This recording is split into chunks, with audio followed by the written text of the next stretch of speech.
While sorting through my father's belongings, I unexpectedly stumbled upon a diary I had never seen before.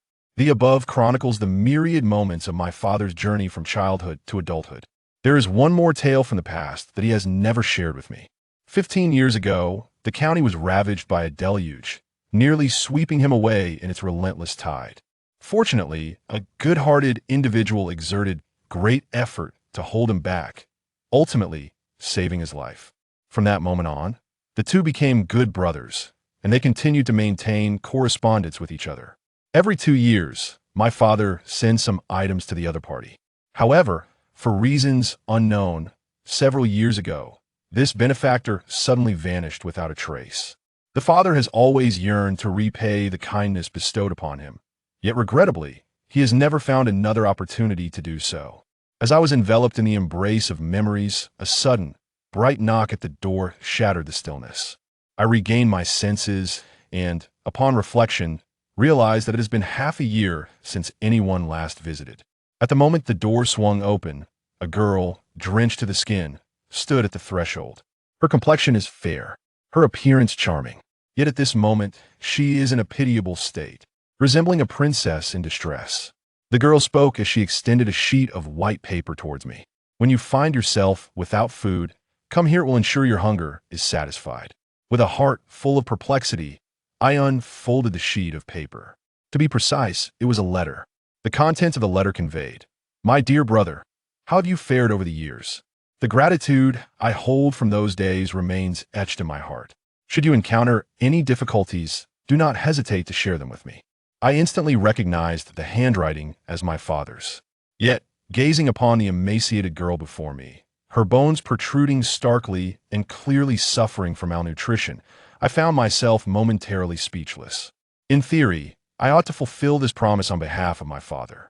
However, in the half year since my parents' passing, I have been merely drifting through life in a state of confusion. After a prolonged silence, I have resolved to speak candidly. It is with great sorrow that I must inform you that my father passed away 6 months ago. "I'm sorry," the girl said, her voice trembling softly. After uttering those words, she turned to leave, her damp hair clinging together in disarray. As I gazed upon her departing silhouette, in that moment, it felt as though I had been struck sharply across the face, a searing pain coursing through me. "Wait," I blurted out. The girl turned around, her gaze filled with confusion and wariness, even tinged with a hint of ferocity. "Come in. I cannot guarantee anything else, but I assure you that you will be well fed."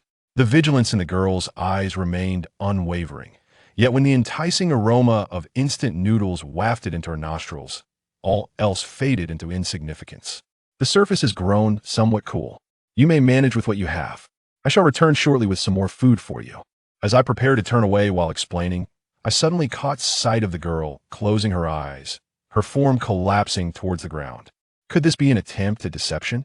Fortunately, my reflexes were swift, and I managed to catch her securely before she fell to the ground. Immediately thereafter, my expression shifted dramatically, as if I had inadvertently touched something I ought not to have. When I extracted a gleaming small knife from the pocket of a girl, I was immediately taken aback. Which family permits their young daughter to venture out carrying a blade? The girl swiftly regained consciousness, her gaze fixating on the knife I held in my hand, her complexion paling even further. "Do not hasten my departure. I bear no ill will." At that moment, I truly sensed how frail the girl in my arms was, and I inquired, "How long has it been since you last ate?" The girl shakes her head, expressing uncertainty. I gently placed the girl upon the chair, softly nudging the instant noodle bucket. A sparkle suddenly illuminated the girl's eyes as she eagerly began to eat. I let out a helpless sigh as I stepped into the kitchen.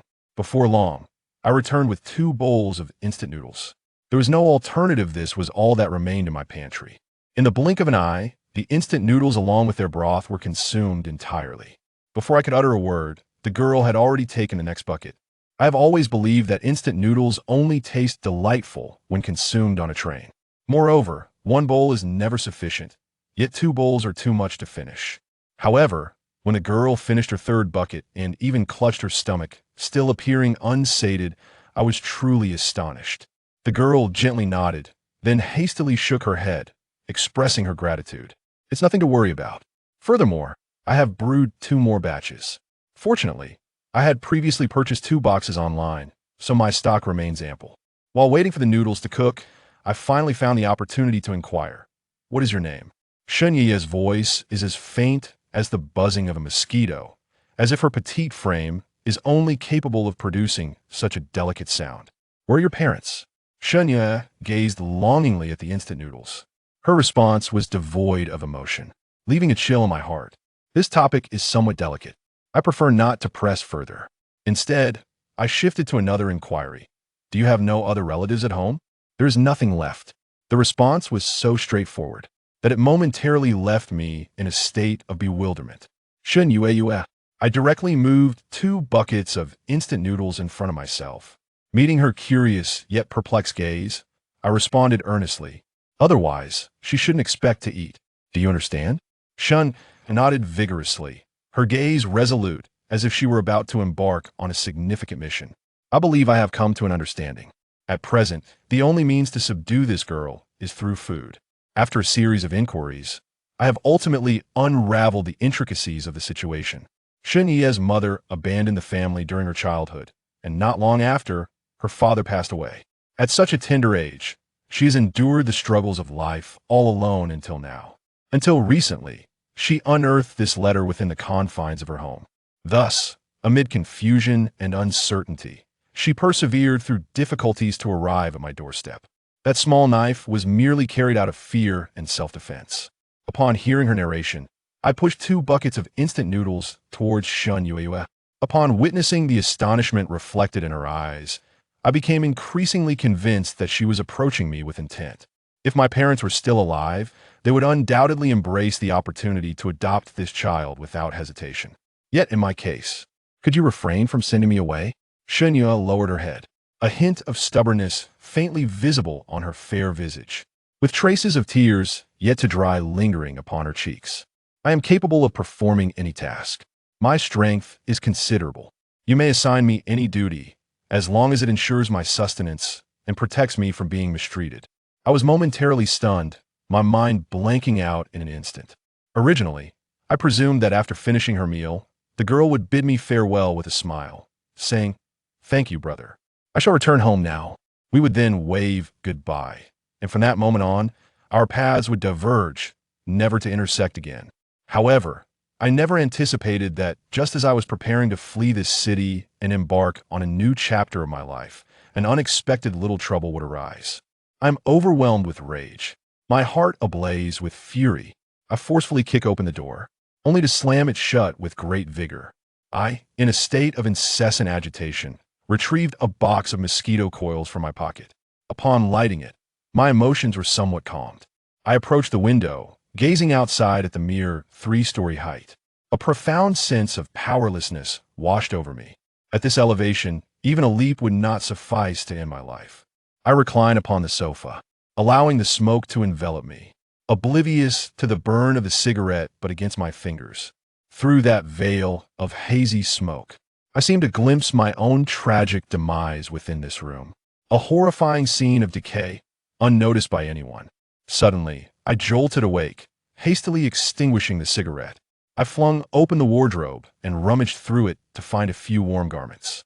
There was no alternative given my current circumstances. I could only make do with a temporary arrangement with Shen Yue. As I stepped out of the room, the scene in the living room left me utterly astonished.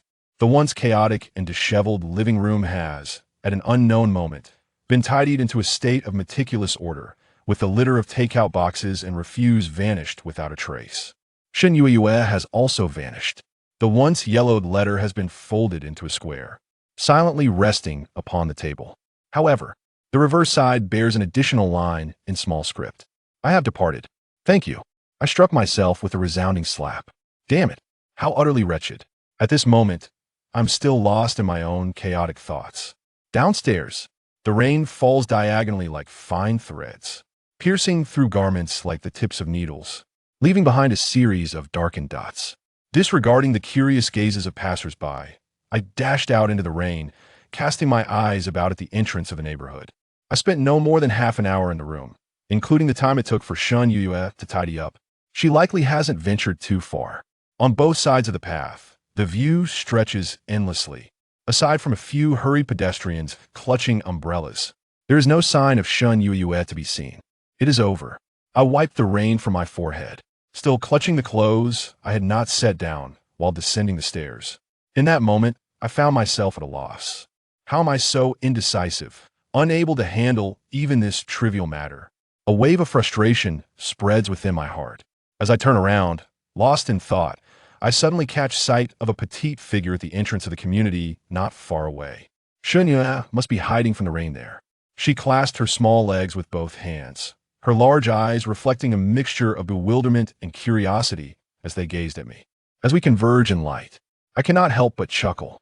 Where have you wandered off to? You leave without a word to me. Chen timidly lifted her head and softly uttered, I apologize. I fear I may cause you trouble. Do not be overly concerned, you have committed no wrongdoing. I extend the garments in my hand toward you. Go back, take a shower, and don this attire. Once the rain ceases, I shall accompany you to procure new ones. Chen Qiuqiu appeared utterly astonished, as if she could scarcely believe the entirety of this situation. After a moment of stunned silence, she cautiously took the garment from my hands. Upon returning home, I unceremoniously pushed Chen Qiuqiu into the bathroom, then collapsed onto the sofa, gasping for breath. It had been quite some time since I had engaged in such vigorous activity. The descent from the third floor, followed by a hasty exit, nearly left me breathless. Just as I was about to open a bottle of water on the table to quench my thirst, a piercing scream erupted from the bathroom. I was momentarily taken aback. With a swift stride, I dashed to the door. Just as my hand grazed the doorknob, I paused and asked aloud, What is it? What has happened? In that instant, the door swung open, and Chen Qiuqiu burst forth, completely unclothed. The visual shock in that moment was overwhelmingly profound. Her body was adorned with numerous scars and bruises of varying sizes. Her frail figure resembled nothing more than a mere collection of bones, akin to a slender bamboo pole, as if a mere gust of wind could easily topple her. I was both astonished and filled with compassion. Regaining my composure swiftly, I hurriedly grabbed a piece of clothing and tossed it to her. The shower in the bathroom continued to run, with scalding hot water cascading down onto the floor. I reached out to test the temperature, only to retract my hand immediately due to the searing heat. I am accustomed to taking hot showers, thus I have set the water heater to a rather high temperature. However, without the balancing presence of cold water, I cast a puzzled glance at Chen Qiuqiu. This child appears quite clever indeed. I stepped into the bathroom and adjusted the water temperature to a more suitable degree for her. After a swift turn, I exited the bathroom, the sound of cascading water echoing within. I then settled onto the sofa in the living room. Images incessantly surfaced in my mind, depicting the harrowing scars and bruises adorning Chen Qiuqiu's body. In what should have been a time brimming with sunshine and laughter, most children found themselves seated in classrooms, relishing the warmth bestowed upon them by their parents, fully embracing the beauty of youth. Yet, within Chen Qiuqiu, there evidently resided numerous untold secrets of anguish. Before long, she emerged from the bath. My garments, draped upon her figure, appear exceptionally oversized, rendering her silhouette somewhat cumbersome. As she ambles forward, she sways gently, inexplicably evoking the image of an emperor penguin. Her petite visage has taken on a noticeable rosy hue, no longer bearing the pallor of daylight. I observe her as she tiptoes delicately into the living room, seeking a secluded corner to stand, her small hands clasping tightly together at the fingertips. The delicate demeanor she exhibited truly tugged at my heartstrings. I lit an incense stick, gazing at Chen Qiuqiu before me, and I understood that she must have endured profound psychological trauma to be so exceedingly cautious. Just as I contemplated finding a place to extinguish the incense, a pair of tiny hands unexpectedly reached out towards me. What are you doing? I gazed at those small hands with a mixture of concern and affection. The surface was marred by a myriad of intersecting scars, rough and uneven to the touch, bearing witness to the long-standing wounds inflicted. In a fit of rage, I instinctively clenched my fists and demanded in a furious voice, "Who did this?" The act of extinguishing a mosquito coil, a scene often depicted only in films, was now unfolding before my very eyes, with the protagonist being merely a little girl. This sight ignited an uncontrollable blaze of fury within me. I forcefully hurled the mosquito coil head onto the floor, extinguishing it with my foot. Tell me quickly, who could be so heartless? I shall certainly help you avenge this wrong. However, in response to my relentless inquiries, a deep fear flickered in Shunya's eyes. She lowered her head, remaining silent. Enough. The standing not wear you out? Do take a seat.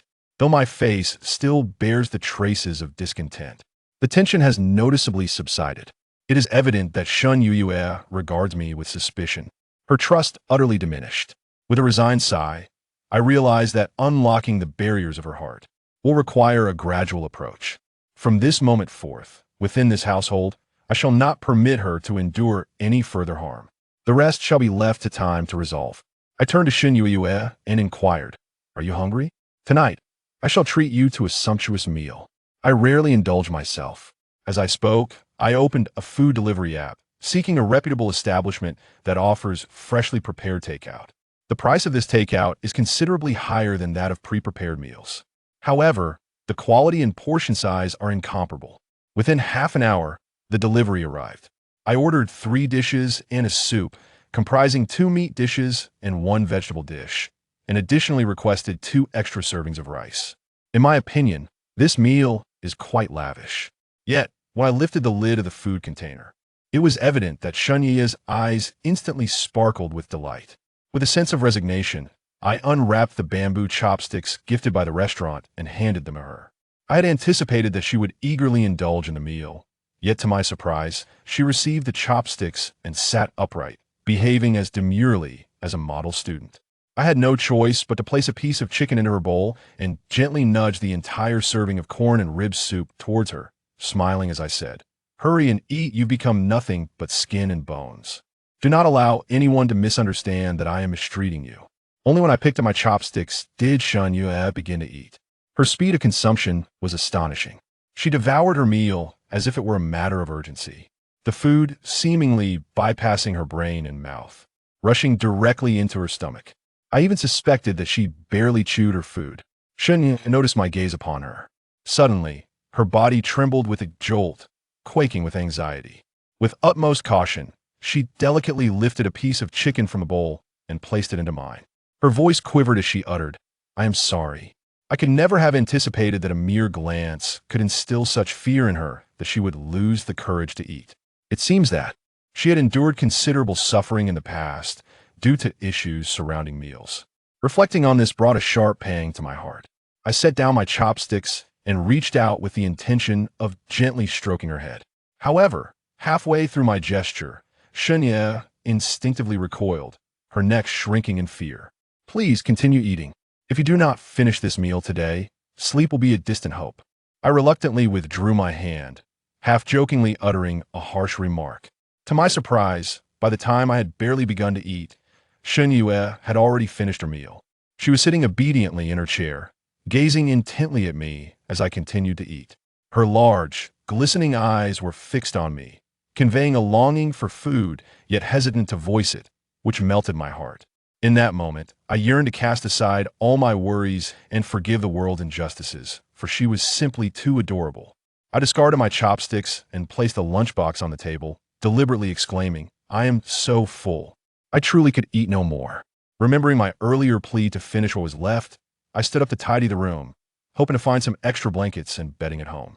However, moments later, I emerged from my parents' room empty-handed, for there were no surplus blankets. But then I caught sight of Shunyi, her petite figure curled up on the sofa. Ultimately, there exists a certain reluctance within my heart. Although this sofa in the room is one of the more comfortable spots in the house, it feels rather inappropriate to allow a young girl to slumber upon it. I initially intended for her to rest in my own chamber, however. My quarters are typically permeated with the scent of smoke and alcohol, having remained unkempt for quite some time.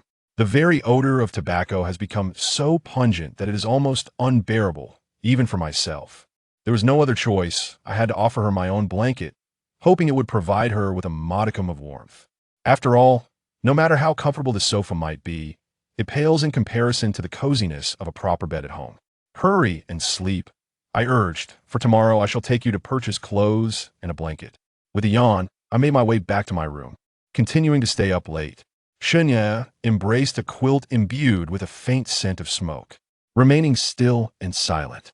When she awoke the following day, the sunlight had already filtered through the curtains, bathing the room in a warm glow. I stretched languidly, groggily reaching for my phone, only to realize with surprise that it was already noon. I hastily rose to my feet. Upon pushing open the door, I was greeted by a living room meticulously tidied, with even the blankets on the sofa folded neatly and placed in the corner. Shanya sat on the sofa, and upon hearing my movements, she promptly stood up, her gaze fixed upon the floor. She had yet to partake in breakfast, it seemed. I reached for the water bottle on the table and took a couple of sips. A sudden sense of unease washed over me. It seemed that something was missing from the table.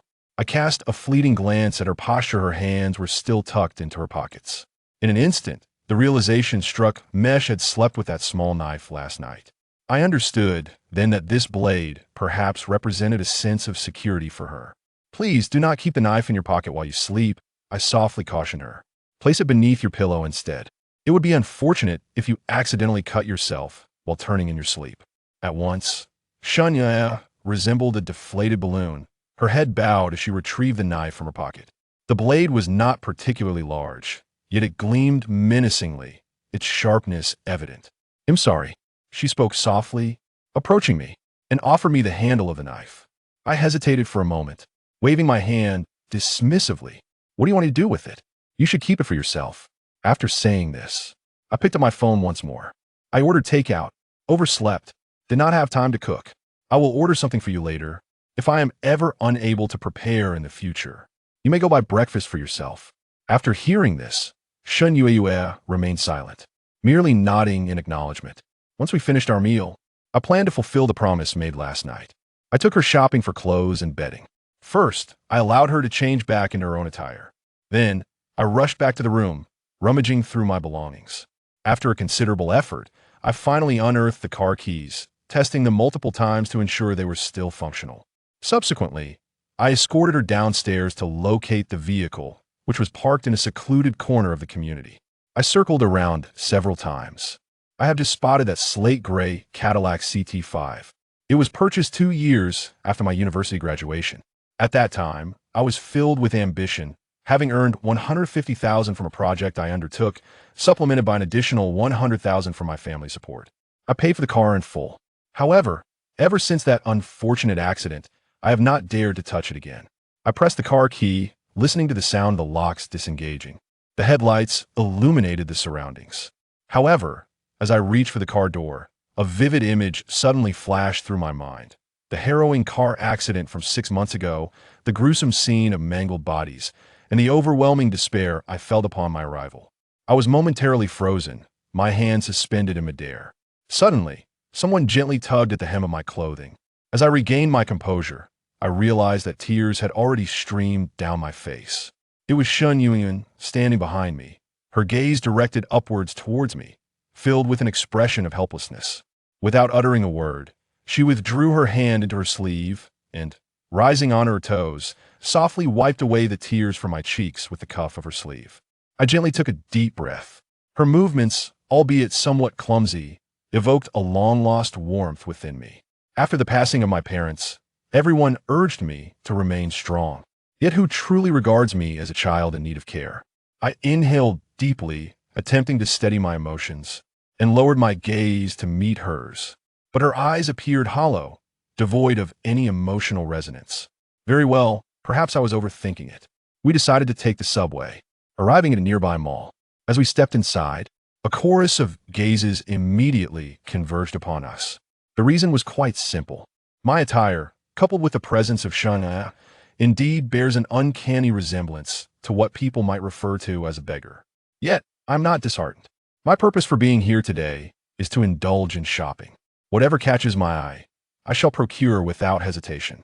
After dedicating an entire afternoon, I have selected several new outfits for Shen Yue. I also took the opportunity to procure some exquisite garments and bedding for myself. At the moment of checkout, I inadvertently spent a substantial sum, and to claim that it did not weigh on my heart would be disingenuous. Yet, observing Shen Ye's reaction, she remained unchanged, her head bowed, her countenance adorned with a tranquil demeanor. I shook my head in resignation. As I passed by a milk tea shop named Farewell My Concubine, I halted my steps. After such a lengthy stroll, a refreshing beverage seemed in order. Without further ado, I declared my intent and promptly ordered 2 cups of the establishment's signature milk tea. Upon receiving the drinks, I inserted the straws for her and handed one over, and we proceeded to walk side by side towards the entrance. With a synchrony of movement, they deftly placed the straws into their mouths. Then, they simultaneously tilted their heads back, indulging in hearty sips. I must admit, the effect of the milk tea was instantaneous. Observing the glow that gradually illuminated Xinya's eyes, I began to perceive her as somewhat akin to an ordinary girl. Indeed, the allure of sweet treats for young women is simply irresistible. After emerging from the tea shop, I made a trip to the bank, withdrew some money, and directly handed it to Xinya. Take this for now. In the future, don't wait for me to go buy breakfast for yourself, understood? Xinya looked up at me for a moment, but did not take the money. She softly replied, "It's too much." I did not allow her the chance to refuse, as I directly slipped the money into her pocket. On the way home, Xinya clutched her milk tea tightly in one hand while the other firmly guarded her bag. Beneath her arm, she also held a bag filled with clothes, her gait resembling that of an emperor penguin, which made it impossible for me to suppress my laughter.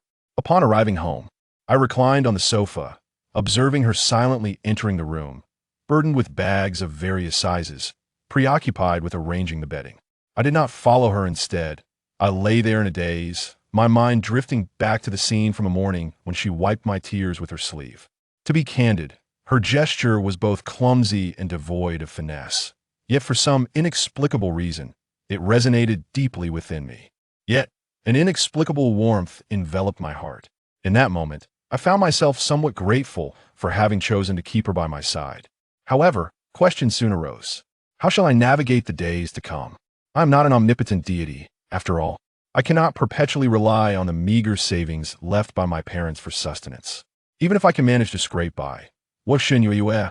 She still needs to pursue her studies and sustain her life. Upon reflection, I realize I must first secure employment.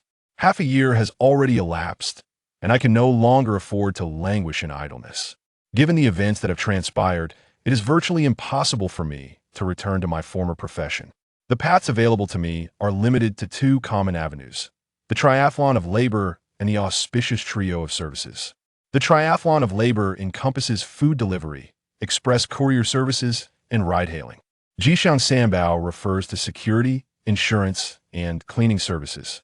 Aside from food delivery, I am not particularly concerned with other matters. After all, I am a native of the Xiang River region, possessing an intimate understanding of the local traffic conditions. Food delivery, indeed, presents a commendable option. However, prior to pursuing this, one must first address the issue of Shun Ye's education. She cannot remain idle at home indefinitely. Can she? I believe it is imperative to have a serious conversation with her soon. Moments later, Shun Yue emerged after making the bed. To my astonishment, she was still clad in the same old outfit from last night, having not changed into the new clothes she had purchased today. "Why are you still wearing that?" I casually inquired. Shun Yue lowered her head and took a sip of her milk tea. In a hushed tone, she replied with 2 words: "Warm." I was momentarily at a loss for words.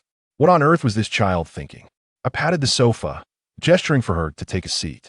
"Come here, let us converse." I endeavored to soften my tone, lest she become as anxious and constrained as a wayward student. Indeed, as soon as Shun Yue settled down, she resumed her submissive demeanor.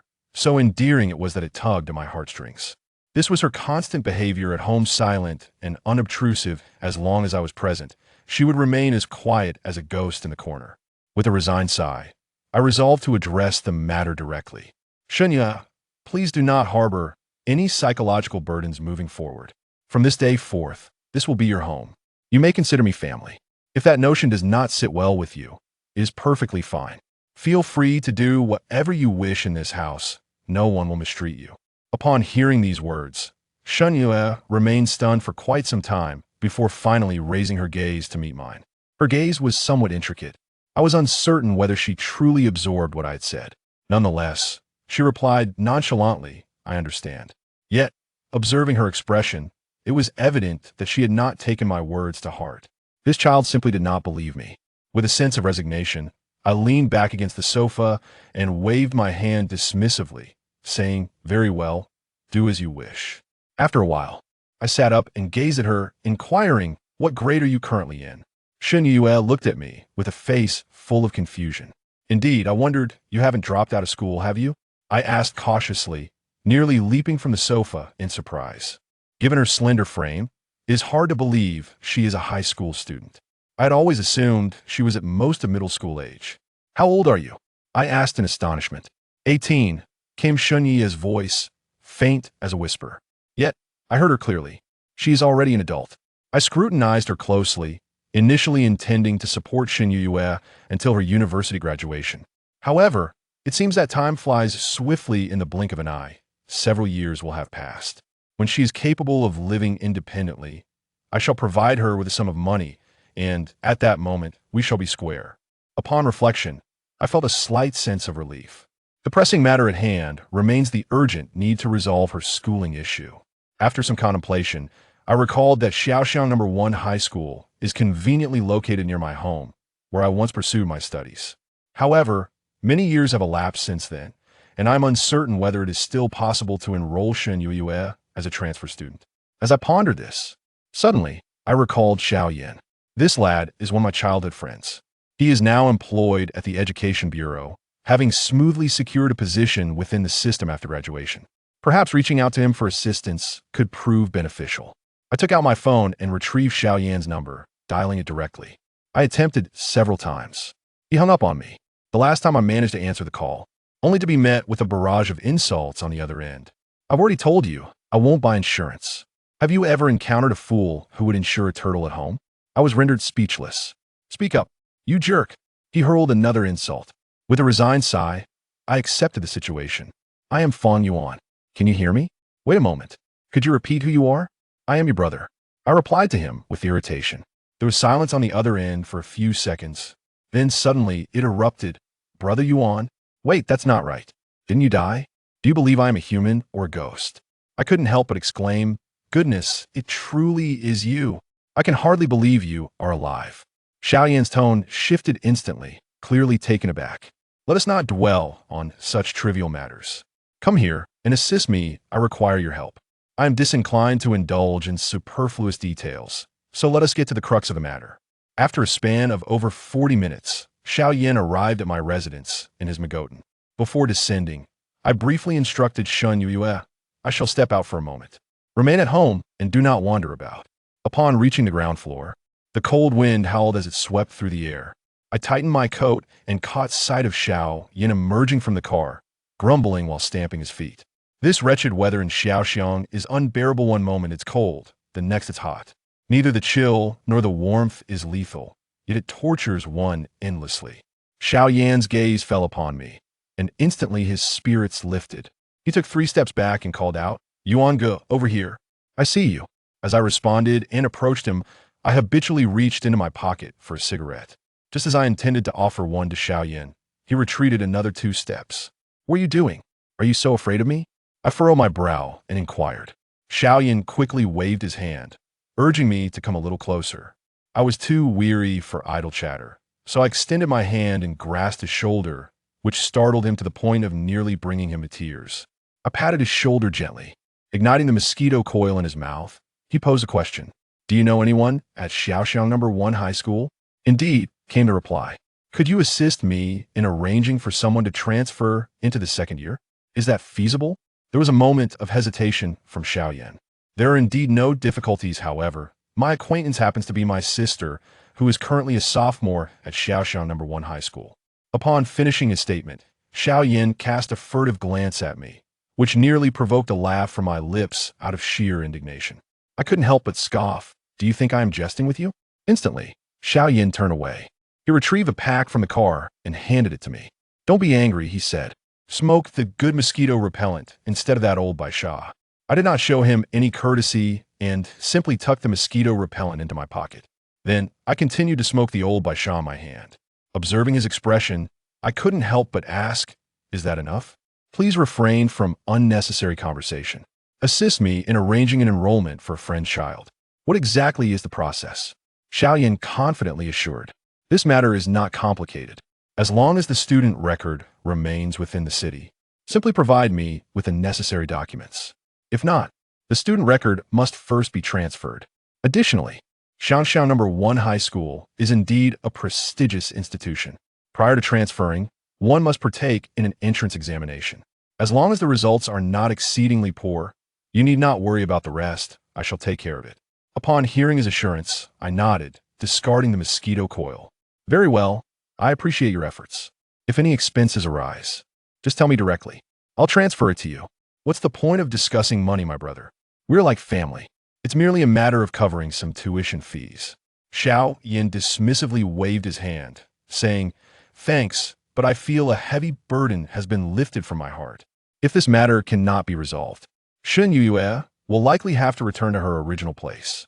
However, in the next moment, this lad suddenly leaped back as if struck by an electric shock, distancing himself by 3 meters. His eyes widened in terror, as though he had encountered a ghost. I don't care who you are.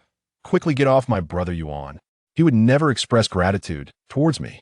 I looked at him in utter disbelief, pondering whether this fellow might indeed be a masochist. Noticing my silence, Xiaoyan awkwardly chuckled. Just a joke. It's been half a year since we last met, and you've changed quite a bit. In what way have I changed? I casually inquired. You seem to have become much more mature and composed, Xiaoyan remarked. A flicker of melancholy passed through his gaze, as if he were reminiscing about a distant memory.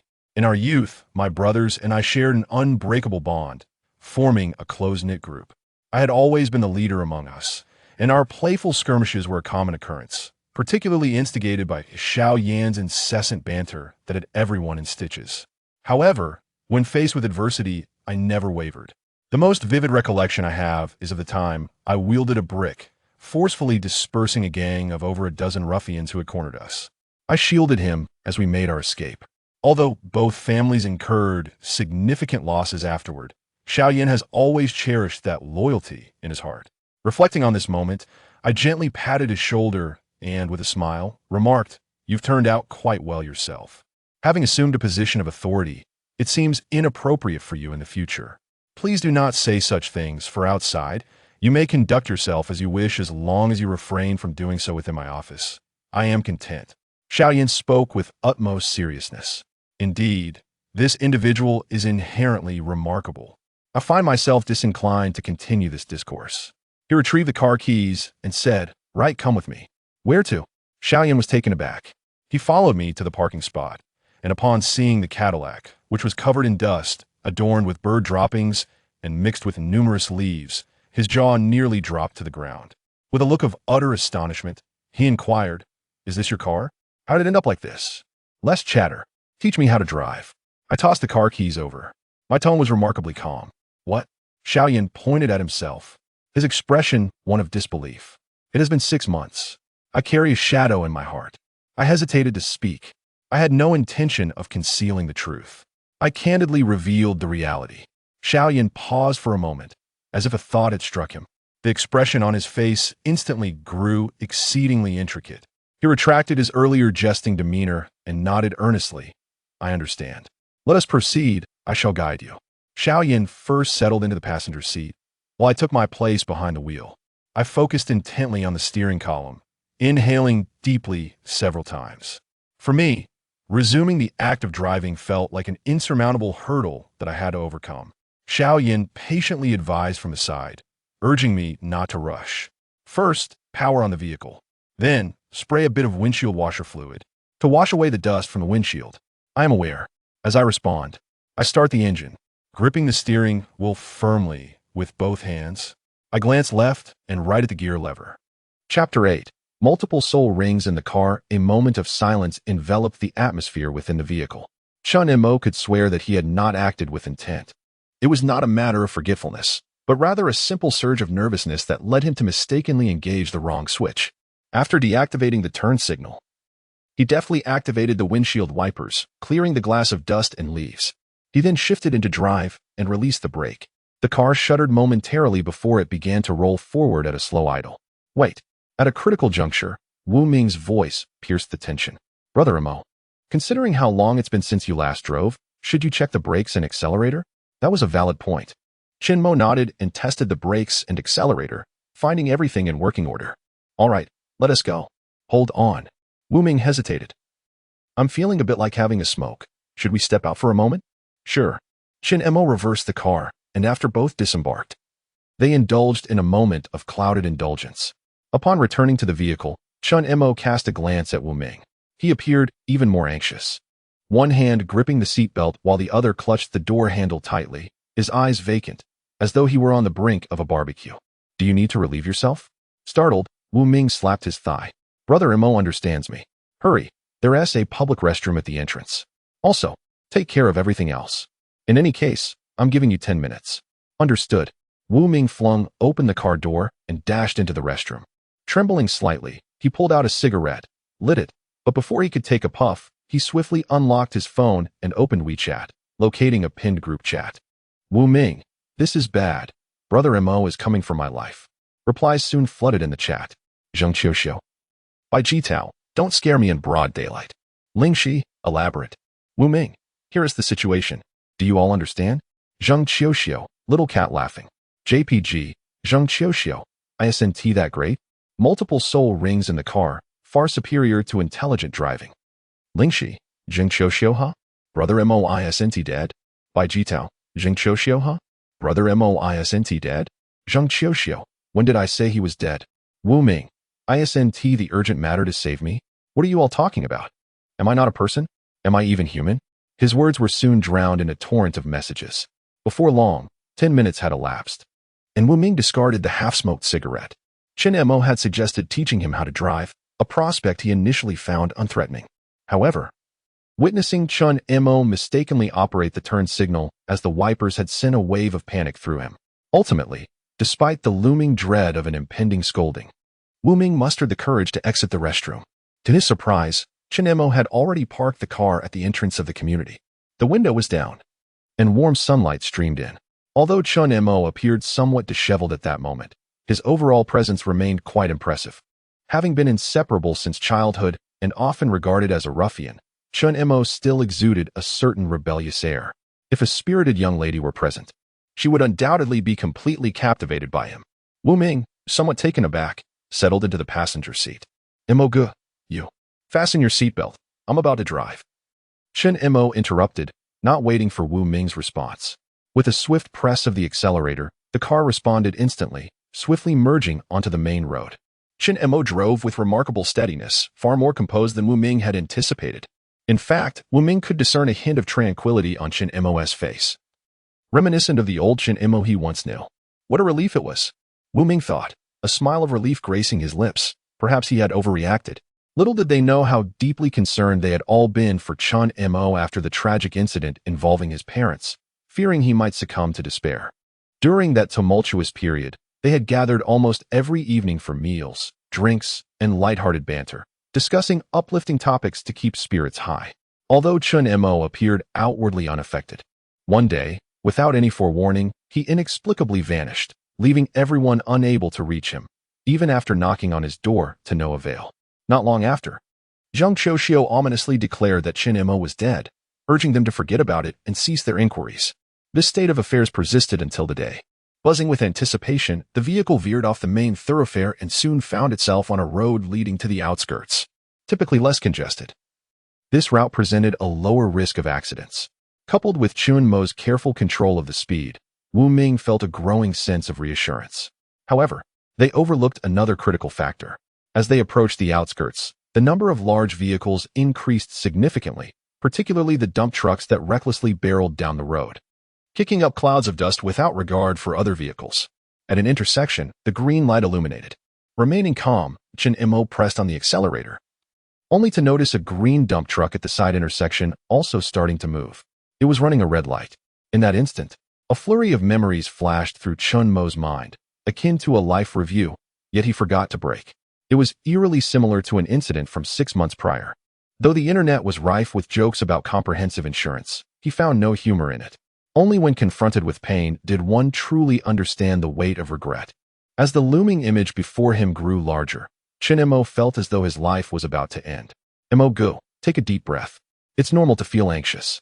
Ease off the accelerator and brake. Wu Ming urged, his voice rising in urgency. Ease off the gas. Hit the brakes. Brake. Perhaps hearing Wu Ming's desperate calls or sensing a final push from his father, the car surprisingly accelerated, narrowly avoiding a collision with the oncoming dump truck. Both vehicles skidded to a halt in the center of the road. Are you trying to die?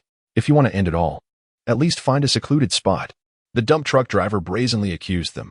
In that moment, having narrowly escaped death, Chen Mo and Wu Ming felt as though they were ignited like a powder keg. Ignoring their clammy foreheads, they swiftly flung open the car doors and exited. The trunk was opened. You take the fire extinguisher, and I'll wield the hiking pole. Each armed with their respective implements, they commenced a dialogue steeped in cultural essence. How audacious. You, descend at once. You dare to run a red light and create such a ruckus? You, a misanthrope, are nothing more than a nuisance. Sensing the impending confrontation, the driver of the large vehicle felt a twinge of trepidation and hastily accelerated away. The duo, realizing they could not pursue, chose not to succumb to excessive agitation, instead retreating to their vehicle. Wu Ming wiped the sweat from his forehead, declaring, I have noted the license plate of that scoundrel. If I do not make him pay, I shall no longer bear the surname Wu. Chen Mo nodded in agreement and restarted the engine. Brother Mo, a few hundred meters ahead lies a gas station. Let us refuel, wash the car, and take a moment to rest. At the gas station, their hands trembled as they extracted cigarettes, only to be met with a scolding from the staff, nearly prompting them to brandish the fire extinguisher before they remembered the nature of their surroundings. After refueling and washing the car, the once-dull gray Cadillac appeared rejuvenated. Yet, Chen Mo felt no surge of excitement. Instead, he willingly relinquished the driver's seat to Wu Ming. You take the wheel. Today's events were my fault. If you feel aggrieved, feel free to find a place to take it out on me. Wu Ming replied, How could I dare? The journey home was far more tranquil, and they arrived safely at the community. Declining Wu Ming's invitation for a meal, Chen Mo turned and ascended the stairs. It was now evening, and in the dimly lit corridor, the motion-activated lights remained unresponsive. Chen Mo had to rely on faint daylight and the memories of long ago to navigate his way. Upon reaching his doorstep, he withdrew his keys to unlock the door, only to suddenly sense that he had kicked something warm and soft. What on earth? Chen Mo murmured, glancing down at his phone. Chapter 9. Allow me to reveal to you the bliss of earthly existence. When Xiaoya leaned against the doorway, her arms wrapped around her knees, exuding an aura of vulnerability. However, to Chen Mo's surprise, 2 bags filled with vegetables and meat rested beside her. Wen Xiaoya? When did you come out? Chen Mo quickly stepped back, allowing her to rise. I came out as soon as you left, she said, springing to her feet, only to have her clothes collect a layer of iron filings from the door. This commotion made Chen Mo's already tattered attire appear even more pitiful. Great. Chen Mo couldn't help but rub his forehead in exasperation. Turn around. Obediently, when Xiaoya complied, Chen Mo raised his hand, startling her significantly. Yet, she did not flinch. Instead, she tightly shut her eyes, her body trembling once more. A soft patter filled the air. Contrary to her expectations of pain, Chen Mo merely brushed the dust off her clothes. Why on earth are you out here buying groceries alone, and then squatting at the door, nearly giving me a fright? His tone carried a hint of reproach. In truth, Wen Xiaoya had no need to buy groceries. It would be a waste since their home lacked even the most basic provisions, and Chen Mo was hardly proficient in cooking. Frankly, without that group of individuals clad in yellow robes, he would have starved to death. I wanted to cook for you, she confessed, but I didn't have a key. And you weren't here. Those 2 succinct sentences rendered Chen Mo momentarily speechless. The first struck him profoundly. It had been ages since someone had cooked for him. The second sentence shattered his composure. Damn it, he had completely forgotten this crucial detail. You needn't apologize. The one who should be saying sorry is me for forgetting to give you the key. Chen Mo opened the door and brought the 2 bags of groceries inside, then rummaged around the room. Before long, he held 2 spare keys in his hand, finding them a tad unremarkable. He ventured back into the room and re-emerged in the living room with a cute keychain shaped like a silly creature. He linked the 2 keys together and handed them to Wen Xiaoya. Here you go. This is the key to the front door, and the other one is for your room. Be careful not to lose them, understand? Otherwise, you won't be able to get home. Home. Wen Xiaoya gazed blankly at the keychain in her hand, an inexplicable feeling swelling within her. The bronze key was exquisitely crafted, and the pink creature pendant was undeniably adorable. Though she did not know the name of this monster, it struck her as charming. Did she really have a home? Just like that. She had a home and a key to it. In the past, When she returned from school and found her family absent, she would foolishly lean against the door, doing her homework until nightfall, waiting with an empty stomach for her family to return. She had thought this to be perfectly normal.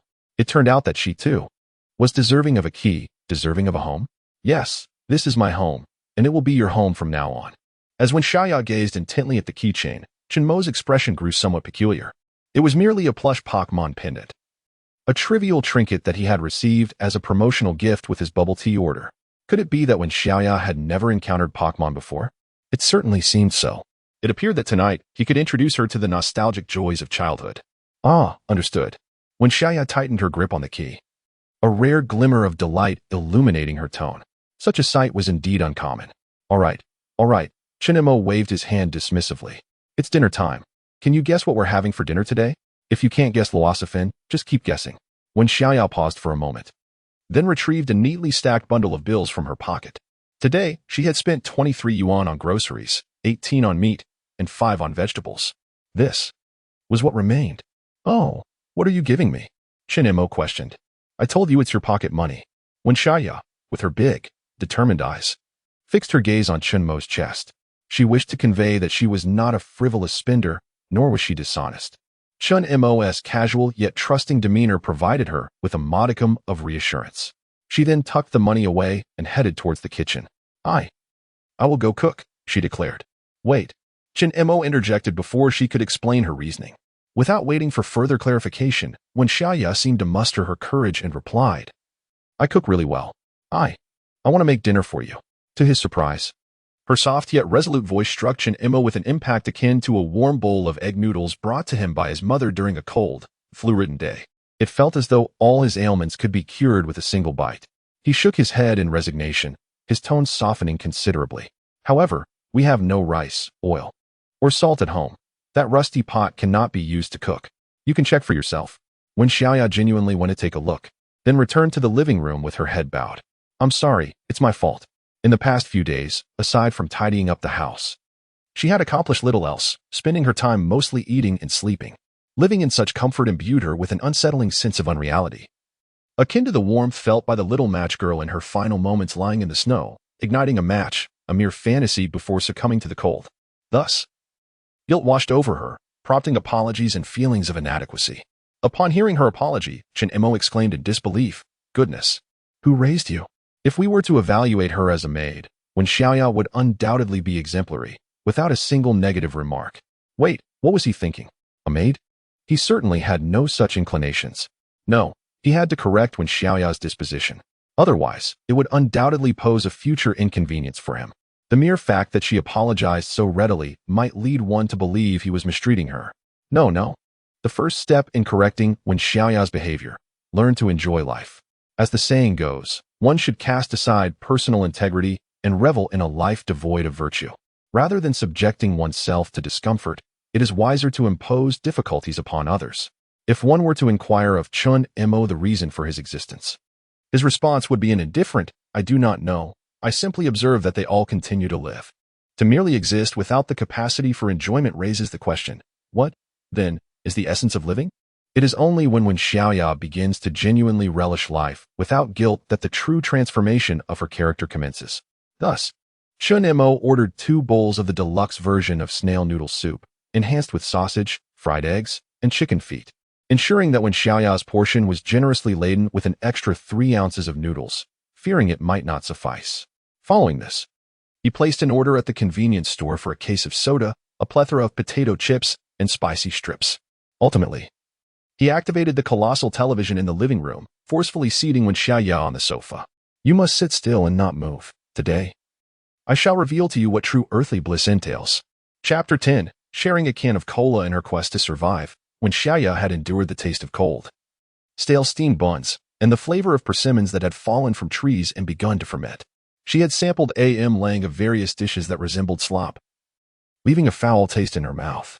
Yet, she had never encountered anything quite like the dish before her now, an aroma mingled with an unpleasant stench, intertwined with a hint of sourness and a whiff of spicy fragrance.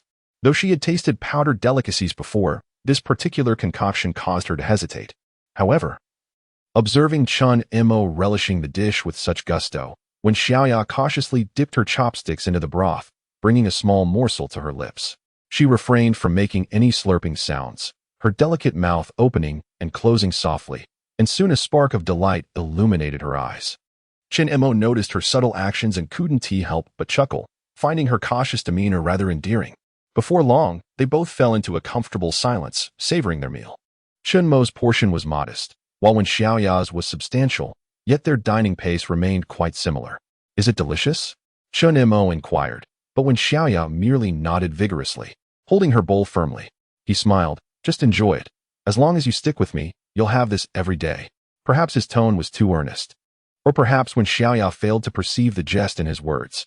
As Chen Mo stood to tidy the table, a small hand suddenly tugged at the hem of his shirt. "I'll stick with you." The statement was somewhat abrupt. Yet Chen Mo detected a hint of joy within it. Perhaps this marked the beginning of a transformation. He nodded slightly. "Since you've decided to accompany me, let me hear you call me Big Brother." When she hesitated, he shrugged, dismissing the notion. Just as he reached for the takeaway box to dispose of it, he felt her small hand still clutching the fabric of his clothing. Turning around, he was met by a pair of bright, sparkling eyes. Although her expression was largely inscrutable, a fleeting glimmer of anxiety passed through them. Chen Mo remained patient, maintaining eye contact. After a moment, it seemed Wen Xiaoya had thought of something. She suddenly lowered her head, her clear voice breaking the silence in a hesitant whisper, Bro. An inexplicable sensation washed over Chen Mo. Reminiscent of childhood days when he longed for a brother or sister, recalling the time he had foolishly heeded older boys' advice to poke holes in a drawer of condoms. He was fortunate that his father discovered the situation before it escalated, leading to a rather severe reprimand that silenced any future desires for siblings. "I'll wash the dishes," he said, as Wen Xiaoya quietly took the takeaway bowl from his hands. Her head bowed as she made her way to the kitchen. "Washing dishes? What dishes?" Chen Mo exclaimed, snatching the bowl back and tossing it into the trash. He pointed at Wen Xiaoya, insisting, "You sit right there." Obediently, she settled down, placing her small hands on her knees, sitting upright. The sound of a can of cola being opened brought a delightful pop, the sweetness of the drink promising to uplift their spirits. On such a day, they were relieved to forego the chilling process. Chen Mo handed a bottle to Wen Xiaoya, followed by tearing open a packet of spicy strips and placing it into her hands. Eventually, they found the Pokemon animated series on television. Starting from the very first episode, with a bite of spicy strip and a sip of cola, Wen Xiaoya initially felt a tinge of nervousness. The cold, sweet cola fizzed delightfully in her mouth, while the spicy strips tingled with a mix of numbness and heat. After savoring the strips, she would occasionally lick her fingers, sometimes indulging in a piece of crispy chips. All these sensations made her feel as if she were lost in a dream. The animated series playing on the screen piqued her curiosity. In such a captivating atmosphere, her overwhelming tension gradually dissipated, and she found herself deeply engrossed. At times, she became so absorbed that she even forgot to sip her cola. Chen Mo reclined in another corner of the sofa, feeling somewhat weary. Having watched Pokemon countless times, he had long since lost interest. Presently, he was merely accompanying Wen Xiaoya, observing the delicate and pristine profile of the young girl. Her translucent eyes, illuminated by the light, appeared to sparkle, and her long hair cascaded casually around her, creating an illusion of an angel descending beside him. However, Chen Mo soon took out his phone, intending to scroll through some trivial videos to pass the time. He inadvertently opened WeChat and was met with several friend requests and a few missed calls. Without needing to look, he knew that after returning, Wu Ming would undoubtedly sell his WeChat and phone number without hesitation. He accepted each friend request one by one before exiting WeChat. It mattered little, as his phone was usually on silent mode. Communication relied mostly on fate. He opened Douyin. Half an hour later, a variety show entitled Meeting the Lover Again had him fuming with frustration, addressing the age-old dilemma of men possessing mammary glands yet remaining unaffected. "May I have a cup of coffee, please?" he mused, contemplating whether the show should simply be renamed Seeing Love Again. Irritated, he exited the app and launched a leisurely game. "Let us speak in Chinese," the clumsy voiceover announced as he assumed the role of a chef within the game. He became so engrossed that he lost track of time. The living room's air conditioner blew warm air, inducing a slight drowsiness, while the television occasionally chimed in with, "Come out, Pikachu." As his sleepiness deepened, Chen Mo glanced at Wen Xiaoya, only to find her still intently focused on the television, her slender fingers holding a piece of chips, hesitating to bring it to her lips.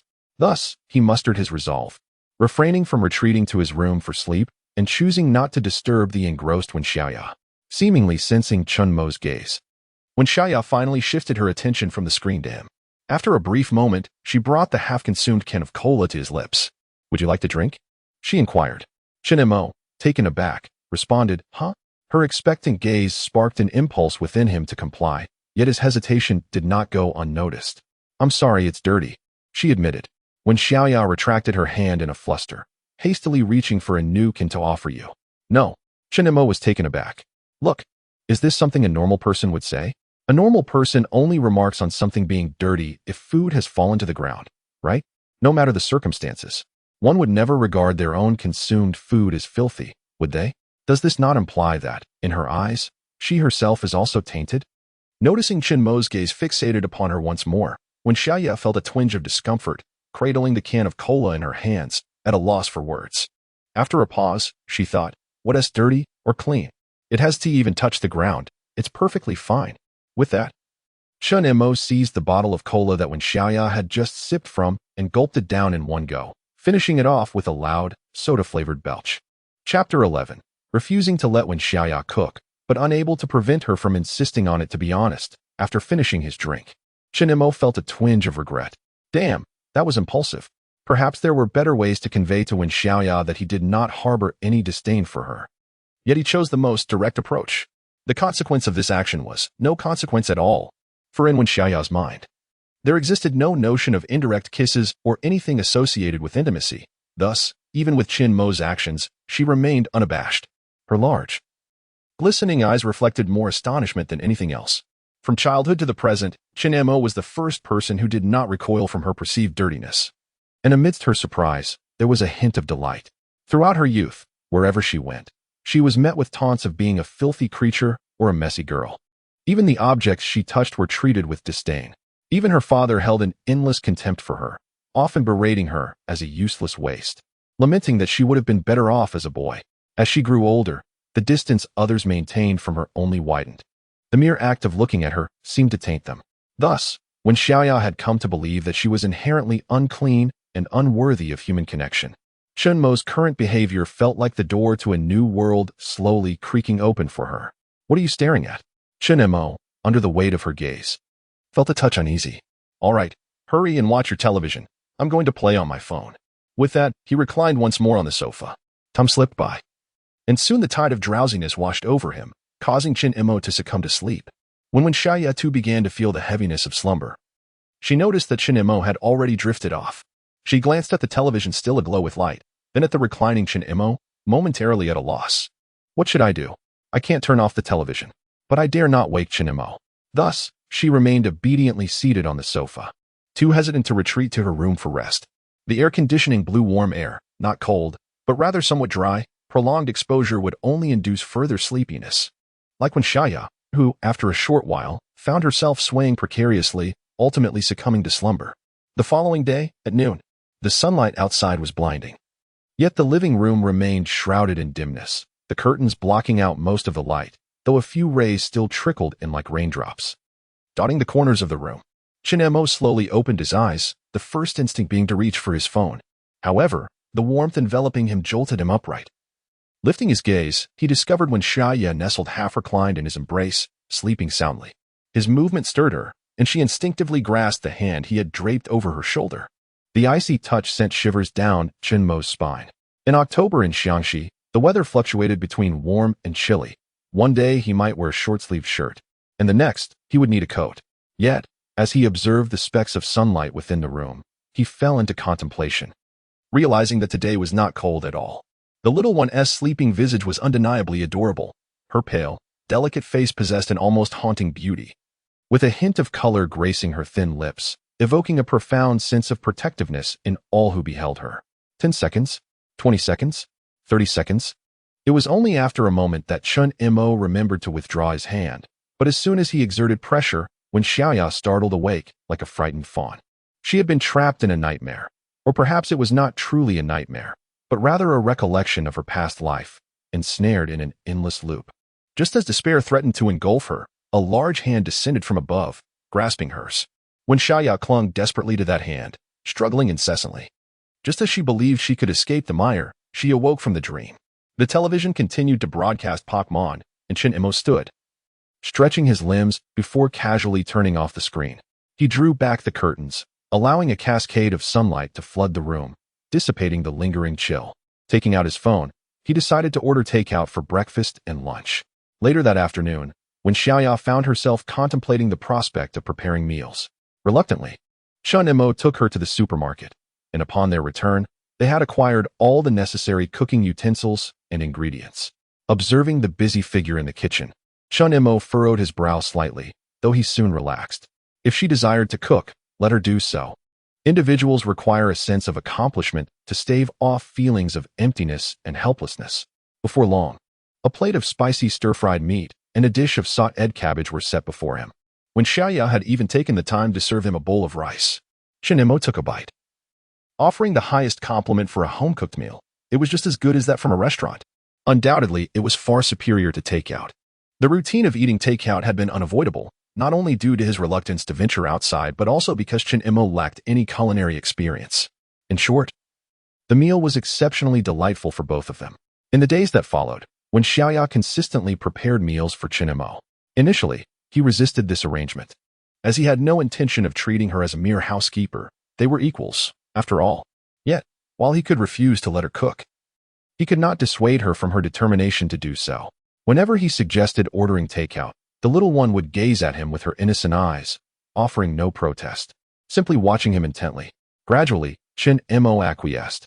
He contented himself with assisting her when she cooked and washing the dishes afterward, thus demonstrating their equality. He sensed that Wen Xiaoya might have endured inequitable treatment in the past, so he was particularly attentive to her feelings. He even contemplated learning to cook himself, considering that she would eventually need to return to school. It was clear that they could not maintain their current living arrangement indefinitely. Speaking of school, Chen Mo did not forget what Wu Ming had mentioned. Over the past few days, he had discovered that Wen Xiaoya's records remained at her previous residence and required transfer. This procedure needed to be addressed promptly, and he also needed Wen Xiaoya to retrieve her household registration and identification card. After all, this is an indispensable aspect of life to come. Yet, for reasons unknown, when Wen Xiaoya hears the words "go back," she displays an extraordinary aversion. In her hometown, there must exist something that instills in her profound fear. Chen Mo did not press her. He merely informed her that without returning to retrieve her files and identity documents, she would be unable to attend school, and consequently, her future would be bleak. He pondered to himself that, for a child, this must feel like the sky is falling. However, Chen Mo underestimated Wen Xiaoya's dread of returning home. Immediately, she grasped the hem of her clothing tightly, tears streaming down her cheeks. Chapter 12. Xiaoya has been cooking for you continuously. It is perfectly fine. Xiaoya has ceased attending school and can remain at home to prepare meals for you. Her expression, so pitiful, seemed to fear that Chen Mo might sell her off. In an instant, Chen Mo's heart softened. He extended his hand, gently placing it atop Wen Xiaoya's head amidst her fearful demeanor. Chen Mo sensed her tension, yet this time, she did not flinch. He simply caressed her hair gently. Be obedient and return home. Since you have called me brother, no one can bully you, understand? Brother? Yes, I will protect you. Chen Mo applied a slight pressure. Feeling the delicate and smooth strands of the girl's hair, imbued with the scent of shampoo. We need not rush. We shall wait until you are mentally prepared. Then we will go, all right? This time, when Xiaoya's expression wavered slightly, the gentle caress atop her head felt incredibly warm. It turned out that an outstretched hand might not always bring harm. It could also offer comfort. The following 2 days unfolded as usual, yet Chen Mo underwent a transformation. Unwilling to remain perpetually on the receiving end of Wen Xiaoya's culinary offerings, he took the initiative to cook. Although Wen Xiaoya initially resisted in every conceivable way, she ultimately succumbed to Chen Mo's persistence. In the kitchen, pans clattered. While Wen Xiaoya sat on the sofa, her demeanor somewhat unnatural and tinged with unease. Over time, she had grown less fearful of Chen Mo. He would not strike her or scold her, though he might occasionally raise his voice. She felt no threat from him. Moreover, there was a secret she had kept to herself. That night, while watching television, she had inadvertently fallen asleep on the sofa, and she had felt extraordinarily secure that evening. Though she had experienced nightmares in the early part of the night, the latter half had bestowed upon her a sense of hope. Since that night, returning to her own room for sleep had become a challenge. An hour later, Chen Mo emerged from the kitchen, bearing 2 plates of food. One was Wen Xiaoya's specialty, stir-fried pork with green peppers, while the other was sauteed broccoli. Unlike the absurd scenarios depicted in novels where the protagonist's cooking results in a chaotic mess, and they force a smile to declare the dish delicious, at the very least, Chen Mo's culinary creations were visually appealing. He had meticulously followed a tutorial on his phone, carefully measuring the proportions of various seasonings, and even ensuring the meat was cut uniformly. Time to eat. Chen Mo untied the apron around his waist, calling to Wen Xiaoya. Just as he prepared to return to the kitchen to serve the rice, a sudden realization struck him. He had forgotten to cook the rice.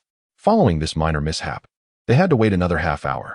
The dishes Chen Mo prepared were not particularly bad, yet they did not stand out as exceptionally delightful.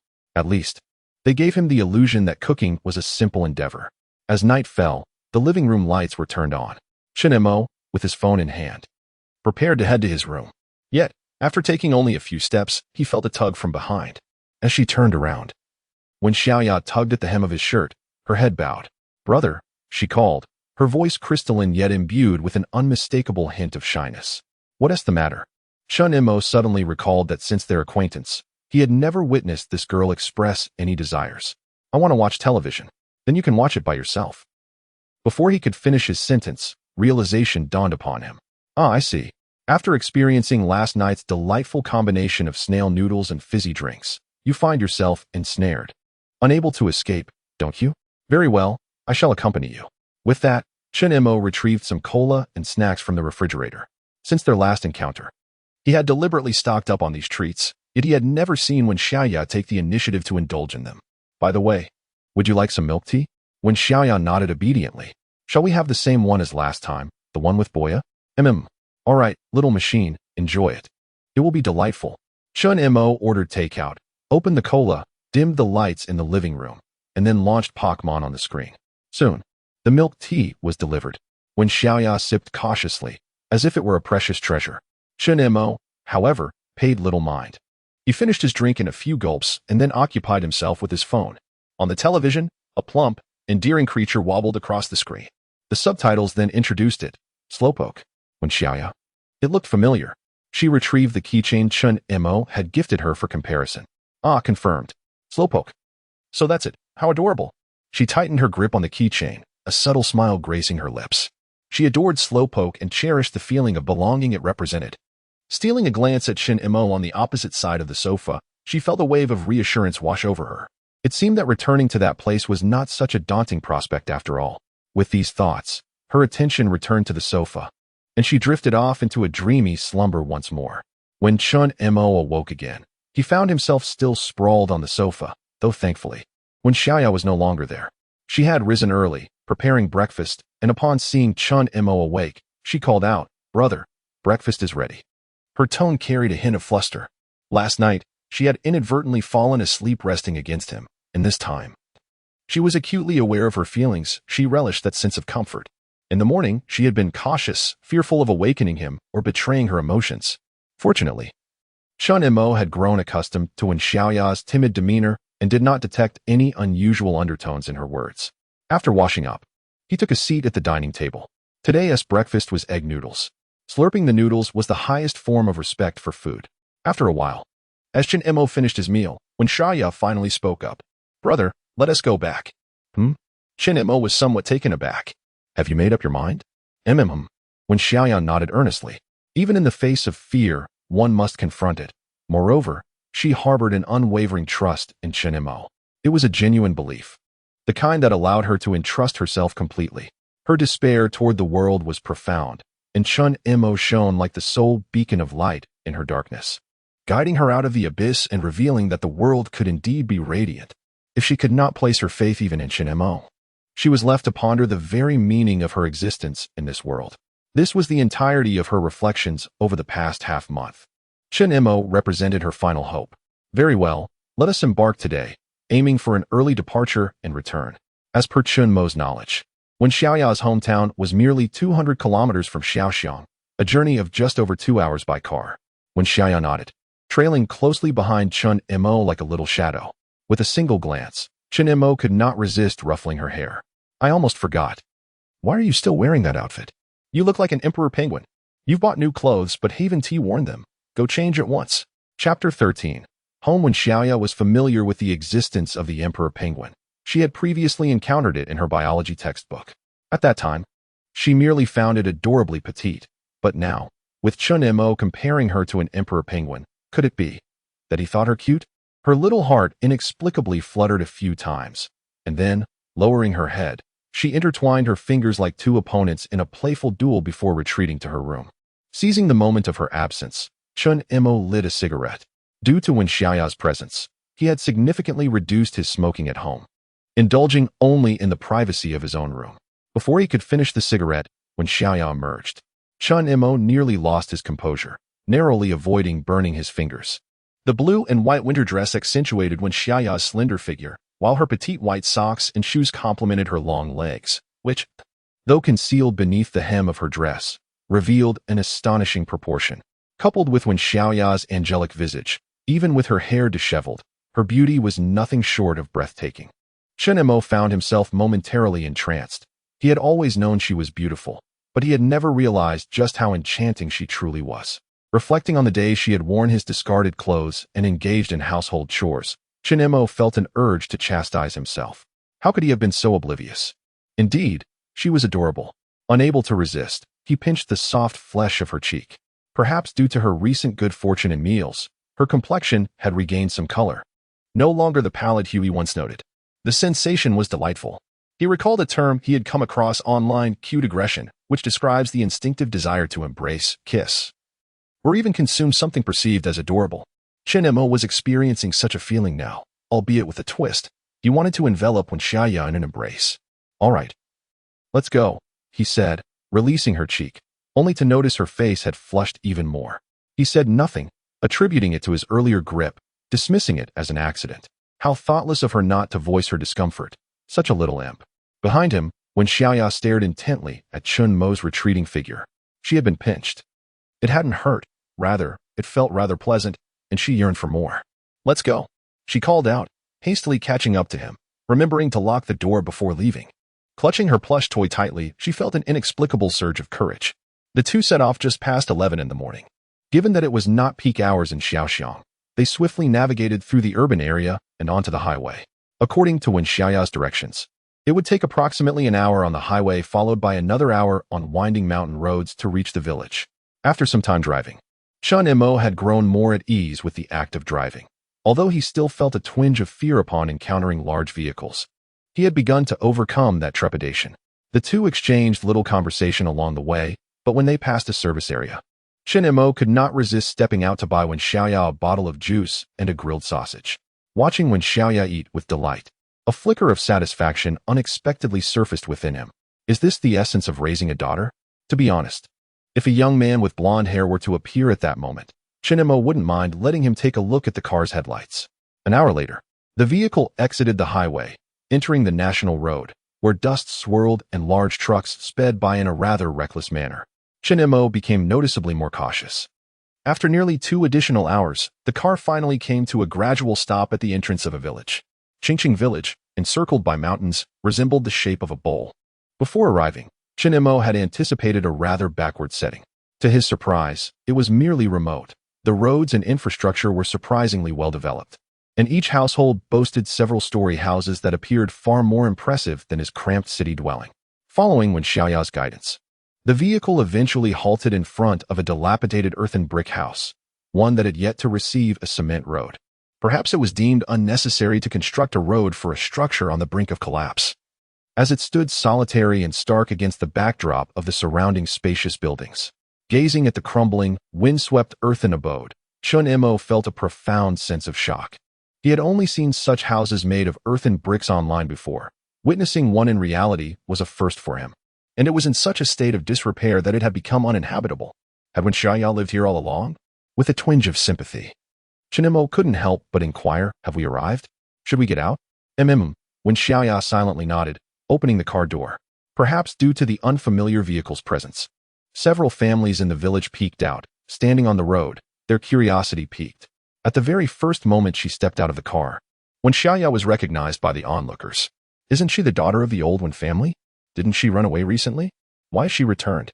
Is it because she couldn't make it out there? Best to keep quiet. If that wicked woman hears, she'll be on your case again, came the murmured advice. As Chen Mo exited the vehicle, he could only grasp the gist of these conversations laden with dialects.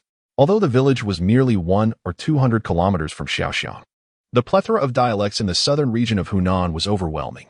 Even a mere few dozen kilometers could yield significant differences in spoken language.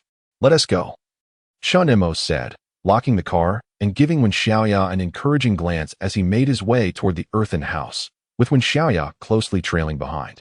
A damp wooden door stood ajar, unlocked. Upon entering, they were greeted by a bed made of straw mats, topped with a broken incandescent lamp, and everything inside bore signs of neglect. Chen Mo asked Wen Xiaoya, "Do you remember where you placed your ID and household registration book?" "Yes," she nodded. Having reached adulthood, those documents belonged to her and were kept in a box beneath the old house. Chen Mo breathed a sigh of relief. As long as she remembered, they could retrieve the items, transfer her school records, and then return home.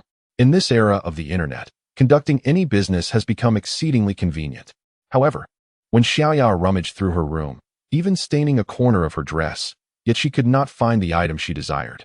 She lifted her head, her expression one of near tears. I clearly placed it right here."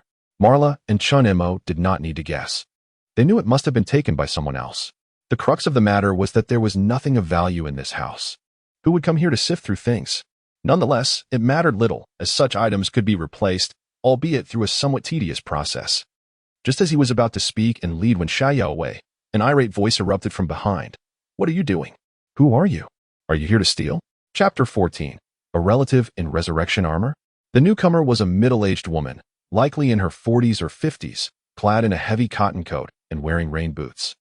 Her demeanor radiating anger. Her countenance suggested she was not one to be trifled with.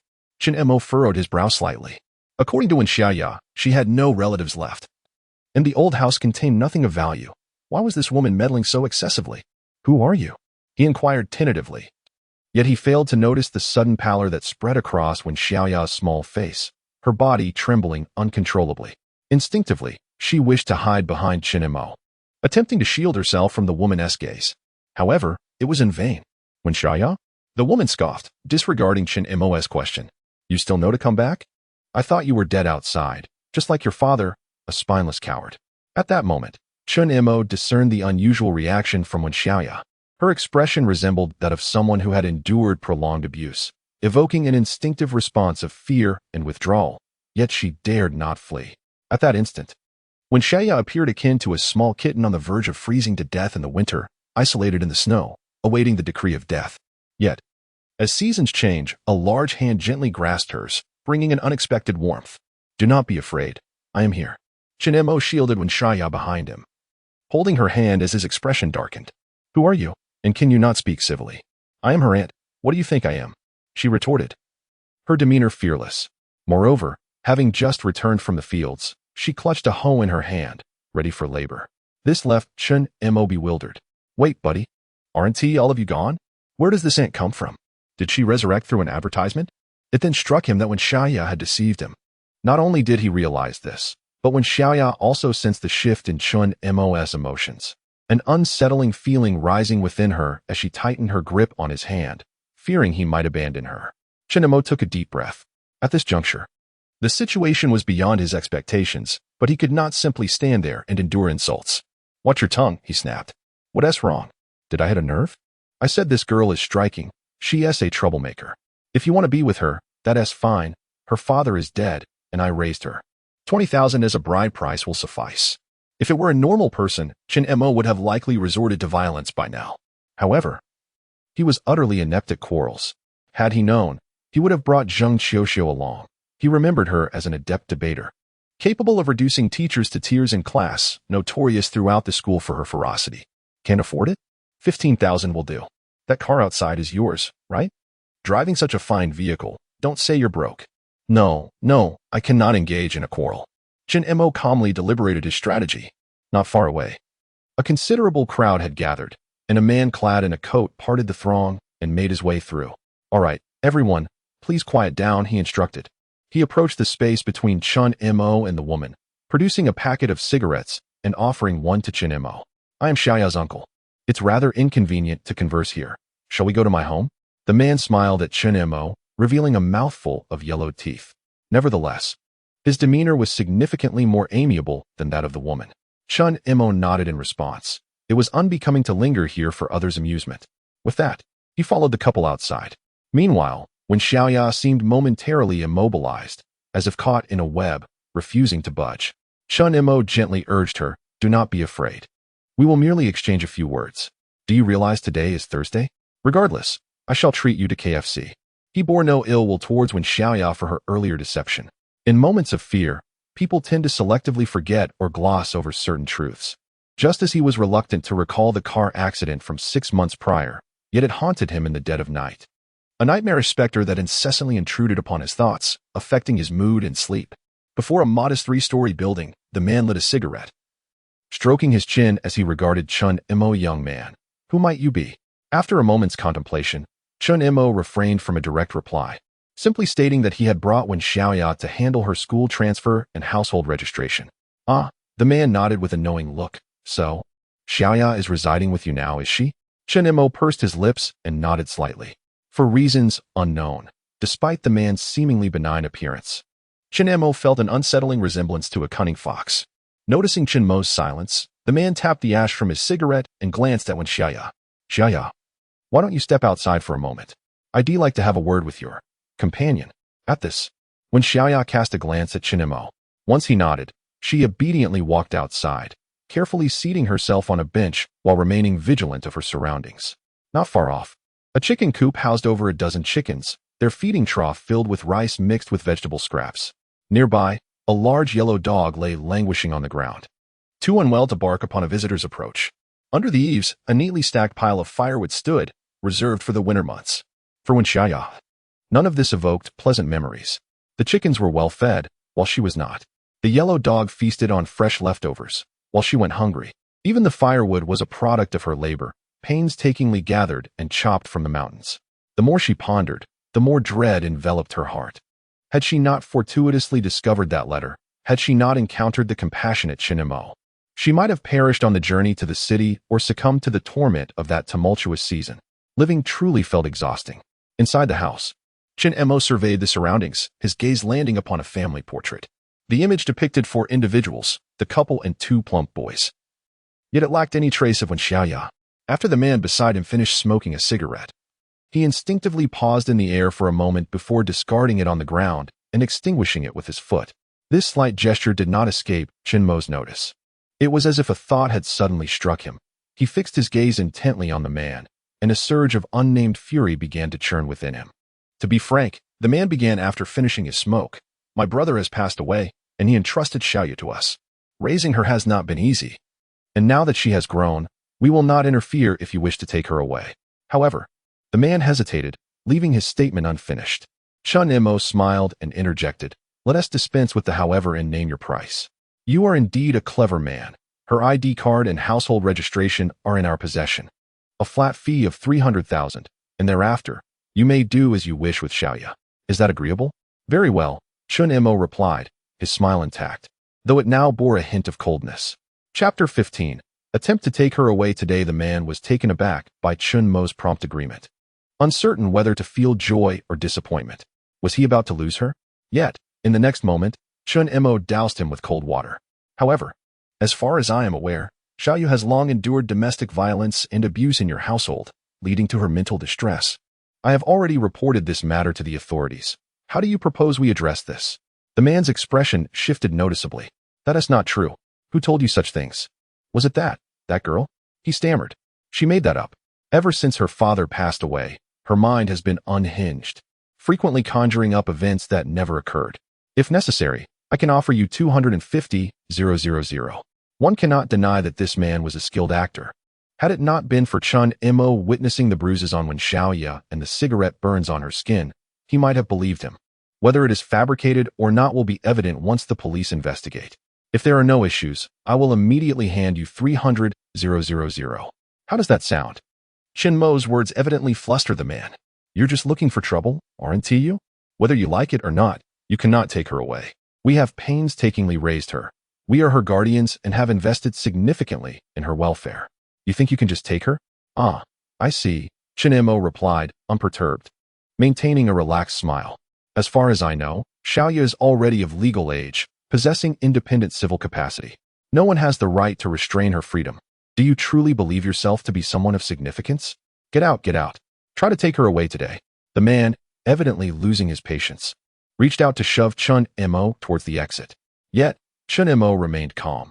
The hour was still early, and he was in no rush. He even had time to turn back and issue a stern warning. I will certainly take her away. If you dare to obstruct me, should the police fail to deal with you, I have my own methods and means. Even if it comes to a fight, I have nothing left to lose. One way or another, I will make you pay. Outside, Wen Xiaoya sat quietly on a stool, afraid to move even slightly.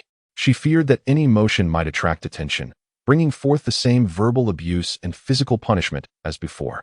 Yet, the inevitable still arrived. A sudden kick nearly sent her tumbling to the ground. Turning around, she saw her aunt standing behind her, pointing at 2 buckets nearby. What are you sitting there for? Don't think that just because you've brought back a wild man, you can shirk your duties. Hurry and fetch 2 buckets of water to feed the chickens. Wen Xiaoya gingerly stood up, supporting her waist. She glanced inside the house and then towards the faucet in the corner. In reality, they had running water here. Yet her aunt insisted she draw water from the outdoor well, claiming it made the chicken meat tastier. Deep down, she understood that her uncle's family simply could not tolerate her idleness. After a moment of hesitation, Wen Xiaoya lowered her head and trudged outside with the 2 iron buckets. Today, she wore a dress, appearing particularly innocent and lovely. However, now, with 2 iron buckets in hand, her presence on the village path seemed utterly incongruous with the surrounding environment. The onlookers merely shook their heads, offering no further commentary. The woman from the Wen family was notoriously irascible, and the villagers were all too aware of her mistreatment of Wen Xiaoya, yet they dared not speak out. There was a time when the Wen family had all gone out to work, leaving Wen Xiaoya alone at home. A kind-hearted elder, unable to bear the sight, invited Wen Xiaoya over for a meal. However, when the Wen family discovered this, the woman stormed in, hurling insults. She proclaimed that they had enough food at home and did not need others to play the benevolent role. Subsequently, she subjected Wen Xiaoya to a severe beating, questioning whether she had ever experienced hunger and accusing her of bringing shame to the family. From that moment on, the villagers chose to remain passive observers, refraining from offering any assistance to Wen Xiaoya. Chen Mo emerged from his room, scanning the courtyard for a glimpse of Wen Xiaoya, but instead spotting the woman engrossed in her phone. He inquired, "Where's Wen Xiaoya?" She glanced up, rolling her eyes at him, and replied dismissively, "None of your business. I sent her to work." Work? How truly monstrous this family was. Although Chen Mo had occasionally asked Wen Xiaoya to help around the house, it was merely to prevent her from feeling unwanted and to impart a sense of belonging. At most, he would ask her to prepare meals or tidy up. He would never burden her with heavy labor. What was wrong with working? Why was it any of her concern? Get lost if you have nothing better to do. You think you can stay for dinner? Such foul language. Chen Mo suppressed the urge to retaliate violently and exited the door, immediately spotting Wen Xiaoya in the distance. Her frail figure appeared diminutive as she wobbled along the path, struggling with the weight of the 2 large iron buckets, occasionally spilling water that dampened the hem of her dress. On the roadside, a hobbled man with a cane noticed Wen Xiaoya passing by and could not suppress a lewd grin. "Xiaoya, it's been a while since I last saw you. When did you return?"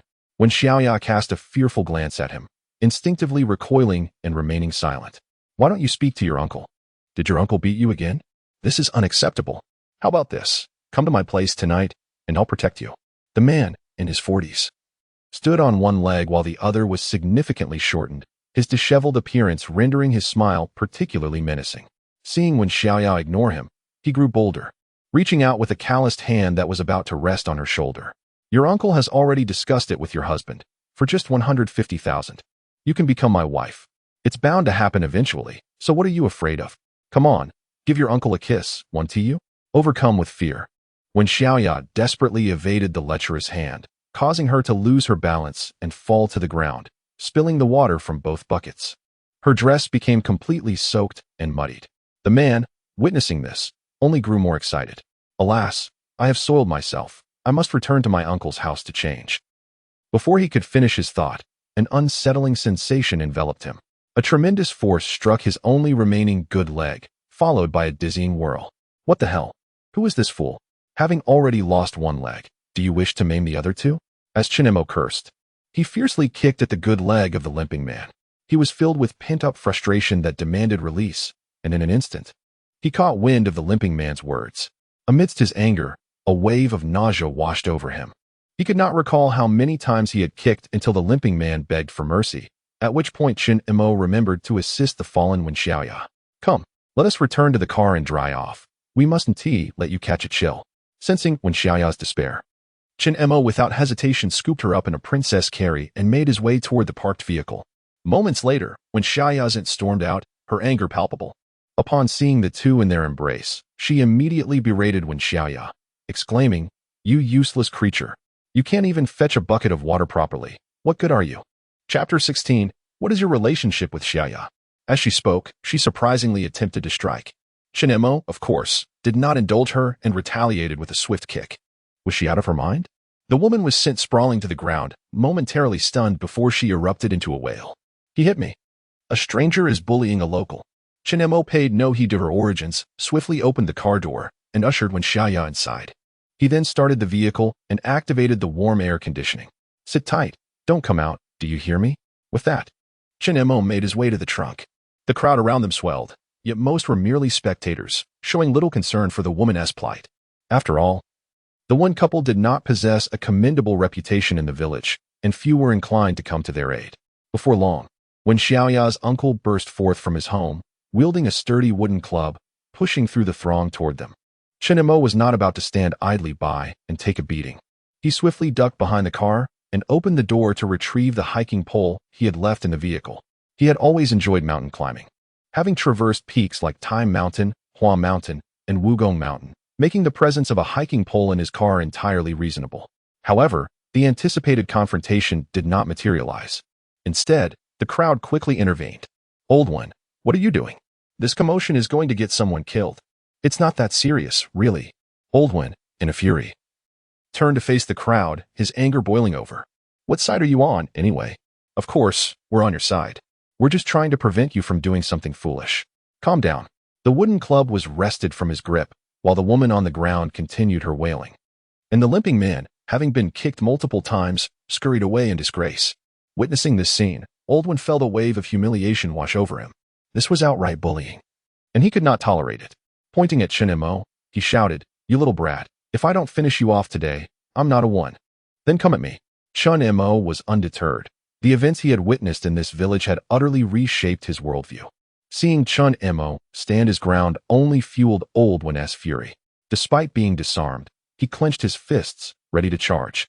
At that critical moment, with a loud click, the car door swung open, and to everyone's astonishment, Wen Xiaoya stepped out, positioning herself protectively in front of Chen Mo, disregarding her drenched clothes and disheveled hair. In that fleeting moment, Chen Mo was engulfed in nostalgia, reminiscent of the day he first met Wen Xiaoya, when she had stood alone at his doorstep. Yet this time was different. Crack! A fist collided with his body, unleashing an indescribable pain that coursed through him. Fortunately, he could endure it. Chen Mo clutched Wen Xiaoya tightly, spitting out blood-tinged saliva. Once he regained his composure, he discarded the hiking pole and lunged forward to grapple with Wen Xiaoya's uncle, engaging in a visceral exchange of blows. Since his middle school days, as the notorious troublemaker of his class, he had engaged in numerous fights. The experience accumulated over the years had taught him precisely where to strike and how to incapacitate his opponents. Before long, Wen Xiaoya's uncle found himself pinned beneath him, utterly defenseless. As the altercation escalated, the crowd descended into chaos. Some attempted to intervene, while others retreated, fearing for their own safety. Amid the commotion, a voice cried out, "Call the police, quickly." Upon hearing this, the crowd snapped to attention, and Chen Mo ceased his assault, though he still held Wen Xiaoya's uncle firmly in place, wary of any attempt at retaliation. Both men bore signs of their struggle. However, Chen Mo clearly fared better than Wen Xiaoya's uncle. Upon realizing the police were being summoned, Chen Mo smiled knowingly and turned to Wen Xiaoya's uncle, saying, "Perfect, we can address the domestic violence and abuse all at once." Wen Xiaoya's uncle, momentarily taken aback, quickly shouted to the crowd, "No, no, don't call the police. We can handle this ourselves." The woman who had been on the ground stood up and slapped him, exclaiming, "Why shouldn't we call the police? Look at what they've done to you. Compensation is a must." The man stood up, pulling his wife towards a corner. whispering something to her. When they returned, although their expressions still bore traces of anger, their hostility had noticeably diminished. The man said, "Young man, I won't hold this against you, but Xiaoya's household registration is still here. If you intend to take her away, you can't expect to do so without any payment." Even at this moment, he was still fixated on money. Chen Mo scoffed. "Do you truly see yourself as a trafficker? Xiaoya is of age. I will support her education and ensure her identification and household registration are reinstated. I have the means. But I will not line the pockets of scoundrels like you. Today, if you dare, try to stop me." With that, Chen Mo grasped Wen Xiaoya's hand and urged her towards the car. Faced with his unwavering stance, the couple dared not voice their anger. After all, they had gained nothing from him thus far, and it was evidently unwise to provoke further conflict. "Everyone disperse. What are you all standing around for?" someone shouted, prompting the onlookers to shake their heads and depart. Chen Mo looked out the window at the dispersing crowd, a smile creeping across his face. The people here were still quite genuine, at least there was no bias in their intervention. He felt fortunate that he had not come to a village rife with clannish allegiances, where kinship often overshadowed justice. Had he encountered such a community, he might not have escaped unscathed. Once the crowd had cleared and the road was vacant, Chen Mo prepared to start the car and leave. However, just a few meters down the road, the sound of several crisp knocks echoed against the window. Turning to look, he saw a benevolent-looking elderly woman standing outside the car, cradling something in her hands. As the car window rolled down, the elderly woman remarked, "Young man, Xiaoya's clothes are completely soaked. Please do not leave just yet. I have a set of clothes left by my granddaughter that she can change into." Chen Mo was momentarily taken aback, then turned his gaze toward Wen Xiaoya in the passenger seat, noticing a flicker of warmth on her face. It seemed evident that the kind old woman before him possessed a heart of gold. "All right, thank you, ma'am," Chen Mo replied as he opened the car door in agreement. The old woman's home was situated by the roadside, a two-story red brick house that, although appearing somewhat worn on the outside, exuded an air of cleanliness and order within. Upon entering, one was greeted by a subtle scent of sandalwood. "Xiaoya, go change into the clothes," the elderly lady instructed, ushering Wen Xiaoya into the room. She then busied herself gathering some supplies for bandaging and beckoned Chen Mo over. "Young man, come here, I shall tend to your wounds." Chen Mo was momentarily flabbergasted, quickly retorting, "Thank you, ma'am, but I really cannot impose." Yet, despite his words, he complied and sat down obediently. "So, young man, what is your relationship with Xiaoya?" As she applied the ointment, the elderly woman's curiosity seemed to unravel, opening a dialogue. Chapter 17. Indeed, I deceived you. What sort of relationship is this? The question left Chen Mo momentarily stunned. He had never contemplated this matter. Between them, there existed neither familial ties nor friendship, merely the connection forged through a letter from over a decade ago. However, perhaps it could be considered familial. Chen Mo responded in this manner. The old woman, who was applying the medicine, paused briefly and then smiled gently. "Lilia has endured a difficult life, never knowing happiness from childhood to adulthood. Today, I can see that you truly regard her as family, which puts my mind at ease." From the old woman's words, it seemed she was aware of Wen Xiaoya's past hardships. This revelation greatly piqued Chen Mo's curiosity. "Can you share with me what you know? Has Xiaoya not told you any of this?" "Yes," Chen Mo nodded. "She is typically quite reticent, unwilling to divulge anything. When I first inquired, she mentioned that her family was gone. I never imagined she had an elder uncle." "I see." The old woman's touch was gentle as she applied the medicine, revealing her inherently kind and gentle nature. Despite the bruises marring Chen Mo's face, he felt no pain under her careful ministrations. Seizing the moment, the old woman began to recount Wen Xiaoya's misfortunes. In her early years, when her mother was still alive, she experienced true happiness. However, everything changed when she was 5.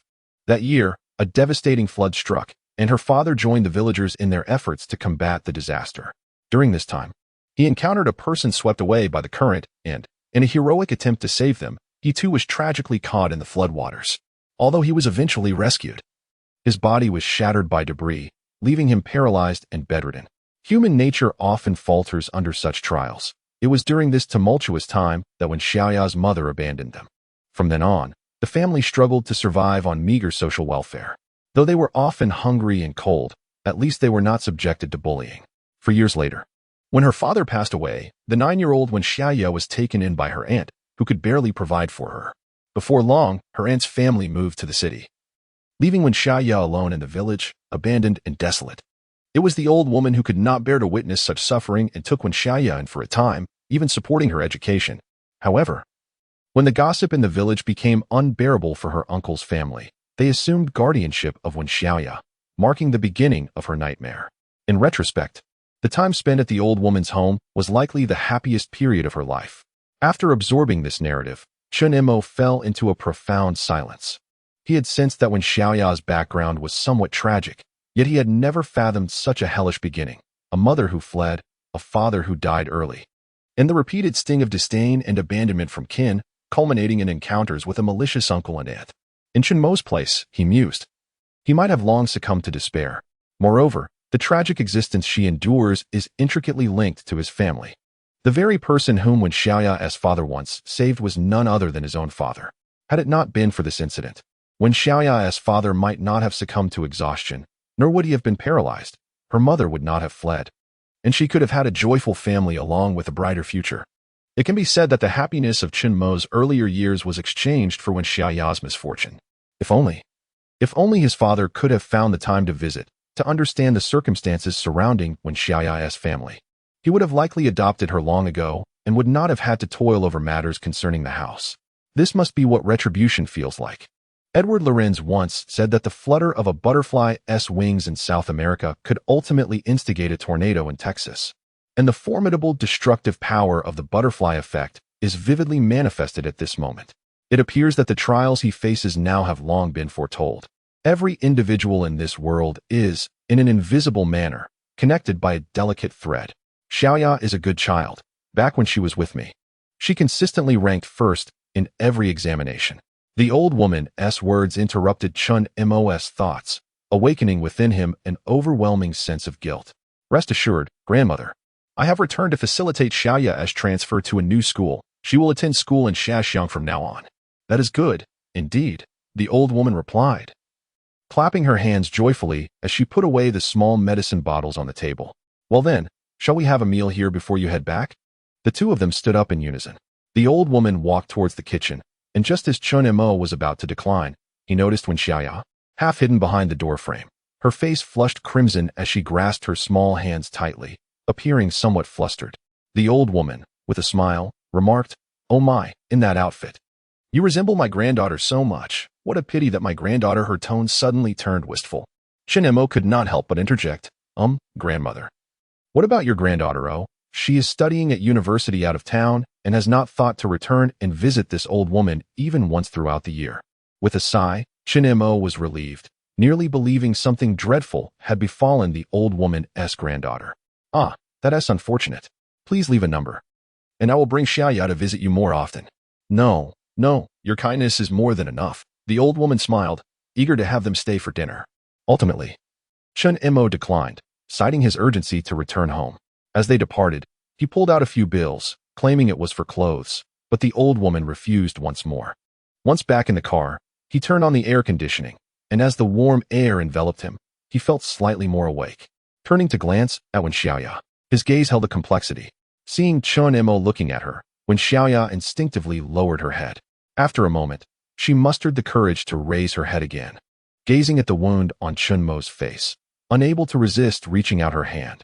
Yet, before her fingers could touch him, she withdrew her hand once more. I beg your pardon. I should not have deceived you, nor would you be adept at fighting. What utter nonsense! Chen Mo expressed his displeasure, grasping Wen Xiaoya's hand and placing it against his own face. It did not hurt in the slightest, on the contrary. Having not engaged in physical activity for quite some time, he found it rather pleasant today. The warmth emanating from Chen Mo's face was inexplicably discomforting for Wen Xiaoya. She was no fool. She was certain Chen Mo was misleading her. How could it possibly not hurt? She understood the essence of pain more than many, whether it be physical or emotional anguish. Furthermore, Chen Mo continued, you need not feel that you have tricked me. In truth, I have also deceived you.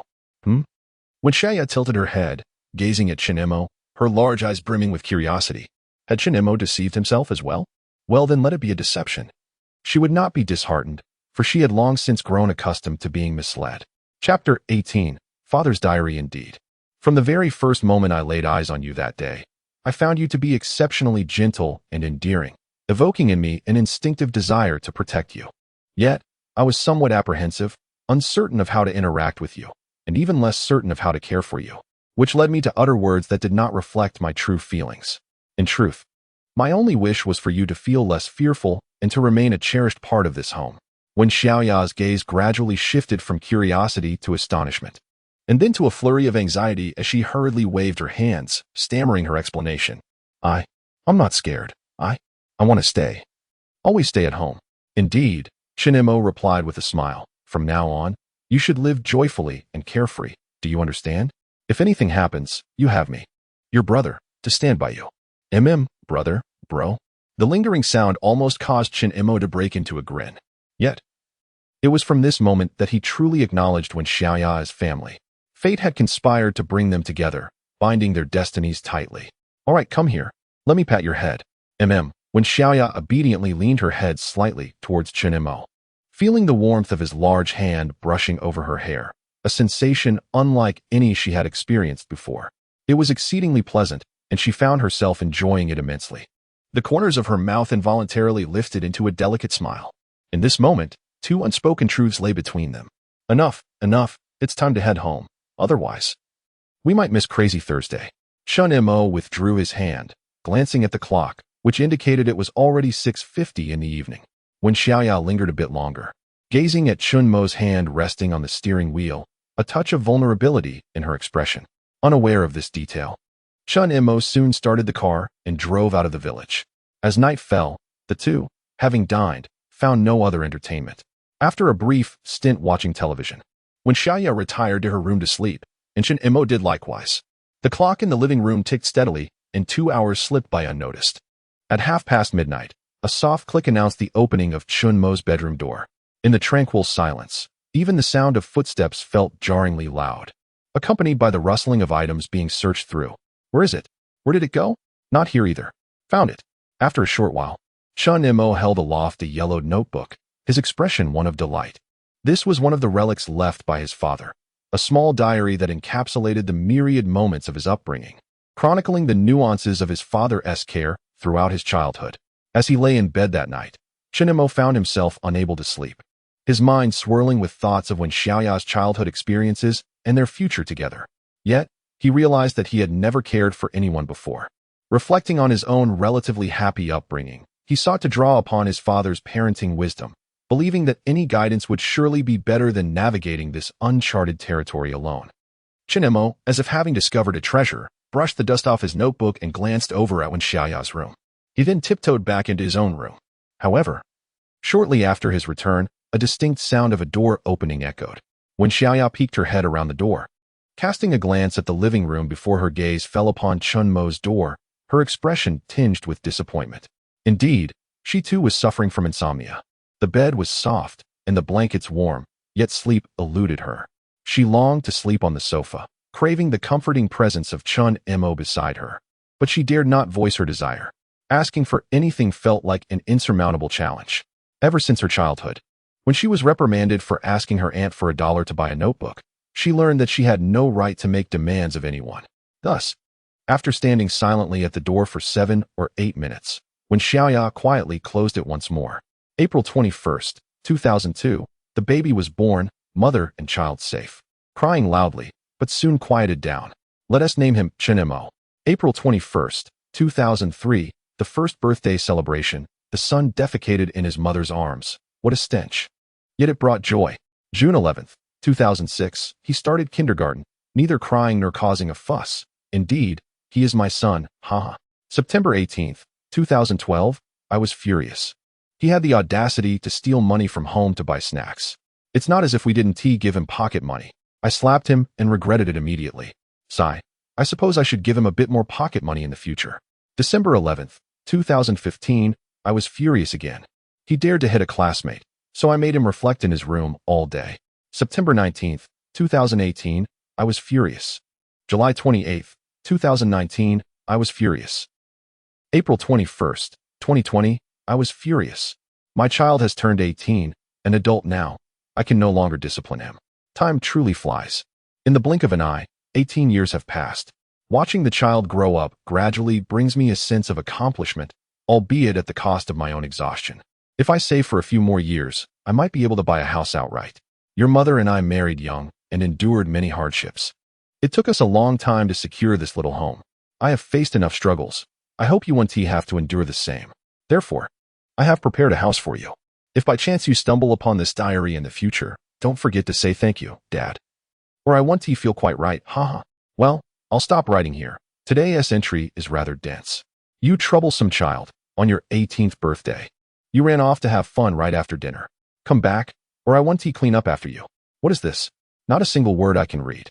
With a sudden clap, Chen Mo snapped the diary shut and feigned nonchalance as he gazed out the window. The orange-yellow streetlights cast their glow amidst the shadows of the leaves, dappling his room and illuminating his face. A gentle breeze swept through, causing the curtains to flutter slightly. It was then that Chen Mo realized he had left the window open. No wonder it was so cold. The chill made him shiver. He rose and walked to the window, but instead of closing it, he lit a cigarette for himself. The white smoke drifted out, half into the night air and half remaining within the room. Cough, cough. Chen Mo suddenly coughed several times, wiping away the tears at the corner of his eyes. He gazed out the window and muttered to himself, "Old Deng, if you wish to hear my gratitude, you must allow me to express it to your face. How can you be so inconsiderate, offering no opportunity at all? Damn it, in the dead of night, seeking your wisdom, and all I receive are useless trinkets. Can we not inscribe something of value instead? I've perused your diaries for over a decade, and you've chastised me 34 times, though I've forgotten. You seem to remember with remarkable clarity. Is this a vendetta diary you've crafted for me?" As he spoke, a cigarette unwittingly burned down to its end. Feeling it insufficient, he lit another without uttering a word, solely focused on smoking. It was only at the very moment the cigarette extinguished that he turned, addressing the outside world with a simple yet heartfelt, "Thank you, old Deng, and to my dear mother." Chapter 19. I fear you might be cold. The growth of a person often transpires in the blink of an eye. Just as Chen Mo scoured the internet for strategies and navigated through various governmental departments, he ultimately spent a fortnight assisting Wen Xiaoya in obtaining a new identity card and household registration. Prior to this endeavor, he was entirely ignorant of such matters. It was during this process that he first learned that one could indeed leave work punctually, that obtaining a stamp could take 3 days, and that insufficient materials necessitated a 5-day wait for reevaluation. Frustrated by the bureaucratic labyrinth, Chen Mo could not help but call Wu Ming to vent his ire. Who would have thought the system could be so gratifying? Ultimately, however, everything was resolved satisfactorily. With her identity card and household registration in hand, Wen Xiaoya was at last able to attend school. Yet, a visit to her hometown was still required. Fortunately, this time, they only needed to go to her school, sparing them a trip back to that village. Early in the morning, after a hearty breakfast, the two prepared to set off. As the door swung open, a blast of cold air rushed in, causing Chen Mo to shiver involuntarily. The winter in Shaoxiang was akin to a capricious maiden. One moment it appeared adorably innocent, and the next it transformed into a frigid force, siphoning away the last remnants of warmth from within. Fortunately, Chen Mo had already equipped himself for the winter. Behind him, Wen Xiaoya donned an adorable bear-patterned down jacket, her long hair tied into a ponytail, cascading casually behind her. The white fleece-lined pants enveloped her long legs, making her resemble a cub of a polar bear, small and fluffy. "Are you cold?" Chen Mo inquired. Wen Xiaoya obediently nodded. "I don't believe it." With that, Chen Mo extended his icy hand to her face, expecting her to flinch from the chill. He was surprised when she not only remained still but leaned closer to his palm. "Are you foolish? Don't you realize how cold it is?" He quickly withdrew his hand and pressed it against his own face for comparison. Ouch! He gasped at the frigid sensation. It was indeed cold. Yet, Wen Xiaoya appeared unaffected, blinking her long eyelashes as if they could speak. "I fear you might be cold." "What?" Chen Mo was momentarily at a loss for words. Noticing his bewilderment, Wen Xiaoya leaned closer. "My clothes are warm. I'm not cold. Do you still want to touch?" Touch. The innocence of youth truly surpasses the allure of all the superficial charms encountered online.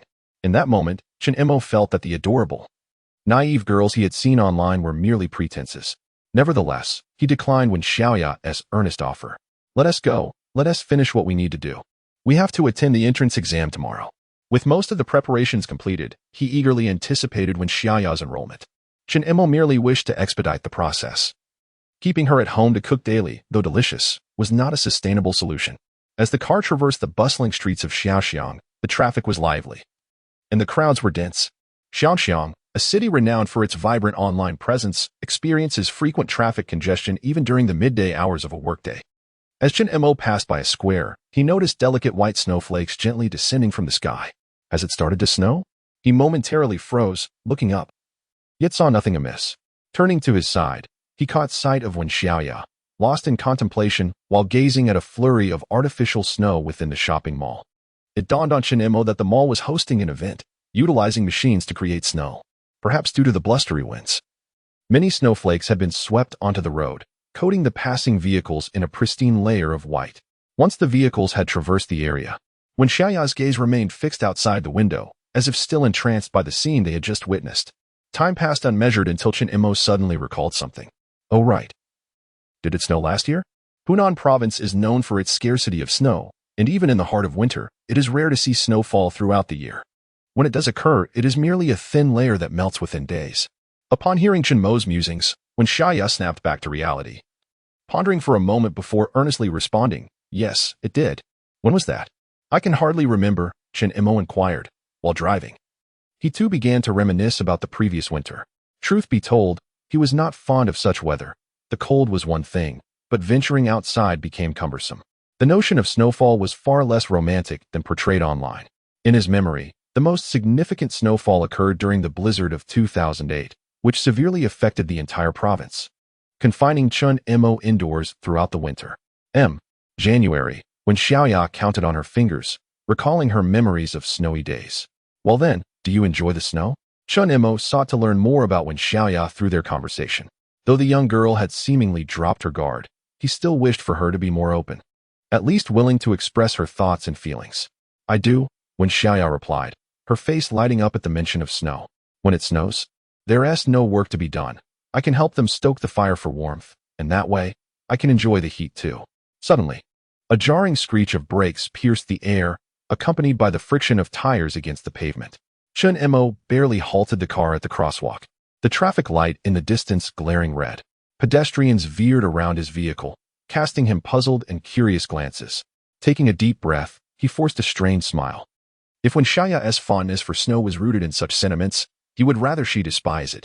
Yet after some contemplation, he suggested, Xiaoya, since you enjoy snow, how about I take you out for a snowball fight if it snows this year? Okay, Wen Xiaoya replied softly, a flicker of anticipation igniting within her. She understood that engaging in a snowball fight would be a joyous experience, albeit one she had never attempted, as others often shunned her, unwilling to play. But now, things were different. She had Chen Mo, and the very thought filled her with happiness. However, soon after, Wen Xiaoya began to feel a wave of anxiety. What if it does not snow this year? Chen Mo had already anticipated this concern and replied, if it does not snow this year, I shall take you to Harbin. I have heard that the snow scenery there is quite splendid. With this, Wen Xiaoya found herself hoping that this year's Shaoxiang would remain snowless. The two conversed along the way, and time seemed to fly. It felt as though they had not traveled long before arriving at Wen Xiaoya's hometown. She had previously attended school here. The first task upon their arrival was to obtain a certificate, followed by completing various formalities for her transfer. Under Wen Xiaoya's guidance, Chen Mo quickly reached her classroom. The presence of these two unfamiliar faces immediately captured the attention of a throng of onlookers, accompanied by a chorus of astonished exclamations. As for why Wen Xiaoya was considered a stranger, it was because most people failed to recognize her. Chapter 20. I want to watch television. A group of students gathered, chattering excitedly. Who is she? Is she beautiful? How did she end up in our class? Could she be new? So adorable. Why does she look somewhat familiar? I feel like she resembles that disheveled girl. Impossible. She hasn't been around for over a month. It does seem like her. Look at the scar on her hand. I've seen it before. It's identical. In an instant, the entire class became agitated. No one had anticipated that the usually overlooked and timid Wen Xiaoya, who often kept her head down and dressed in tattered clothes like a little beggar, could transform so completely with a change of attire. Her exquisite beauty, combined with her fragile physique, evoked a strong sense of protectiveness in those who beheld her. This cannot be true. WOC, had I known she was this stunning, I wouldn't have made her take out my trash every day. What did you just say? I'm tempted to strangle you right now. I wish I had eyes that had never seen the old Wen Xiaoya. I declare, the new school beauty is Wen Xiaoya. Who dares to dissent? I'll confront them. Suddenly, the door to the adjacent office swung open, and the homeroom teacher stormed out, visibly furious. What are you all shouting about instead of studying? Instantaneously, the class fell silent. Chen Mo stood nearby, wearing a smile.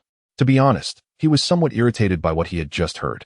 However, recalling their initial astonishment, he felt a sense of pride. This only proved that he had taken excellent care of Xiaoya. She had lost a bit of weight, so it seemed he should encourage her to eat more nourishing food to regain a healthy figure. Setting that thought aside, Chen Mo took Wen Xiaoya's hand and approached the teacher. Hello, I am Xiaoya's brother. I have been in contact with you previously. Today, I am here to complete her transfer procedures. His voice was soft yet clear enough for everyone in the classroom to hear. A chorus of sighs and lamentations erupted. Transfer? No, my newly discovered goddess is leaving already? What a loss. Ignoring these comments, Chen Mo remained unfazed. As for Wen Xiaoya, it was even less of a concern for her. She had never enjoyed her time here. The constant alienation, disdainful glances, and mocking were far from pleasant. Though she had spent her first year here, she felt no sense of nostalgia. The homeroom teacher, hearing the commotion, rapped on the door again. Everyone, quiet down. Turning to Chen Mo and Wen Xiaoya, she smiled warmly. Mr. Chen, let's discuss this in my office. Certainly. The three of them entered the office, where the teacher pulled out 2 chairs for them. Chen Mo did not hesitate and sat down promptly. Just as he was about to discuss the transfer, he noticed Wen Xiaoya still standing there, looking somewhat dazed. Please, have a seat. Chen Mo gently urged her, and she timidly took her place. She regarded the homeroom teacher with great respect. Mr. Chen, are you truly certain about transferring schools? The homeroom teacher gazed at the two with a look of regret. Xiaoya's academic performance was commendable. She had secured the top position in the entire grade during last semester's final exams. If she continued to excel at our school, she would have a promising chance for direct admission. Absolutely, Chen Mo affirmed with a nod. May I inquire which school you have arranged for Xiaoya? Yahweh School. A flicker of surprise crossed the homeroom teacher's eyes as she exclaimed, that is indeed one of the 4 prestigious schools in Xiang province. At that moment, her gaze towards Chen Mo shifted subtly. Such an institution is not easily accessible. Even the annual admissions process is akin to selecting prodigies. Only those with exceptional grades within the province can gain entry, let alone transfer. To attend such a school is tantamount to having 1 foot firmly planted on the threshold of university. She found herself somewhat bewildered by Chen Mo's background, as she had never heard of Wen Xiaoya having an older brother. Otherwise, her life would not have unfolded in such a manner. After a moment of contemplation, the homeroom teacher earnestly remarked, Mr. Chen, I would like to advise you that while prestigious schools can offer superior education for Xiaoya, the competition is fierce. With her current grades, she must excel in examinations to secure university admission. However, I can assure you that remaining here would guarantee her a recommendation slot. Well, if her grades are good, why must she rely on recommendations? Chen Mo's question left the homeroom teacher momentarily speechless. He then turned to Wen Xiaoya, who nodded in agreement, her expression affirming his words. She was indifferent to where she studied, as long as Chen Mo was by her side. From that point onward, the homeroom teacher had no further remarks. The transfer process proceeded smoothly, completed within a single day. Chen Mo's greater concern, however, was the upcoming examination the next day. Although Xiaoya's homeroom teacher had praised her excellent performance, the differing educational methodologies and the varying difficulty of the examination papers from the 2 schools loomed large in his mind. If Xiaoya performed well, it would be acceptable, but if she did not, he would undoubtedly need to invest more effort. As night fell, Chen Mo sat on the sofa, holding his phone, contemplating whether he should message Wu Ming to inquire about the situation. Having just showered, when Xiaoya appeared in her blue pajamas, observing her brother lost in thought before quietly taking a seat beside him. Brother, I wish to watch television, she said, reaching for the remote control. With limited entertainment options at home, aside from cooking and cleaning, watching television was her sole leisure activity. Typically, she wouldn't need to ask Chen Mo for permission, as he would never scold her, but tonight, he seemed somewhat off. Indeed, as soon as she finished speaking, Chen Mo quickly responded, No, you cannot watch. Their eyes met, and he noticed a fleeting look of grievance in Wen Xiaoya's gaze. All right, I may have been a bit harsh. It's not that you cannot watch, but there's an exam tomorrow. Are you certain you don't need to review? Not really, right? As Chen Mo opened his mouth to speak, he suddenly realized that even if he were to review, he lacked a clear approach. Moreover, would his words impose undue pressure on Xiaoya? Never mind, never mind. However, It must be agreed that tonight they should not stay up too late and should retire to bed at an early hour. All right, I understand, brother, replied Wen Xiaoya, her face lighting up with joy as she turned on the television and began to search for an anime titled The Gift of Furong Wang. This was a recent discovery for her, and aside from Pokemon, it was the most captivating anime she had encountered. Although the hero met his demise early on, Wen Xiaoya felt he resembled her brother, Chen Mo, gentle and approachable, a character she cherished deeply. Observing Xiaoya, engrossed in the television screen with delight, Chen Mo couldn't help but smile. As long as she was happy, that was enough. The next day, the two hedgehogs, nestled together on the sofa, were roused from their slumber by a resounding knock at the door. Chapter 21. You can't say it. You really can't say it. Here they come. Chen Mo, with an air of impatience, opened his eyes, struggling to rise from the sofa. After a futile attempt, he surrendered, lowering his gaze. He found Wen Xiaoya tightly clinging to his arm, seemingly still in slumber, with a slight smile adorning her lips, exuding an adorable charm. How endearing. This thought flickered through Chen Mo's mind. Wait a moment? No, that's not right. Suddenly, Chen Mo recalled the significance of the day, glancing at the time. Oh no.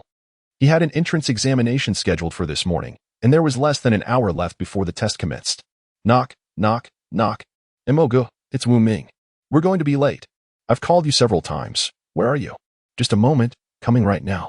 Responding to Wu Ming's call from outside, Chen Mo shook Wen Xiaoya vigorously. Sure ya, wake up. In the next instant, Wen Xiaoya's large eyes snapped open, a hint of panic evident within them. Upon recognizing Chen Mo, she exhaled in relief. Quickly, she rushed back to her room to change clothes, as they were headed for the examination. Chen Mo, having no particular fuss to make, had not changed his clothes from the previous night due to staying up late, so he was ready to leave immediately. Seizing the opportunity while Wen Xiaoya was changing, he went to the door and let Wu Ming in. As soon as he entered, Wu Ming scanned the room and chuckled. Go, where's the kid? You aren't planning to repeat a year, are you? Enough chatter, wait a moment. In any case, his house was close to the school. Just a few minutes by car. All right. Wu Ming plopped down on the sofa, surveying the tidy living room, even catching a whiff of camellia fragrance, nodding in approval. Go, your quality of life is quite high now. My room looks like a pigsty compared to yours. Just keep that in mind. Chen Mo, disregarding Wu Ming's chatter, rubbed his head, his hair tousled from sleeping on the sofa. Noticing Chen Mo's indifference, Wu Ming didn't pursue the matter further and pulled out a pack of cigarettes from his pocket. Just as he was about to light one, Chen Mo's calm voice interrupted from behind. Extinguish it. Huh? I said extinguish the cigarette. Why? Go, have you started to quit smoking? Wu Ming glanced around, unable to find an ashtray. I haven't quit, but this is a public area. Do you understand the concept of no smoking? Huh? Wu Ming laughed. Go, you truly have a knack for humor. Public area? It's just the two of us here. How can it be? Before he could finish, the door to the adjacent room swung open abruptly. When Xiaoya emerged, clad in a cream-colored cotton coat paired with jeans, radiating youthful exuberance. The moment their eyes met, both were taken aback. When Xiaoya, resembling a startled rabbit, anticipated the presence of another person in the living room, instinctively retreating towards her room. Meanwhile, Wu Ming was equally astonished to discover there was indeed another person in the house. After a moment of stunned silence, Wu Ming stammered, well, smoking in public areas is indeed inappropriate. I will quit. No, extinguish it immediately. Before long, the three gathered in the living room. When Xiaoya hid behind Chen Mo, tightly clutching his sleeve, she was not fond of strangers. Chen Mo, however, fixed his gaze on Wu Ming and after a pause remarked, you frighten her. Wu Ming raised an eyebrow, his face slowly contorting into a question mark as he pondered whether he should even be present. Not brother Mo, who? Is she? My sister. So, she is the child of your relative you spoke of? This is a long story. Wu Ming appeared eager to listen.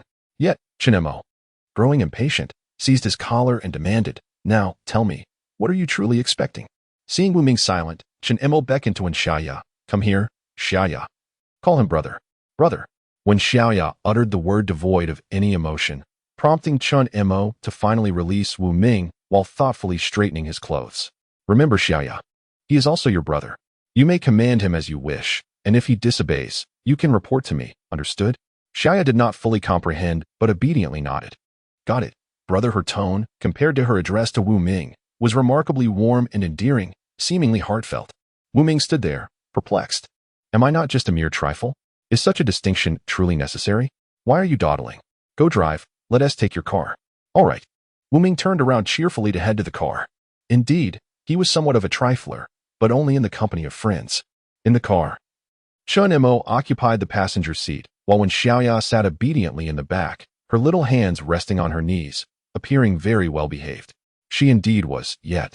Wu Ming occasionally glanced at her through the rearview mirror, which made her feel a bit uncomfortable. Fortunately, Chen Mo noticed Wu Ming's subtle movements and shot him a warning look. What are you staring at? Wu Ming quickly became compliant. A few minutes later, they arrived at Yahui School. Guided by Wu Ming, they entered an office where they were greeted by a young and beautiful woman. Director Wu, Mr. Chen, hello. I am Wang Xinyuo. It was evident that she held Wu Ming in high regard, prompting Chen Mo to take a closer look at his brother, who seemed to have been promoted in the mere 6 months since they last met. After exchanging polite niceties, they got down to business. When Xiaoya was left in the office while Chen Mo and Wu Ming moved to a different area to wait. Before leaving, Chen Mo cast her a reassuring glance. At this point, the outcome of the exam was no longer of paramount importance. Outside, Chen Mo and Wu Ming simultaneously lit a cigarette. Brother Mo, I have a question for you. How is your sister so stunning? Don't say it. Seriously, don't. Do you also agree with my perspective? It truly is aesthetically pleasing. Apart from the word impressive, I find myself at a loss for other descriptors. No, what I mean to say is, I wish you would refrain from commenting further. Chen Mo glanced around but found no trash can, so he nonchalantly tossed the cigarette but onto the ground. Wu Ming mimicked his actions. Afterward, the two exchanged a furtive glance, sharing a mischievous chuckle. They set aside their personal integrity to relish in an unprincipled existence. After all, they had often engaged in such mischief during their school days. By the way, Chen Mo inquired, when did you become a section chief? Just 2 months ago. I was merely a humble office director.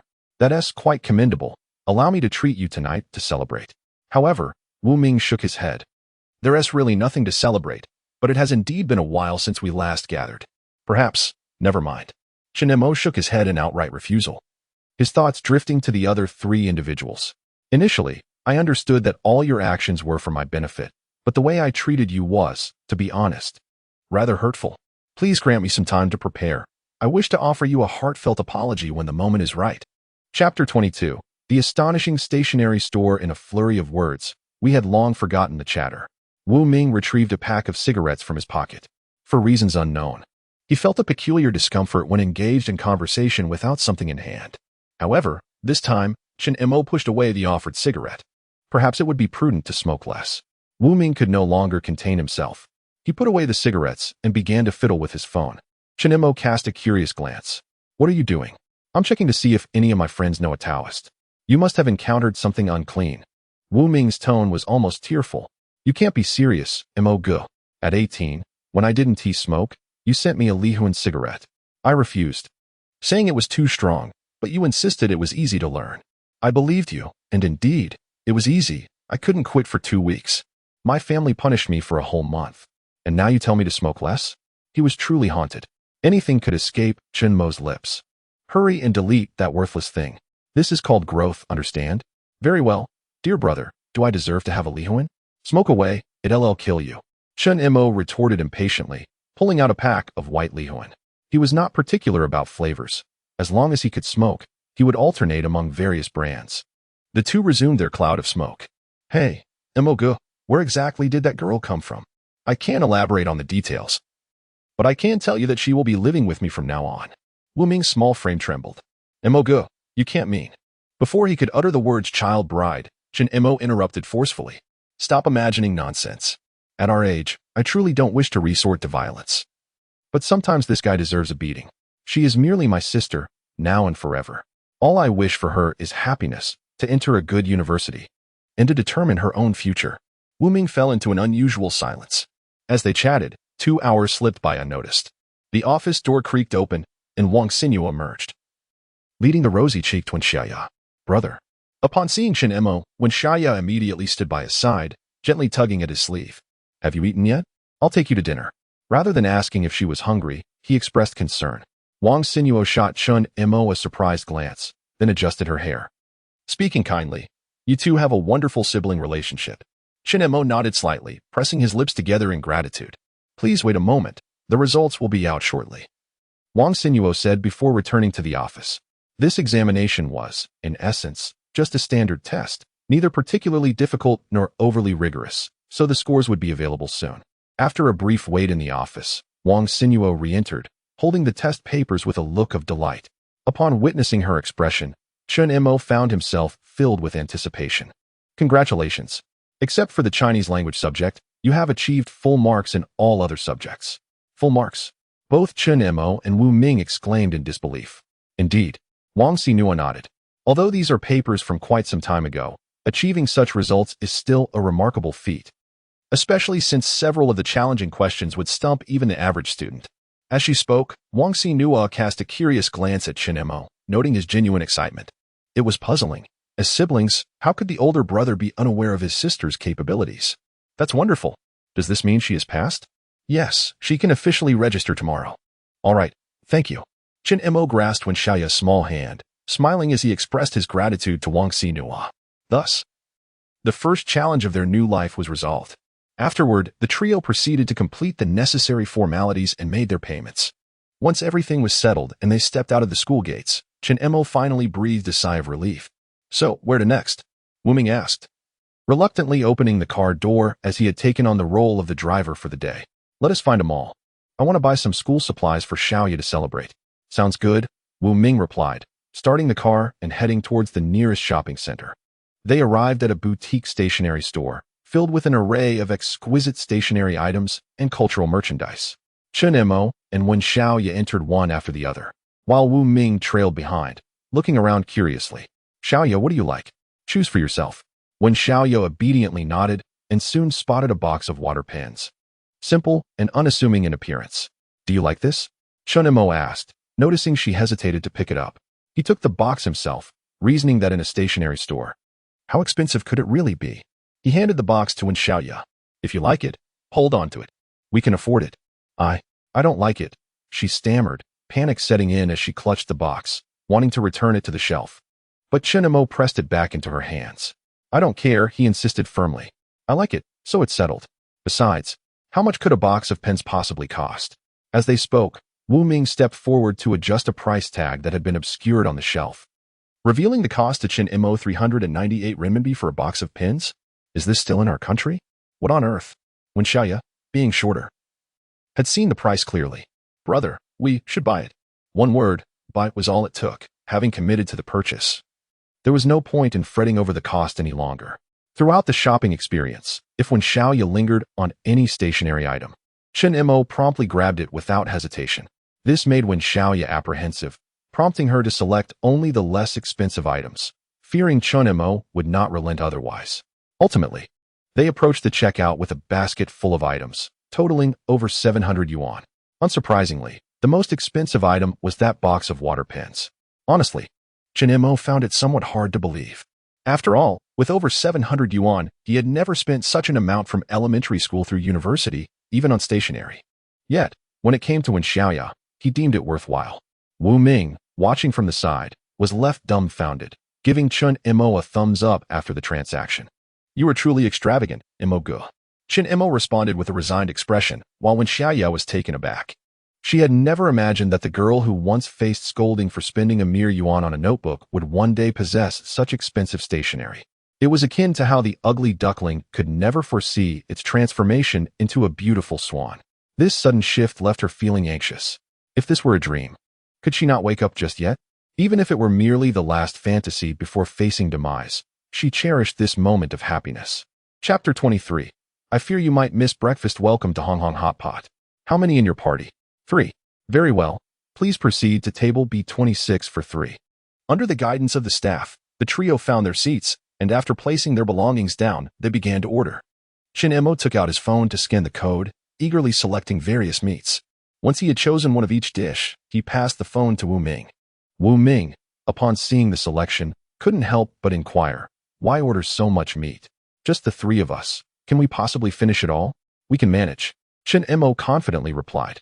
Besides, why do you care so much? I'm ordering for Xiaoya, not for you. Wen Xiaoya, who had been silently observing, suddenly jolted, casting a dazed glance at Chen Mo, her cheeks flushing slightly. Well, it seems my large appetite has been revealed. What's the fuss? She's just a little girl. How much can she eat? Order your dishes and mind your own business, Chen Mo urged, tapping the table with his fingertips. Before long, they had finalized their orders, and the broth was brought to the table. Once everything was prepared, Chen Mo went on to assist Wen Xiaoya in preparing 2 dipping sauces, one spicy and one mild. Wu Ming's gaze towards Chen Mo shifted to one of curiosity. However, when Wen Xiaoya placed the first piece of succulent lamb roll into Chen Mo's bowl and sweetly said, "Brother, you eat," he felt a wave of relief. Damn. If my sister were this obedient, I would gladly serve her, Wu Ming muttered to himself. What did you say? Chen Mo asked, having not caught his words due to their quietness. Oh, nothing. The water's boiling. Let us eat. After more than an hour, the table, once laden with meat, was nearly emptied, and even the garnishing vegetables had been tossed into the pot. Chen Mo, still concerned that Wen Xiaoya might not be full, asked if she wanted to order more. The girl, holding her stomach, wore a satisfied and joyful expression. In response to Chen Mo's inquiry, she shook her head like a rattle drum. Thank you, brother. I'm full. Seeing Wen Xiaoya so easily satisfied brought a smile to Chen Mo's face. All right, if you're full, let us head out. Wait, brother, I'm not full yet. Wu Ming stood up, somewhat disgruntled. Oh. He felt as though he had become an outsider. While enjoying the sight of Wen Xiaoya devouring her food with gusto, he realized he himself had hardly eaten anything. One cannot deny that Wen Xiaoya's angelic face, combined with her voracious appetite, was a delightful sight, sparking one's appetite. If she were to become a food streamer, Wu Ming would undoubtedly shower her with gifts. We're out of dishes. Chen Mo shrugged, exasperated. But there's a place downstairs that sells fried noodles. I'll buy you a bowl on the way back. Realizing his situation, Wu Ming reluctantly accepted his role and drove Chen Mo and Wen Xiaoya back home. Downstairs, Chen Mo waved to Wen Xiaoya. Xiaoya, you head upstairs first. We'll chat for a bit. Okay, brother, Wen Xiaoya nodded obediently, turning to ascend the stairs. After taking a couple of steps, she seemed to recall something and turned back to face the 2 individuals. Under the gaze of Chen Mo and Wu Ming, she hesitated for over 10 seconds. Eventually, she raised her hand, stiffly waved at Wu Ming, and said, Brother, goodbye, goodbye. Wu Ming was equally perplexed. Her words felt devoid of emotion, almost mechanical. She treated Chen Mo one way and him another. All right, let's go. I'll take you to have some fried noodles. Really eat? I could just have a meal at home. Let's chat a bit. That is fine. But you'll have to treat me. Call me Dad. Look at you, all grown up and starting to care about appearances. At a barbecue restaurant downstairs, Chen Mo ordered 2 servings of fried noodles and a few skewers of meat, engaging in conversation while they ate. When they had nearly finished, as Wu Ming stood to take his leave, Chen Mo patted him on the shoulder. Minger, please keep this matter confidential for now. Don't tell the other 3. Huh? Brother Mo, what do you mean? My lips are famously sealed. Don't you trust me? Chen Mo shot him an exasperated glance. I know your lips are sealed, but you're not good at taking a hit. Once you're struck, you spill everything. He recalled a time in high school when he visited Wu Ming's house, and the boy fumbled to shut down his computer. When Chen Mo inquired about what he was doing, he refused to divulge until Chen Mo playfully punched him twice, after which he revealed all his study materials to Chen Mo, even giving him a copy. The result was that both of them felt somewhat weak during that period. Who else but you would dare to hit me? Zheng Qiuqiu. Upon mentioning her name, both of them could not contain their laughter. Not only did Zheng Qiuqiu dare to hit Wu Ming, but she had also struck Chen Mo. The memory of her fury sent a shiver down their spines. All right. It's getting late. I'll head off. Brother Mo, okay. Let us meet again next time. Watching Wu Ming drive away, Chen Mo rubbed his hands together and turned to head upstairs.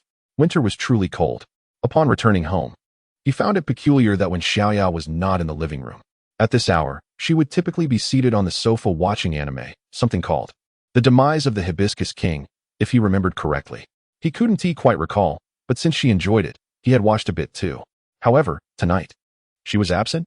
Did she perhaps realize that school was starting tomorrow and went in her room to sleep? Chen Mo pondered as he made his way to her room. As he passed by the kitchen, he unexpectedly collided with Wen Xiaoya, who was holding a bowl filled with an unknown substance. Her delicate, cloud-like figure was on an entirely different level from Chen Mo's. As she was about to fall backward, he faced the dilemma of whether to save her or the bowl first. Ultimately, he swiftly caught Wen Xiaoya. To his surprise, she held onto the bowl tightly, not allowing it to budge, though some of the broth splashed out. Are you all right? Chen Mo hurriedly pulled Wen Xiaoya over to assess her condition. The girl's forehead bore a slight redness from a bump, and her hands exhibited several red spots, evidently scalded. Aye, I'm fine, Wen Xiaoya replied, her eyes glistening. Is this what you call fine? You haven't been burned? Chen Mo exclaimed, taking the bowl from her hands. Upon inspection, he noticed a few golden-hued fried eggs resting inside. Wait here. I'll fetch some ice from the fridge to soothe it. No need. I am truly fine, she insisted, wiping her hands and extending her delicate wrist towards Chen Mo. See? Fortunately, it was just a bit red, not severe enough to be classified as a burn. And Chen Mo exhaled in relief. All right, I'll set it on the table. You should wash your hands and come eat. He shook his head in exasperation. Such an appetite. I can't fathom how you managed to remain slender.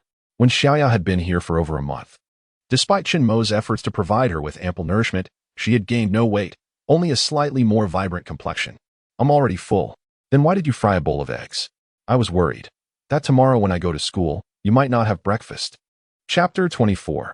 The reluctance to awaken on a winter morning during the holiday, with temperatures hovering near freezing and the warmth of the cozy bed enveloping him. The door creaked open gently. A head, adorned with a few strands of white hair, peeked in, softly calling out to the figure nestled beneath the covers. Mo. We are off to work. Breakfast is in the refrigerator. Heat it up before you eat. Got it. Chen Mo murmured, turning over with a heavy nasal tone, and promptly drifted back into slumber. When he finally opened his eyes again, the day had brightened considerably, and breakfast had grown cold. Having become accustomed to his mother's prepared meals, Chen Mo merely glanced at the breakfast left in the refrigerator before setting it aside and ordering takeout instead. Although he would face his mother's reprimands later in the evening, it was midday now. He couldn't possibly eat breakfast for lunch, could he? Chen Mo always found ways to justify his decisions. In the days that followed, the one who used to rise early to prepare breakfast for him was no longer around, and he found himself yearning for that morning meal. He had often fantasized during sleepless nights that if he awoke to find breakfast in the refrigerator, whether cold or warm, he would eat it without hesitation. Regrettably, the refrigerator held no such offerings, and he had never tasted breakfast in his dreams. For a long while after that, he neglected to eat breakfast. Even though he knew it was detrimental to his health, he often woke up in the afternoon. Only during the period when Wen Xiaoya stayed with him did he occasionally benefit from a few breakfasts. At this moment, Chen Mo felt a swell of emotion. Yet he forced himself to maintain his composure, saying, You're silly. I have hands and feet. I don't need you to make breakfast for me. From now on, your only task is to study well, and I'll handle breakfast. Understood. Chen Mo placed a fried egg into the refrigerator, discreetly wiping away a tear from the corner of his eye. However, Wen Xiaoya opened her mouth to speak. But brother, it seems you can never wake up on time. Chen Mo suddenly realized something. During the mornings of the past few days, whenever he got up, Wen Xiaoya would still be asleep, sometimes even clinging to his arm on the couch, unwilling to let go.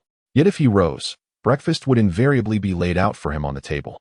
He had not given it much thought then, but now, reflecting deeply, he suddenly recognized that Wen Xiaoya actually woke up very early each day, prepared breakfast for both of them, ate her portion, and then returned to sleep.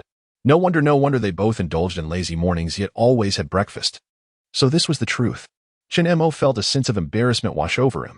Even so, he stubbornly retorted, That's just because I don't want to get up. Don't worry. You rest well tonight, and I'll make breakfast tomorrow. Wen Xiaoya seemed to see through Chen Mo's stubbornness, her lips curving into a slight smile as her fingers interlaced playfully. I understand. In truth, she had been waking up at 5:30 every morning, a habit ingrained from her long days of work at her uncle's house. After rising, she would spend half an hour tidying up the home. Regardless of whether Chen Mo was sleeping in his room or on the couch, she had never once disturbed him with her activities. After completing her tasks, she would proceed to prepare breakfast, skillfully utilizing the ingredients available in the kitchen. Most of the time, it consisted of noodles accompanied by 2 poached eggs. If flour was at hand, she would also knead the dough the night before to make steamed buns and other staple foods. In essence, once she finished breakfast, she would typically settle down on the sofa, awaiting Chen Mo's awakening. If he happened to be sound asleep on the couch, she could comfortably rest her head on his arm and drift off to sleep once more. Brother, the noodles are in the second drawer of the cupboard. If there is nothing else, I'll head to bed. All right, you go ahead, Chen Mo replied, feigning calmness as he waved his hand. However, as soon as Wen Xiaoya entered the room, he immediately pulled out his phone and began frantically setting alarms. Hey, Siri, set an alarm for 6 o'clock tomorrow morning. 6:05. 6:10. He set 5 alarms in total before finally feeling at ease. This ought to ensure he would be woken up, right? Words once spoken cannot be taken back. He could not continue lying there indefinitely. Not only did Xiaoya sometimes exhibit more maturity in her actions, but he himself also seemed to have yet to step out of his comfort zone. Day after day, it was a cycle of eating and sleeping. Moving forward, his focus should rightfully be on work and caring for Wen Xiaoya. Contemplating this, Chen Mo found himself overwhelmed again. The matter of finding a job was still unresolved. He plopped down on the sofa, pulled out his phone, and prepared to download a job hunting app. However, a notification from his bank account caught his attention. He clicked on it and began tallying the expenses. After more than 10 minutes, wow, he couldn't help but exclaim, cursing under his breath. Over the past month, various miscellaneous expenses had accumulated to over 30,000. The key issue was that apart from clothing purchases, tuition fees, and food expenses, he had no idea where the rest of the money had gone. If he were living alone, he would hardly spend more than 2,000 a month. He never anticipated that raising a child would be so costly. 30,000 in a month. True, they had indeed bought many necessities this month. But Chen Mo calculated that, based on standard living costs, he and Wen Xiaoya would need at least 4,000 to 5,000 each month to maintain their daily expenses. With over 4 million remaining in the bank, it still seemed ample compared to the 30,000 spent. Yet, Chen Mo was acutely aware that they could not rely on this 4 million for a lifetime.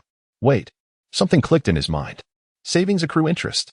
If he were to invest the 4 million in a fixed deposit, it could yield around 100,000 in interest annually, translating to 6,000 or 7,000 a month. It seemed plausible for them to live off that for a lifetime. But that would not do. One would become complacent. He resolved that once he found a job, he would immediately place all that money into a fixed deposit. Each month, the interest accrued, coupled with the earnings from his employment, ensures that he and Wen Xiaoya lead a life of ample comfort and indulgence. In fact, the remaining funds can be saved to facilitate annual excursions during the winter and summer breaks, allowing them to explore new landscapes and broaden their horizons. After all, one should not confine oneself to a singular location. Wherever the body may reach, one's eyes should not be left wanting. This, in a sense, serves as a form of solace for her wounded soul. Chen Mo dedicated a significant portion of the evening to meticulously planning for the future. Yet, he soon realized that his most pressing concern was to secure employment. However, by the time he regained his focus, the clock had already struck 3 in the morning. Goodness, only 3 hours left. Should I sleep or stay awake? Chapter 25. Relax. Tension is normal, just a moment of rest. I shall take a brief respite. Chen Mo clutched his phone, his mind a blank slate. Before long, he succumbed to slumber on the sofa, the screen of his phone still aglow. The night, though not excessively long, trickled by as the clock on the wall marked the passage of time. 5:30. Wen Xiaoya peeked cautiously from her room, her toes lightly tapping the floor as she carefully turned on the light. In the next heartbeat, with a soft click, she turned it off again. She had noticed Chen Mo sprawled on the sofa. Fortunately, he was in a deep sleep, undisturbed by the sudden illumination. The living room was enveloped in silence, punctuated only by the melodious rhythm of his breathing. Gradually adapting to the dim light emitted by the appliances, Wen Xiaoya beheld Chen Mo's face. In the realm of dreams, he exhibited no semblance of aggression. Rather, curled up with a cushion, he appeared vulnerable and surprisingly endearing, a stark contrast to his usual carefree demeanor. She lingered in place for several minutes, pursing her lips in mild annoyance. How careless of her. Had she known Chen Mo would sleep on the sofa that night, she would have concocted an excuse to stay. She cherished the sensation of being close to him, finding solace even in shared slumber. Yet, it was not too late. A wave of quiet delight washed over her as she appreciated her habit of rising early. Once she completed her chores and prepared breakfast, she would have the opportunity to lean against Chen Mo for a while. Even work seemed less burdensome now. After spending around 10 minutes tidying up, she dedicated a few more to boiling water and preparing a couple of fried eggs she had made the night before. Savoring the meal, she finished a large bowl, leaving a smaller one for Chen Mo, which she gently placed on the table, covering it with a lid. Once all was set, she exhaled a sigh of relief.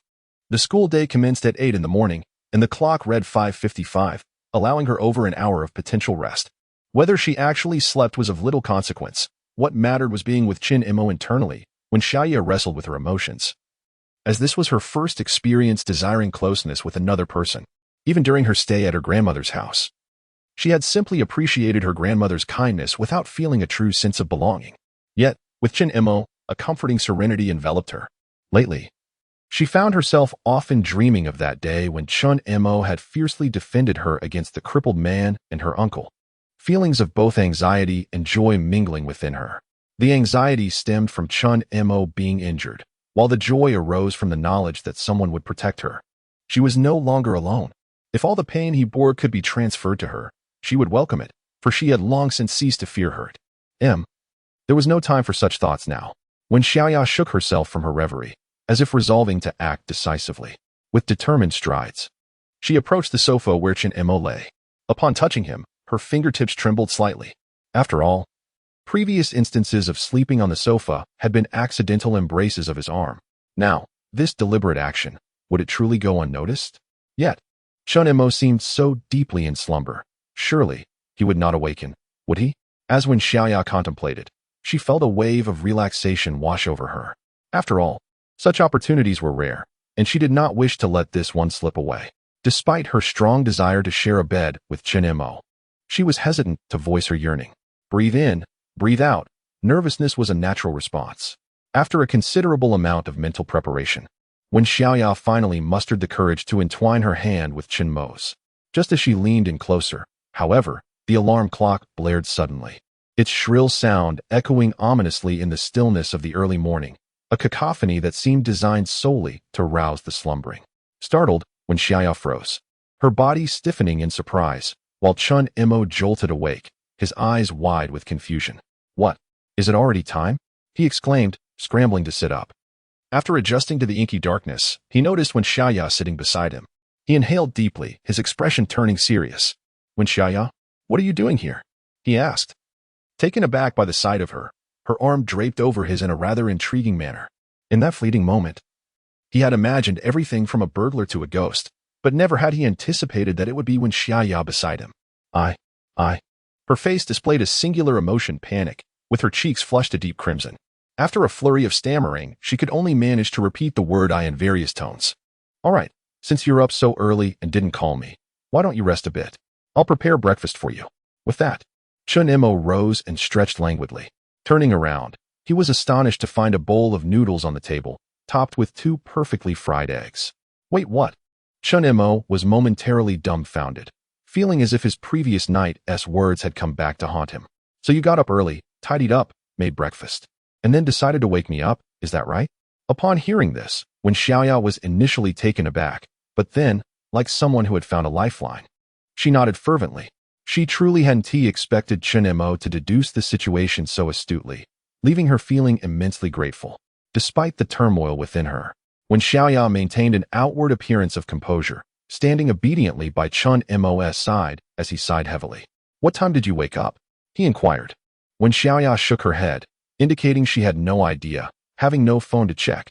She simply woke up when the time came. Well, today was an unexpected turn of events. As for tomorrow's breakfast, never mind, let us just eat for now. The bowl of noodles was consumed in mere moments. And after slurping the last bite, Chen Mo patted his stomach and reclined on the sofa. A glance at the clock revealed it to be 6:20. Xiaoya, you should rest a bit longer. When the time comes, I'll take you to school. Brother, you. When Xiaoya hesitated, noticing the evident dark circles under Chen Mo's eyes, realizing he must not have rested well the previous night, hence his slumber on the sofa. I'm fine. I don't have school today. I can rest when I get home. The two settled back onto the sofa, the atmosphere once again enveloped in a comfortable silence. Chen Mo set an alarm for 7:30 and placed his phone on the coffee table, leaning back against the sofa and rubbing his eyes. Life, at last, seemed to be undergoing a transformation. Ding ding ding. When he opened his eyes again, the alarm was ringing. Chen Mo blinked, sensing how swiftly that hour had passed. As if it vanished in the blink of an eye, he turned off the alarm and, upon turning his head, found himself staring into Wen Xiaoya's sparkling eyes. After yawning, Chen Mo inquired, "Why are you looking at me? I can't sleep." "You can't sleep," and yet. Just as Chen Mo was about to express his thoughts, he suddenly realized that, aside from watching television, Wen Xiaoya seemed to lack any other forms of entertainment. Very well. Let us tidy up and set off. The drive from his home to school took only a few minutes, so he felt no urgency. By the time Wen Xiaoya had changed her clothes and slung her backpack over her shoulder, Chen Mo was already waiting by the door. Just before stepping out, Wen Xiaoya posed a question that left Chen Mo momentarily speechless. Chapter 26. My proud little lowly brother. May I go to the cafeteria for lunch? Such a simple question shattered Chen Mo's defenses entirely. Who, after all, would prevent her from dining at the cafeteria? Was it possible that, in the past, when Xiaoya had been wronged, even for wanting to enjoy a meal at school? He suddenly recalled that when Xiaoya had once lived in a household with a cruel uncle and aunt, would they have ever provided her with pocket money for school? How, then, did she manage to eat at school? The thought of such a life was unbearable to contemplate. Some suffering can only be understood through experience. Now, as when Xiaoya stood before him, her face bright with hope yet tinged with shadows of anxiety, perhaps fearing rejection, she gazed at him with a mixture of anticipation and trepidation. Even though she knew Chen Mo would not turn her away, voicing such a request brought her an inexplicable sense of reassurance. In her past, she had subsisted on merely 2 meals a day, rising early to finish chores. She would have 1 meal, and at noon, with no money, she could only watch her classmates eat. Eventually, she learned to evade the lunch crowd, retreating to a corner of the playground during mealtimes where she could sit in solitude. Being at the playground during lunch meant no one would witness her plight. And even if they did, she had long ceased to care. Yet, seeing others enjoy their meals filled her with uncontainable envy. After school, she would walk over 50 minutes home, often only to find leftover food, and sometimes there was nothing at all, leaving her to endure hunger. This cycle repeated day after day. While her classmates resided in dormitories, she remained solitary, spending 2 hours commuting daily. Wen Xiaoya had never voiced her grievances, resigning herself to the belief that this was her lot in life, a mere existence. But everything changed upon meeting Chen Mo. He would gently pat her head and smile, saying, "Of course you should go to the cafeteria. Do you expect to wait at home for me to cook for you? Dream on. I'm not a free man. I have work to do." At this, Wen Xiaoya beamed, rising onto her toes, hoping to prolong the warmth of his hand resting atop her head. On their way to school, Chen Mo imparted various pieces of advice. Be cheerful, make friends if possible, avoid conflicts with classmates, and of course, to stand up for herself when necessary. While she listened outwardly, inwardly she recoiled. The terms classmate and friend had long since become pejoratives to her. Only Chen Mo would not harm her. He would protect her, and thus, her gaze focused solely on him. The car came to a steady stop at the school entrance, bustling with parents dropping off their children due to morning classes. Chen Mo managed to secure a parking spot with great difficulty. Initially, he intended to drop Wen Xiaoya at the gate, but reconsidering, he took her to Wang Xinyuo's office, feeling an urge to ensure her safety. Having personally delivered Wen Xiaoya into the hands of her homeroom teacher, Chen Mo proceeded to assist her in acquiring a meal card, resolutely depositing 5,000 yuan into it, believing it would suffice for her sustenance for an entire year. However, considering Wen Xiaoya's appetite, Chen Mo found himself uncertain. After handing the meal card to her, he exchanged a brief greeting with Wang Xinyuo before preparing to take his leave. "Wait a moment, Brother Xiaoya," Wang Xinyuo called out from behind him. "What is it?" "Teacher Wang." Chen Mo turned to face her, noticing her tidying her hair and donning a fashionable pair of glasses as she took out her phone. "Let us add each other on WeChat," she suggested. "Sure." Without much thought, Chen Mo retrieved his phone and scanned Wang Xinyuo's QR code. Once they had connected, she remarked, "This is my personal WeChat. I will add you with my work account shortly and include you in the group." "All right." Chen Mo tucked away his phone, bemused by the fact that Teacher Wang would choose to add him through her personal account, yet deemed it inconsequential. Naturally, he harbored no delusions. He had matured past the age where a mere glance from a girl would imply romantic interest. Before departing, Chen Mo offered Wen Xiaoya an encouraging nod, saying, "I will meet you at the entrance this afternoon. I'll come to pick you up." Thank you, brother." Wen Xiaoya replied with a hint of delight. While she was familiar with the route home, the prospect of Chen Mo coming to fetch her filled her with joy, as it meant she would see him promptly. At the school gate, the influx of vehicles delivering children had grown increasingly chaotic, with both cars and electric scooters creating a bustling scene. The once spacious road had become congested, impeding any movement. Chen Mo found his own vehicle trapped in a parking space, unable to maneuver. Consequently, he settled beside his car, leaning against the greenery while pulling out a cigarette. Just as he was about to light it, he heard a voice say, "Oi, you can't just relieve yourself anywhere." Chen Mo stood up, scanning the vicinity. "Who is speaking?" "Hey, uncle, could you show some respect? I'm standing right behind you." It was then that he noticed a petite girl, seemingly no taller than 4 feet, clad in a junior high school uniform, standing behind him. Her stature starkly contrasted with the other students passing by, resembling more of an elementary school child. If Wen Xiaoya exuded the charm of a dutiful little maid, this girl radiated the essence of an utterly adorable loli. Her diminutive height, even shorter than Wen Xiaoya by a head, was strikingly apparent, which explained why Chen Mo had failed to see her when he stood. Why, you little tsundere loli, have you pilfered your older sibling's uniform? Perverted uncle. You loli enthusiasts ought to be lined up and gunned down. The little girl raised a finger, intending to scold Chen Mo. Yet her diminutive stature only allowed her to poke at his waist instead. Chen Mo found himself amused by her antics. Firstly, I am not a pervert. I am merely sitting here, having not disturbed anyone, and yet you approached me. Secondly, the little girl withdrew her finger, curiously awaiting Chen Mo's continuation. There is no second. Chen Mo glanced at the time. Furthermore, the class bell will ring in 3 minutes. Would you like your uncle to treat you to a? Before he could finish uttering the words lollipop, the little girl exclaimed, pointing at Chen Mo, it's all your fault for relieving yourself in public. If I am late and lose points, you what? Hurry up and run. You wait for me. Finally, the little girl ceased her prattling and turned to dash away. Observing her diminutive yet perfectly proportioned figure, markedly shorter than those around her, Chen Mo couldn't help but chuckle. How lively she is. If only Xiaoya could be like her. However, she is indeed quite small. This little dynamo will undoubtedly excel in her future examinations. Chapter 27. Have you found a job? After a lengthy wait for the traffic to subside, Chen Mo finally opened the car door and settled into the seat. On his way home, his phone vibrated unexpectedly a few times. Preoccupied with driving, he paid little attention. Moments later, however, the caller rang him directly. Chen Mo recalled that few people had his phone number, and Wu Ming had only shared his WeChat, not his mobile number. Who could it be? Spotting an available parking space by the roadside, he swiftly maneuvered his car into it. Glancing at the screen, he noticed it was an unfamiliar number. Hello, who is this? May I speak to Mr. Chen? This is the Little Kangaroo delivery platform. I noticed you were job hunting last night. Might you be interested in our industry? Chen Mo was taken aback, recalling that he had merely downloaded the app and registered to browse, without submitting any resumes. Was their efficiency truly this remarkable? No wonder they called themselves Neo Ma Direct Recruitment. I am somewhat interested. As Chen Mo responded, the caller began to elaborate extensively. Our compensation package, working hours, potential earnings exceeding 10,000 a month. After a lengthy discourse, the caller concluded, it's inconvenient to discuss over the phone. Please come to Lu Station for a detailed conversation. Oh, all right. Chen Mo hung up, feeling somewhat bewildered. Wasn't the information provided already sufficiently clear?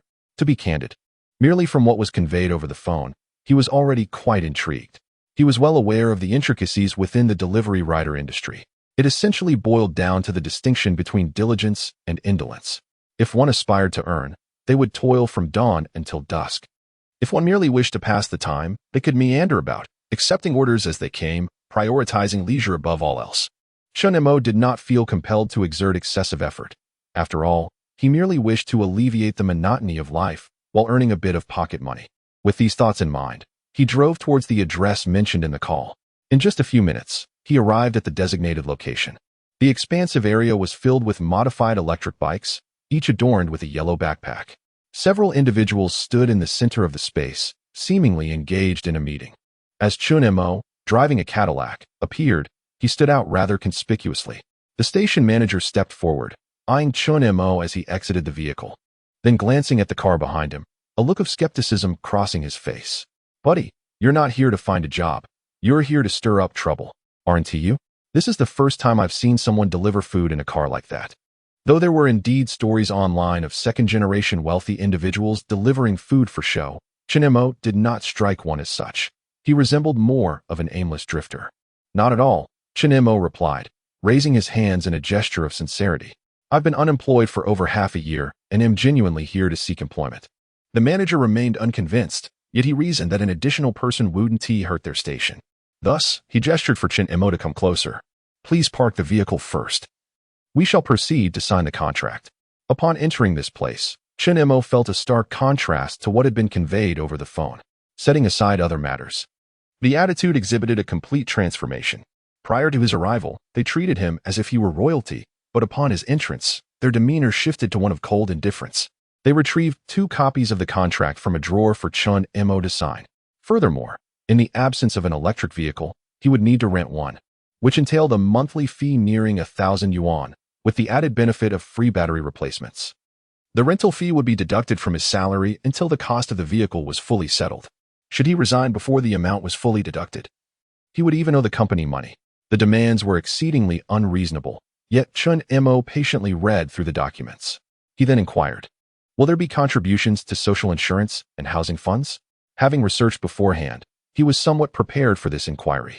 The station manager, seemingly indifferent, picked at his nails and replied, "If you wish to contribute, that can be arranged, but the full amount will be deducted from your salary each month. However, I advise against it. Everyone does it this way. After all, having cash in hand is more reassuring, wouldn't you agree?" Such words left Chen Mo feeling quite unsettled. He silently cursed the greed of capitalists before picking up his pen. "I will contribute. Let the deductions commence." Swiftly, he inscribed his name on both copies of the contract, retaining one for himself. "I can leave now, right?" he inquired. "Leave? Where do you think you're going?" The station manager, as if transformed, abruptly rose from the sofa, gesturing animatedly at Chen Mo. "Go collect your electric bike and uniform. It's time to start working. We have attendance and performance metrics here. Failing to meet the required time and order volume will affect your commissions." Chen Mo stood there, contract in hand, a perplexed expression forming above his head. "Oh no, I feel as though I've been duped." His first job after graduation was secured through campus recruitment at a foreign enterprise. With a 9-to-5 schedule, devoid of overtime or performance evaluations, and a guaranteed monthly salary exceeding 10,000 yuan. After more than a year in that role, he was entirely unaware of the precarious job market outside. Despite his prior preparations, he found himself ensnared. "Well, it's merely 8 hours. I shall persevere." Chen Mo proceeded to collect his uniform and electric bike, and at the moment he donned the yellow vest, he successfully transitioned his identity from a heartless food consumer to a food delivery worker. Once he installed the order-taking software, he positioned his phone before him, momentarily at a loss. Who was he? Where was he? What was he doing? "Oi, young man, over here." A helmet-clad individual waved at him from a short distance. Observing this, Chen Mo hastily mounted his bike and followed. "Hello, the station manager mentioned it's your first day? So I'm here to mentor you for a few days to help you acclimate. Greetings, I am Chen Mo. How should I address you?"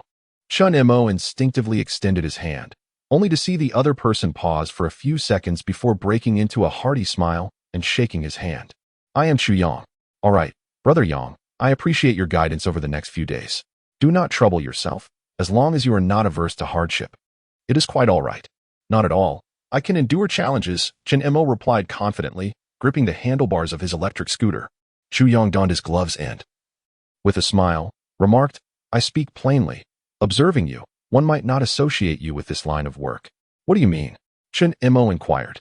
"I cannot quite articulate it, but you somewhat resemble the protagonist in a film about a bank heist, though I cannot recall his name. Only a line from the script." What line?" "Cease your actions, Azu. The outside is teeming with police." Chu Yang recited the line with utmost seriousness, devoid of humor. Chen Mo's expression shifted from mirth to solemnity. "So, you believe I should pursue a career in bank robbery?" "Ah, I was merely jesting. The morning rush hour approaches. Let us get to work." Chapter 28, the first day of school, everyone. Let us pause our morning reading for a moment to welcome a new classmate. With a gentle clap of her hands, Wen Xiaoya commanded immediate silence in the classroom, exuding an aura of sophistication accentuated by her glasses. In stark contrast, Wen Xiaoya stood behind her like a timid recruit, her head slightly bowed, hands clutching her sleeves. Appearing rather uneasy, due to the lack of time to receive her school uniform, she was still clad in a blue-gray jacket and loose-fitting jeans, rendering her a stark contrast to her classmates dressed in uniforms. Yet, the moment Wen Xiaoya began to speak, all eyes instinctively gravitated towards Wen Xiaoya. Particularly, several boys were mesmerized the moment they caught sight of her bun hairstyle. A moment later, the classroom erupted into enthusiastic applause. "Xiaoya, why don't you introduce yourself?" Wen Xiaoya said with a slight smile before stepping down from the podium, leaving Wen Xiaoya alone on stage. Clearly unaccustomed to such attention, Wen Xiaoya found herself at a loss. In the past, she had always been the least favored in class, with no one willing to listen to her, let alone cast such fervent glances in her direction. Although she had grown indifferent to such treatment, the sudden demand for her to speak felt overwhelming. Abruptly, she recalled Chen Mo's words from their car ride, encouraging her to be more outgoing and to make new friends. She hesitated to defy his wishes, not wanting him to know she was disobedient. Yet, as for friends, Chen Mo was sufficient for her. Surely, that was enough. She remembered the endearing smile of the protagonist. Fully in, from the gift of the hibiscus king, which was warm and charming. Unconsciously, a similar smile graced her lips. Hello everyone. My name is Wen Xiaoya. Little did she realize the captivating power of her smile. The majority of those present were fixated on her face, including some girls. People naturally possess an adorable invasion syndrome, harboring delightful fantasies towards charming things, and girls were no exception. Thus, when Wen Xiaoya finished her introduction, many failed to catch what she had said. What? What about a water kettle? Someone whispered, prompting a wave of laughter to ripple through the classroom. Wen Xiaoya, weary of repeating herself, turned her gaze toward Wang Xinyuo. With a hint of exasperation, Wang Xinyuo declared, quiet. If anyone wishes to change seats, now is the perfect opportunity with Xiaoya's arrival. Let us rearrange our seating.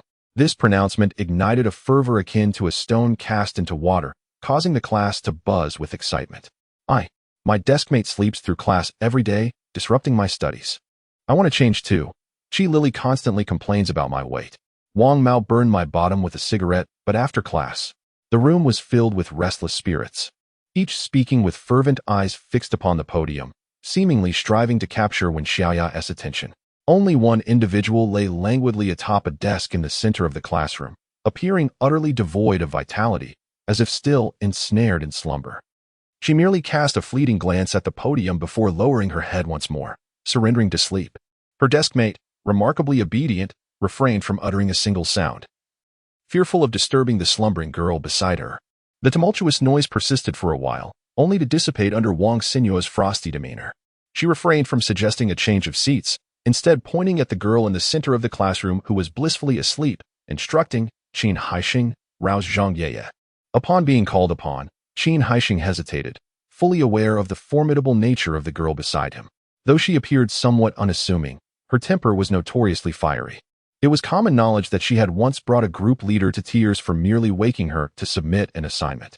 Moreover, Zhang Yeye consistently ranked among the top students, prompting the teachers to indulge her, thus rendering her practically untouchable. Of course, aside from her sleeping hours, she possessed a genuinely amiable character. After a brief internal struggle, Qin Haixing ultimately decided that the teacher's command outweighed his apprehensions. He gently prodded Zhang Yeye awake. As she stirred, her bleary eyes met his, and her striking features, framed by her almond-shaped eyes, bore the imprint of her clothing, lending her the appearance of a petite chili pepper. Contrary to the anticipated tempest, Zhang Yeye merely yawned and murmured, "Oh, I'm listening." Wang Xinyuo nodded slightly, refraining from reprimanding her for dozing off in class. Qin Haixing, you may move to the back, allowing Wen Xiaoya to sit beside Zhang Yeye. Yes, teacher, Qin Haixing responded, as if liberated from a great burden, his expression transforming from one of trepidation to one of relief. Who could comprehend the trepidation he felt sitting next to Zhang Yeye? Akin to being in the company of a tiger? Barely had Wang Xinyuo finished speaking when he began to gather his belongings. Wang Xinyuo continued, Zhang Yeye, after class, please accompany Wen Xiaoya to collect the books and uniforms and familiarize yourselves with the school environment. Certainly, teacher, Zhang Yeye replied before once again slumping over her desk. Given her petite stature of merely 1.40 meters, she seemed to vanish entirely behind her textbooks. Observing this, Wang Xinyuo sighed. This child, if not for her exceptional grades, I would not be so lenient. With a resigned expression, she turned to Wen Xiaoya, saying, Xiaoya, you may return to your seat for your morning reading. If you lack books, feel free to borrow from your deskmate, as she is unlikely to utilize them. Thank you, teacher. Wen Xiaoya replied politely with a slight bow before descending from the podium to occupy the now tidied seat. Lacking a book, she chose not to borrow from Zhang Yeye, even granting her a mere glance. It felt rather mundane. Upon arriving at school, she had transformed into an unfeeling reading machine. No, perhaps a food machine as well. Oh dear, after lying around at home for so long, this is quite the adjustment. Discontented, she harbored an aversion towards her classmates and felt an unwillingness to engage in conversation. However, this environment appeared markedly different from the middle school in her hometown. Yet, she found herself unable to articulate the precise distinctions, Perhaps it was the absence of disdainful glances from her peers or the manner in which they regarded her. During this morning reading session, her mind wandered through an abundance of thoughts. She reminisced about the instant noodles she had eaten at Chen Mo's home, the delightful milk tea she had savored, the amusing incident that transpired that morning, and she found herself thinking of Chen Mo. For the duration of the reading class, her mind was consumed with thoughts of him, to the point where she felt as if she were morphing into his very essence. It was not until the bell rang that the slumbering Zheng Qiuqiu beside her abruptly opened her eyes. Chapter 29. The burden of cultural knowledge. It is no wonder that the delivery industry seldom sees individuals of advanced age. They would inevitably be exhausted. Chen Mo's first order was a bowl of seafood porridge. The essence of food delivery, in its simplest form, is the journey from point A to point B, then passing through point C and continuing on to point D, repeating the cycle. Yet, Chen Mo felt it was not quite so straightforward. After Qiyang demonstrated the process of picking up orders, he intended to accompany him on his route. En route, Chen Mo's phone chimed with a message from the customer. "Hey, could you also bring up a 5-liter bottle of mineral water when you come? I'll pay you for it later. Thank you." It seemed a rather typical request. Since this was his inaugural order, he reluctantly acquiesced. Upon arriving at the destination, Chen Mo retrieved the takeout from the insulated box and turned to enter the nearby store. "Oi, what are you doing?" Qiyang halted him. Chen Mo candidly replied, "The customer asked me to bring a bottle of water up, so I'm going to buy it." "Wait a moment," Qiyang exclaimed, astonished. "Have you checked what floor the order is for?" "The 7th floor. Why?" "This complex has no elevator." "Damn." Chen Mo couldn't help but curse. Fortunately, he had yet to make the purchase. "What should I do now, Yonggu?" "Just pretend you didn't see it and deliver the order. Don't worry. You're in your probationary period as a novice, so nothing will happen." With that reassurance, Chen Mo felt considerably more at ease. However, the prospect of climbing 7 flights, totaling 14 stories, was daunting, especially with a 5-liter bottle of water in tow. After delivering the meal to the customer, rather than gratitude, he might be met with scorn for failing to fulfill their request, potentially resulting in a complaint. Thankfully, Chen Mo was indeed within his novice protection period. It was best if his customers were too. During this time, after descending, Chen Mo dashed into the store, panting, and purchased 2 cans of Red Bull, handing one to Qiyang while he gulped down the other. The first order was exhausting, but not unbearable. Qiyang accepted the Red Bull with a slight smile. "Keep at it. This profession entails various pressures, both physical and mental. Sometimes, after a long day, you'll collapse onto your bed, utterly drained." "For example?" Chen Mo inquired. Curiosity piqued. "For instance," Qiyang pondered for a moment. "Once you experience kitchens infested with cockroaches and mice, the myriad of pre-packaged meals laden with technology, and being hounded by customers with complaints, leaving you questioning your existence while being expelled by security, you won't be asking me this anymore." "Wow, that's intense," Chen Mo admitted, feeling a twinge of existential doubt just from hearing it. "That's just the basics. If you find another job, I strongly advise you to leave sooner rather than later. I've suffered the consequences of a cultured background. Otherwise, I wouldn't be in this line of work." "Really?" Chen Mo's mind momentarily faltered. It was not until he heard about the cultural losses that he felt a twinge of surprise. Before he could inquire further, Qiyang took the initiative to speak. 5 years ago, I graduated from a specialized program and started working in a factory, earning 6,000. Uncontent with this, I resolved to pursue a bachelor's degree. Upon completing my studies, I found myself in an office, toiling away for a mere 3,000. That was when I truly accepted my circumstances. He need not elaborate further. 3,000 was scarcely sufficient to cover living expenses, compelling him to take on food delivery as a side job. As he spoke, Qiyang sighed, retrieving a pack of cigarettes from his pocket. Chen Mo, quick-witted, swiftly produced a pack of cigarettes from his own pocket. These were a gift from Wu Ming during their last encounter, which he had not yet had the opportunity to smoke and had absent-mindedly pocketed today. Upon seeing the cigarettes in Chen Mo's hand, Qiyang felt a pang of envy.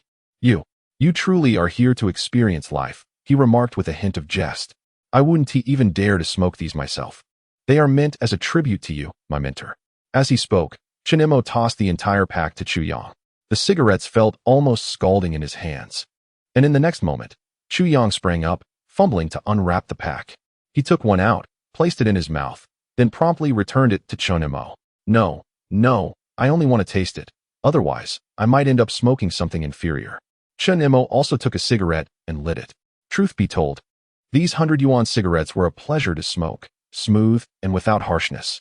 They both silently enjoyed the cigarette until it was finished. After discarding the butt, Chu Yang addressed Chen Mo. All right, the lunch rush is about to begin. You just take it slow. Nothing will go awry. If you encounter any issues, feel free to message or call me. Sure, Yang Gu, you carry on with your tasks, Chen Mo replied. By the way, I will notify you when it's time for lunch and send you my location. With that, he revved up his electric bike and vanished with a flourish at the end of the road. After finishing a bottle of drink, Chen Mo commenced his arduous working life. After class, Zheng Qiuqiu was bursting with energy. Before her classmates had a chance to greet Wen Xiaoya, she grabbed Wen Xiaoya's hand and led her towards the exit. Come on, I'll take you to collect your books in uniform. Are you being polite? Wen Xiaoya retorted, bemused. However, upon seeing Zheng Qiuqiu, who was half a head shorter than herself and resembled an elementary school student, her displeasure dissipated instantly. Indeed, why should she be upset with a child? The two of them sprinted off, collecting their books and returning to the classroom. Let us go. I'll take you to get your textbooks, Zheng Qiuqiu said, once again pulling Wen Xiaoya outside. They hadn't gone far when the class bell rang. Upon hearing it, Wen Xiaoya immediately intended to head back. But Zheng Qiuqiu stopped her. What are you doing? Class, Wen Xiaoya replied coolly. You don't even have your textbooks. What class are you attending? Zheng Qiuqiu clung to her, a glimmer of mischief flickering in her eyes. Clearly, this reasoning was sound. After a moment of hesitation, Wen Xiaoya chose to follow Zheng Qiuqiu. As they watched their classmates flood into the classroom and settle down to begin the lesson, an unmistakable excitement spread across Zheng Qiuqiu's face. Woohoo, this feels exhilarating. Wen Xiaoya remained silent, fearful of the possibility that Zheng Qiuqiu might be grappling with some mental affliction. As they traversed the expansive corridor, Zheng Qiuqiu darted about like a mischievous monkey, exploring every nook and cranny. It was hard for Wen Xiaoya to believe that she did not suffer from attention deficit hyperactivity disorder.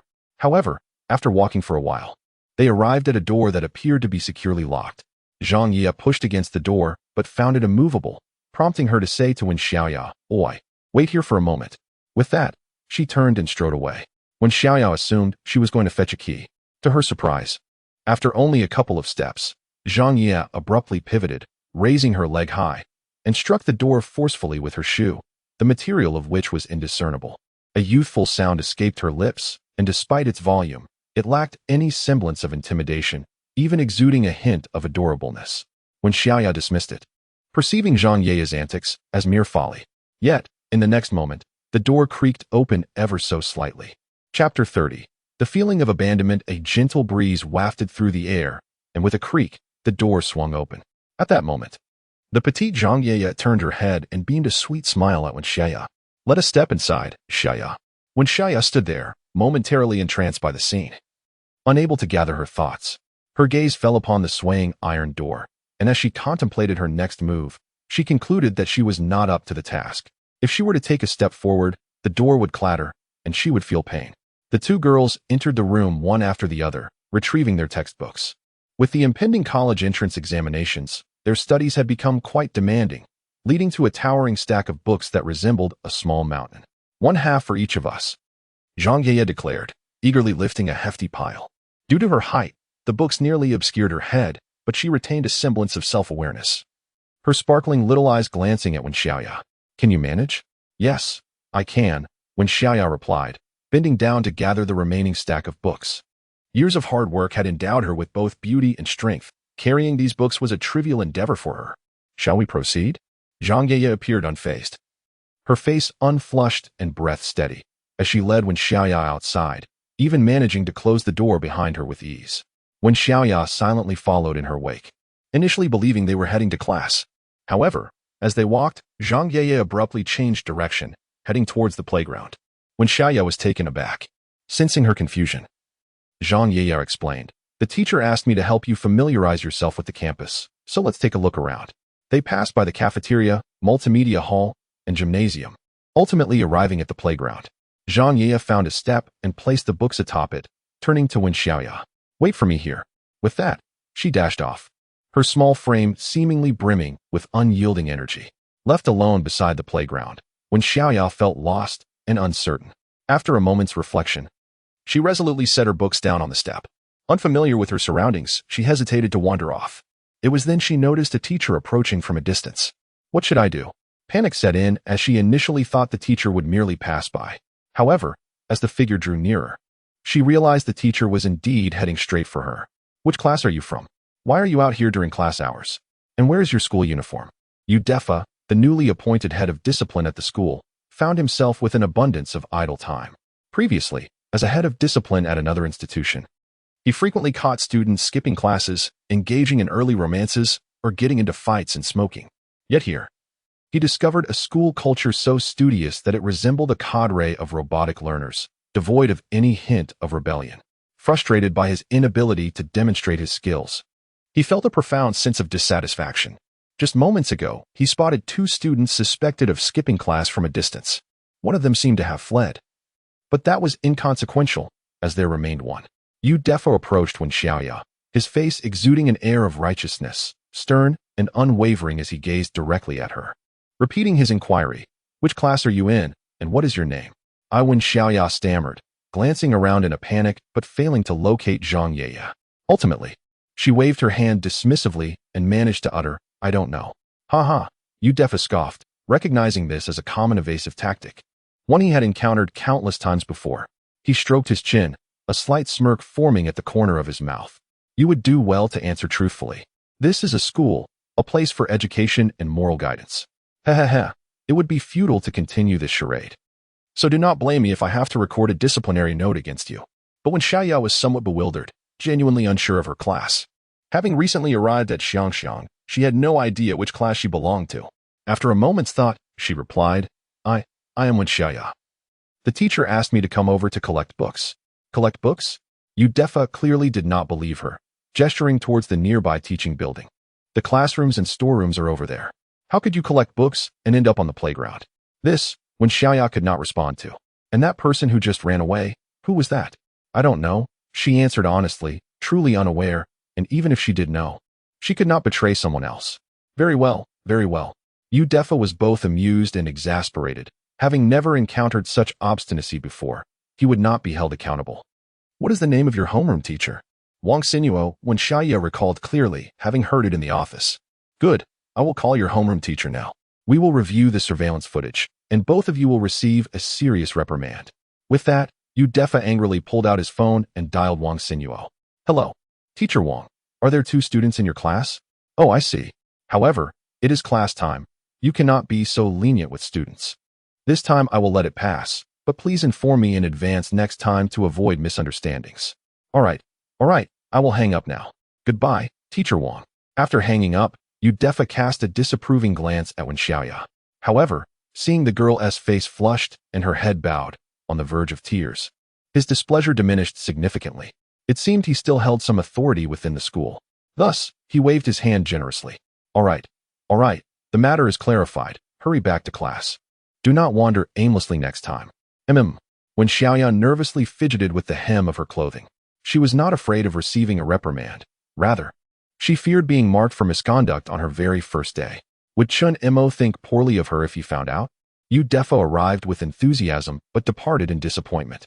The entire playground was deserted, leaving only Wen Xiaoya alone. She glanced around once more, failing to spot Zheng Qiuqiu. With a sigh, she felt as though she had been abandoned. This sensation was quite unpleasant. Her fondness for Zheng Qiuqiu had dissipated. Initially intrigued by the door-kicking incident, she now found only disdain lingering in her heart. Redirecting her attention to the 2 stacks of books on the ground, she hesitated for a moment before consolidating them into a single pile, preparing to carry them back to the classroom herself. Just as she was about to lift them, Zheng Qiuqiu unexpectedly appeared from nowhere, tapping her shoulder from behind. "Hey, Xiaoya," she greeted cheerfully, holding a bag filled with snacks, evidently having visited the snack shop. "As soon as I returned, I ran into the head teacher. I felt so embarrassed. You were nearly in tears, yet you didn't betray me. You're truly loyal. Here, let me treat you to some snacks." She opened the bag, displaying a delightful array of treats before Wen Xiaoya. However, Wen Xiaoya remained expressionless as she lifted the books from the ground. "I'm not eating," she stated flatly. Chapter 31. Is it that you do not enjoy eating?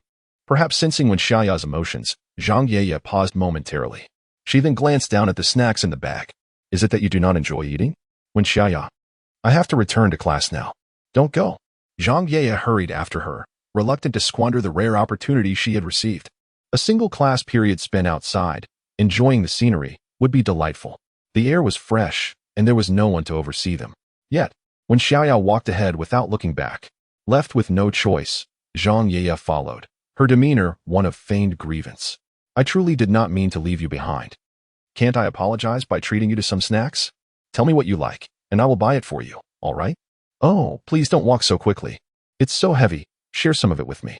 As she spoke, she attempted to help alleviate some of Wen Xiaoya's burden. However, Wen Xiaoya remained silent. Ignoring Zheng Qiuqiu entirely, her gaze fixed ahead, exuding an icy detachment that felt as though it kept others at arm's length. Seeing this, Zheng Qiuqiu felt somewhat helpless. It appeared that she would have to devise a slow and steady approach to apologize. The two arrived at the classroom door, knocking gently, and the teacher nodded slightly, indicating for them to enter. The sight of Wen Xiaoya clutching a stack of books while Zheng Qiuqiu carried a bag of snacks caught everyone's attention. In an instant, the glances exchanged among the classmates turned peculiar. Particularly among several boys, there was a palpable sense of frustration directed at Zheng Qiuqiu, as if they were angered yet unable to voice their feelings. But Zheng Qiuqiu found herself unconcerned by their reactions. The moment they stepped into the classroom, she seemed to deflate, her eyelids heavy, and her pigtails appeared rather disheveled. She yawned several times, looking as though her vitality had been drained by some mischievous sprite. Wen Xiaoya, oblivious to the transformation occurring behind her, busied herself at her desk, carefully organizing her books and glancing at the textbook required for the lesson. Upon turning around, she was startled to discover that Zheng Qiuqiu had somehow already succumbed to sleep, her head resting on the desk. This was indeed a rather peculiar individual. At noon, after completing his deliveries, Chen Mo followed the address provided by Chu Yang to a small restaurant nestled in an alley. The establishment was modest in size, just barely accommodating 2 people to cook at once. The dining tables were placed in the corridor, appearing somewhat haphazard. Yet the environment was impeccably clean. As Chen Mo settled into his seat, he could not help but exhale a sigh of relief. Who could have anticipated what he had witnessed that morning? The chaotic, filthy kitchen, the various pre-prepared dishes exuding an unappetizing scent of both technology and negligence. He even bore witness to a proprietor picking up a fallen sausage and placing it back onto a plate. That scene nearly made him retch. Reflecting on the countless meals he had consumed over the past 6 months, from hastily prepared dishes to the influx of trendy cuisine, it was truly a miracle that he had not suffered food poisoning.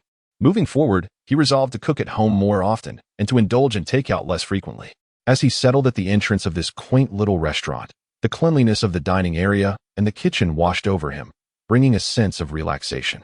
Undoubtedly, Chu Yang possessed a discerning eye for choosing locations. By the time Chen Mo arrived, Chu Yang had already placed the order.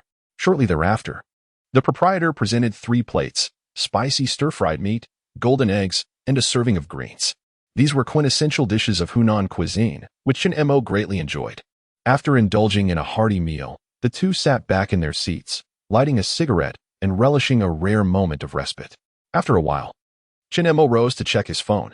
"How much is it, boss?" he inquired. "I've already taken care of it," Chu Yang interjected from behind. "Don't be so formal. You are the first apprentice I have ever taken on. This meal is on me." "Very well," Chen Mo replied, flashing a broad grin. "Then I'll treat you next time." They continued their conversation. "So, how was your morning run? Were you exhausted?" "Not too bad, just." Upon seeing Chen Mo's inscrutable expression, Chu Yang understood immediately. Haha. This is all a result of the pressure from the delivery platforms. They want a profit, we want a profit, and the platforms want their cut as well. As profits dwindle, they can only resort to producing subpar food. We can only manage our own tasks and do our best. He stood up, patted Chen Mo on the shoulder, and discarded his cigarette butt. "All right, let us finish our meal and get back to work. Let's aim to finish by 10 tonight." 10. Chen Mo exclaimed, somewhat taken aback. Chu Yang calmly nodded. "The rule is to log 8 hours daily, but if you wish to earn, you must work diligently. There's no other option. Life can be tougher than it seems." He chuckled at his own predicament before mounting his electric bike. Chen Mo remained momentarily frozen in place, glancing at his phone, which only displayed earnings of 70 to 80 yuan. After an entire morning's effort, he had only earned that meager sum. If he were to work a full 8 hours, his total earnings would barely surpass 100, and that was before deducting the rent for the bike. Exasperated, he realized he could hardly cover his living expenses. In the cafeteria, Wen Xiaoya was feeling exceedingly irritated. She had no idea what had gotten into Zheng Qiuqiu. But as soon as the class bell rang, the seemingly sickly girl transformed, bursting with energy as if invigorated. Furthermore, she incessantly trailed Wen Xiaoya, chattering away about wanting to treat her to a meal as an apology. How ridiculous. Chen Mo said she could eat whatever she wanted. It wouldn't matter if she cleared out the entire cafeteria. Does she truly need this meal? Admittedly, she felt a slight temptation in the face of such culinary delights. Nevertheless, she chose to ignore Zheng Qiuqiu. Upon entering the cafeteria, the vast array of food options immediately captured Wen Xiaoya's attention. Truth be told, she had never visited the cafeteria at her previous school. However, the sheer scale of this one left her utterly astonished. Most remarkably, there were stalls selling an assortment of snacks. The aromas wafting through the air were tantalizing. She even caught a whiff of the stinky tofu she had shared with Chen Mo previously. It was both pungent and fragrant. In an instant, her indecisiveness kicked in, and she longed to sample everything on offer. After a moment's contemplation, Wen Xiaoya resolutely approached the dining counter. The duration for meals was limited, and satiation was of utmost importance. She ordered 2 meat dishes and 1 vegetable dish, just as she was about to follow her classmates in swiping her card. Suddenly, Zheng Qiuqiu emerged like a specter. Swipe mine. I insist. I invited you to dinner. Despite her inclination to decline, Wen Xiaoya found herself unable to refuse, as the card had already been swiped. Observing Zheng Qiuqiu's exuberance, she felt a sense of helplessness for the first time.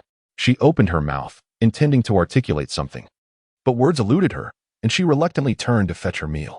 Noticing that Wen Xiaoya was ignoring her, Zheng Qiuqiu remained unfazed.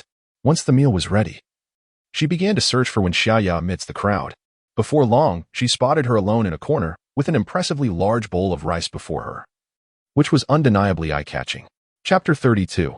I see she desires purple eggs. A dining tray was brimming with rice. So much so that even the compartments designated for vegetables were obscured by the mound of rice. Consequently, it appeared as if Wen Xiaoya had only filled her plate with rice, neglecting to serve herself any vegetables at all. Beside the tray sat a bowl of seaweed egg drop soup. This scene not only astonished Zheng Qiuqiu, but even caught the attention of passing classmates, who couldn't help but steal a glance. This was hardly a typical portion for a girl, with just that bowl of rice. Even a robust boy might struggle to finish it, let alone the seemingly frail and somewhat emaciated Wen Xiaoya. Yet, oblivious to the curious stares, Wen Xiaoya felt a profound sense of satisfaction as she grasped her chopsticks. At this moment, her happiness stemmed from 2 simple pleasures: eating and sharing a meal with Chen Mo. However, before she could take more than a couple of bites, a petite figure appeared across from her. "Wow, Xiaoya, you have quite the appetite," exclaimed Zheng Qiuqiu, her eyes sparkling and lips curling into a smile as she unceremoniously plopped down opposite Wen Xiaoya, resting her chin on her hands and gazing intently at her. Wen Xiaoya glanced at her, then quickly averted her gaze. Eating was paramount. Meanwhile, the disciplinary director, Udefa, strolled into the cafeteria with his hands clasped behind his back. From a distance, he spotted a familiar figure, and, upon closer inspection, his expression shifted to one of sternness as he approached. Wen Xiaoya, engrossed in her meal, suddenly sensed a rotund figure standing beside her, prompting her to furrow her brows and look up. She was met with the serious and authoritative countenance of Udefa. Momentarily taken aback, her chopsticks froze mid-air, and she forgot to chew. Her cheeks puffed up like a little hamster, looking quite aggrieved. Is it a crime to eat a meal? She thought, feeling a pang of distress. However, Udefa pointed at Wen Xiaoya's tray and remarked, "Student, why are you only eating this?" Wen Xiaoya's hand trembled slightly as she clutched her chopsticks, and she timidly inquired, "Am I not allowed to eat this?" "Of course not." Udefa responded with a tone that carried a hint of admonition. "At your age, you are in a crucial period of growth. How can you settle for such meager portions just to save money, relying on these free meals and soup?" As he lectured, Zheng Qiuqiu couldn't stifle a yawn and adopted a vacant expression, staring blankly at Udefa. Wen Xiaoya, overwhelmed by his words, could only instinctively reply, I'm sorry, I didn't know I couldn't eat these." She looked down at the rice and seaweed egg drop soup, believing them to be complimentary, and had taken more than she should have, never anticipating she would be reprimanded for it. I have money. I'll pay for it right now," she stammered, rising unsteadily to make her way to the window.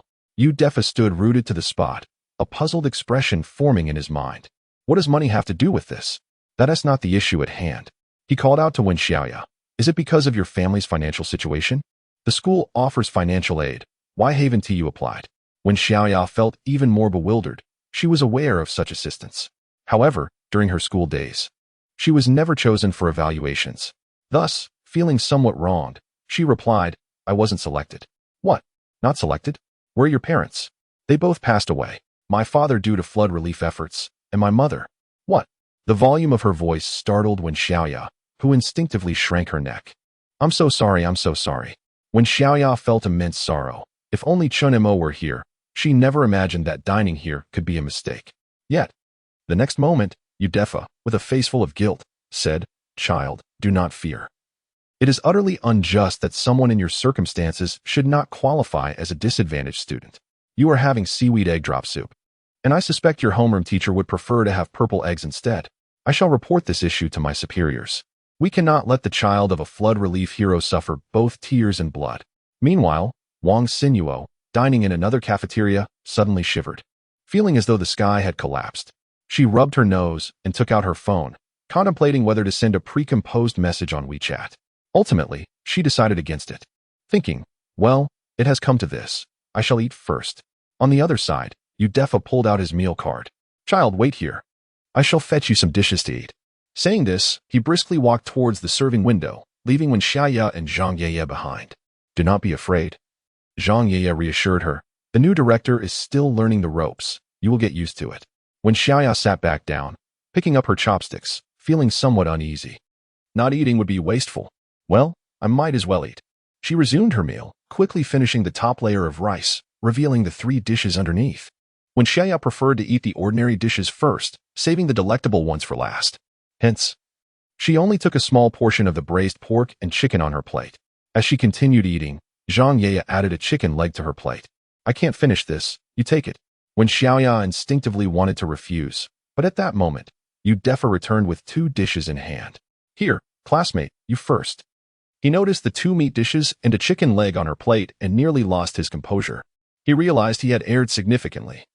It was due to her large appetite, not because she couldn't afford it. He felt like a clown, performing an act while holding the plate. Hey, Lao Deng. Zheng Qiuqiu naturally accepted the dishes from him, saying, thank you for bringing these 2 dishes. She placed the food on the table. Only then did Udefa notice Zheng Qiuqiu. Yeah. As the director, he could not possibly be unfamiliar with the top student in her grade. He had heard tales of Zheng Qiuqiu's quirky nature, especially her penchant for sleeping in class.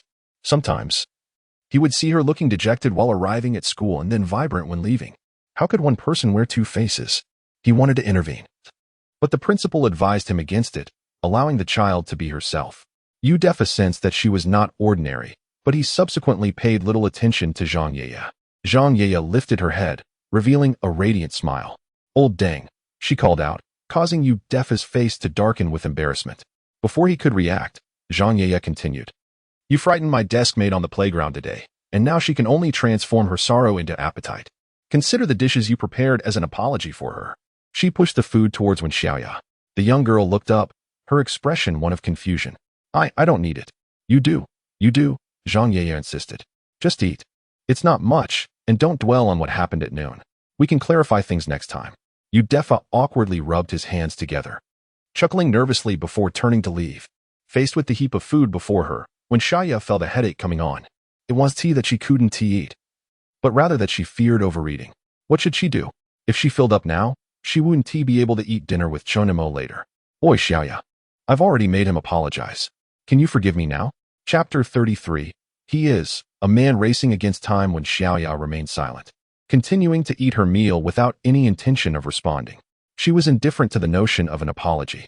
What she loathed was merely the feeling of abandonment. After all, they were essentially strangers, so it hardly mattered. In no time, the majority of the food in her bowl had been consumed, leaving only a few pieces of braised pork and rice. Zheng Qiuqiu, who had been ignored by Wen Xiaoya, was not perturbed in her world. There seemed to be no sense of boundaries, even if she was not favored by Wen Xiaoya. Observing the almost ravenous speed at which Wen Xiaoya devoured her food, Zheng Qiuqiu was taken aback. It was indeed the first time she had witnessed such a sight in all her years. Moreover, it appeared quite appetizing. Finally, after Wen Xiaoya finished her meal, Zheng Qiuqiu excitedly spoke up. Wow, Xiaoya, Watching you eat is really entertaining. Shall we have lunch together every day? Absolutely not. Wen Xiaoya replied without hesitation, flatly rejecting her. She was already annoyed by Zheng Qiuqiu's persistent presence today and had no desire to be continually pursued. Besides, she preferred dining solely with Chen Mo, without the company of others. All right, Zheng Qiuqiu pouted, showing no signs of disappointment from the rejection. After all, her legs belonged to her, and she was unfazed. After the meal, Wen Xiaoya found herself followed by a persistent shadow as they made their way back to the classroom. Just as they entered the classroom, I am done for, Zheng Qiuqiu exclaimed, collapsing onto her desk, falling silent. Wen Xiaoya finally breathed a sigh of relief. Fortunately, Zheng Qiuqiu would not disturb her in class. In the afternoon, at 4:30, Chen Mo glanced at his phone, which displayed that he had been working for 8 hours, with total earnings of 179 yuan. It was not a substantial amount, but if he continued at this pace, he could earn 4,000 to 5,000 yuan in a month. That would suffice. He had worked hard enough today, and it was time to enjoy himself. He would leave the remaining challenges to his future self. More importantly, Wen Xiaoya would soon finish school, and he needed to pick her up. Although it was not far from home, he could not shake off his concern. For some reason, while delivering food today, thoughts of her had lingered in his mind, wondering if she had eaten well and whether she had faced any bullying at school. It was truly unavoidable. Wen Xiaoya's previous life had been fraught with peril, requiring utmost caution at every turn. A moment's negligence could render even the act of living a luxury. He did not want the protective walls he had built around her to crumble once more, becoming a heavy burden upon her. With these thoughts, Chen Mo clocked out and sent a message to Chu Yang. Time was of the essence, leaving him no opportunity to drive, so he opted for his electric bike. Donning his yellow attire as he rode toward the school, there were 3 minutes left until school let out. A large crowd of parents had gathered at the school entrance to pick up their children. Some rode electric bikes, others drove cars, all scanning the area from the entrance. Chen Mo was no exception. He parked his electric bike at the gate and began to play on his phone. Perhaps his striking yellow attire drew too much attention, as he soon caught the eye of a security guard. What are you doing? Hurry up and leave here. Me? Chen Mo pointed at himself, resembling a rather perplexed emoji, still somewhat in disbelief. Everyone was waiting. Why was he the only one being singled out? It was indeed him. The school strictly prohibited takeout within its premises, and if he lingered, the authorities would surely have something to say. The security guard wore a look of mild exasperation. In the end, it wasn't just him who would face consequences. Perhaps even those ordering takeout would be implicated. The school's management had always maintained a delicate balance, lenient when necessary, strict when required. Hence, certain regulations were enforced rigorously. At that moment, Chen Mo recalled the uniform he was wearing. He understood that donning this attire set him apart. He was no longer an ordinary individual. The security guard was now his adversary, and the unruly customers became his rivals. Even the stray dogs on the street seemed to scorn him. He was a man racing against time. Though he desperately wished to exclaim, "I'm hungry," he opted instead to smile at the well-meaning security guard and said, "I'm sorry, I'm here to pick up my sister from school." The guard nodded, though his gaze towards Chen Mo bore a hint of caution. "You may wait outside, but you cannot enter." Understood, Chen Mo replied with a chuckle, standing obediently by the side. As the school bell rang, the once tranquil campus erupted into a cacophony of laughter and chatter as groups of students streamed out of the classrooms. A few lone wolves dashed out with reckless abandon, their figures swiftly vanishing at the school gates. Youth truly is a splendid phase of life, Chen Mo mused, watching the fleeting silhouettes disappear into the distance. Yet, he momentarily forgot that he himself was barely 24, still in the prime of his youth. Retracting his gaze, he looked back towards the campus, attempting to spot Wen Xiaoya among the throng. After a considerable wait, as the flow of students dwindled, he still had not seen her. Instinctively, Chen Mo reached for his phone. In this age of advanced technology, calling or messaging was undoubtedly the most efficient means of locating someone. However, in that instant, he abruptly realized a grave oversight.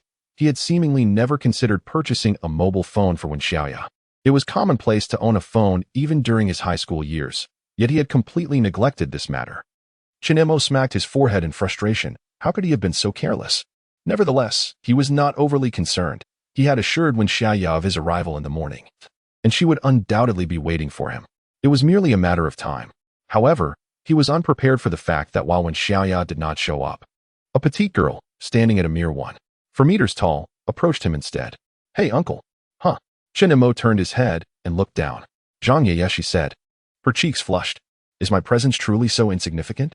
Chen Mo chuckled. The height difference of nearly 40 centimeters made his reaction entirely understandable. No way, uncle. Zhang Yeye crossed her arms, her demeanor a stark contrast to the earlier rudeness. Now her face radiated joy and excitement. This morning, I asked you to wait for me. And you truly came here to await my arrival? You cannot possibly be thinking. Zhang Yeye remarked, suddenly taking 2 steps back, her face betraying a look of vigilance. Chen Mo found himself utterly bewildered. Are people nowadays so precociously mature? What brazen words these are. Back in his school days, even harboring a crush meant indulging in secret admiration. He would never dare to utter such sentiments aloud, lest they reach the ears of teachers or parents, which would undoubtedly result in a severe reprimand.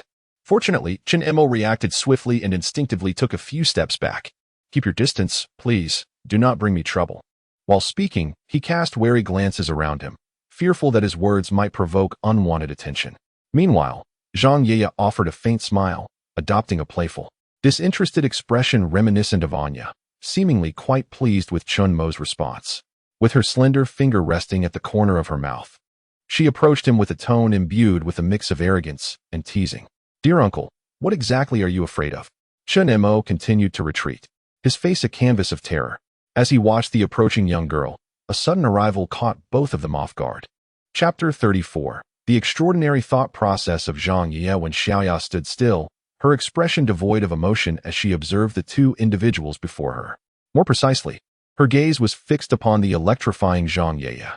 As if sensing Chen Mo's scrutiny, her expression shifted, and she instantly donned a gentle smile, albeit one that appeared somewhat forced. For some inexplicable reason, Chen Mo was suddenly engulfed by a sensation akin to being caught in a scandal, an amalgamation of guilt, unease, and an urge to flee. Yet, in an instant, that feeling dissipated entirely. What was he feeling guilty about? It was all the fault of this little imp before him. A true whirlwind of chaos. He had not wronged anyone. It was merely that some mischief makers sought to ensnare him. As for Zhang Yeye, she seemed utterly devoid of shame, waving at Wen Xiaoya and exclaiming, Xiaoya, why did you take so long to come out? I've been waiting for you downstairs for quite a while. Wen Xiaoya, however, chose to bypass Zhang Yeye entirely, disregarding her greeting and casting a frosty glance in her direction. If today's events had already tarnished her feelings toward Zhang Yeye, at this moment, her sentiment had morphed into outright animosity. How dare she covet her beloved Chen Mo? Approaching Chen Mo, Wen Xiaoya tilted her head upward, the height difference between them notable, despite her best efforts to stand tall. She could only gaze into Chen Mo's face by craning her neck. Their eyes met, and she offered a sweet smile. Brother. With that, she linked her arm with Chen Mo's. Chen Mo seemed to sense something amiss. He patted her hand gently and smiled. Why did you come out so late? Was something holding you up? Wen Xiaoya nodded earnestly, casting a sidelong glance at Zhang Yeye, who was playing the role of an unwanted third wheel. In truth, there was nothing amiss. She had merely delayed her departure to avoid being pestered by Zhang Yeye. Had it not been for that troublemaker, she would have eagerly sought out Chen Mo much sooner. All right then, Chen Mo said, ruffling her hair affectionately. What do you want to eat tonight? I'll take you grocery shopping. I adore human ribs, Zhang Yeye interjected enthusiastically, only to be ignored by both. Chen Mo found this little girl exceedingly impolite and lacking in boundaries. They had hardly met on 2 occasions, and here she was, attempting to mooch a meal off them? Wen Xiaoya bit her lip, feigning contemplation before suddenly turning the question back to him. What do you want to eat, brother? I'm easygoing, he replied. Just like you. Then let us go? Chen Mo patted the back seat of his electric scooter, inviting Wen Xiaoya to hop on, and continued, I found a job now. So I might be a bit busy during the day, but I'll pick you up from school at this hour every day. Thank you, brother. Wen Xiaoya obediently took her seat on the back of the scooter. Chen Mo grasped the handlebars and called to her, hold on tight. The wind will be strong. If you get cold, just press your face against my back, and I'll shield you from the chill. Brother, I'm not cold, Wen Xiaoya replied, shaking her head, her hands instinctively reaching for Chen Mo's waist. In a fleeting moment, the 2 individuals seemed to be jolted as if by electricity, an extraordinary sensation coursing across their skin. Yet, Wen Xiaoya steadfastly embraced Chen Mo from behind. Hold on tight. Chen Mo reminded her once more, twisting the throttle. As the electric scooter surged forth like an arrow released from its bow, navigating the dense traffic with dexterity. Observing the pair gradually recede into the distance, Zheng Qiuqiu pursed her lips, yet her eyes brimmed with an intense curiosity. Wen Xiaoya was the first person she had encountered throughout her school years who piqued her interest. Other classmates regarded her with fear and trepidation, and even the teachers turned a blind eye, reluctant to confront her. Zheng Qiuqiu understood that the underlying reasons for this were not solely her academic prowess, but also her wealthy father, who was often absent. However, Wen Xiaoya was different. She was not afraid of herself, and even held a certain disdain for her own persona. How delightful. I wished to befriend her. As these thoughts occupied her mind, a Maybach S680 glided into view from afar, pulling over to the roadside with its hazard lights flashing. Yet, even so, no passing vehicle dared to voice any dissent, opting instead to navigate around it. The car door swung open, revealing a short-haired man clad in a thick cotton jacket. He surveyed his surroundings, finding no one, and then lowered his gaze, inadvertently locking eyes with Zheng Qiuqiu, whose expression was tinged with annoyance and dissatisfaction. Slowly, she raised her hand, intending to point at the driver. But due to the height difference, she could only poke him in the waist, calmly stating, "You are dismissed." The driver faltered, unable to comprehend. It was his first day on the job. Why?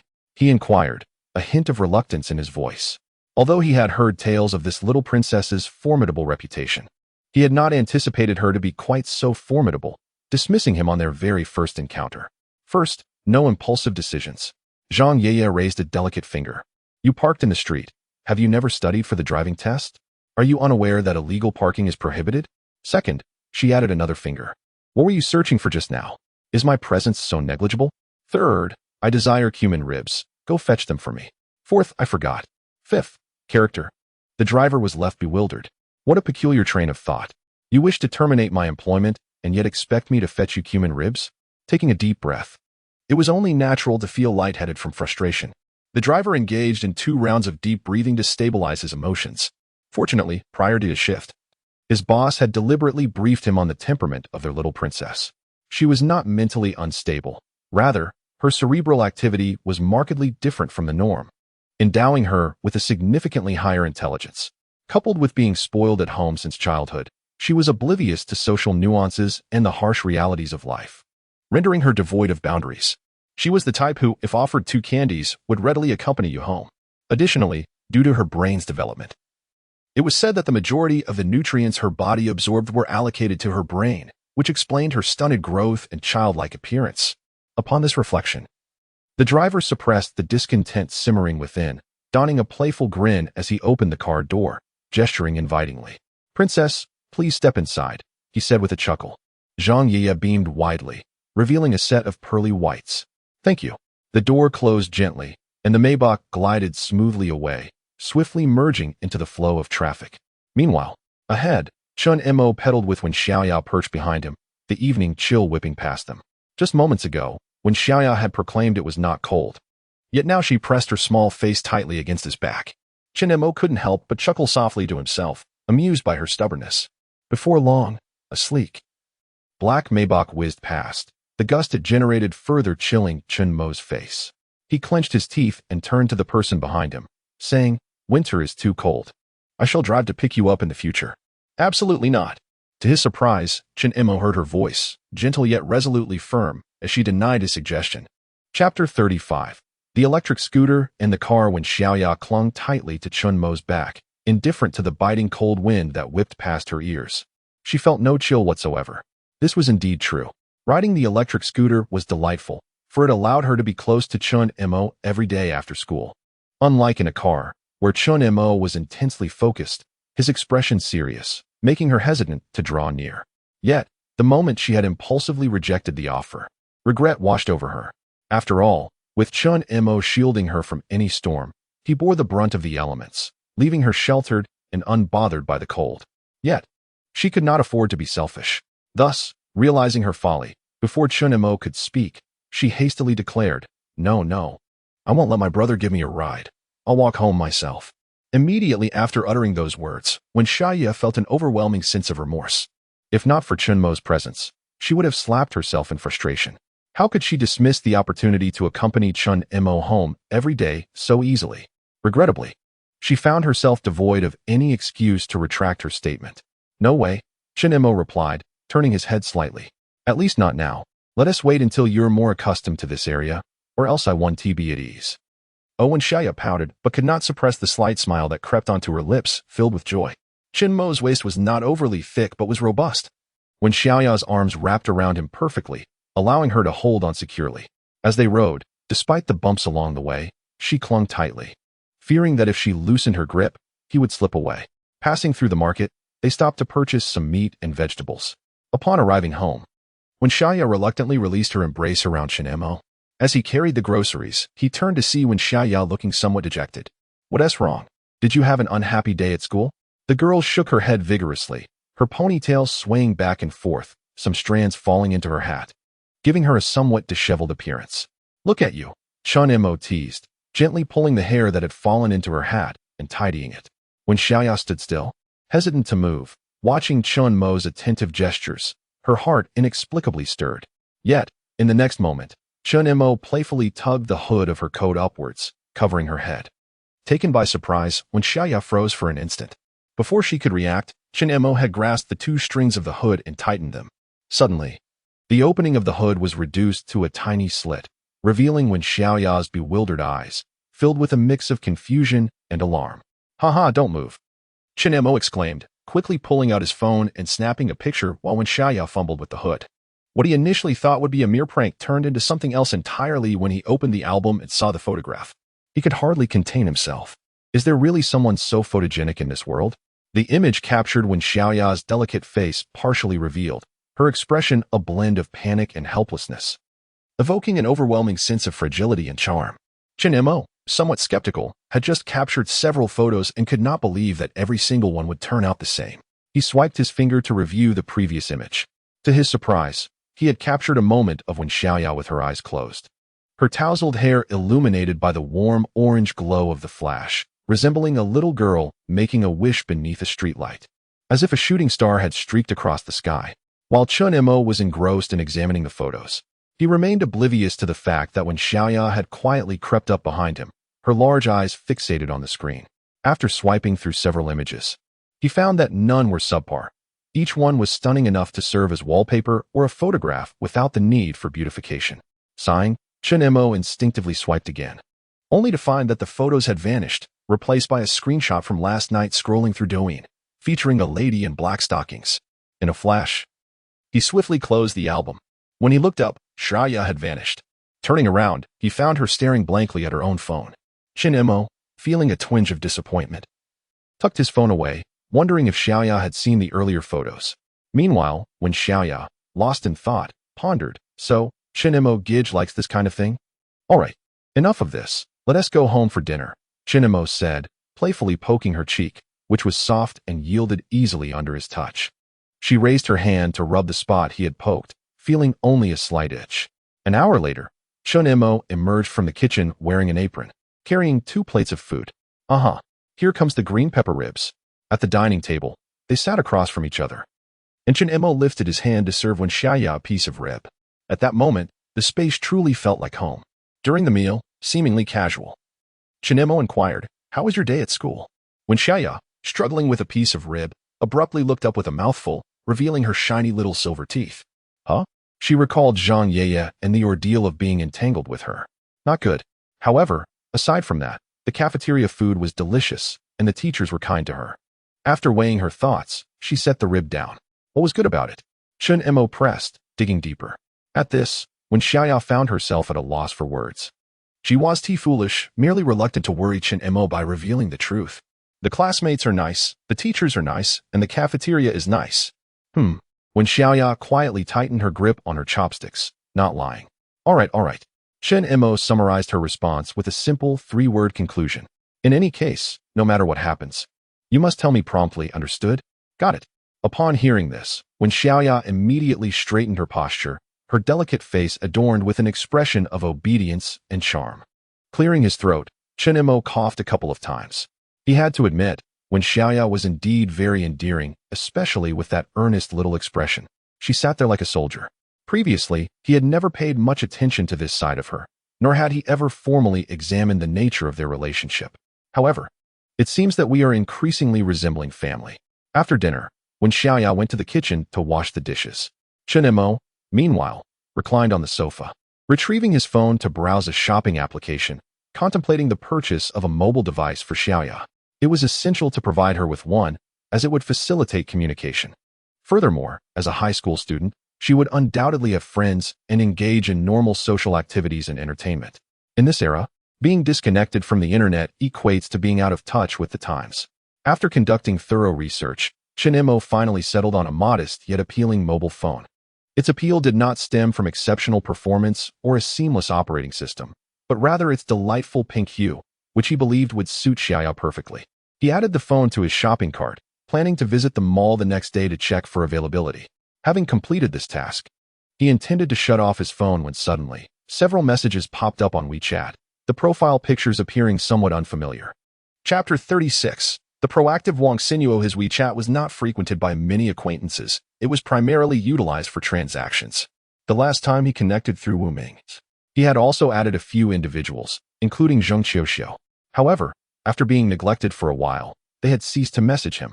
Chen Mo suddenly recalled that he had added Wang Xinyuo's WeChat earlier that day. Upon checking, he found Wang Xinyuo. Hello, brother Wen Xiaoya. Please add my work number so I can include you in the parents group. Chen Mo, all right. Chen Mo replied succinctly. Almost instantaneously, he received another WeChat ID. He added it, was accepted, and subsequently found himself in a group chat with 39 members. After a cursory glance, he amended his nickname to Brother Wen Xiaoya. The group appeared rather quiet, presumably only active when notifications needed to be sent. This was ideal, as it spared him from needing to mute notifications. Setting his phone aside, Chen Mo prepared to take a shower, intending to retire early that night to avoid difficulty rising the next day. However, just then, his phone buzzed with a new message. Wang Xinyuo, are you still there? Chen Mo glanced at it and then set the device down again, disinterested in responding. Ding, Wang Xinyuo, regarding Xiaoya, as her teacher. I would like to discuss something with you. Well, now Chen Mo was intrigued. He returned to the sofa and began typing. Chen Mo, please, Ms. Wang. The other party was typing. Wang Xinyuo. Today, I observed that Xiaoya is quite introverted and tends to be reserved in response to her classmates' enthusiasm. I would like to ask whether she behaves similarly at home. Upon reading this, Chen Mo immediately thought of Wen Xiaoya's agreeable nature. However, this did not align with Wang Xinyuo's observations. Was it merely an adjustment to a new environment, or were there deeper underlying factors? Chen Mo, she mentioned that her classmates and teachers are all very nice. Wang Xinyuo, has this child perhaps experienced psychological trauma or distress? Chen Mo's finger hovered over the screen, momentarily frozen. It was not just psychological harm, there was physical abuse as well. Being abandoned by relatives and suffering disdain and violence from her uncle and aunt. Yet, these were matters he could not comfortably disclose. Chen Mo, yes? Her previous living conditions were vastly different from her current situation. Wang Xinyuo, I have studied psychology and also serve as the school's psychological counselor. It is imperative to intervene promptly in Xiaoya's case. Otherwise, the situation may worsen, affecting her studies and future life. Wang Xinyuo's words implied her willingness to assist. Chen Mo felt no inclination to refuse her help, but found her enthusiasm somewhat perplexing. However, given her good intentions, he acknowledged that it would be unjust to speculate about her motives. Casting aside any unfounded thoughts, the two continued their conversation on the phone for a while longer. Ultimately, they arranged for Wang Xinyuo to conduct the first psychological counseling session for Wen Xiaoya that weekend. In truth, Chen Mo had previously contemplated whether to take Wen Xiaoya to see a psychologist. However, observing her innocence, purity, and increasingly vibrant personality beside him, he abandoned that notion. Little did he expect that Xiaoya would don a different facade at school. Chen Mo could not help but rub his forehead before glancing up. His gaze vacant as he stared at the ceiling, oblivious to the door behind him quietly creaking open. Suddenly, Wen Xiaoya appeared as if out of nowhere, brother clad in a light blue nightgown. Her hair, once cascading like a starry sky, was now styled into a bun, revealing her delicate, alabaster neck.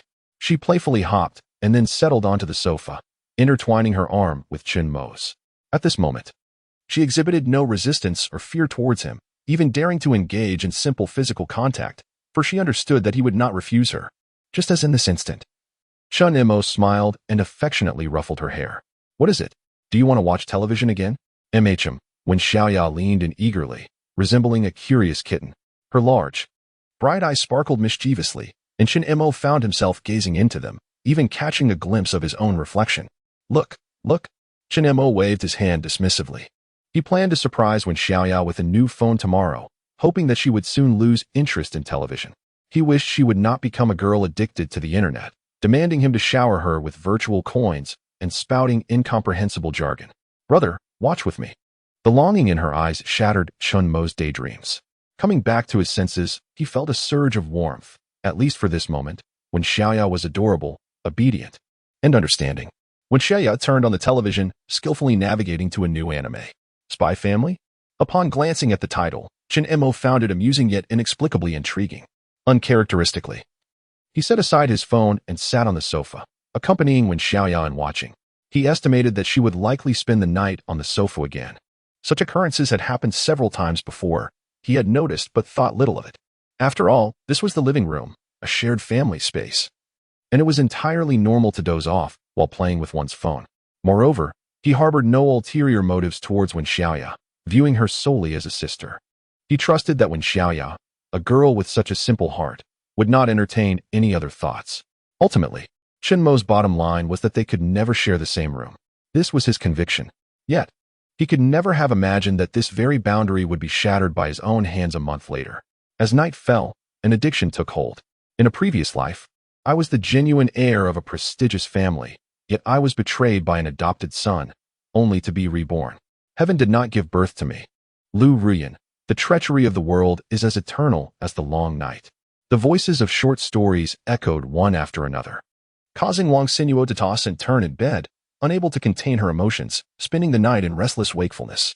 How exhilarating, how utterly delightful. During the day, she is a proud educator, yet after work, she merely transforms into a girl captivated by trivial tales on the internet. The streamers are utterly inconsiderate, leaving the narratives hanging in midair just as they reach their zenith. The following content requires payment for access, compelling her to spend a considerable sum each month on these short stories. Time has slipped away as she sets her phone aside. Wang Xinhua inexplicably feels a wave of emptiness wash over her. The figure of Chen Mo surfaces unbidden in her mind. She shakes her head, suddenly beset by a sense of unease and confusion.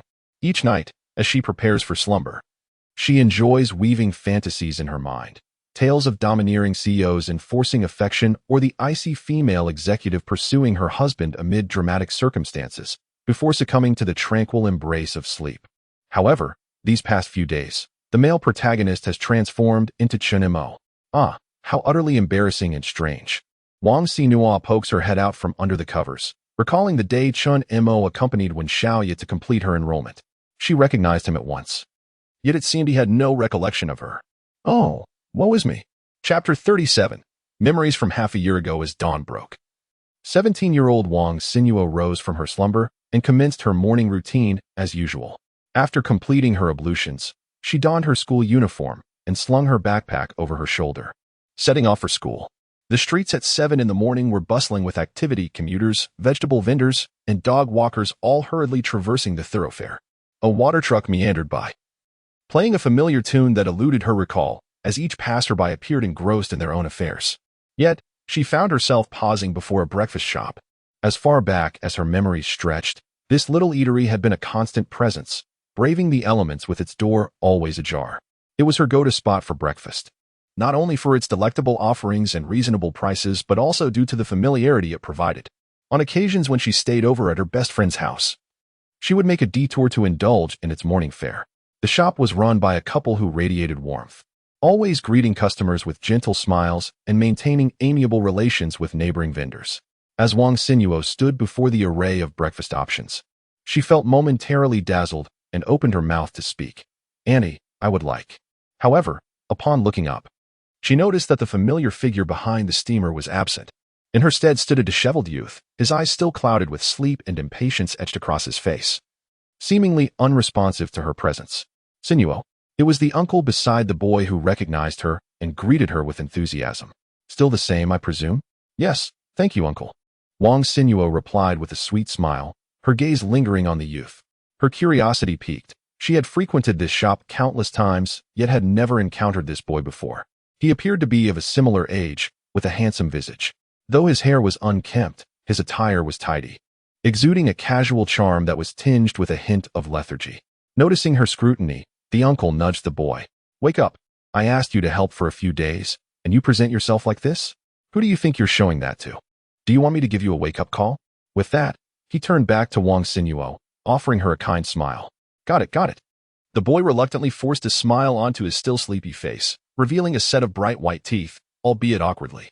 Following his father's instructions, he prepared 2 xiaomai, a red bean bun, and a bottle of soy milk, handing them over to Wen Xiaoya.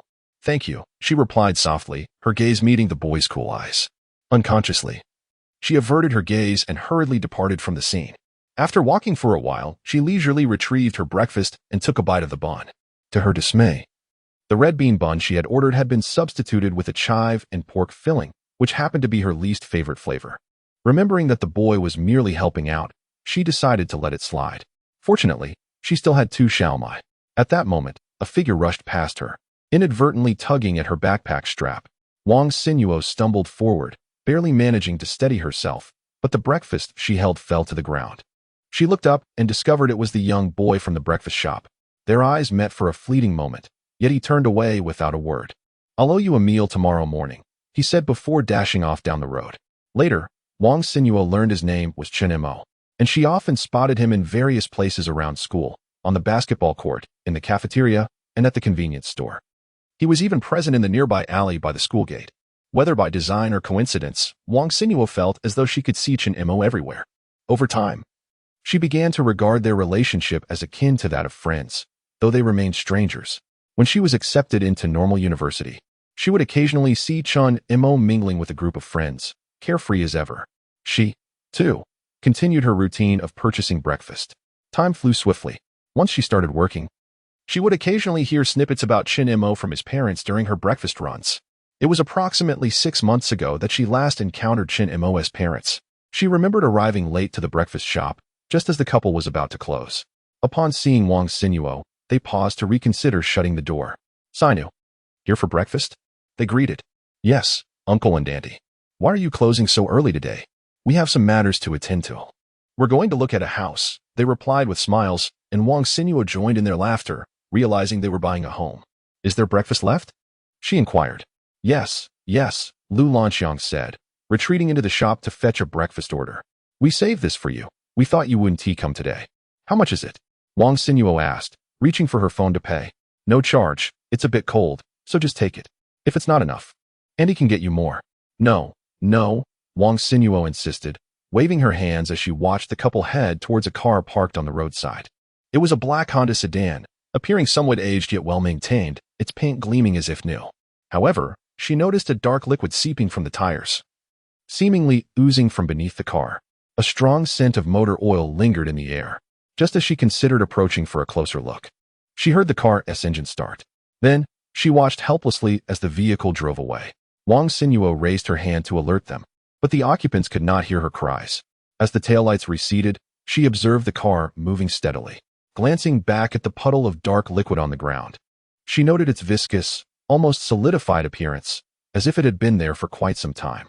She surmised it likely did not originate from the car. After that day, she never saw the breakfast shop open again, nor did she hear any news about Chen Mo. Perhaps his family had moved into their new home. She lacked their contact information and had no inclination to gossip, so all this time, she had refrained from inquiring about them.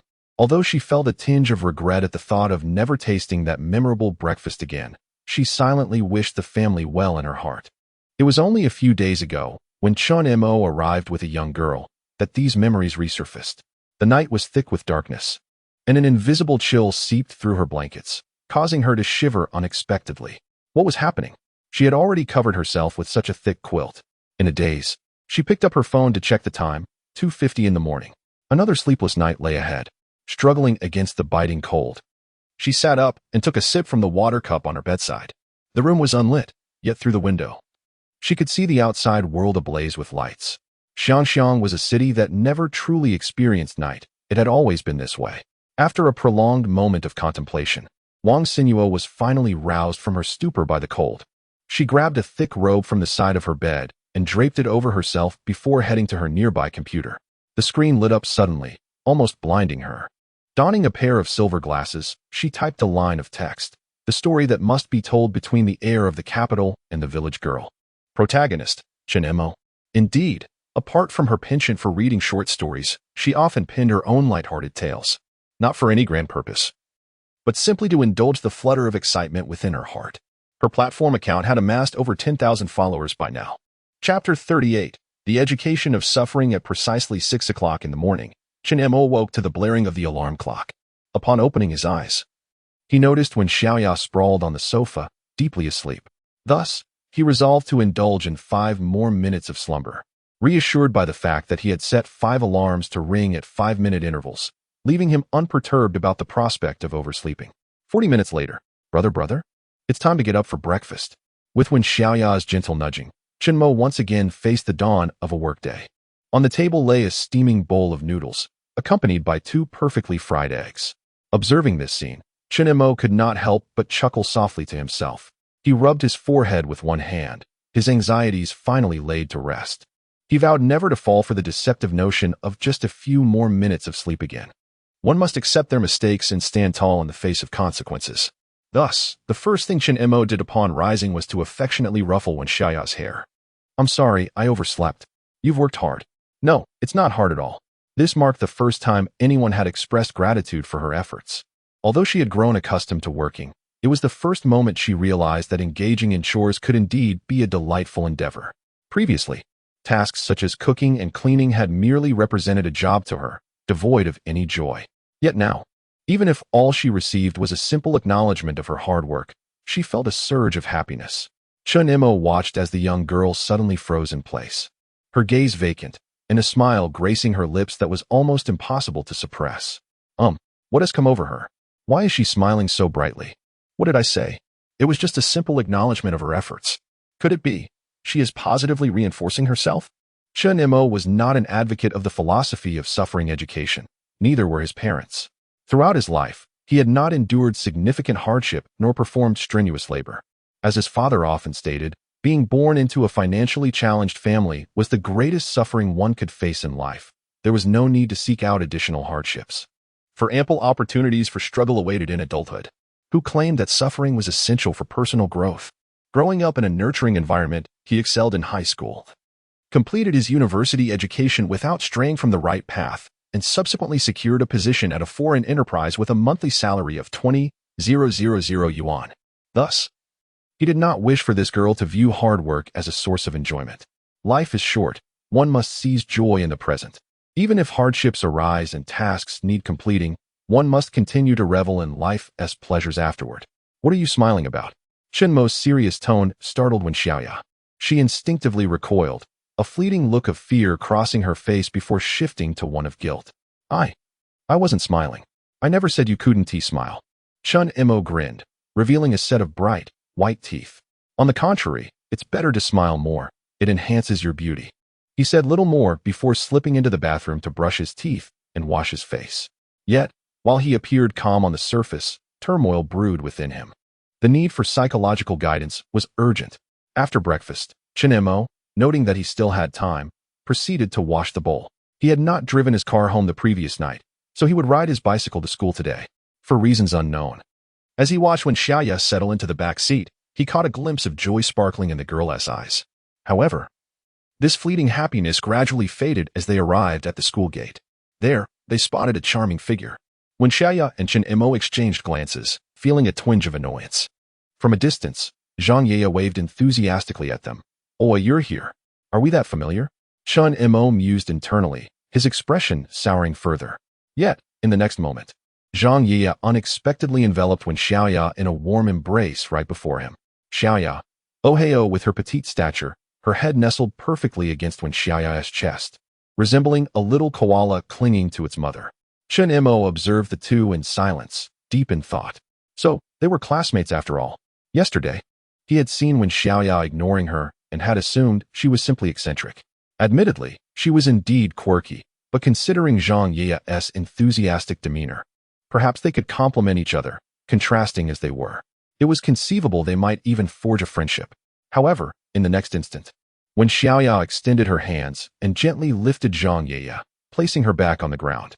Zhang Yeye, momentarily taken aback, felt a tuft of hair spring up from her head in surprise. Wen Xiaoya's face was devoid of warmth, expressing her irritation. "You're bothersome." This was her first overt display of dissatisfaction, leaving Zhang Yeye momentarily stunned. After a pause, Zhang Yeye replied, "Don't annoy me." This response was the result of careful deliberation. Given Wen Xiaoya's current mood, pushing further would only backfire, and offering comforting words would be futile. Therefore, she opted for a straightforward declaration. "Don't annoy me." Chen Mo, observing from the side, thought, "I shall no longer trouble you. Let us proceed to class." Zhang Yeye extended her hand toward Wen Xiaoya, her expression now more composed. Yet, Wen Xiaoya remained unmoved, standing still. It was Chen Mo who then ruffled her hair gently, saying, "All right, don't sulk with your classmates. Let us head to class together." At last, Wen Xiaoya responded, turning to Chen Mo with a tender smile. "All right, goodbye, brother. Goodbye. Remember to eat well at school." Regardless of whether she managed to absorb any knowledge, the tuition was paid. Nourishment was imperative. "Thank you, brother."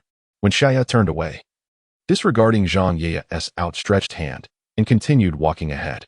Perhaps because Chen Mo was still watching from behind, she did not shake off Zhang Yeye but instead walked alongside her, their contrasting figures drawing attention as they strolled through the campus.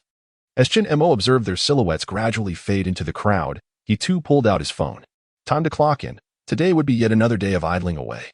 Unsure if Chu Yang had already started work, he sent a message and soon received a swift reply. "Chu Yang, what the hell? I've been running errands since 6 this morning.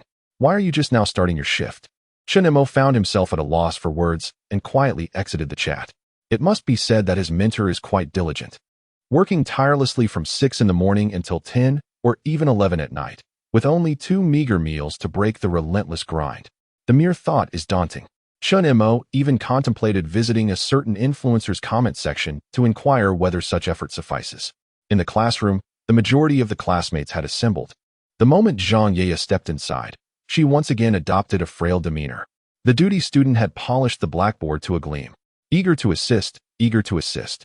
Someone commenced the morning reading, practicing English speaking skills. In the spring of the 4th year of Qing, Tang Zijing was exiled to govern the Bailing region. Others began reciting texts. Yet, none of this seemed to affect Wen Xiaoya. She reached into her desk intending to retrieve her textbook, to review the knowledge imparted the previous day and perhaps preview the entire volume. She had yet to fully acclimate to the new material. However, she did not extract her textbook. Instead, she pulled out a piece of chocolate. Alongside it, there was a slip of paper inscribed with the letters QQ followed by a string of numbers. Wen Xiaoya's first instinct was to glance at Zhang Yeye, who was sound asleep beside her, but she quickly realized it could not be her. Yesterday, Zhang Yeye had dashed away faster than she had, and today they had risen at the same time. There was no way it could be her. So then, Chapter 39, Promise Me. Don't be a sycophant, who could it be? Wen Xiaoya felt no curiosity about this matter, nor did she attempt to look around in search of the one who had placed the chocolate and note. Instead, she gently crumpled the torn pieces of paper in her hand before tucking them into her pocket.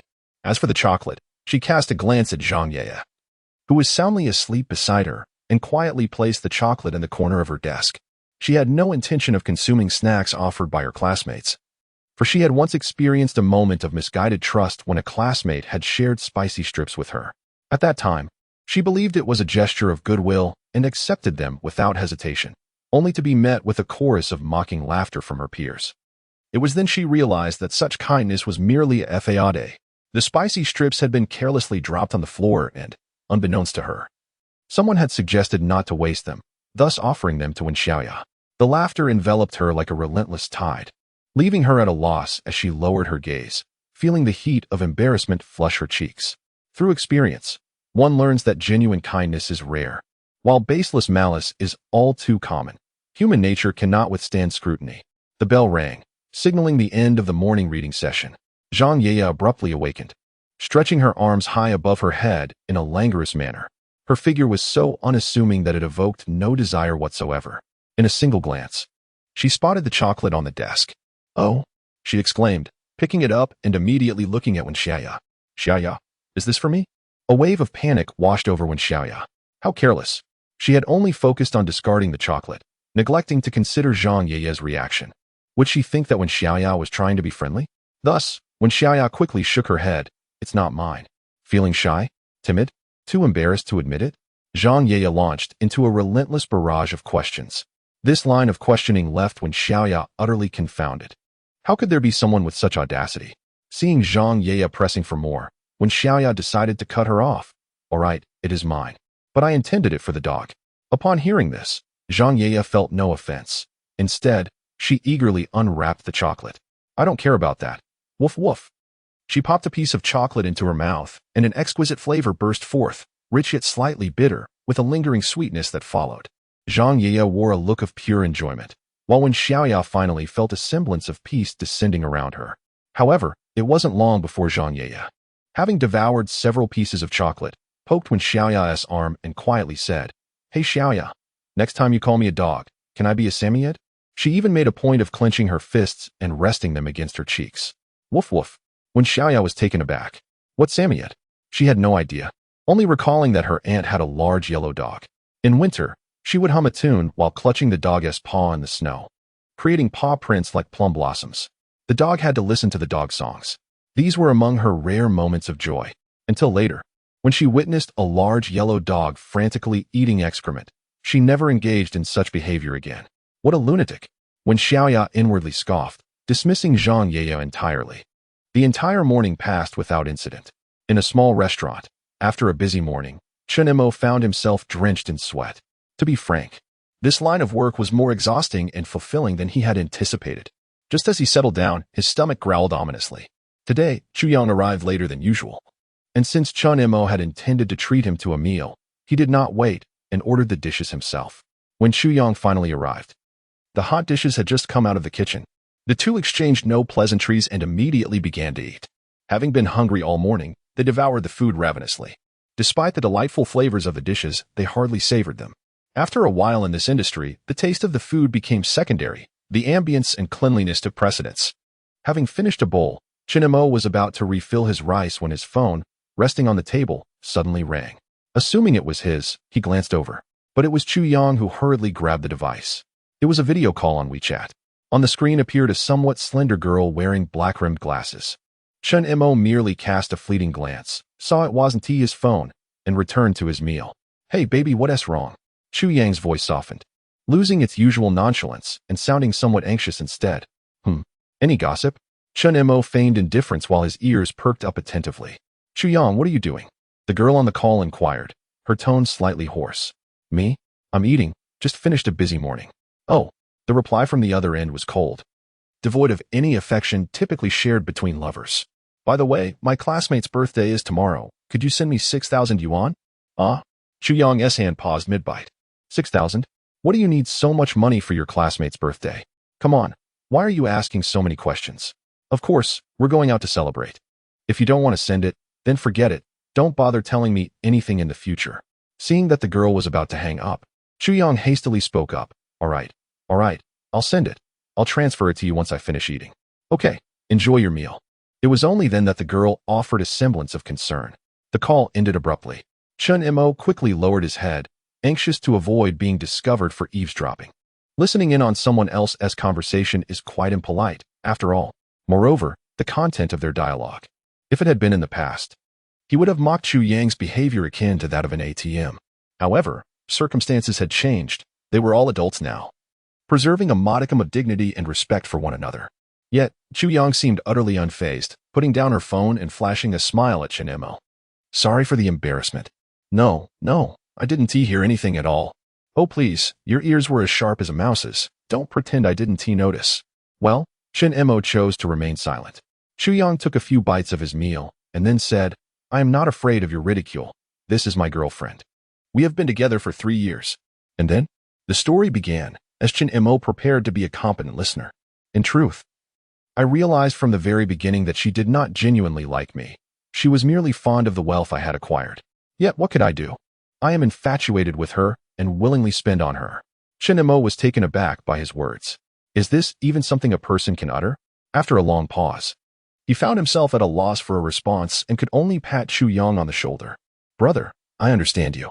No, you do not comprehend me at all. Promise me, do not be a sycophant, all right? Over these 3 years, I doubt she has even allowed you to hold her hand. Has she? Upon hearing this, Chuyang nodded but still responded, I have checked. She is simply a bit slow to warm up. It is certainly not that she is unwilling to let me hold her hand. Chapter 40. The little overlord Yahweh, Chen Mo at this moment. Chen Mo felt as if he had lost all means and strength. There was no hope left, and he was too weary to offer any advice. After finishing their meal, Chu Yang, right before Chen Mo's eyes, transferred 6,000 yuan to that woman, then sat back with a sigh, saying, "Well, last month's salary is spent, and now I have the motivation to earn this month." Chen Mo remained silent. "By the way, let me show you my girlfriend. Isn't she beautiful?" With that, Chu Yang unveiled his phone's wallpaper for Chen Mo to see. It depicted a slender girl with short hair, wearing glasses, her complexion slightly dark. She was not conventionally attractive, merely average at best. Nonetheless, Chen Mo nodded in agreement. "Pretty," he said, feeling at a loss for words. By the way, Chu Yang seemed quite pleased with having a girlfriend and countered, "What about you? Have you ever been in a relationship?" Chen Mo pondered carefully. Indeed, he had not. Throughout his life, he had only known two female friends, Zheng Qiuqiu and Ling Shi. Beyond them, any girl who approached him would eventually drift away inexplicably. And he couldn't fathom why. As this thought crossed his mind, a shiver ran through Chen Mo, and he suddenly realized something. "Chen Mo? Chen Mo, what's wrong? Why are you suddenly silent?" "Oh, it's nothing, just a sudden thought." He sighed. "It's nothing. Pursuing love requires persistence. In this world, a woman chasing a man is as rare as a science fiction tale. One must be proactive. Should I ask my girlfriend to introduce her roommate to you next time?" "Thank you, Yang Gu," Chen Mo replied politely, not taking it seriously. After their meal, the two parted ways. Chu Yang was much more energetic, riding his electric scooter with speed and soon disappearing from view. Meanwhile, Chen Mo, still within the novice protection period, rode leisurely, prioritizing safety. However, shortly after they separated, Chu Yang called him. "Hello, what's up, Yang Gu?" "Chen Mo, do you have any orders right now? I need a favor." "Sure, what do you need? Just say it. Could you deliver a takeaway for me?" I'm a bit inconvenient right now. That's a minor issue. Just tell me the location, and I'll head over immediately." "Okay, I'll be there shortly." Chen Mo revved the throttle and headed toward Chu Yang's location. In no time, they met. "What's the matter, Yang Gu?" Chen Mo parked his electric scooter and saw Chu Yang squatting by the roadside, smoking. "Chen Mo, you must help me this time." "Hey, I'm already here. Just tell me." Then, Chu Yang pulled out over 10 takeaway orders from the delivery box, leaving Chen Mo momentarily stunned. "Weren't you just delivering one order? Why so many?" "Yes, this is all from one order." "Oh, is it too much?" "No," Chu Yang replied, somewhat disheartened, showing Chen Mo the takeaway receipt. The address on the list indicated an art training institution, presumably for a group meal, hence the numerous orders. "What's wrong? Is there an issue?" Chen Mo inquired. "It's quite a problem. The place is filled with girls studying dance and yoga, and there's a rather fierce female instructor. Last time I visited, I was reprimanded for being late and for glancing at the girls inside. She warned me that if I dared to look again, I would receive a bad review. I thought you could help me out since you have a sort of immunity," he continued, dismissing the severity of the situation. Chen Mo readily accepted the 10 or so takeout orders, more than willing to assist with this minor favor. "I'll go with you," Chu Yang offered, quickly adding, "I'll wait for you downstairs." "Why?" Chen Mo questioned. "I'm worried they might hit you, and you're not capable of defending yourself." "What? Do you not know that I was known as the little tyrant of Yahoo during school? I can handle myself, even against women." "Impressive," Chu Yang remarked, giving him a thumbs up as the two set off. The distance was not great, merely a 10-minute journey. They arrived at a studio named Hua Art, which occupied 3 floors of the building. "Let's go," they said, each carrying takeout as they stepped into the elevator. "I'll deliver it to the entrance. The rest is up to you," Chu Yang said, giving Chen Mo an encouraging look. Chen Mo responded with a confident smile. Ding! The elevator arrived at the 6th floor. And as the doors opened, Chen Mo beheld a large glass door where a stunningly tall woman with ash blonde hair was standing, engaged on a phone call. "Hello, Mrs. Fu. How did you find the yoga class last time?" "Of course. We have a yoga master specially invited from India, and with your natural grace. I envy your figure. How about trying our package for just 99,800? At the elevator entrance, both Chen Mo and Chu Yang froze, too apprehensive to move. Chu Yang was concerned about receiving a bad review, while Chen Mo seemed mesmerized, his eyes wide open as he stared at the woman on the phone, as if he had never encountered a woman before. Is he in a daze? Chu Yang thought, nudging Chen Mo. It's up to you, Chen Mo. I'll be waiting here. Suddenly, Chen Mo pivoted and dashed into the elevator, dragging Chu Yang along with him. Quick, let's go, he urged. Chu Yang, bewildered, was unable to question further as he witnessed Chen Mo frantically pressing the elevator close button, terrified that they might be pursued by a seductive enchantress. The elevator doors began to close slowly. As the gap narrowed, Chen Mo's anxious heart gradually eased. He promptly pressed the button for the first floor, while Chu Yang regarded him with a puzzled expression. What is going on with Chen Mo? He arrived here fearless, claiming to be the little tyrant of Yahoo, and now this? Upon witnessing a woman who seemed too timid to utter a word before fleeing, Chu Yang couldn't help but acknowledge her extraordinary beauty.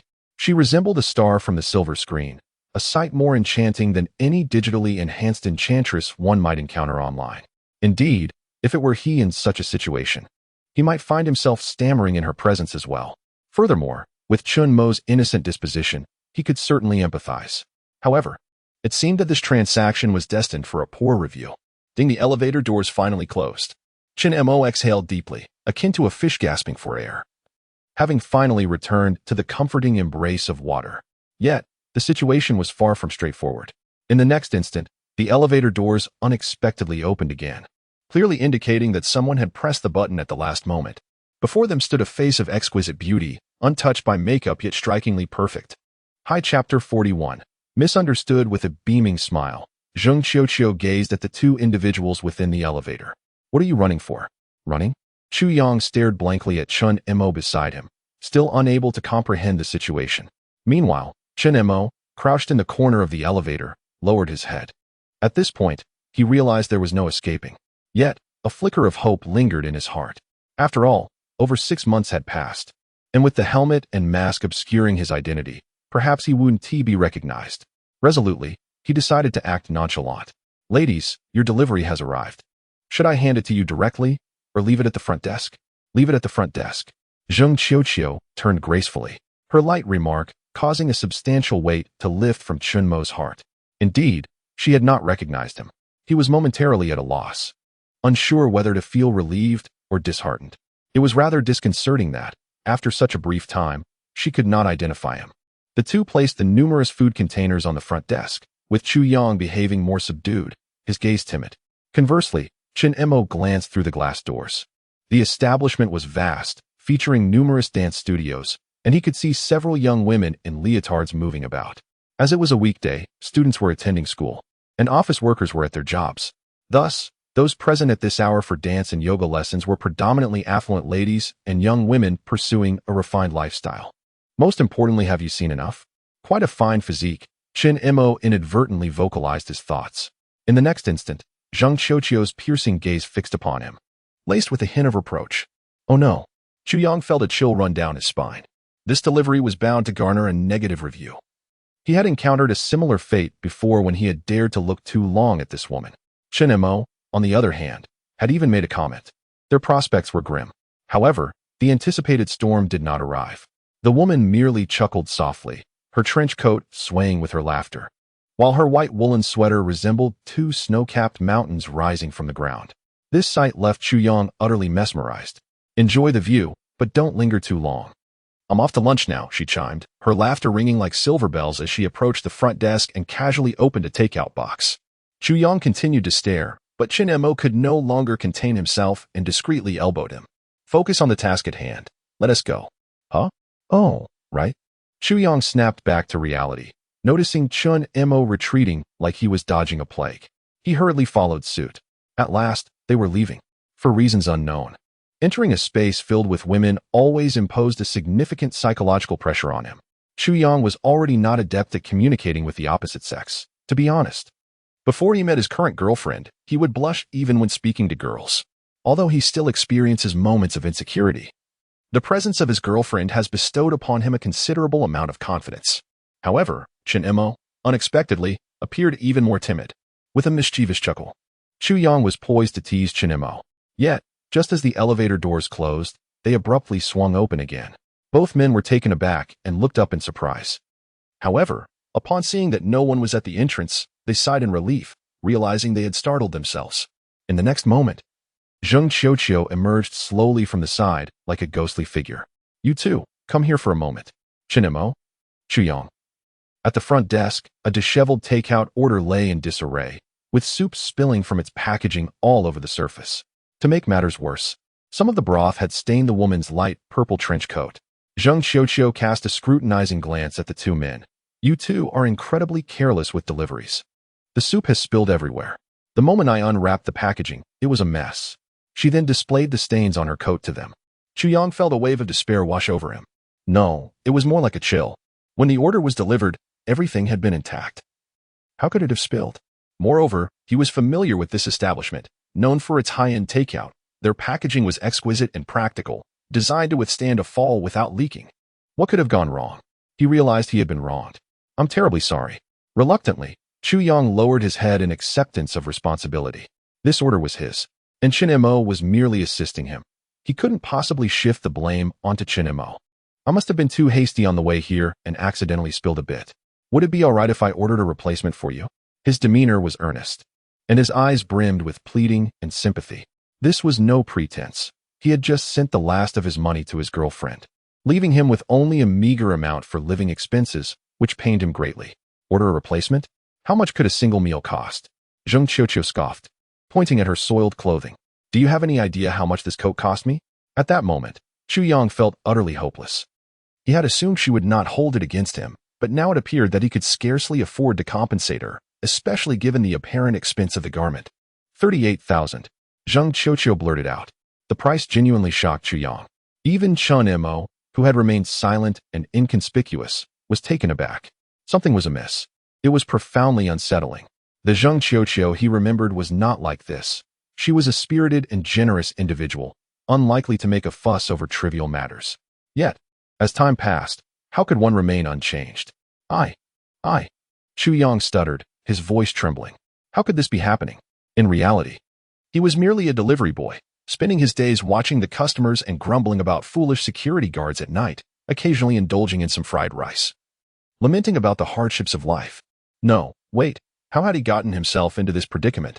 Chuyang shook his head, realizing that the more pressing concern was how to resolve this issue. 38,000 was beyond his means. Yet, judging by her demeanor, she was adamant about receiving compensation. In an instant, a multitude of thoughts flickered through his mind. Installments? To toil like a beast of burden? To pledge oneself? Or perhaps, never mind. Rather than overthinking, it would be more prudent to inquire directly.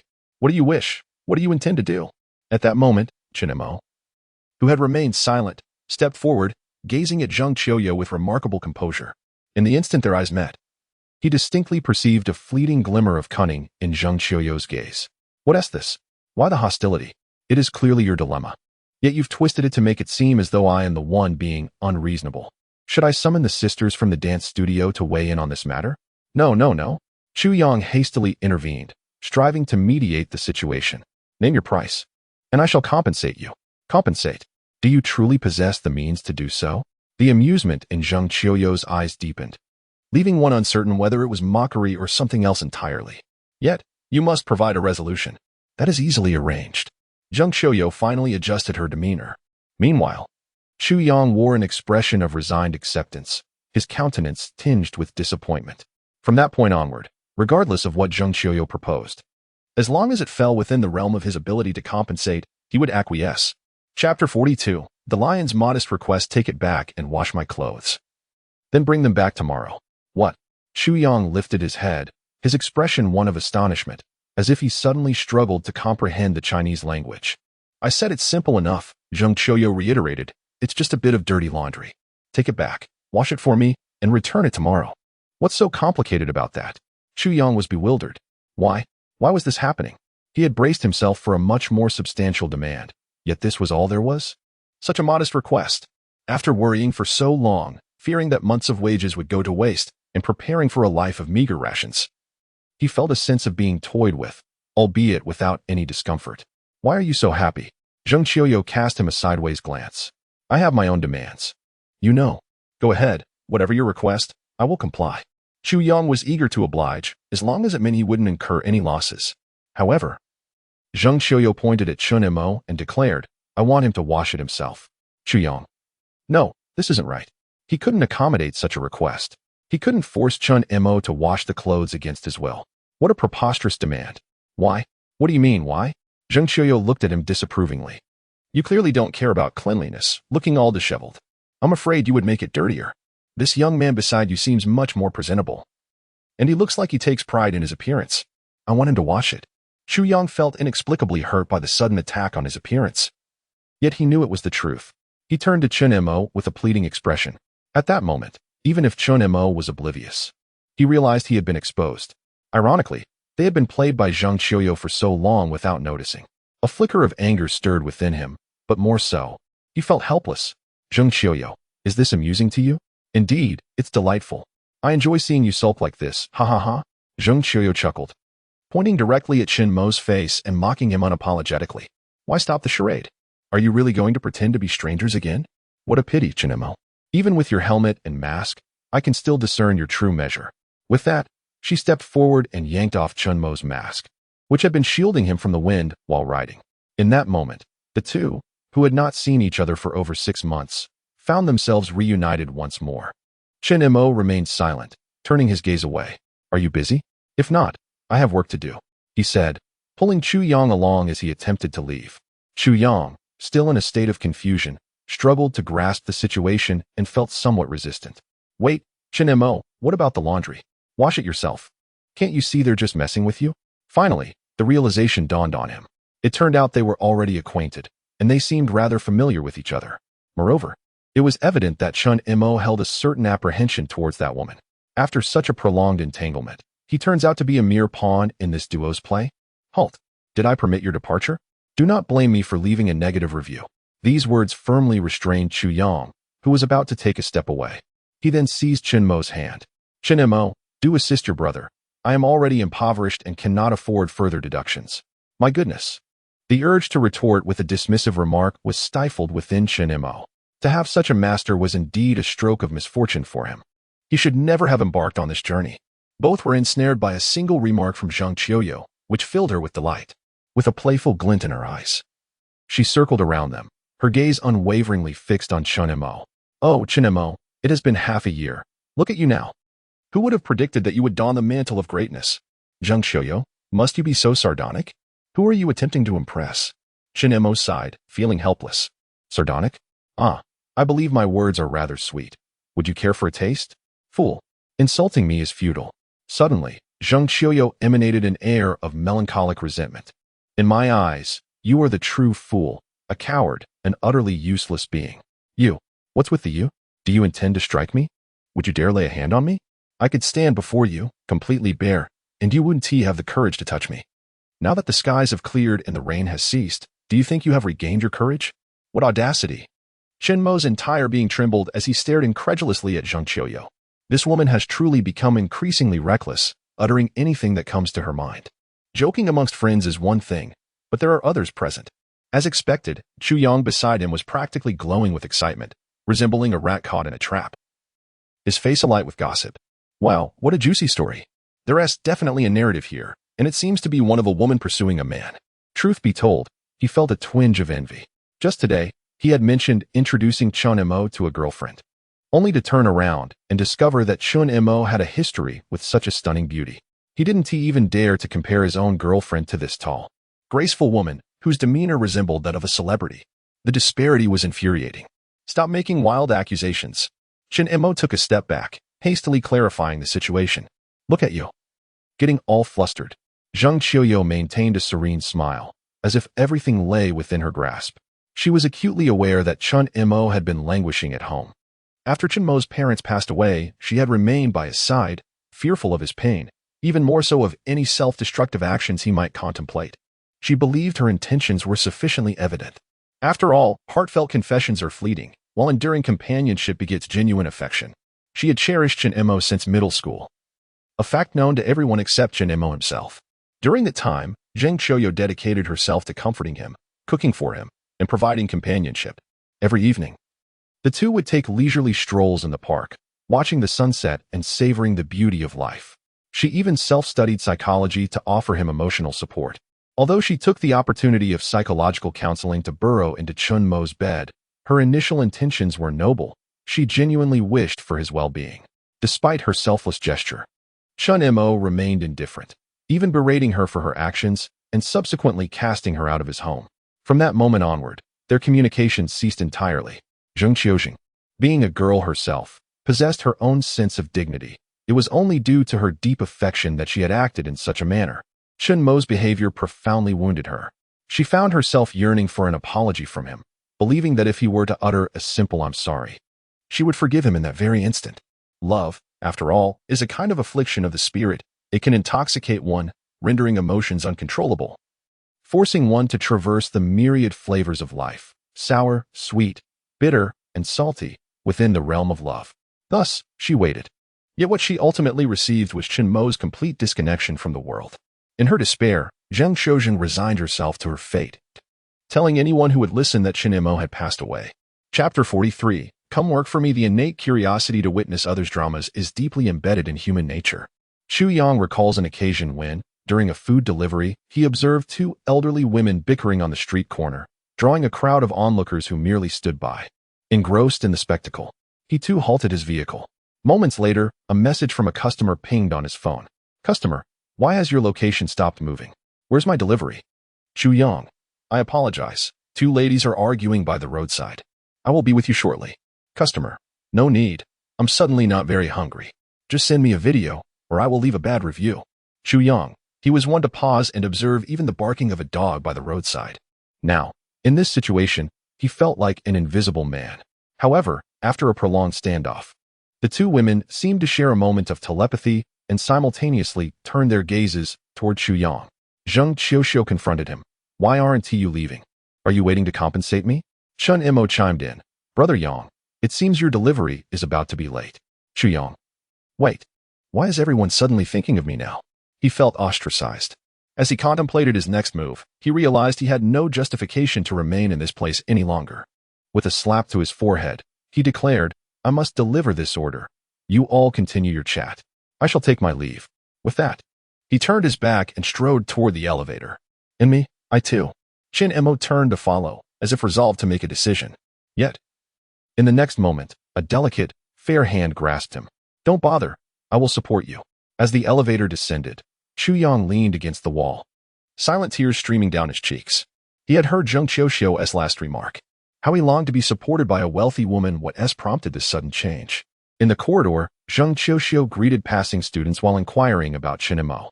I'm out of money, he replied, while surveying his surroundings. He was aware of Zheng Qiuqiu's affluent background.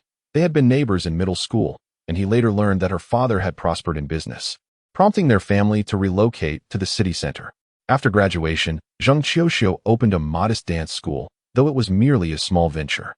Chen Mo had not anticipated that so little time had passed for it to expand to such a considerable scale.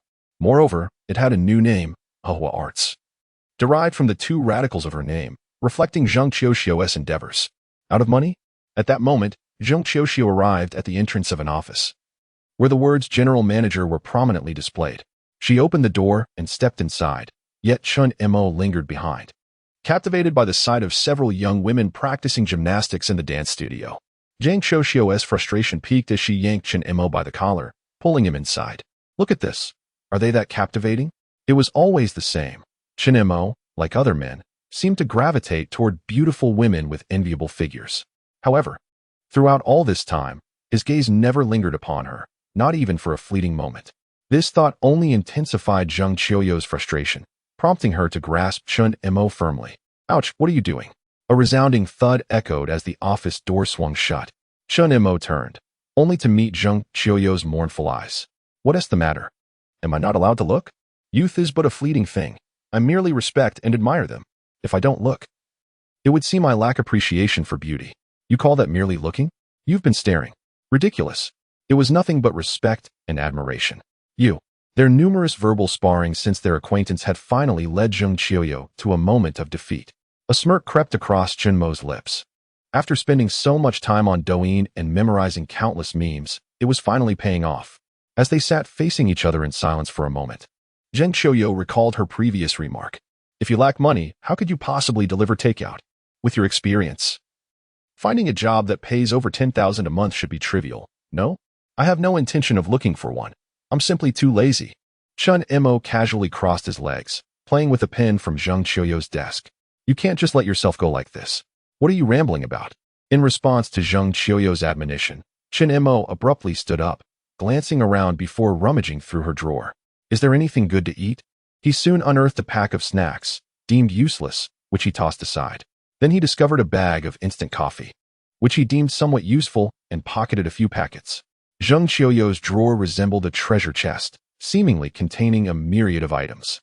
He found an unopened box of Zhonghua cigarettes, which he also pocketed, along with several bags of snacks. Everything went into his pockets, until he finally unearthed a small sword carved from wood at the very bottom of the drawer. Oh, Chen Mo picked up the small sword, examining it closely. Isn't this the sword I crafted from a twig during adult class? You still kept it after all these years. Time had faded the intricate carvings, and the original yellow-brown hue of the wood had transformed into a rich reddish-brown, its size diminutive, barely the length of a finger. Chen Mo recalled how he had tormented his classmates with it for an entire period before carelessly tossing it to Zheng Qiuqiu. Indeed, I must have absent-mindedly placed it here while moving. Observing Chen Mo nearly emptying her office, Zheng Qiuqiu's expression remained inscrutable. Their relationship was devoid of secrets or barriers, an understanding so profound that they even knew each other's payment passwords. When she visited Chen Mo's home, she took what she could and boldly claimed what she could not. Oh, I left it on your desk. Chen Mo patted his bulging pockets, feeling quite pleased with his haul, and decided to stop there, placing the small wooden sword on the table. It seemed as though they were in perfect sync, as neither mentioned the earlier topic again. Chen Mo stretched languidly, and 2 packets of snacks inadvertently tumbled from his pocket. Unfazed, he picked them up and tore open one packet. Are you busy? He asked between bites. I need to deliver some takeout.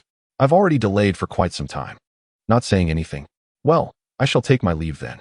Zheng Qiuqiu shifted her gaze from the small wooden sword.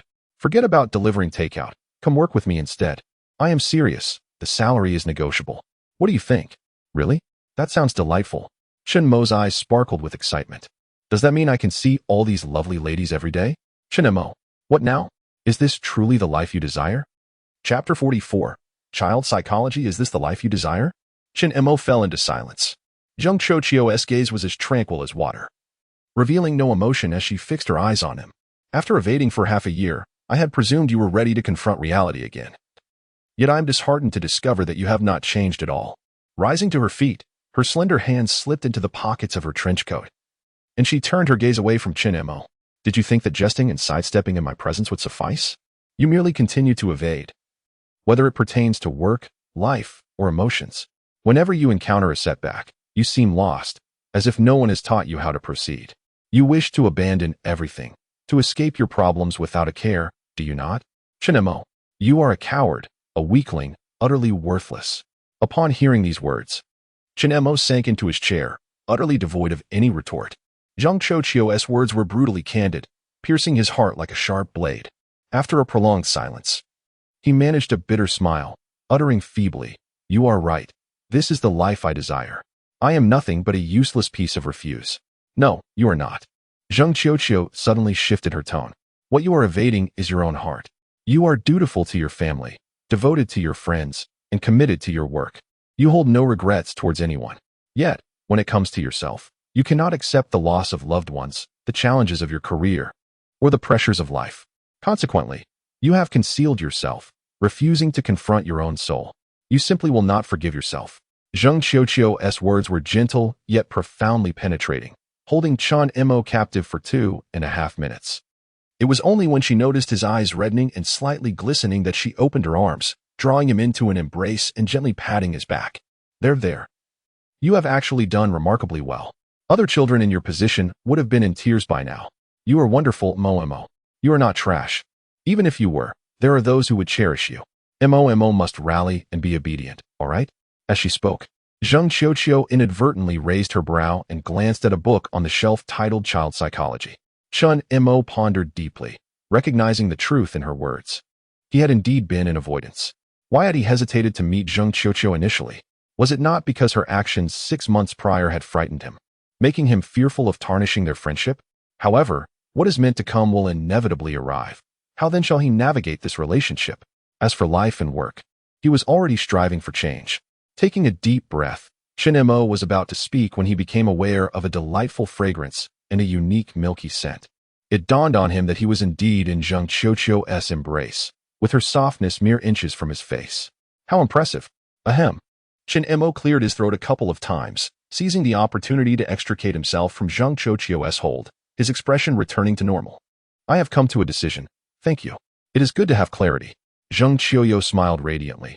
But what about the prospect of working here? I still believe that delivering food is a better option. You. Stubborn as ever, Zheng Qiuqiu felt helpless, as if all her previous arguments had been in vain. In response, Chen Mo offered two explanations.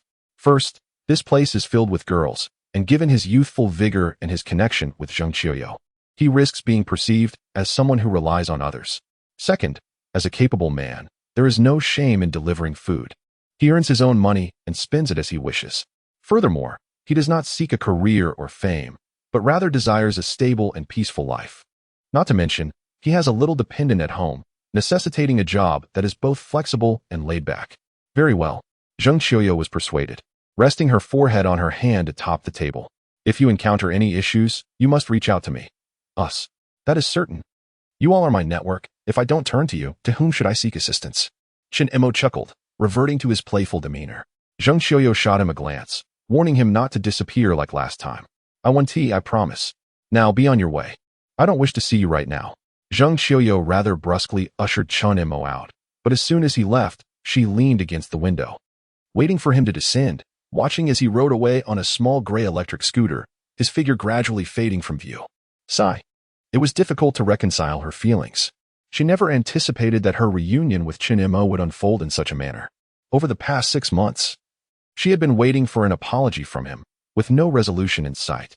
Her heart brimmed with grievances, and she had longed to confront him fiercely upon their next meeting. Yet, inexplicably, the moment she saw him today, all her resentment vanished. Observing Chen Mo delivering food in the frigid winter stirred a sense of sorrow within her. Seeing him recoil at the thought of encountering her brought discomfort.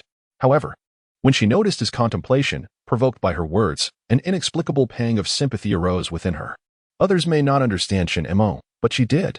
He was merely a child encased in the body of an adult, having grown up in an environment filled with love. This nurturing upbringing had shaped his rebellious spirit while instilling excellent values. Ironically, this became his greatest flaw, much like a flower thriving in a greenhouse. Enjoying a comfortable and nourishing life, once the greenhouse crumbles and the harsh realities of the outside world intertwine, the flower withers swiftly, transforming into a seed, awaiting the right conditions to take root and bloom anew. To Chen Mo, his parents represented that greenhouse. Chen Mo was the flower that once blossomed within it, now reduced to a seed. Yet, what means exist to help it take root and flourish again? Suddenly, Zheng Qiuqiu's gaze fell upon the bookshelf. Child psychology. It is said online that male psychology essentially belongs to the realm of child psychology. At its core, the psyche of a man mirrors that of a child. It requires gentle coaxing. Today, she attempted to apply the methods from this book, intended for children, to Chen Mo. She can attest, it was effective. Zheng Qiuqiu cradled the book in her hands as if it were a treasure gem, delving into its pages once more. The knowledge seemed infinite, an endless pursuit. Hello. Do you have this phone in stock? I would like the pink one, the sparkly kind. In a bustling mall, Chen Mo stepped into a store specializing in grainy mobile phones. Good day, greeted the attendant. Sir, I regret to inform you that we currently do not have the sparkly pink in stock. For a gentleman, black would be more suitable. It's for my child at home. If you don't have it, that's all right. I'll look elsewhere. Without lingering further, Chen Mo, clad in a delivery uniform, exited the store. After inquiring at numerous shops, he received the same disappointing response regarding the color. Ultimately, he resorted to contacting a scalper, paying an additional 200 yuan to secure a sparkly pink grainy phone.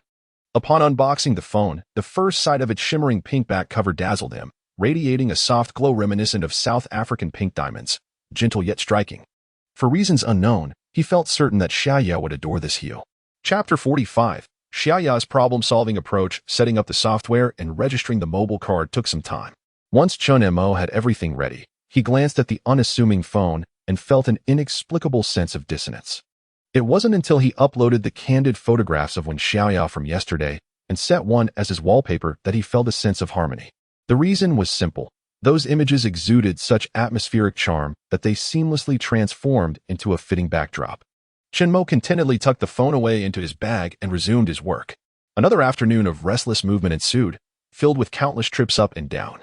Before long, it was already 4:30 in the afternoon. After being tormented by Zheng Qiuqiu in the morning and spending extra time purchasing the phone in the afternoon, Chen Mo's earnings for the day were dismally low at a mere 101 yuan. However, this did not hinder his departure from work. He first rode his bike back to the delivery station, then drove away the vehicle he had parked there. Realizing the time, he knew he needed to leave early. Otherwise, the school entrance would be congested with cars, creating an impenetrable blockade. Yet, many others, as astute as Chen Mo, had the same thought. With 20 minutes remaining until school dismissed, the entrance was already teeming with vehicles. It took him over 10 minutes to find a parking space, followed by 5 minutes spent smoking a cigarette. With only 5 minutes left until the end of the school day, Chen Mo leaned against his car. Still clad in the delivery uniform he and T had a chance to change out of. Meanwhile, the phone intended for Wen Xiaoya lay quietly in the passenger seat. Only 1 minute remained until class concluded. How shall we tackle this problem involving multiple operations? Let us turn to page 75 of our textbook, where it is elucidated quite clearly. So how shall we solve it? Students, please look at the screen. The mathematics teacher droned on, his words a tedious stream that left the students struggling to keep their eyes open, their spirits dampened. Despite the chill of winter, they felt an overwhelming lethargy. Not to mention Zheng Qiuqiu, who was already fast asleep. Most of the class found it challenging to concentrate, eagerly anticipating the bell. Yahweh School champions a freestyle education approach. Thus there is no evening study. Once classes are over, students are granted their freedom. At this moment, Wen Xiaoya fixated on a problem in her textbook that she had already solved, occasionally glancing at the time on the whiteboard. When the countdown concluded and the dismissal bell rang, the mathematics teacher was still engrossed in her explanation, showing no inclination to release the students. Wen Xiaoya turned her gaze toward the window, her expression tinged with anxiety. She knew that Chen Mo was waiting for her, and she yearned to see him as soon as possible. Why was class not over yet? Given that, then, what answer should be selected? There was no response. The classroom was enveloped in silence. The mathematics teacher's expression darkened as she took a deep breath. Is there a student who can provide an answer? Instantly, every gaze in the classroom converged on Zheng Qiuqiu. Typically, after the dismissal bell rang, she would be wide awake, and even when the teacher prolonged the lesson, she would remain highly engaged. Yet today, she remained in a deep slumber. This circumstance, however, instilled a profound sense of unease in Wen Xiaoya, as she felt the weight of countless gazes upon her. When no one responded, the mathematics teacher's expression grew increasingly grim. I see. No one wishes to leave class, she remarked. Just as she was about to continue explaining the problem, unexpectedly, a pale blue hand was raised, adorned at the cuff with an embroidered yellow bear, standing out conspicuously in the classroom. Teacher, her name is Wen Xiaoya. The moment Wen Xiaoya raised her hand, an air of excitement rippled through the class. Despite having been present for 2 days, she had maintained an aloof demeanor, seemingly indifferent to everyone around her, which had deterred many from attempting to befriend her. Strangely, even Zheng Qiuqiu, who typically held absolute sway in class, appeared to have become a devotee of Wen Xiaoya. Indeed, for the past 2 days, she had been orbiting around Wen Xiaoya after each class. All right, classmate Wen Xiaoya, would you kindly provide an answer? Under the scrutiny of her peers, Wen Xiaoya stood. Her cheeks flushed. The reason she raised her hand was partly due to the anxious stares that made her uncomfortable. More significantly, she was eager for the class to conclude so that she wouldn't keep Chen Mo waiting at the cold school gate. She longed to see him and to sit on the back of his electric bike, providing her with the perfect excuse to embrace him. The answer is A. Very well. Could you elaborate on your thought process? Wen Xiaoya had anticipated that answering would suffice, but she was taken aback by the teacher's subsequent inquiry. But you didn't mention needing to explain your reasoning. Yet, now under pressure, she reluctantly picked up her book and began to articulate her thoughts, substituting X. Then, initially, her words came out in a stutter, but gradually, she became completely absorbed in her explanation.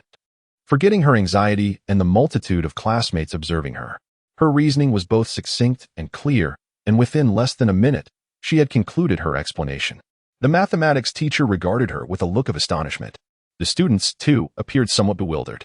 As Wen Xiaoya came back to herself, an inkling of nervousness crept back in. Could it be that I made a mistake? After a brief pause, a wave of enthusiastic applause erupted. Excellent. This is a most innovative approach to the problem. and it aligns with the curriculum for next semester. Since classmate Xiaoya has already studied this, we shall cover it in our next lesson. Class dismissed. Before departing, the mathematics teacher bestowed upon Wen Xiaoya an appreciative glance. Hooray! The classroom erupted in cheers. Wen Xiaoya exhaled in relief. Regardless of the process, school was finally over. She pondered why she had suddenly mustered such courage to raise her hand and answer questions today. In her previous school, she had been an invisible presence. Even if she had raised her hand, no one would have paid her any heed. Yet today, when Xiaoya suddenly thought of Chen Mo, it seemed she had discovered the source of her newfound bravery. The sounds of packing up and preparing for dismissal echoed around her, akin to celestial music. When Xiaoya was also ready to head home. Xiaoya, you are incredible. That last problem was challenging even for me. Could you possibly teach me? Suddenly startled by the voice that emerged beside her, when Xiaoya looked down to find Zheng Qiuqiu, who had been asleep just moments ago, now standing unexpectedly close to her. Their proximity was startling, when Xiaoya could almost feel her warmth. Meeting the gaze filled with eagerness, she found herself momentarily speechless. How could someone who slept through class suddenly desire to learn? She remained skeptical and replied coolly, "Let us wait until tomorrow. I need to go home now." With that, she pushed past Zheng Qiuqiu and departed. Due to the extended class, most students from other classes had already left, leaving the corridor rather empty. When Xiaoya hurriedly descended the stairs, navigating several turns, when suddenly a figure appeared in her path. Chapter 46. Blocked after school. Chen Mo felt as though he were merely an NPC, stationed at the school gate each day, awaiting characters to greet him and assign tasks. Yesterday's character was that extraordinarily adorable little girl, while today it was Wen Xiaoya. With a small satchel slung over her shoulder and sporting silver-rimmed glasses, she emerged from the school gate, sparkling and cheerful. The end of the school day is a joyful occasion for everyone, except for certain leaders who relish in their authority. Perhaps fearing the chill, her hands were clad in fluffy, cartoonish gloves. Her outfit, embodying a mature elegance, seemed at odds with her whimsical accessories, allowing Chen Mo to spot her instantly amidst the throng. As he hesitated whether to greet her, Wen Xiaoya approached him directly. "Xiaoya, are you here to pick up Xiaoya from school?" From a distance, she had noticed Chen Mo in his striking yellow attire. Initially, she had not recognized him, but upon a closer look, he appeared somewhat familiar. A wave of astonishment followed. How could Chen Mo be delivering takeout? In her recollection, Chen Mo's parents had mentioned that he worked at a foreign enterprise, earning an annual salary of 300,000 yuan. This income, while not extraordinarily wealthy in Xiangxiang, represented the pinnacle for an average family. Could it be that he had lost his job? Though her mind raced with conjectures, Wen Xiaoya refrained from prying into his personal affairs, as she lacked the habit of inquiring into others' privacy unless they chose to share willingly. Indeed, "Teacher Wang, just finished work?" "Yes, I'm preparing to head home for dinner." "All right, goodbye, Teacher Wang." What she anticipated to be a brief exchange concluded swiftly, with each party attending to their own affairs. However, after taking a few steps, Wen Xiaoya turned back abruptly. "By the way, Xiaoya, don't forget our scheduled time this Sunday. I need to have a good chat with this child." "No problem. Thank you, Teacher Wang. How about we meet at the CAF? It would be best to choose a private space, a more intimate setting for our conversation." What about a tea house?" Chen Mo contemplated numerous venues, but ultimately deemed the tea house the most suitable option. The CAF was too expansive and would indeed hinder more confidential discussions. The only alternative would be his home, but it would be somewhat inconvenient for a female teacher to visit, and she might feel unsafe. Thus, a tea house with private rooms undoubtedly emerged as the optimal choice. That works." After concluding her remarks, Wen Xiaoya glanced up at Chen Mo and then hurriedly made her way towards a pink electric scooter. Chen Mo observed as she donned a matching pink helmet adorned with 2 ears. Perched on the scooter, she revealed her long legs, starting the vehicle with a slight wobble before departing. Chen Mo chuckled softly, shaking his head. This teacher is quite delightful. Suddenly recalling the time, he noted it was already 4 minutes past 5. Why hasn't Wen Xiaoya come out yet? Chen Mo snapped back to reality, leaning forward to peer into the school. The sea of students and teaching buildings seemed endless. At that moment, at the staircase, the young man, standing a little over 1.7 meters tall, was slightly taller than Wen Xiaoya and bore traces of youthful acne on his face. His name was Bai Hui, a classmate of Wen Xiaoya. From the very first day she entered the classroom, he had taken notice of her. Indeed, it was he who had placed the chocolate and note in her desk. Not with any ulterior motive, but simply in the hope of forging a friendship. Bai Hui was somewhat marginalized within the class, lacking a close circle of friends. Often found seated in the last two rows, leading a rather aimless existence alongside a good friend. Yesterday, he and his friend had discussed Wen Xiaoya, marveling at the porcelain doll-like girl who radiated an aura that seemed to repel strangers, evoking a strong desire to draw near and understand her. Their conversation turned to a playful challenge. Whoever managed to procure Wen Xiaoya as contact information would be deemed the victor. Consequently, this morning, Bai Hui arrived at the classroom early, leaving the two items in her desk. Throughout the morning reading session, his attention remained fixated on Wen Xiaoya, watching in dismay as she handed the chocolate to the mischievous Zheng Qiuqiu, while the note was crumpled and vanished from sight. This sight stirred feelings of frustration within him. He merely sought a friend, so why was Wen Xiaoya treating him this way? Thus, after school, he waited at the stairwell, yearning for an explanation. Now, standing face to face with Wen Xiaoya, Bai Hui found himself at a loss for words, as he perceived a fleeting glimpse of panic and fear in her eyes. Xiaoya, he furrowed his brow, his lips trembling as he attempted to speak, his expression darkening. Who are you? I don't know you. Wen Xiaoya, stepping back in fear, accidentally stumbled on the steps, falling backward with a muffled thud. Fortunately, clad in a thick down jacket, she was not seriously harmed. Bai Hui stood in shock, taken aback. He harbored no ill intentions. He even contemplated reaching out to help her. Yet, to Wen Xiaoya, his gesture seemed like a harbinger of pain, igniting her terror. She recoiled, resembling a wounded hedgehog, curling up in the corner of the stairwell. I'm sorry. Please don't bully me. Unpleasant memories began to surge within her mind. On a similar evening after school, she had been encircled by a group of people as she exited the school gates. She recalled vividly that the two ringleaders were the sons of her aunt, her very own cousins. They had pushed her to the ground, hurling insults such as filthy thing and harbinger of misfortune. The venomous taunts were accompanied by intermittent pain. Clutching her stomach tightly, she concealed a small knife deep within her pocket, yet she dared not retaliate. She understood that resistance would only incur the wrath of her family upon returning home, followed by a teacher's admonishment the next day. It takes two to tango. Why are they picking on you and not others? She could resist, and she dared to do so, but only if she had lost all hope in life. She would drag all those who had tormented her down to hell along with her. However, at present, she had Chen Mo, and thus she felt increasingly hesitant to rebel. She did not wish to lose Chen Mo, nor did she want to forfeit this hard-won happiness. Chen Mo was waiting at the school gate. If he were to see her, he would surely protect her. The mere thought of Chen Mo filled Wen Xiaoya's heart with warmth, with her eyes tightly closed. It seemed as though she could face anything that lay ahead without fear. How wonderful it was that she still had Chen Mo. Please, don't bully me, came her faint plea, her soft voice seemingly surrendering all resistance. Bai Hui's hand froze midair as a wave of guilt surged within him. Damn it. He truly deserved to be punished. Wait, that's not right. He had never bullied Wen Xiaoya in the first place. How had things suddenly turned this way?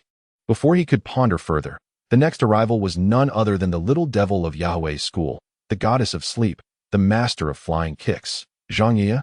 Chapter 47. No sleeping here, Ada. Zheng Qiuqiu stood at the corner of the staircase, looking down from her elevated position, with her thumb aimed at Bai Hui's silhouette. She leaped into the air, executing a flying kick. She soared approximately 2 or 3 meters, gracefully bypassing Wen Xiaoya, and her foot landed squarely on Bai Hui's chest. Despite her petite stature, she possessed remarkable strength. Bai Hui, on the other hand, was no less resolute. With that one kick, he fell straight to the ground, silent as a tomb. This Bai Hui was indeed a character. Zheng Qiuqiu landed gracefully, then turned to the still cowering Wen Xiaoya and approached her, gently patting her shoulder. Wen Xiaoya trembled slightly, slowly lifting her head. Upon realizing it was Zheng Qiuqiu, she expressed surprise. It's all right now, Xiaoya. Wen Xiaoya was momentarily taken aback, but soon recognized that it was her deskmate who had come to her rescue. Not far away, Bai Hui lay on the ground, seemingly lifeless. Zheng Qiuqiu took her hand and asked, "What happened?" "Next time, walk with me, and no one will dare to bully you." Thank you," Wen Xiaoya stammered, gazing at Zheng Qiuqiu in astonishment. Though her expression still bore traces of panic, it had eased considerably. She recalled only hearing a thud moments ago before Zheng Qiuqiu appeared. Memories of yesterday came rushing back, when Zheng Qiuqiu had kicked a door open with such force. This was the second time she found herself astonished by her deskmate's strength. "What's there to thank? We're friends," Zheng Qiuqiu replied playfully, flashing a bright smile that revealed a row of silver teeth, appearing utterly harmless. Who would have guessed that the unfortunate state of Bai Hui nearby was a result of her actions? "Hey, give me peanuts, give me peanuts," Bai Hui exclaimed. "Let us go, Xiaoya." The two girls clasped hands, ready to depart. This time, Wen Xiaoya did not coldly reject Zhang Yeye as she usually did. Instead, she nodded. A phrase lodged in her throat, unable to be voiced. She reflected on her unkind demeanor towards Zhang Yeye over the past few days, even ignoring her words. Yet, here was Zhang Yeye, selflessly coming to her aid without holding a grudge. She recalled the day Zhang Yeye had abandoned her, leaving her to be caught by the disciplinary director alone, which made her heart ache. At that moment, Zhang Yeye seemed like a carefree child, her laughter endearing and innocent. Perhaps she had indeed misjudged her that day. Hand in hand, they walked towards the school gate. As they passed by Bai Hui, Zhang Yeye intentionally crouched down, patting him lightly. "Oi, you there? No sleeping here." She had even forgotten Bai Hui's name, unaware that he was her classmate. In truth, most of the class had distanced themselves from Zhang Yeye, reluctant to engage with her. Beyond fear, they wished to avoid the unpredictable nature of her moods. Consequently, she was unfamiliar with the majority of her classmates. Awakened, Bai Hui shot up abruptly, confusion etched on his face. The kick had not been forceful. It had merely tipped him over, and he had spent the rest of the time feigning sleep. Now he has risen, eager to provide an explanation. Yet, the two have already drifted far away. With a sigh, he laments his impulsiveness. He had only realized that when Xiaoya was indifferent, never imagining she would harbor such fear of him. After this encounter, it is likely that the girl will become even more distant in the future. At the school gate, Chen Mo stood expectantly, his gaze scanning the surroundings, yet he could not catch a glimpse of Wen Xiaoya. It was already 15 minutes past 5 in the afternoon. He contemplated the possibility of the teacher prolonging the class or keeping students behind, but such scenarios seemed far-fetched. What teacher would extend the class for so long? Moreover, Wang Xinyuo had already finished her work, making it even less plausible. Anxiously, Chen Mo paced at the entrance, nearly tempted to shed his clothes and enter the school. Regrettably, the vigilant security guard eyed him suspiciously, treating him as a potential threat. Chen Mo could only chuckle at the notion that delivery workers and security guards are sworn enemies. Fortunately, just as his patience was waning, he finally spotted Wen Xiaoya's figure. Beside her was the exceptionally adorable little girl he had seen a few times before. The two held hands, their cheerful demeanor surprising Chen Mo. How could their relationship have blossomed to such a degree in just a day? However, Chen Mo's keen eyes soon detected something amiss.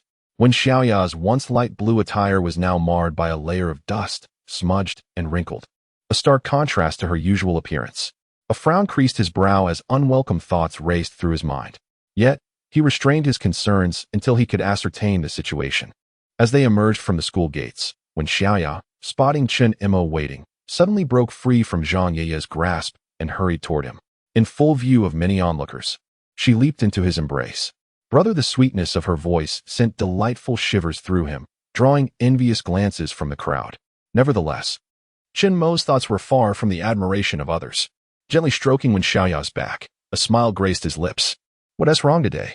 Are you unhappy at school?"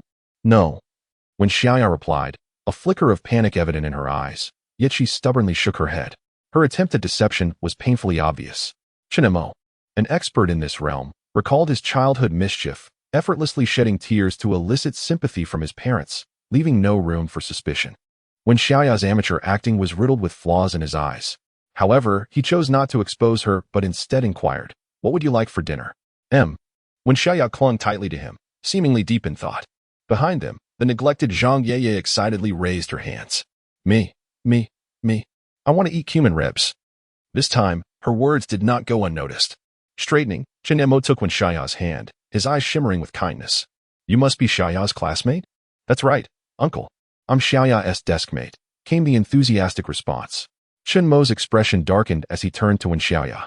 "Xiaoya, are you open to inviting classmates over to your home?"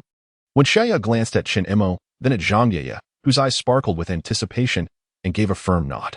"Then let us proceed to buy some groceries," Chen Mo suggested, beckoning Zhang Yeye towards the parking lot.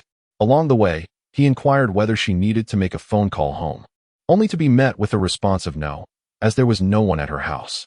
Upon hearing this, Chen Mo could not help but shake his head. Another unfortunate child, it seems, and it appears there are some mental burdens as well. The trio entered the parking lot. As they passed by a black Maybach, Chen Mo couldn't help but take a second glance. He recalled seeing the car the previous day while riding his bike and had felt a twinge of envy at the time. Zhang Yeye joined him in observing the Maybach. But her reaction was different. While Chen Mo merely looked on, she boldly approached the vehicle and reached for the door handle. Startled by her actions, Chen Mo quickly intervened. "Hey, what are you doing? Don't touch someone else's car." Chapter 48. Remove your clothes. As the words left her lips, Zhang Yeye had already flung open the car door. She turned her head to Chen Mo and asked, "Is it not permissible? If it belongs to your family, then you should drive it." Chen Mo furrowed his brow and quickly glanced around, checking if the car owner was nearby. Upon seeing no one, he let out a sigh of relief. Otherwise, it would be difficult to explain, and onlookers might assume he was an accomplice of Zhang Yeye. "We should leave promptly," Chen Mo urged. Zhang Yeye hesitated for a moment. Suddenly, the car door swung wide open, and a man clad in a black suit emerged from the driver's seat. Upon sighting this suited gentleman, Chen Mo's mind momentarily faltered. The car's windshield was exceptionally high-end, rendering it impossible to see inside from the outside. He had never anticipated that someone was seated within. "Apologies, sir, my child is quite naive. Please do not hold it against her," Chen Mo awkwardly chuckled, stepping forward to apologize while tugging at Zhang Yeye's arm to pull her back. However, the suited man merely cast a glance at him and, in the next instant, seized Zhang Yeye's other arm. What is the meaning of this? Chen Mo thought, bewildered. He had already offered his apology. What more did the man desire? Although the young girl had indeed erred, she was still his guest. Should the other party prove unreasonable, Chen Mo was somewhat versed in self-defense.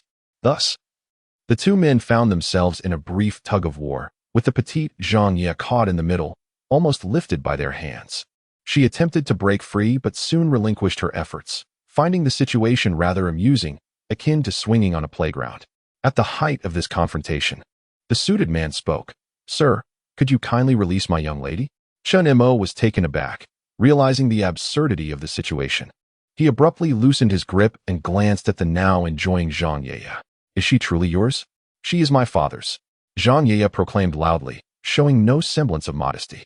"And your father?" Chen Mo inquired, puzzled. "He has gone to America for business." It dawned on Chen Mo why there was no one at home. He had felt sympathy for her not long ago, and now he found himself wishing for her to show him some pity. With a resigned expression, Chen Mo muttered, "Very well, then hurry back with your driver. I crave cumin ribs." Upon hearing this, Chen Mo glanced at the suited man, who appeared to be hesitating.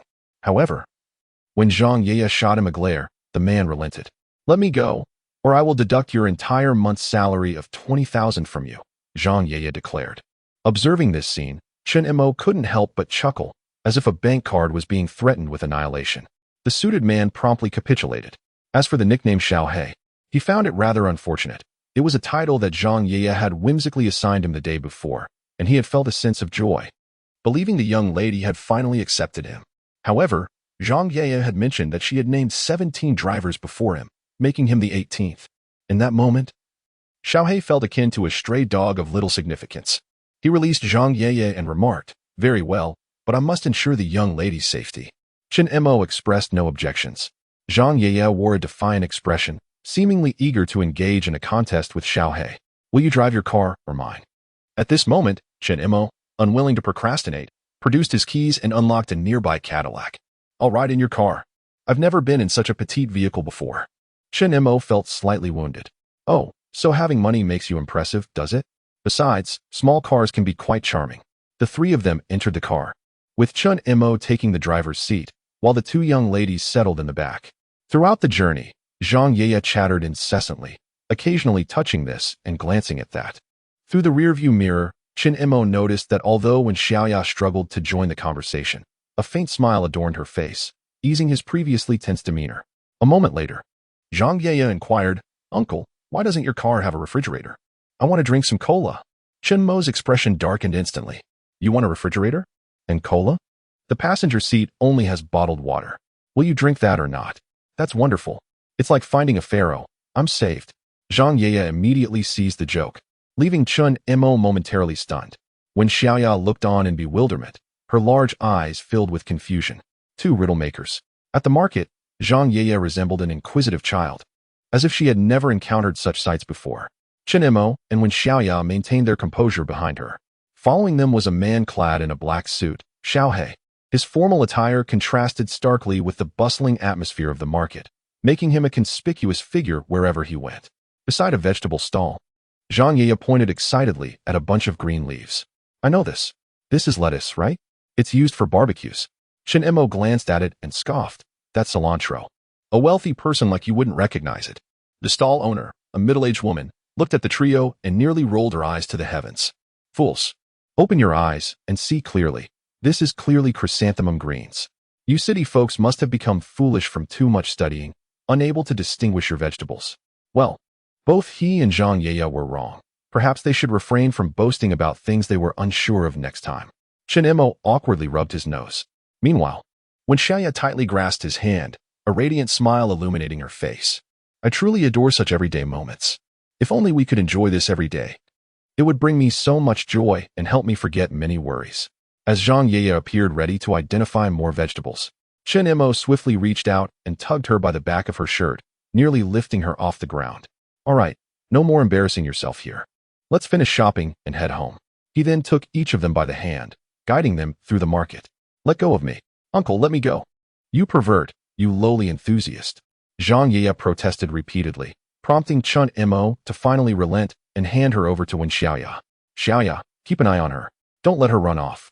Understood, brother, Wen Xiaoya replied obediently, then mimicked him by taking hold of Zhang Qiuqiu's hand. A rack of ribs, a bag of cumin powder, along with various assorted meats and vegetables. After making their purchases, the trio hurriedly drove back home. Upon entering, Zhang Qiuqiu's first exclamation was, "So small." Fortunately, Chen Mo had mentally prepared himself and brushed it off without concern. He encouraged the two little ones to play in the living room while he prepared to enter the kitchen. Given that they had guests, he felt it would be inappropriate to let Wen Xiaoya cook, as he was not of the same age and could not communicate with someone as eccentric as Zhang Qiuqiu. However, Little Black steadfastly remained at the door, resembling a statue, and despite Chen Mo's attempts to coax him, he refused to enter, so Chen Mo let it be. In the kitchen, Chen Mo ignited the stove and heated the oil, simultaneously pulling out his phone to learn how to prepare cumin ribs. Though the process was fraught with challenges, the outcome was satisfactory. After considerable effort, dishes and a soup were laid out on the table. The flavors may not have been exquisite, but they were certainly palatable. In Chen Mo's view, as long as one was not entirely inept in the kitchen, cooking was not an insurmountable task. During the meal, he seized the opportunity to inquire about the happenings at school. Yet he refrained from directly addressing the stains on Wen Xiaoya's clothing. Instead, he hinted at it delicately, but did not receive the anticipated response. Once they had finished eating, Chen Mo proceeded to wash the dishes while the two little ones slouched on the sofa, engrossed in television. Chen Mo felt a sense of helplessness as he endured this until 10 o'clock at night, when Zhang Qiuqiu, unable to resist, was forcibly pulled home by Little Black. As she departed, she incessantly reiterated threats of, "I won't leave, I will expel you, and deduct your wages." The moment the front door closed, tranquility enveloped the room. Chen Mo finally had a moment to rest, sitting on the sofa as his expression gradually softened. When Xiaoya remained standing at the door, her head lowered. Sensing the shift in Chen Mo's emotions, the atmosphere lingered in a state of tension until, after a while, the very event she dreaded occurred. Chen Mo spoke in a calm tone. "How did your clothes get dirty? Take them off so I can see." Chapter 49. Am I truly useless? With a hesitant demeanor. When Xiaoya slowly lifted her head, her bright eyes glistening with unshed tears, she fought valiantly to keep them at bay. In truth, she was not one to weep. Throughout her life, even when abandoned, bullied, or subjected to the harshness of her aunt's hand, leaving her incapacitated and locked outside, she had never shed a tear. Yet, inexplicably, since arriving at Chen Mo's side, her long-frozen heart began to thaw, and her eyes often shimmered with tears, not of sorrow, but of happiness. Gradually, she raised her hand and grasped the zipper of her cotton jacket. The sound of the zipper parting resonated sharply in the stillness of the night. She stripped off her outer layer, revealing a Sanrio-printed shirt beneath, which accentuated her delicate, defined collarbone. On the sofa, Chen Mo watched this unfolding scene in silence. His throat tightened, his voice heavy. "Continue." When Xiaoya pressed her lips together, placing her hand on her trousers. In the next moment, she stood before Chen Mo clad only in a flimsy shirt and autumn leggings, exposed to his gaze. The air conditioning in the living room ensured it was not cold. Noticing Chen Mo's silence, she assumed he wanted her to proceed further and reach for the collar of her shirt. If she continued, she would truly be left with nothing. Yet she was willing to heed Chen Mo's words. Stop. At a crucial moment, Chen Mo's voice rang out sharply, and he swiftly grasped Wen Xiaoya's hand to prevent her from continuing. That's enough. Roll up your sleeves and pant legs. Let me see. Huh. Wen Xiaoya looked at him in confusion but complied, rolling up her sleeves and pant legs, revealing her fair, slender arms and elegantly long legs. Chen Mo's gaze was devoid of any inappropriate emotion as he began to scrutinize her. He remembered the first time he met Wen Xiaoya. Her limbs bore numerous ghastly scars. Now, those marks remained, albeit faded, presenting a slight purplish hue that was easily concealed by her porcelain skin, visible only upon close inspection. With a sigh of relief, Chen Mo noted the absence of new wounds. He gently rolled down the sleeves and pant legs when Xiaoya had pushed up and draped her cotton jacket over her shoulders. Did someone bully you at school today? Upon hearing this, he distinctly felt the girl in his arms tremble slightly. Looking down, he met her anxious gaze. What's wrong? Chen Mo chuckled softly. They settled on the sofa, yet Wen Xiaoya remained silent. You may choose to speak or remain silent. That is your prerogative, and no one can compel you. However, if you do not regard me as your brother, or if you believe I will not concern myself with your affairs, you may wash up and retire for the night. Brother. This time, the girl beside him was clearly alarmed, her voice trembling. No, it's not like that. You tell me, what is it like? Tears cascaded down her delicate, flawless visage, as if tiny pearls had fallen from her eyes. Alas, such sorrowful moments mark the passage of time. No, she resolutely wiped her tears, the sleeves of her cotton jacket becoming dampened. There are some matters beyond her control. She was simply overwhelmed by the fear of losing Chen Mo. In truth, she was willing to share anything with him, even if it meant complying without hesitation to his requests. When Xiaoya pondered, should there come a day when Chen Mo began to bully or hit her? What posture would she assume to endure it? She would reflect on her own faults, believing that his actions must stem from her shortcomings. The one thing she could not bear was the thought of Chen Mo leaving her. In her eyes, he was unlike anyone else. In the warmth of Chen Mo's gentle gaze, she soon regained her composure and recounted the events of the past 2 days. From Zheng Qiuqiu abandoning her to buy snacks, to the chocolate received that morning, and the encounter with Bai Hui that afternoon after school, she divulged every detail. Following her narrative, Chen Mo fell into deep contemplation. He should have realized this sooner. When Xiaoya was exceptionally beautiful, he had been captivated by her at first sight, which is why he had internally likened her to a distressed princess. At the tender age of 18 or 19, when youthful hormones surge, boys are utterly defenseless against attractive girls. They often engage in various antics to capture a girl's attention. Chen Mo recalled his youth when several classmates would suddenly take a shot at a basketball or perform dribbling moves while walking, hoping to impress passing girls. Truth be told, he had done the same, only to be scolded by Zheng Qiuqiu for his foolishness. Every youth experiences an unattainable ideal, a white moonlight that eludes them. There is nothing wrong with liking someone, but obstructing someone after school, especially when they are strangers, is a grave error. Perhaps he should take some action. Suddenly, Chen Mo felt a tug at the hem of his clothing. When Xiaoya, head bowed, murmured, Am I truly useless and a burden? Have I made you unhappy? If so, you can hit me or scold me. Just please, don't abandon Xiaoya. Chen Mo was taken aback, his mind swirling with confusion. What kind of request was this? Had that scoundrel Wu Ming led her astray? No, he must find an opportunity to confront Wu Ming. The most pressing matter now was to make this girl understand that being hit would not resolve anything, and her feelings of worthlessness were utterly unfounded. He extended his hand. Upon seeing this, Wen Xiaoya immediately closed her eyes in trepidation. Yet in the next moment, Chen Mo's warm hand cradled her face, gently lifting it, causing her soft cheeks to squish together, pouting adorably. Xiaoya, do you know about fortune-telling and psychology? When Xiaoya found herself at a loss for words, only able to murmur 2 indistinct syllables in affirmation. I inquired, Are you aware of the distinction between the two? A soft pff escaped her lips, indicating her ignorance. Very well, allow me to enlighten you on the differences. Chen Mo released his grasp on her face and spoke with a serious tone. If I were to declare that you are utterly useless, how would you retort? When Xiaoya pondered for a moment and softly replied, I am indeed quite useless. As my brother rightly points out, Chen Mo's expression shifted dramatically. Well, that response was somewhat unexpected, yet I could steer this foolish girl back on course. Incorrect. He slammed his palm onto the coffee table. At this juncture, we must delve into psychology and fortune-telling. Let me explain.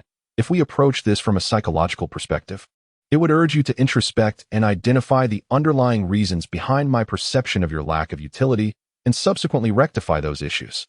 However, fortune-telling, a cultural legacy spanning 5 millennia in our nation, suggests that one should seek the cause within me, questioning what gives me the right to deem you as lacking in value, and then turning the tables to assert my own shortcomings. This concept parallels the exhaustion one feels at work when one consults a psychologist. They might attribute their distress to personal pressure, whereas a fortune teller would assert that it is the boss who is the source of their woes.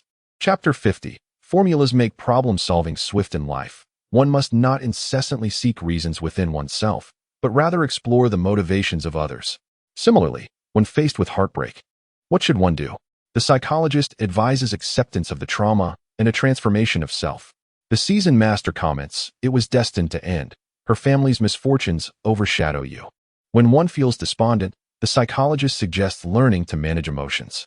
The master retorts, "If something is troubling you, simply acquire a talisman." You might say, "But the psychologist mentioned." The master interjects, "Give her a slap. The psychologist is also a burden." Cough, cough. Chen Mo cleared his throat and returned to the topic at hand, inquiring, "Why do you believe I find you bothersome?" Wen Xiaoya, quick to respond, raised her hand and answered, "Because I reside at my brother's house, spending his money without contributing much, causing him worry." You. Chen Mo was momentarily taken aback and pinched the soft flesh of Wen Xiaoya's cheek. Upon releasing her, her face visibly flushed with 2 red marks. Yet, Wen Xiaoya did not resist. Instead, she leaned in closer, pouting as she asked, "Did I answer incorrectly?" "Absolutely incorrect." Chen Mo shook his finger. "First, you must understand, this is not merely my home. It is ours, our home." "Our home?" Wen Xiaoya felt a subtle stir within her. Having been there for over 2 months, she had begun to develop a sense of belonging, though she still felt a bit reserved around Chen Mo. Living under the same roof implies a relationship akin to that of spouses or family members. Thus, how do we define our connection? Spouses, family. Wen Xiaoya's eyes blinked rapidly as she committed these 2 terms to memory. In a certain light, family can indeed encompass spouses, and spouses can be family. Thus rounding it off, she and Chen Mo. Never mind, she dared not voice it. "Indeed, we are family," Chen Mo affirmed emphatically. "Now, let me address the prior question. Why do I perceive you as a nuisance?" Utilizing the formula from earlier, I must assert that you should be the one finding me bothersome. You ought to point at my nose and chastise me for being indolent, sleeping in, while you prepare breakfast, tidy up, and rouse me from slumber, calling me a lazy dog or a plump pig. Wen Xiaoya's mouth fell agape in astonishment as she stared at Chen Mo. Is that truly permissible to say? Classmate Wen Xiaoya? Yes. She promptly closed her mouth and sat up straight. Next is the examination phase. Employing my earlier formula, are you prepared for the forthcoming questions? Why, yes, Wen Xiaoya replied. Slightly pursing her lips, her cheeks puffed as if rallying her courage. Very well, correct answers come with rewards. Now, here is the first question. If I were to scold you, what would you do? Wen Xiaoya pondered for a moment before raising her hand, stating, I would obediently listen, and nothing more. I would commend my brother for his scolding. Wen Xiaoya lowered her hand. The answer is complete. Chen Mo inhaled deeply, feeling a slight urge for oxygen. What if someone were to insult you? This posed a bit of a dilemma for Wen Xiaoya, who pondered for a considerable time before recalling the formula Chen Mo had mentioned, promptly responding, why should I be the one to receive the insults? It is others who deserve it, and I shall retaliate. Chen Mo thought to himself, well, that was indeed an answer. All right, on to the next question. If one day I were to become emotionally unstable and attempt to strike or bully you, what would you do? In this instance, Wen Xiaoya did not require any contemplation, nor did she intend to respond verbally. Instead, she closed her eyes, slightly raised her head, and puckered her lips, presenting her profile to Chen Mo, thereby conveying her answer through her demeanor. Chen Mo was momentarily perplexed. What are you doing? Wen Xiaoya opened her eyes, remained silent, and gently grasped Chen Mo's right hand, lightly touching it to her left cheek. Then, she turned her head, offering her right cheek before him. Brother, would you still strike me? Chen Mo's heart surged with astonishment. What peculiar attribute had he inadvertently triggered in this young girl? Who on earth had conditioned Xiaoya to behave in such an obedient manner? Was this not a classic case of turning the other cheek? Why was there no resistance? Why? Gazing into Wen Xiaoya's sincere eyes, her cheeks flushed like a tipsy maiden. Delicate and radiant, he felt as if they might shatter upon the slightest touch. Chen Mo's right hand trembled, as if his very essence had been depleted in an instant. She was utterly delightful. He could not help but wish to sever his own right hand that had just struck her. Oh. Chen Mo found himself amused by his own irritation and proceeded to inquire, what if someone else attempted to strike you? I would resist. If he strikes me, I shall strike him back. The formulaic approach to problem-solving had allowed Wen Xiaoya to arrive at her conclusion swiftly. Incorrect. Huh. Wen Xiaoya was taken aback, for she had merely applied the formula. You silly girl. Chen Mo gently tapped her forehead with a finger, causing her to sway lightly on the sofa. If someone is going to strike you, you should run away. Fighting is far too dangerous. What business does a girl have with fighting? You should flee, and then inform me, and I shall help you teach them a lesson. If you do not run, I will be quite displeased, understand? Understood, Wen Xiaoya replied softly. Her heart fixated on his words about his potential displeasure should she fail to run. Brother will be unhappy, so? Of course, Chen Mo continued. It also depends on the situation. In ensuring your own safety, a measured counterattack can be quite necessary. Otherwise, others may perceive you as an easy target. Remember, no matter what occurs, even if the sky were to fall, you still have me. Who says girls cannot fight? Even AKs come in pink. With such an enhancement, striking can be even more painful. When Xiaoya lifted her gaze, her eyes sparkling, as warmth flooded her heart, she grasped Chen Mo's right hand, reluctant to release it, tightening her hold. Due to the pressure, her tiny knuckles turned slightly pale. Chen Mo noticed this and gently removed her hand, placing it in his palm. You, my dear child, are hopeless. Not a single question answered correctly. Chen Mo sighed softly, his expression marred by disappointment. It seemed that he no longer wished to offer a reward. As his dismay settled in, when Xiaoya became somewhat flustered, she had no desire for any reward. Yet she longed to see Chen Mo happy, prompting an instinctive urge to apologize. Right, she stammered. I shall pose one final question. If you answer incorrectly, it's off to bed. If you answer correctly, a reward awaits. Chen Mo feigned severity, retrieving his phone to access the browser, while declaring, this question presents a challenge. So be prepared. I shall grant you 3 minutes to contemplate. MMHM. When Xiaoyan nodded earnestly. This time, she was determined not to disappoint Chen Mo alright. Listen closely. Given the hyperbola cx4, yb1, where b0, with its right focus denoted as f, and point P located on the right branch of the hyperbola C, while A and B represent the left and right vertices of the hyperbola respectively. The area of triangle PAB is 4 times the square root of 3, and the angle PAF equals twice the angle PBF. Determine the equation of hyperbola C. After reciting this lengthy question sourced from the internet, Chen Mo found himself panting, overwhelmed by its complexity. Initially, he had anticipated a brief respite while Xiaoya pondered. But to his surprise, scarcely 30 seconds had passed. The equation is x4, y41. Chapter 51. This is not acceptable, is it? Chen Mo's mouth fell open in astonishment, resembling a cat caught in a moment of bewilderment from a popular video. This was not what he had envisioned.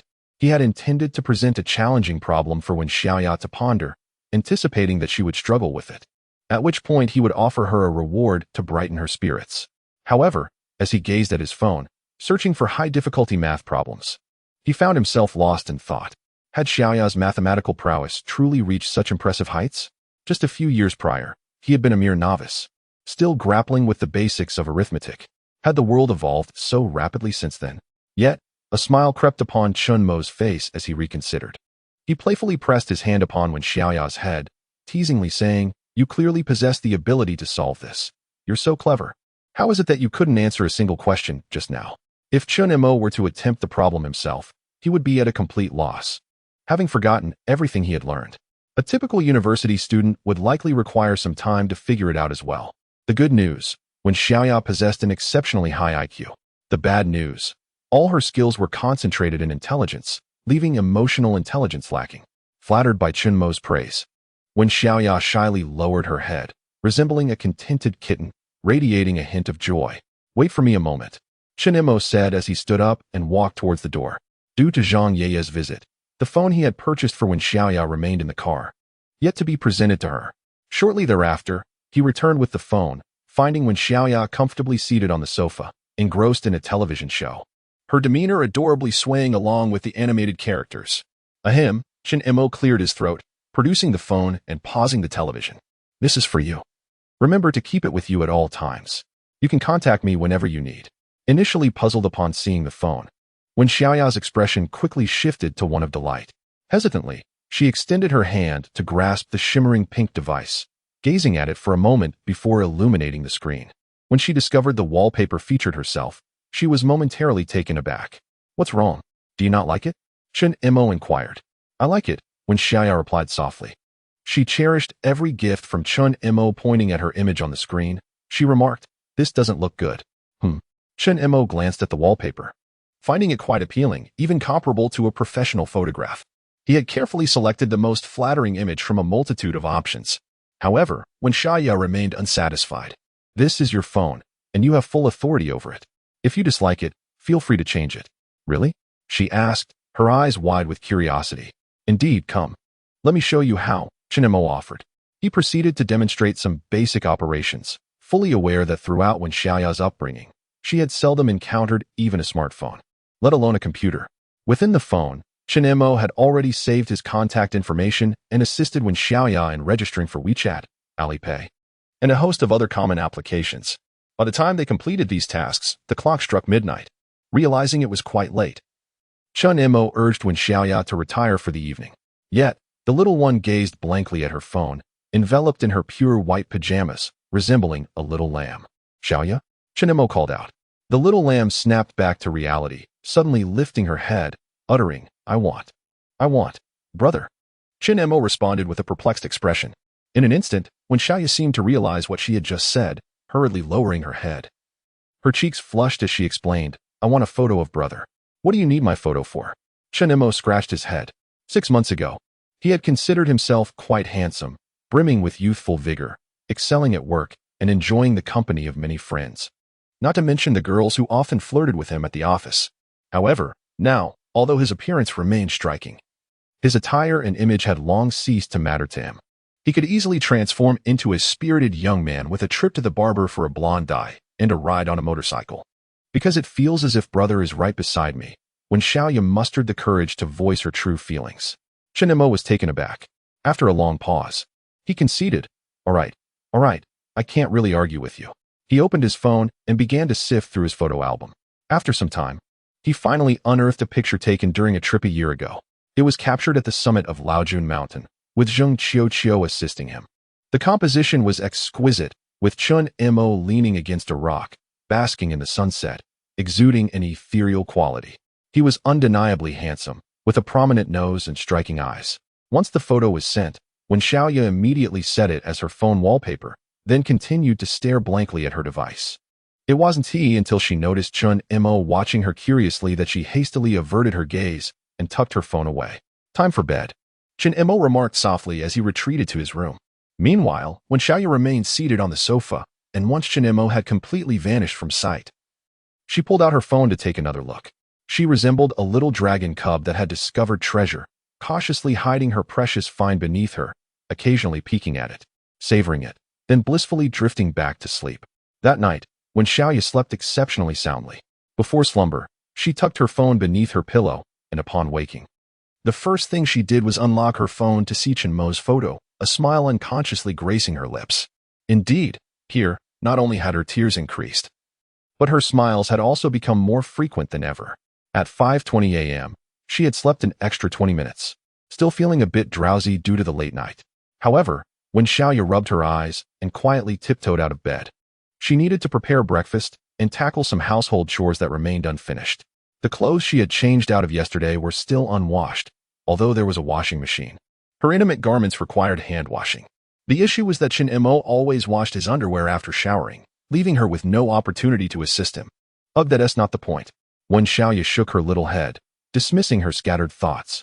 Her immediate priority was to diligently complete her tasks, ensuring Chen Mo felt at ease. She pushed open the door.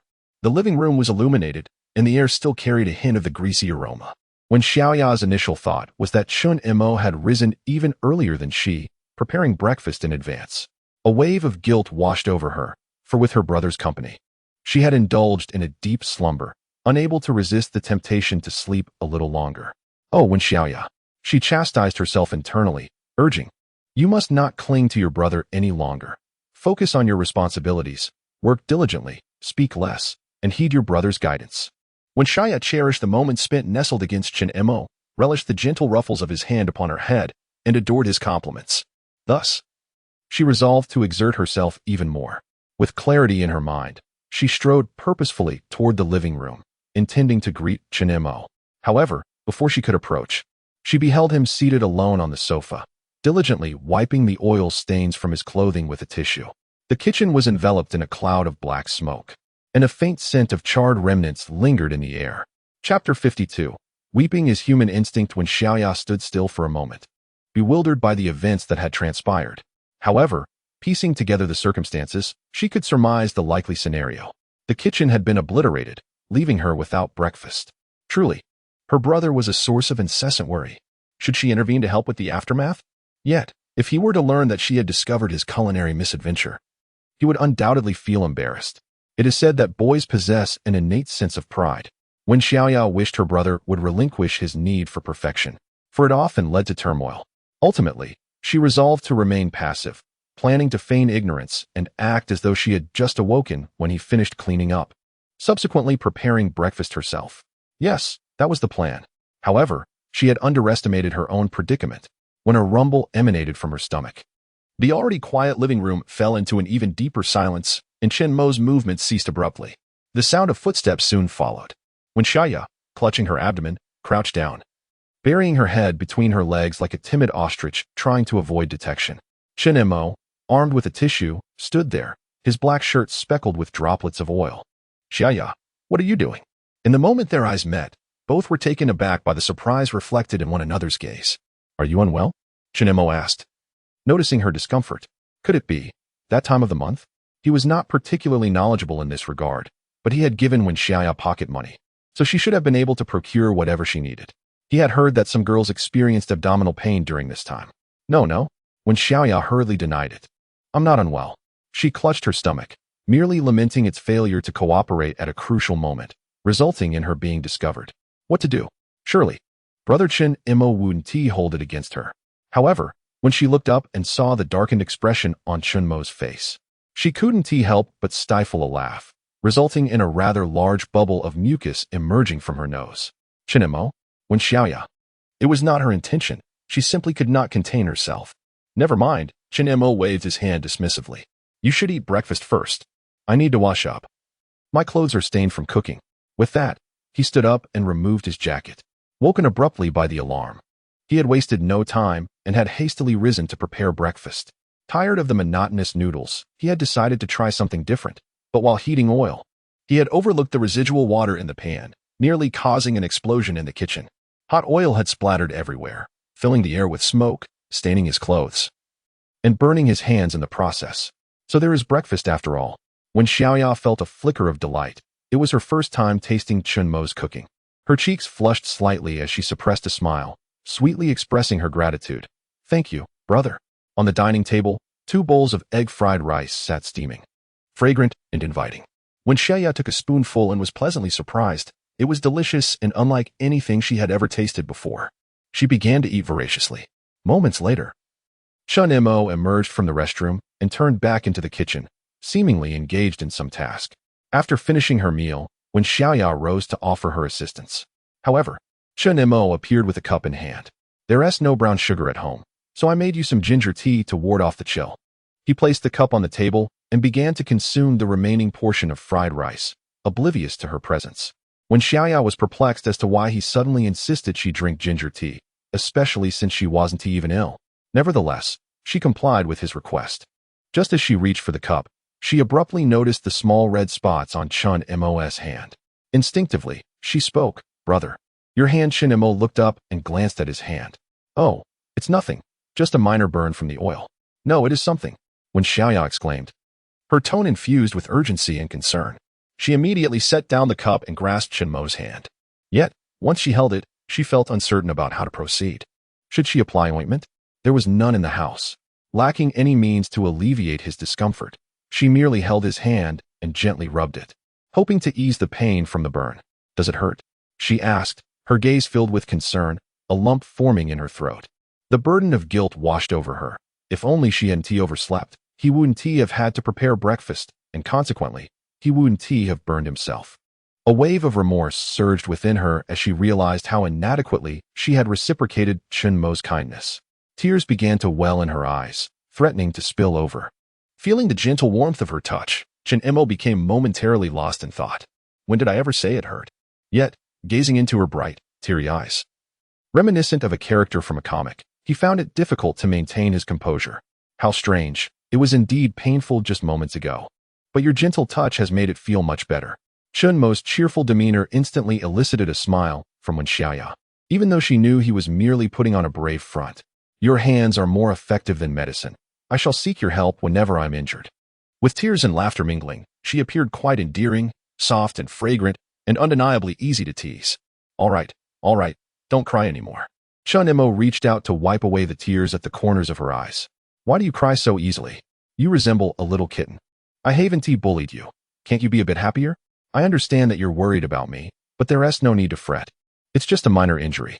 If you sleep a bit longer, it will heal on its own. If you don't like it, I won't cry. Wen Xiaoya replied, wiping her tears with her sleeve, which quickly became dampened. She wasn't prone to tears. It was simply that she couldn't hold back in front of Chen Mo. It dawned on Chen Mo that he had misspoken. Who claims that they no longer harbor affection? Tears serve as a means of expression, whether stemming from joy or sorrow.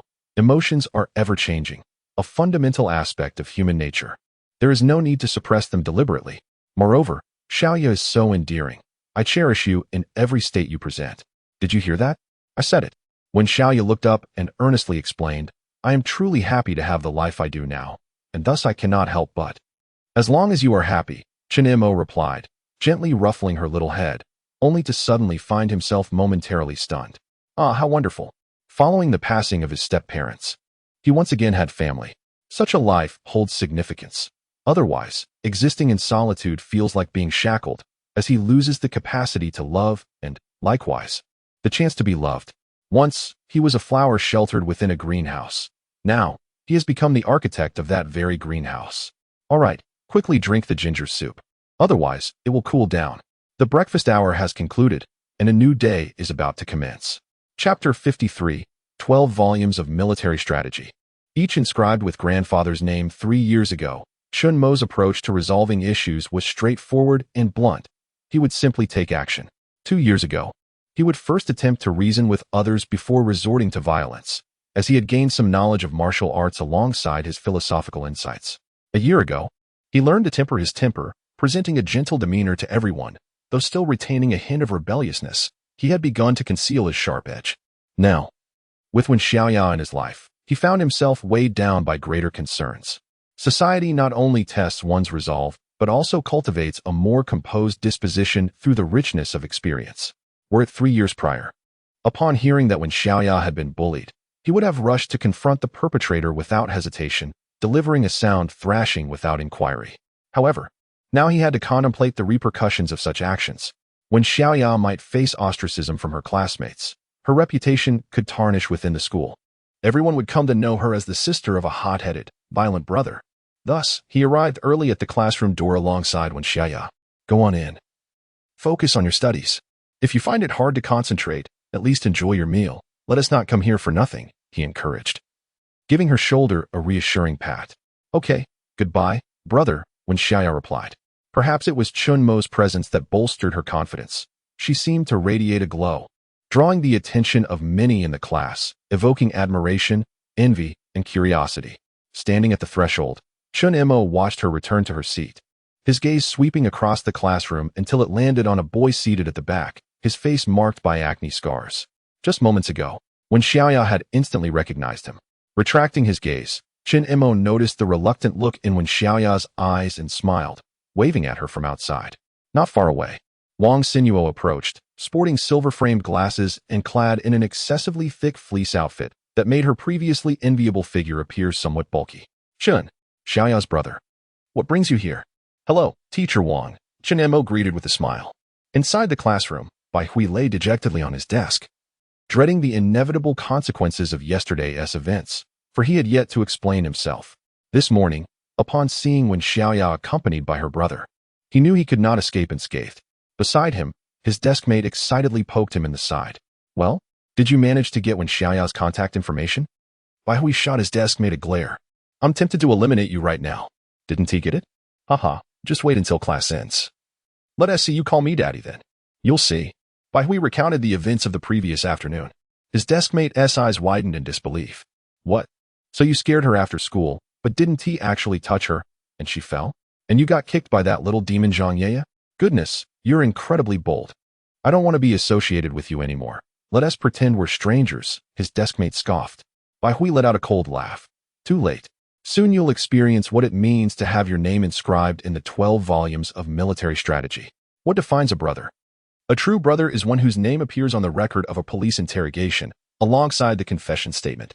In the office, a loud clap resonated as Wen Xiaoya slammed her palm on the desk, causing the water cup to tremble, reminiscent of a well-known meme. How outrageous to dare act in such a manner towards a fellow student. Wang Laosher, please don't be agitated. I am not here to create trouble. Merely to ascertain the situation, Chen Mo reassured her. Wen Xiaoya understood that Chen Mo was not seeking confrontation. Her limited knowledge of him revealed that had he truly come to stir trouble, the student in question would have already been left battered. However, she was taken aback by the extent of Chen Mo's transformation over the years. His temperament had indeed softened remarkably. Xiaoya's parents can rest assured. I shall summon him to clarify things in person, Wen Xiaoya declared as she rose and took a couple of steps. Oh right. It's the student seated at the last row by the window, correct? Precisely. 3 minutes later, a dejected Bai Hui arrived. Upon seeing him, Chen Mo's expression remained stern. His newfound composure did not imply he was devoid of anger. His bottom line was that Xiaoya must not suffer any harm. Fortunately, he had not noticed any signs of injury on Wen Xiaoya the previous night. Otherwise, the situation would have escalated beyond mere words. Now, tell me what transpired yesterday afternoon. Chen Mo spoke softly, devoid of emotion. Bai Hui, having anticipated this moment, recounted the wager he had made with his deskmate and explained the reasons behind his actions the previous afternoon. He dared not meet Chen Mo's gaze, as he invariably sensed an ominous aura emanating from him. Following his account, silence enveloped the office. Wen Xiaoya broke the stillness. Bai Hui, do you understand your position? This school is a place for learning, not a venue for your romantic entanglements. I have been in your shoes and comprehend the thoughts of your age. Yet such behavior is unacceptable. I understand, teacher, Bai Hui muttered, his head bowed, avoiding eye contact. Clearly displeased, Wen Xiaoya pulled a chair closer and settled into it, crossing her legs. Now, go fetch your deskmate. Before long, the two boys were assembled.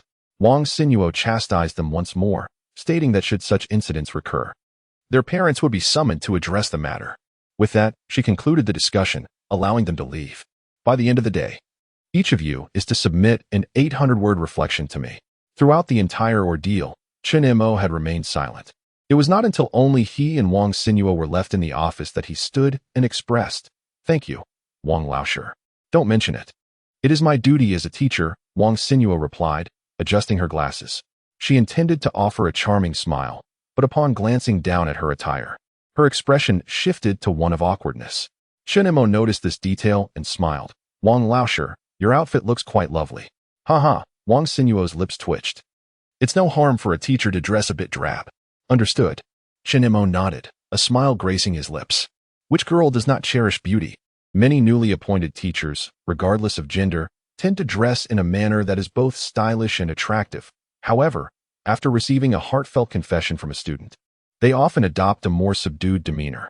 Chen Mo reminisced about an English teacher from his school days, who donned a different outfit each day, exuding both elegance and charm.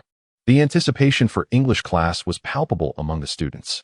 Yet, for reasons unknown, the teacher eventually transformed her wardrobe to one of drabness, sporting a disheveled hairstyle, and disregarding her appearance during class by blowing her nose and speaking with abandon. At the time, he could not comprehend the change, but now he understands. Now that the matter is resolved, I shall take my leave. Goodbye, Teacher Wang. Farewell. Wen Xiaoya glanced at her phone. It was Thursday. Unable to resist, she reminded him. Do not forget about the weekend.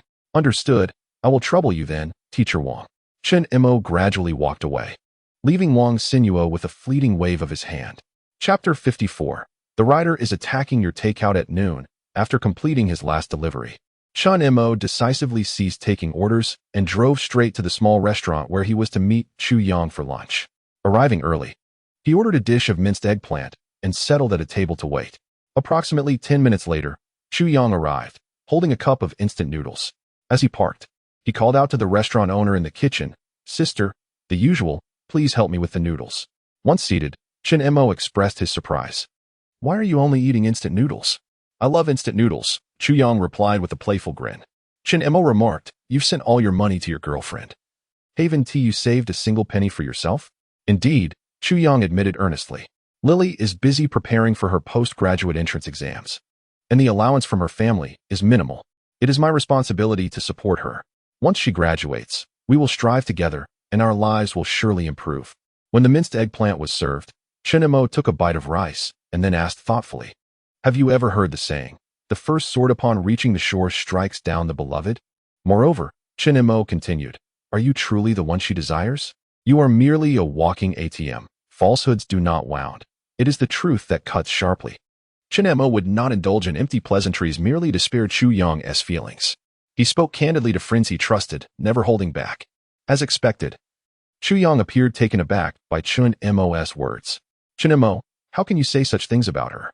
I pleaded with her for a long time before she agreed to be my girlfriend. If she didn't like me and viewed me merely as an ATM, then why did she refuse to agree to my proposal in the past?" "Wrong, Yang. It is I who am narrow-minded," Chen Mo said, putting down his chopsticks and joining his hands in a prayer-like gesture. "What does it matter? You are not the first to say such things. We are all brothers. What is right or wrong?" Qiuqiu waved his hand dismissively. At that moment, the owner brought over the prepared noodles.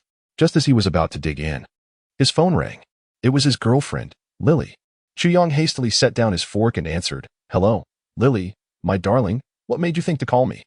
"I miss you, darling." Her voice came through the phone, laced with a lack of genuine emotion yet managing to leave Qiuqiu utterly smitten. "Heh, I miss you too," Chen Mo thought, keeping his head down, envisioning a comically drooling expression on Qiuqiu's face. "What is the use of missing me when you're not here? Are you lonely? Should I come over next month when I get paid?" "Enough of that," Lily continued. "What are you doing now? Have you eaten?" "I'm eating," he replied, somewhat awkwardly, as he did not wish to reveal to his girlfriend that he was consuming instant noodles. After a moment of hesitation, he finally said, "Forget it. We're almost done eating." However, before he could finish his sentence, Lily on the other end of the call interrupted him. "Humph. I knew you weren't eating properly and thought you could deceive me? Do you realize how much it pains me to see you starving? I'm fining you 200 yuan. Transfer it to me later, and let's see if you dare to neglect your meals again." "What?" Qiuqiu was bewildered. His girlfriend always had a way of surprising him. He wanted to explain, but she didn't give him the chance. "All right, I won't talk to you anymore. I need to eat." With a chime, the video call ended, leaving both of them in a state of confusion. After a while, Chen Mo coughed a couple of times and pulled a cigarette from his pocket, offering one to Qiuqiu. He then glanced at the bowl of instant noodles that was rapidly cooling down. "Brother Yang, you must have spent some money on these noodles. It's another expense." "Indeed."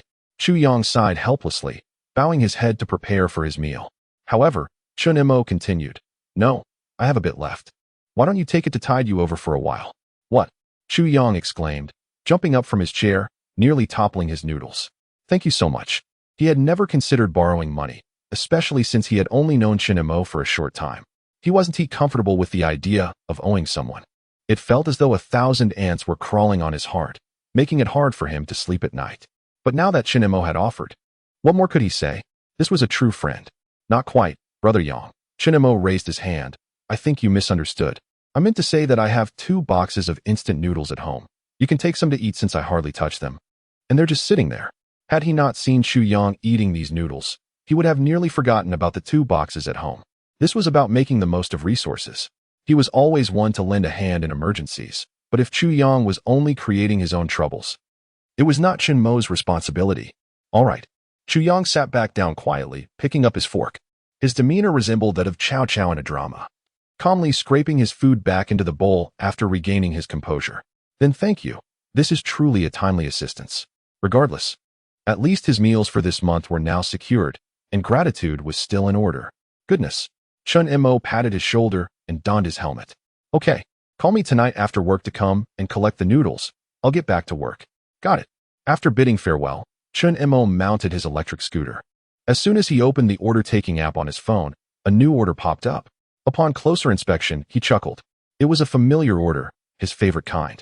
9 minutes later, at Zhang restaurant, Chen Mo emerged carrying a bag of takeout. How dare she eat so well? To be honest, Chen Mo felt a twinge of envy towards the affluent. He cast a glance at the restaurant behind him, clenched his molars tightly. He was aware that this establishment was one of the renowned dining places in Xiaoxiang, with an average expenditure starting at 500. Even the most economical takeaway could cost 70 to several hundred. In such a venue, even with group discounts, he could hardly bring himself to indulge, unable to resist.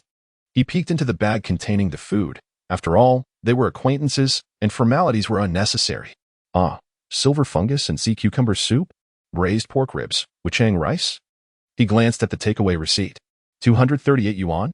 Such exorbitance for a single meal was outrageous. Unable to contain himself, he promptly took out his phone and sent a message to the customer. Rider Chen Mo, your takeaway smells delightful. May I have a taste? Hihua. The response was swift, featuring 3 question marks followed by a firm reply. Hihua, absolutely not. Rider Chen Mo, too late. The rider was now launching an assault on your takeaway. Chapter 55, a car accident. When Zheng Qiuqiu received her takeout, her expression was one of disdain. She opened the bag and scrutinized its contents, noticing that the lid and seal remained intact, displaying no signs of tampering. Nevertheless, she inquired, you didn't add anything extra, did you? Of course not. Please show some respect for my profession, Chen Mo replied. I hold this profession in high regard. But I cannot place my trust in a dog, she retorted. What makes you, a giant tyrannosaurus, any better than me? If you're not going to eat it, you might as well feed it to a dog. Chen Mo shrugged. He had delivered the takeout after all. Feed it to you. This dog? Zheng Qiuqiu. Her face radiating contempt, nevertheless opened the takeout box and began to eat. Observing this, Chen Mo turned to leave. Wait, what is it? He spun around. Could you leave a positive review? Zheng Qiuqiu rolled her eyes dramatically. Let us set that aside for now. Have you eaten? Oh, I've had my fill, thank you. Their encounters always devolved into banter, and Chen Mo found it exasperating. The moment Zheng Qiuqiu opened her mouth, he braced himself for her sharp tongue. Yet, reflecting back to 8 or 9 years ago, he remembered her as a gentle and understanding little girl, always calling him big brother. In those days, she was quite charming, unlike the formidable figure she had become now. Those were times tinged with a hint of regret, yet imbued with warmth. Due to his work commitments, Chen Mo didn't linger long, exchanging only pleasantries before departing. Delivering takeout was a profession that offered great freedom, allowing him to traverse the bustling streets, his presence ubiquitous. Yet, it was also a monotonous job, filled with the repetition of familiar actions and phrases, navigating streets that had long become second nature. It was no wonder that some found it liberating while others felt suffocated. For them, it was an unyielding steel cage from which escape was impossible, leaving only the option to find joy amidst the drudgery. Hello, kangaroo takeout. Wishing you a delightful meal. After handing the takeout to the customer, Chen Mo hurried toward the elevator. He had 10 minutes until his next order was due. The customer had also ordered a punctuality guarantee, and any delays would result in a deduction from his pay. Upon exiting the elevator, a light drizzle began to fall from the sky. Chen Mo looked up, allowing the cool raindrops to hit his face. With little time to ponder, he mounted his electric scooter and continued his ride. Before long, he turned onto a narrow street. Ahead, a white sedan parked at the roadside suddenly illuminated its taillights, prompting Chen Mo to slow down and maintain a safe distance. However, just as he was about to pass, the sedan abruptly swerved and accelerated. In that fleeting moment, Chen Mo's mind went blank. He was at a loss for what had transpired, merely watching as he was propelled into the air, with the concrete surface rushing towards him. He could see his scooter sliding along the ground, the steel frame scraping against the pavement, igniting a shower of sparks. Screeching, accompanied by a deafening sound of brakes, the sedan came to a halt, blocking the road entirely. Onlookers nearby turned their heads, drawn by the commotion. A woman, seemingly in her 30s or 40s, emerged from the vehicle, her wine-red hair cascading in voluminous curls. With a somewhat portly figure, she exuded an air of unfriendliness. Upon alighting, she directed her ire at Chen Mo, exclaiming, "Are you blind while riding? Can't you see my car? Are you in such a hurry to meet your fate?" Chen Mo lay on the ground, oblivious to her tirade. A persistent buzzing filled his ears, reminiscent of the alarming sound of a heart monitor flatlining in a hospital. In a daze, he struggled to rise but found his limbs unresponsive. What was happening? The accident. He had been in an accident. Seeing his lack of reaction, the woman continued her relentless berating. Get up already. Lying there motionless. Are you trying to scam me? Bystanders, unable to tolerate her behavior, intervened. Stop yelling. He was merely passing by. It was you who suddenly accelerated and collided with him. Call for an ambulance immediately. Indeed, you unreasonable woman. If you've killed him, can you bear the responsibility? Only then did the woman seem to snap back to reality, her anger subsiding into trepidation. Trembling, she picked up her phone. But instead of calling the authorities, she dialed her husband. As the call connected, her voice quavered. Hello? Dear, please come quickly. I've hit someone with the car. 5 minutes later, her husband arrived, his expression dark, and without hesitation, he slapped her. 15 minutes later, traffic police arrived, and 20 minutes later, an ambulance's siren echoed as it maneuvered through the already crowded street. A group of medical personnel hastily disembarked, commencing an examination of Chen Mo's condition. Breathing normal. Heart rate stable. No fractures detected. Aside from some abrasions and shock, he appears to be relatively unharmed. A thorough hospital examination is necessary for further assessment. Upon hearing the doctor's words, the curly-haired woman interjected, I told you, he must be trying to extort money. Silence. Her husband reprimanded, and the scene finally quieted, revealing his rational demeanor. Once it was confirmed that Chen Mo was not gravely injured, the medical staff assisted him to his feet. Noticing his dazed state, his body limp as if devoid of bones, they guided him, urging him to take deep breaths. Do you feel any discomfort? After several minutes of persistent calls, Chen Mo remained unresponsive. Just as concern mounted among the onlookers, ready to lift him into the ambulance, he suddenly opened his eyes. He began to inhale deeply, as if a drowning person had finally breached the surface, gasping for air with a mix of desperation and relief. Instinctively, he grasped at anything within reach, and with the doctor's support, he managed to stand. What happened to me? The crowd exchanged glances, momentarily at a loss for words. As bystanders gathered around, many raised their phones to capture the recent scene, their expressions tinged with sympathy. At that moment, a traffic police officer approached and informed him of the accident, noting that the other party was entirely at fault, and inquired whether he wished to go to the hospital. Chen Mo immediately shook his head. He sensed that his body was relatively unscathed, save for a slight pain in his calf, presumably a bruise. Shall we settle this privately, or what? The officer stood between both parties, yet the implication of his words was evidently leaning towards a private resolution. Let us settle privately, the curly-haired woman's husband promptly interjected. Stepping beside Chen Mo, brother, name your price. Chen Mo glanced at the dissatisfied expression of the curly-haired woman and then at the amiable man, ultimately raising his hand weakly to indicate 5,000, just 5,000. Give me your QR code, and I will transfer it to you right away. Chen Mo fumbled through his belongings but could not locate his phone. However, he spotted a rectangular object, bent and shattered, lying not far away. It's now 8,000.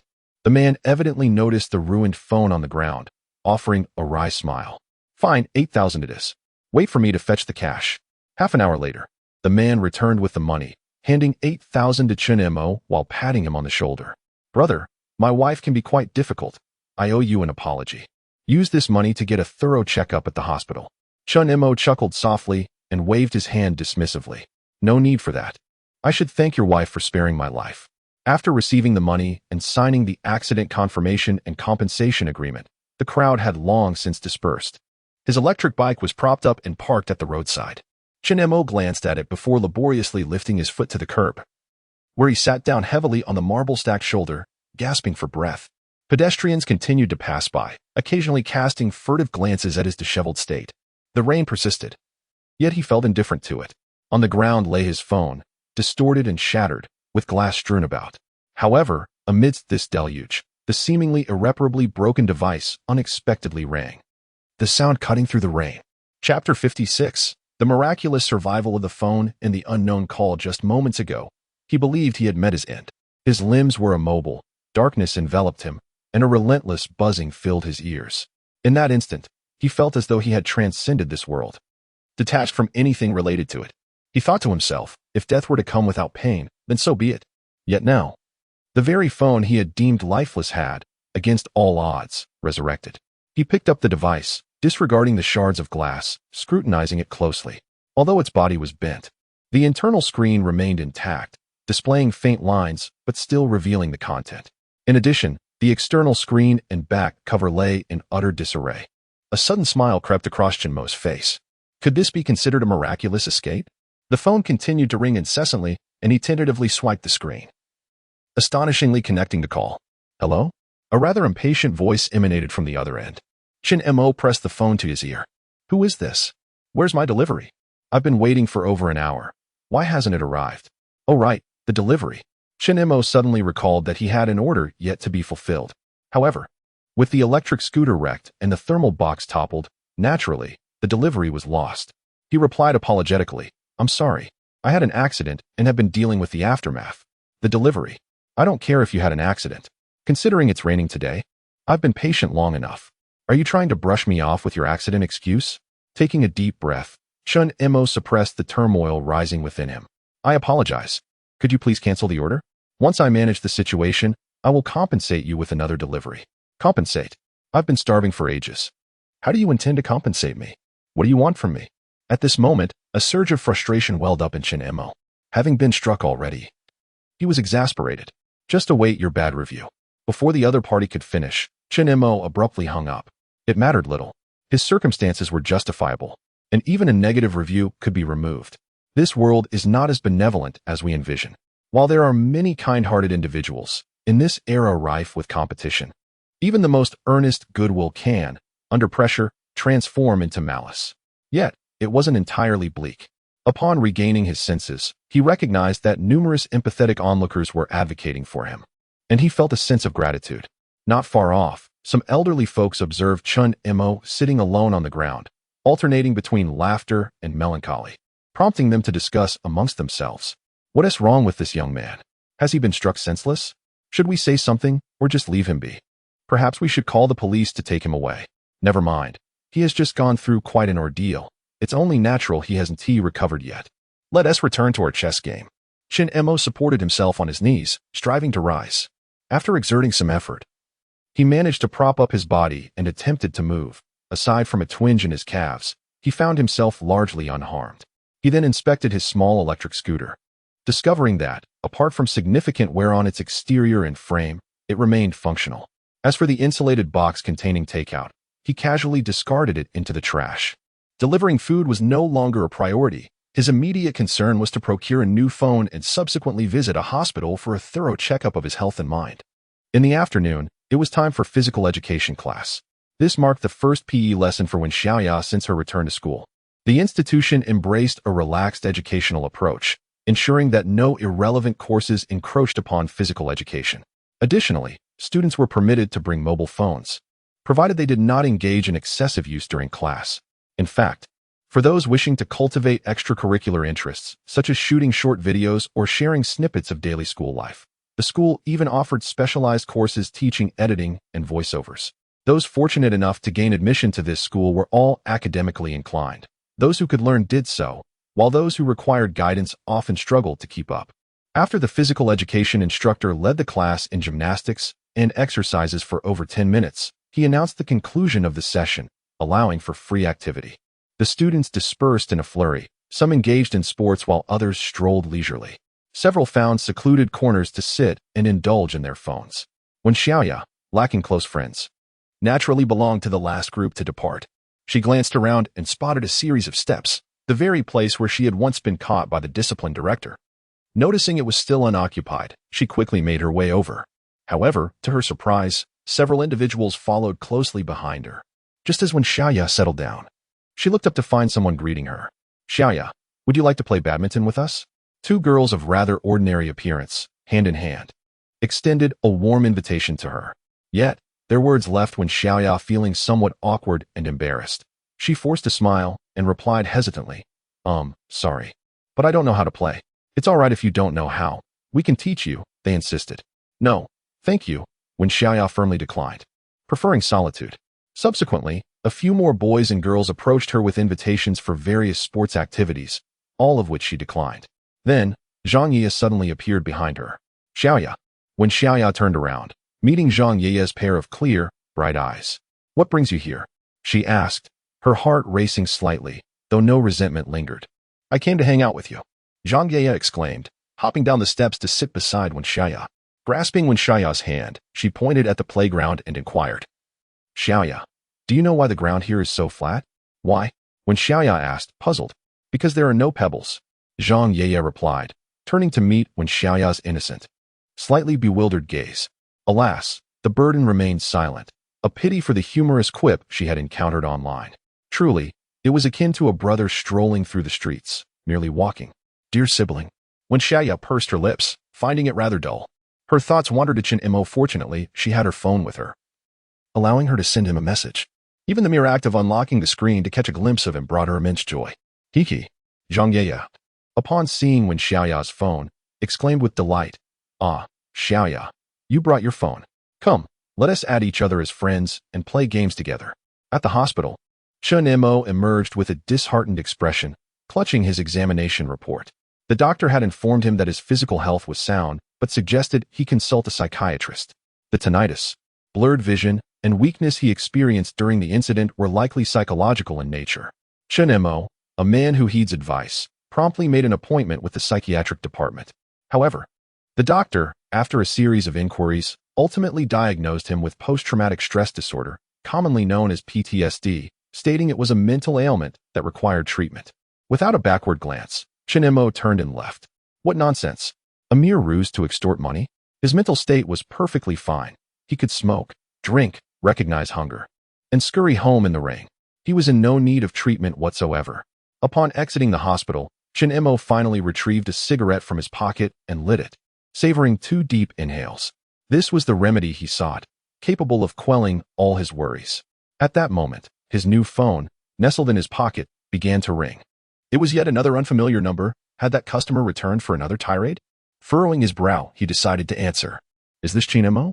This is the Community Assistance Protection Center. Someone has reported you for illegal adoption. Do you have time to cooperate with the investigation? Chapter 57, Psychological Counseling. What on earth? Chen Mo initially thought he had misheard. Each word was familiar to him, yet when combined, they became utterly incomprehensible. A report?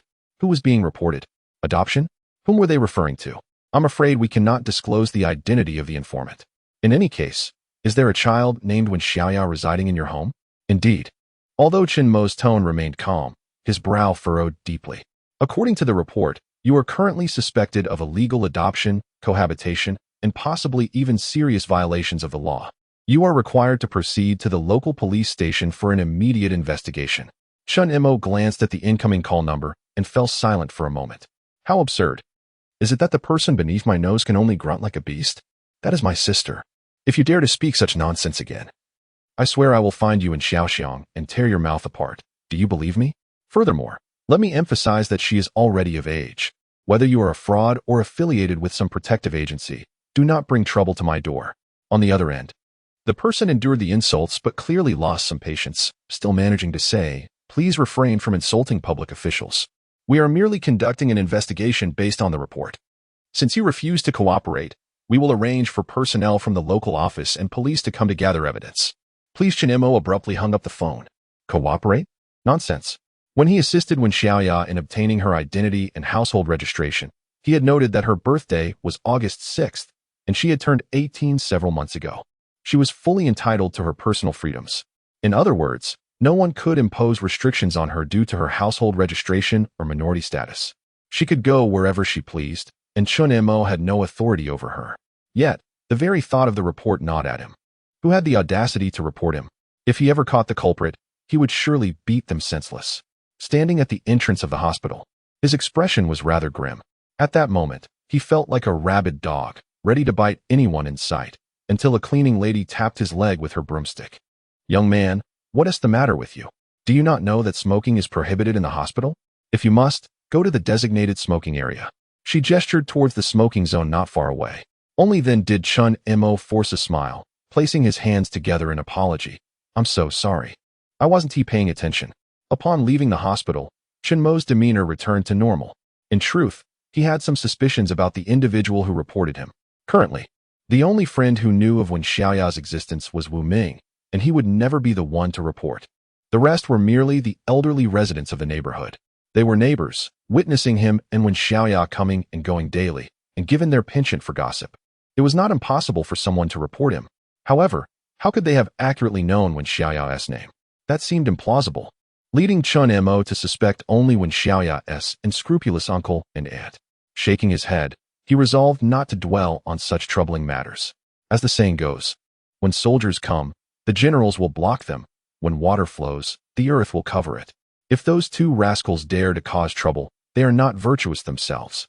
This is, after all, his territory, and he cannot allow anyone to bully him. It was a rare sunny Saturday after a prolonged spell of gloomy rain that had dampened everyone's spirits.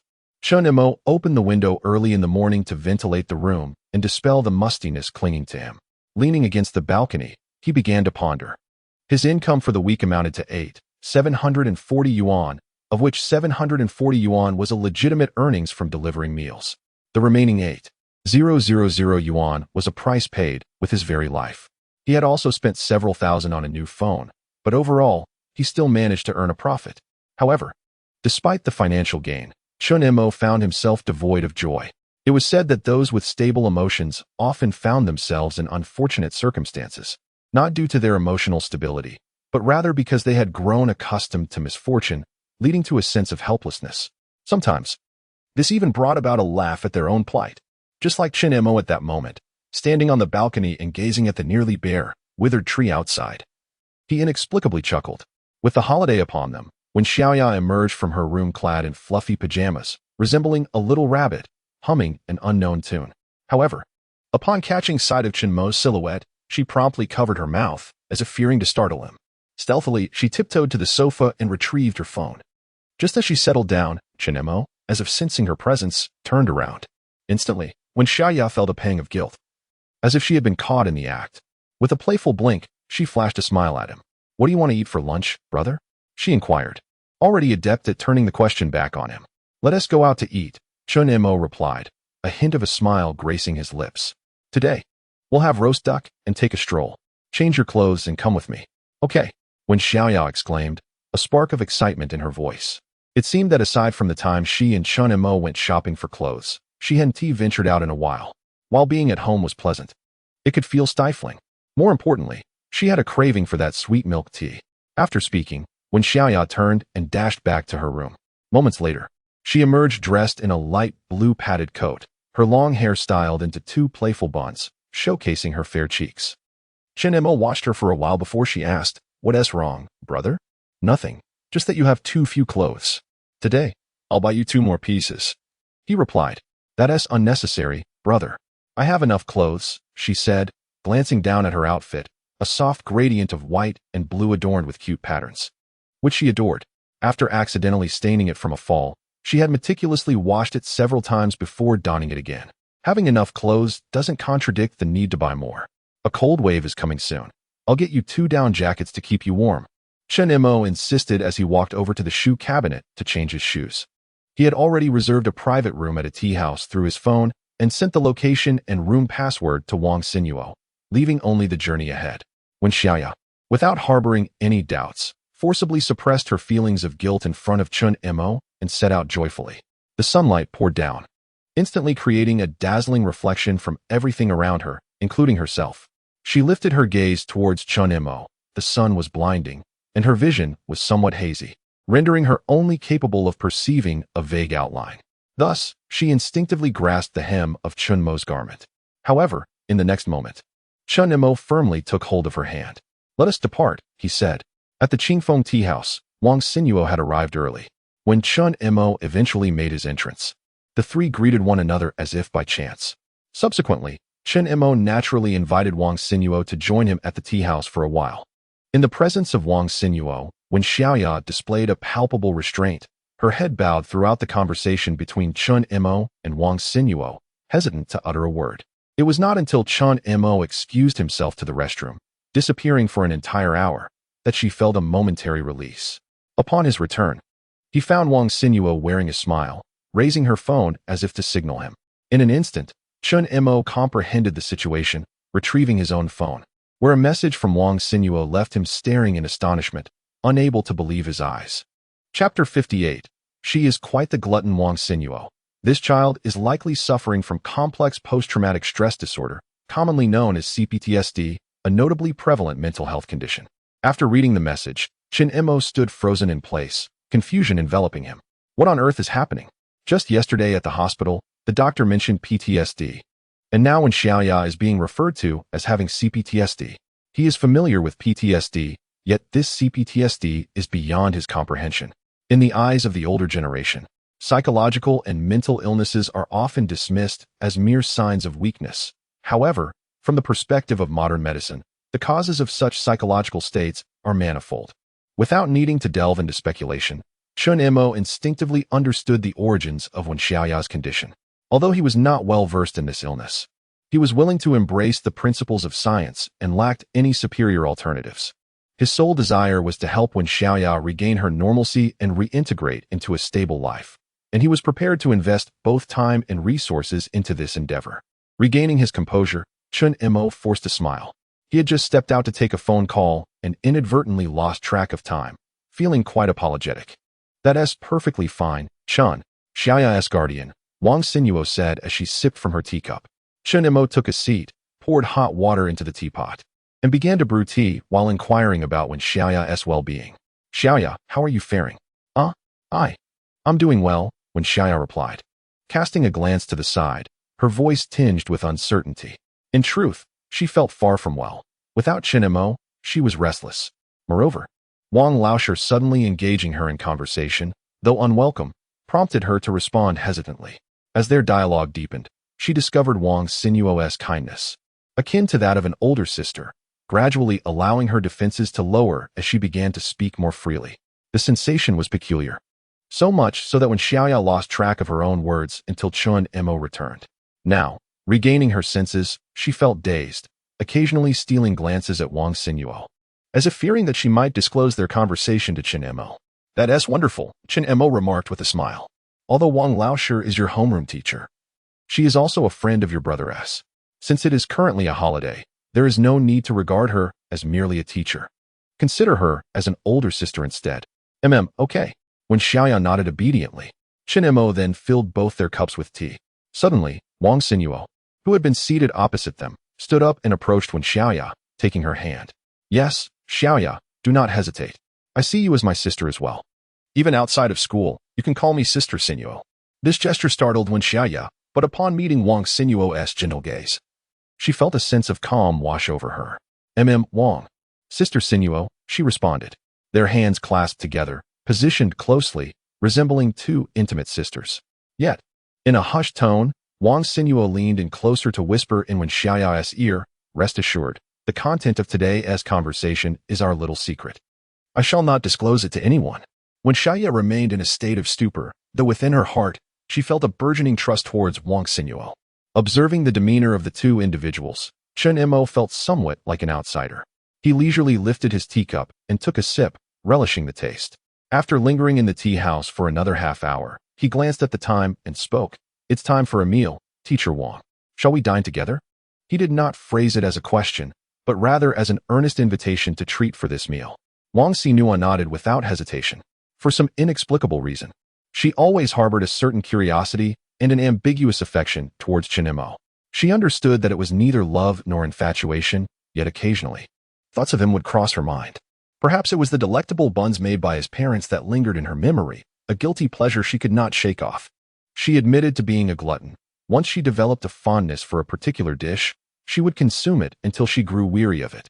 During her university days, she had a roommate whose mother made sausages so delicious that she couldn't resist them, and every new year, she would persuade her roommate to bring some back, even now requesting her to send them. To be honest, had her roommate not been a girl, she might have considered marrying into that family. Although she had attempted to recreate the dish herself, she could never replicate that exquisite flavor. With a sigh, she said, "Well then, let us be on our way." Chen Mo drove them to a restaurant renowned for its roast duck. The three of them ordered a whole duck along with an assortment of dishes. Faced with the luscious, glistening roast duck, Wen Xiaoya was filled with curiosity, having never encountered such a delicacy before.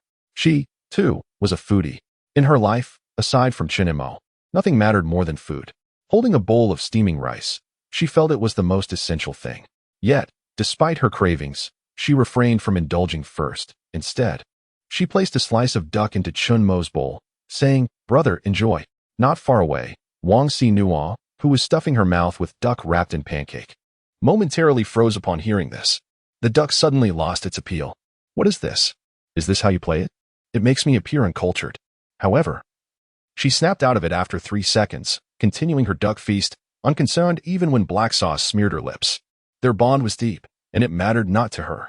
Chen Mo smiled and expressed his gratitude, but did not partake just yet. Instead, he took a piece of pancake and began to teach Wen Xiaoya how to enjoy the roast duck. He spread a layer of sauce on the pancake, laid the duck, scallions, and cucumber on top, and rolled it up. He then held the prepared duck roll near Wen Xiaoya's mouth. At that moment, she felt a bit shy. She had not anticipated this approach. Give it a try, Chen Mo encouraged her, prompting her to slightly part her lips.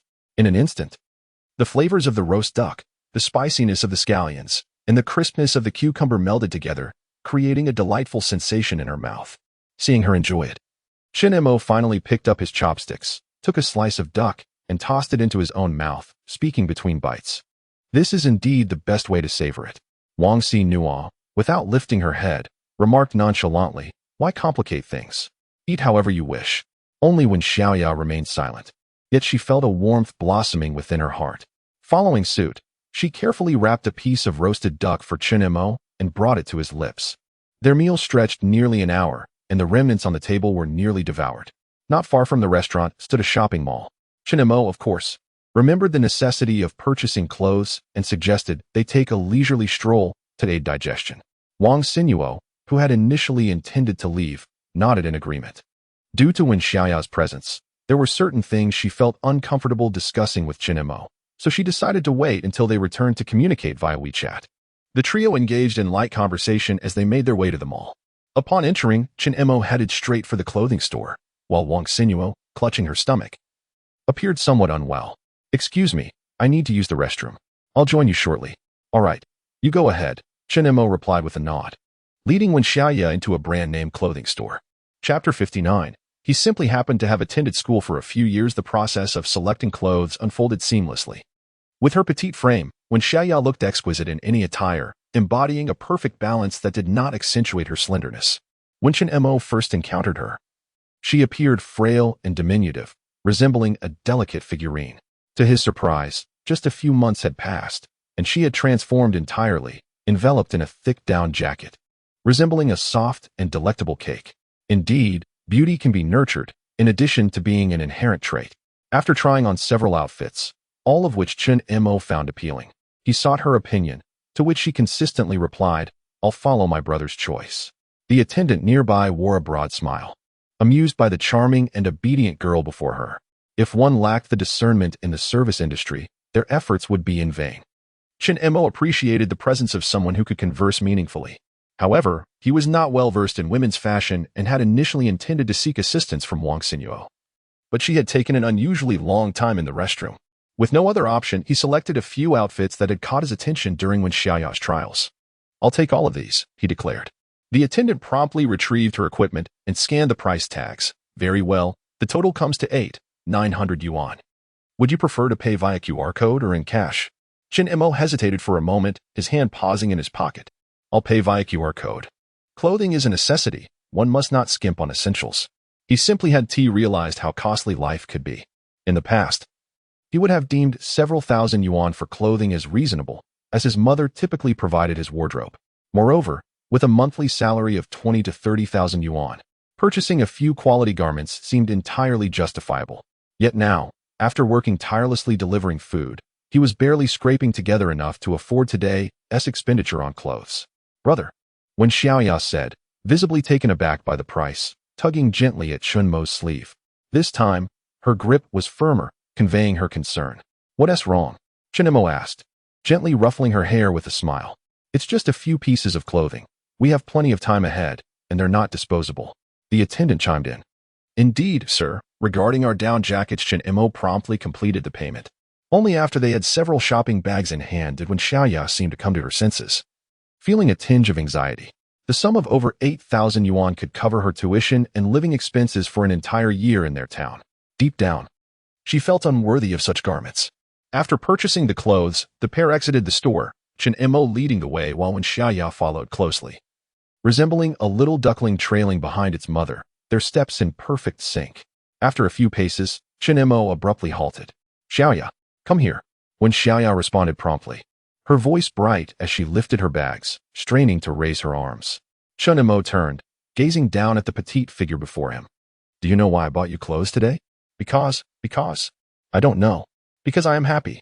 Chen Mo smiled broadly and said, moreover, our little Ya is so beautiful, she deserves to wear something lovely. You are worthy of these clothes, do you understand?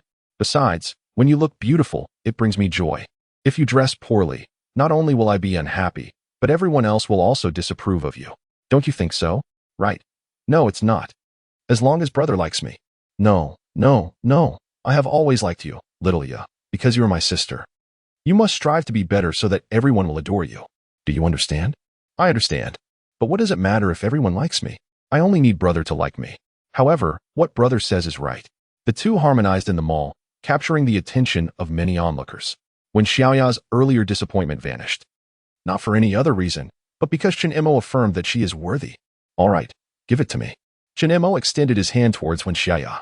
In the next moment, the girl's rosy cheeks were pressed against his palm, her eyes blinking adorably. Chen Mo playfully pinched her cheek and feigned annoyance. I asked you to hand me the bag, silly child. Hee, I can carry it. Wen Xiaoya relished the warmth of Chen Mo's palm, unwilling to miss any opportunity to be close to him. However, as they stood there, her gaze drifted towards a milk tea shop in the distance. Following her line of sight, Chen Mo remarked, want a drink? Her big, watery eyes blinked, adorned with a hint of pleading. Then will you listen to me? Xiaoya listens to brother the most. If you're obedient, we want tea drink. Instantly, her bright eyes dimmed, losing their sparkle. Seeing her disappointed expression, Chen Mo felt a surge of happiness. Just teasing you, let us go get some.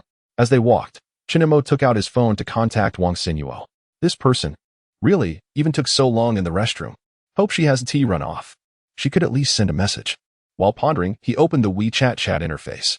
At that moment, a commotion erupted nearby. Following the source of the noise, he saw Wen Xiaoya standing at the restroom door, arguing with a woman. A crowd had gathered to watch the spectacle. Perhaps due to her long experience as a teacher, Wen Xiaoya's vocabulary for insults was pitifully limited, akin to a kindergarten teacher. As she exclaimed, little mouth, don't talk. This proved utterly ineffective against the woman she was arguing with. The confrontation was almost a one-sided onslaught. Yet, even with the woman holding the advantage, a man from the crowd stepped forward to support her, presumably her husband. As the argument escalated, the situation began to shift. Wen Xiaoya's eyes glistened with tears, yet she remained resolute, unwilling to concede an inch. In the end, it was unclear what had been said, as the woman's husband raised his hand, seemingly ready to strike her. Wen Xiaoya instinctively recoiled in fear. A sharp sound echoed through the air, bringing an abrupt silence to the once bustling mall. Chen Mo stood before Wen Xiaoya, exuding an air of defiance, his hostility palpable. You dare to hit me? The man, regaining his composure, attempted to confront Chen Mo, only to be swiftly kicked down to the ground by him. I'm hitting you, you fool. Chen Mo delivered another kick. Not with excessive force, while his gaze inadvertently flicked toward the surveillance camera above. Having some experience in such matters, he understood that as long as he remained within the bounds of self-defense, he could not be held accountable for further actions after incapacitating the man. Any escalation could lead to his own detriment. Why act tough before a woman? Come, be tough with me, he challenged, squatting down with a menacing glare at the man. A small-time thug himself, Chen Mo had merely enjoyed a few years of education. The man, however, appeared to be the type who bullied the weak and feared the strong.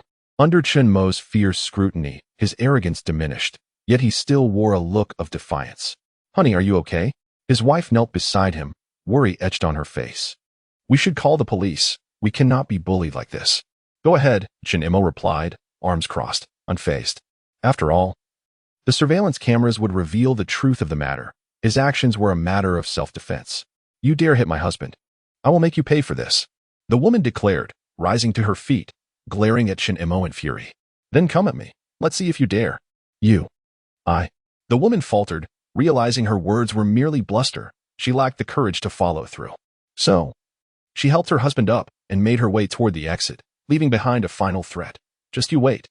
Chapter 60. A new dishwasher. The harsh words uttered carried no weight whatsoever. They failed to provoke even a flicker of indignation in Chen Mo. While the surrounding crowd cast disdainful glances at the couple, wasn't this a display of cowardice? A man resorting to violence against a woman during an argument was contemptible in anyone's eyes, and those who had witnessed the incident looked down upon them even more. Once they had distanced themselves, Chen Mo turned to Wang Xinyuo. What transpired? Why did you suddenly get into an argument? Wang Xinyuo was still clutching her stomach. Her eyes red-rimmed. Let me use the restroom first, and I shall explain. With that, she hurried into the lavatory. Chen Mo, feeling somewhat helpless, sought out a chair alongside Wen Xiaoya and settled in to wait. After a little over 10 minutes, a refreshed Wang Xinyuo emerged. It was evident that she had washed her face. Her previously light makeup had transformed into a natural look, and a gentle smile graced her features. I truly appreciate your help today. Without you, I would have been at a loss. There's no need for such formality. Had it not been for me, you wouldn't have found yourself here, he replied. That's not quite the same. Wang Xinyuo waved her hand dismissively. Even if it weren't for you, you would still have helped me. Haha, I am not as noble as you suggest, Teacher Wang. I tend to remain indifferent when it doesn't concern me. Wang Xinyuo proceeded to explain, it was that woman. Due to an event at the mall today, the entire first floor had only one restroom, and everyone was waiting in line. She cut in front of me, and I couldn't just stand by, so I said something to her. I never expected. Chen Mo nodded in agreement. Indeed, rather foolish of her. He then stood up. Let us go. I'll treat you to some milk tea. The last time she and Wen Xiaoya had enjoyed the farewell my concubine flavor, but this time they decided on a different establishment, Tian, a specialty milk tea shop from Xiangxiang. The three of them each ordered a cup, and as Chen Mo retrieved his phone to pay, Wang Xinyuo swiftly stepped in to cover the bill. I insist on treating you. You've already indulged in a day of free time with us. You cannot rob me of my milk tea. In truth, she was expressing her gratitude for Chen Mo's timely intervention. To be candid, she had feared she would be on the receiving end of a beating and had mentally prepared herself to concoct a story for compensation. Yet, Chen Mo had appeared out of nowhere, shielding her. Though she did not obtain any monetary gain, his actions had deeply touched her heart.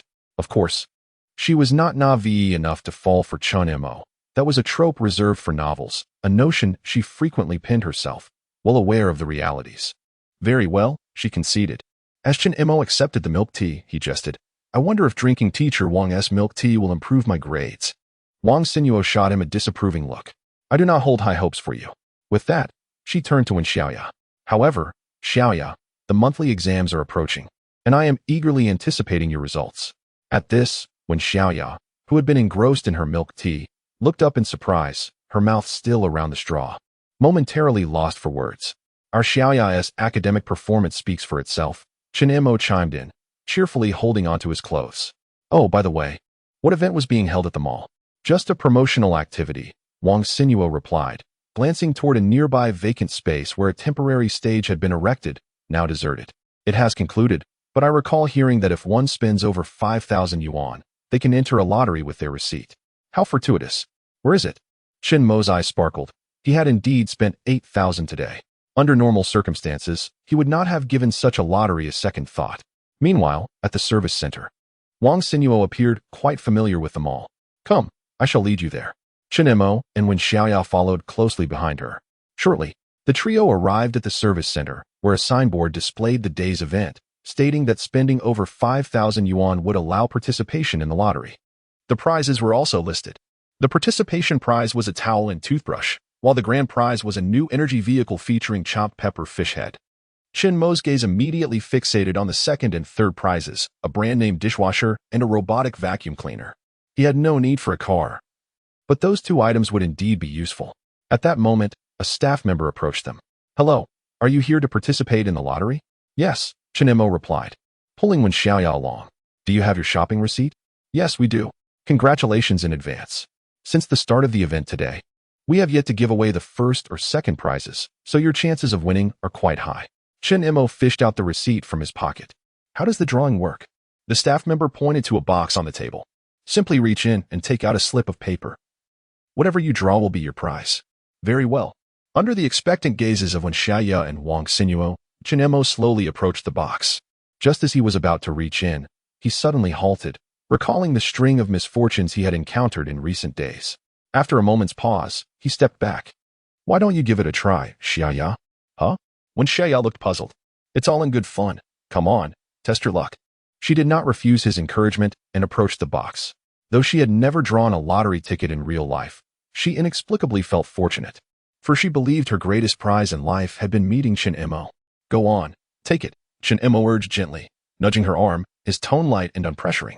Ultimately, under the watchful eyes of the others, Wen Xiaoya reached into the box and retrieved a folded slip of paper.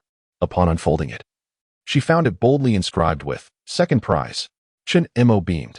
It was fortunate he had not drawn, for his recent luck had been such that he would surely have failed to secure this prize.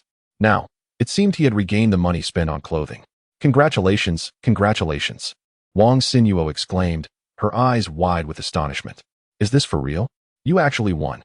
She had always believed that grand prizes were mere gimmicks, unattainable for ordinary individuals. Throughout her life, aside from the occasional token of appreciation, she had only encountered inconspicuous prizes. The staff remained remarkably composed, presenting a form for them to complete. Once filled out, they would be eligible to claim their rewards. The prizes would be delivered to their residence within 3 working days via express delivery. It is important to clarify that the prize consists solely of the dishwasher itself. We do not cover installation costs or subsequent maintenance expenses. No problem, no problem. Chen Mo readily agreed. Acquiring a dishwasher for free meant one less chore in the kitchen, ultimately granting him and Wen Xiaoya more leisure time together. The most delightful surprise, however, was for Wen Xiaoya. Although she was unaware of the dishwasher's value, Chen Mo's statement about earning back the money spent on clothes instilled in her a profound sense of achievement. Chapter 61. You are her antidote on his journey home. As Chen Mo glanced into the rearview mirror, he could see the corners of Wen Xiaoya's mouth lifting in a smile. He resolved to be a responsible adult. Xiaoya truly is remarkable. I checked the dishwasher, and it cost a staggering 8,500 yuan. Thank goodness for Xiaoya. Otherwise, our family would never have splurged on such a luxury. Without you, we would have been washing dishes with ice-cold water this winter. You are truly our family's savior. When Xiaoya, flattered by the praise, felt a rush of bashfulness as she buried her face deep into her clothing, her cheeks flushed crimson. And no, it's nothing like that. Oh, still being modest? Today is a joyous occasion. Go on, tell me what reward you desire. At the mention of a reward, Wen Xiaoya perked up immediately, her head emerging from her attire like a giraffe, her eyes sparkling with excitement. Can my brother accompany me to watch television in the living room tonight? Chen Mo? Oh no, I see where this is headed. Fortunately, this request isn't unreasonable. All right, I can stay up all night with you to watch. Yea, this was the cheer that Wen Xiaoya silently rejoiced in her heart, though she dared not show too much excitement. The following day, around 8 or 9 o'clock, the television continued to play an animated series titled Imango Roa Teacher. This anime tells the story of a light novel writer from an island nation who has an adorable younger sister from a different father and mother, and he supports her by writing novels. He remembered the protagonist's sister being quite charming, yet she could not hold a candle to Xiaoya. He wondered where Wen Xiaoya discovered such an anime, as he often found himself unintentionally immersed in it, only to hastily dismiss any inappropriate thoughts. With a yawn, Chen Mo attempted to rise but then noticed a small koala resting on his chest. Once again, this familiar scene unfolded. Observing the girl asleep, he hesitated to move. For some reason, Wen Xiaoya always woke up so early when sleeping in her room, yet in the living room, Chen Mo was invariably the first to rise. The young girl's sleeping visage was serene and gentle, her eyelashes fluttering slightly, as if she might awaken any moment. Chen Mo held his breath, quietly admiring the scene. However, when Xiaoya merely turned over, wrapping her arms around his waist and burying her face against his chest, feeling the warmth enveloping him, Chen Mo couldn't help but sigh. She was undeniably adorable, yet remaining motionless felt akin to being imprisoned. He did not wish to disturb Wen Xiaoya's slumber, so he casually picked up his phone. A message from Wang Xiaoya appeared on the screen. Wang Xiaoya, I apologize for returning so late yesterday and sleeping early. I didn't have a chance to update you on Xiaoya's situation. Once you wake up, I'll briefly fill you in via text. Noticing the time, he saw the message had been sent about 20 minutes prior. Chen Mo promptly crafted a reply. Chen Mo, no worries, Teacher Wang, please go ahead. Ding. Wang Xiaoya replied almost instantly. Wang Xiaoya, no need for formality, we are friends. As she basked in her holiday, she donned a set of pajamas. Her legs elegantly crossed on the chair. The curtains were drawn back, allowing the warm sunlight to cascade in, accentuating the graceful contours of her figure beneath the fabric. She adjusted her glasses, gazing at the chat window on her computer, momentarily lost in thought. In truth, she had not retired early the previous night. Instead, She had indulged in writing a light-hearted story, burning the midnight oil until the early hours. The narrative was exhilarating, so much so that it had sent her into a state of euphoria, leaving her sleepless through the night. Particularly, the character inspired by Chen Mo, infused with elements from an episode of heroism she had witnessed in a shopping mall, filled her with a sense of anticipation that her new book was destined to be a success. The late night, however, bore its drawbacks. She had heard others claim that staying up late was akin to a slow death, a term they succinctly dubbed slow demise. Yet, Wen Xiaoya pondered, was this not a form of joy in its own right? After all, if living itself was a slow death, then why not seize the moment and relish the pleasures of life? Ding ding, a message from Chen Mo chimed in, snapping her back to reality as she began to type with fervor.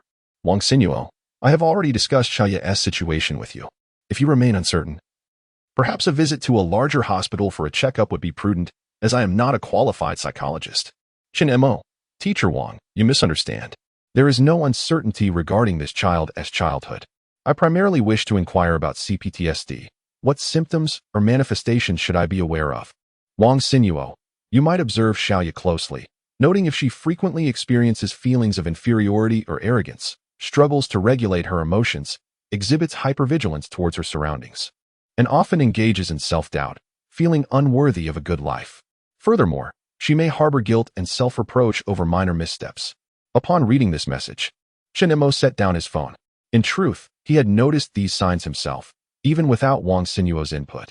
Though on the surface, when Xiaoya appeared no different from any ordinary girl, only Chen Mo, who lived with her, comprehended her true nature.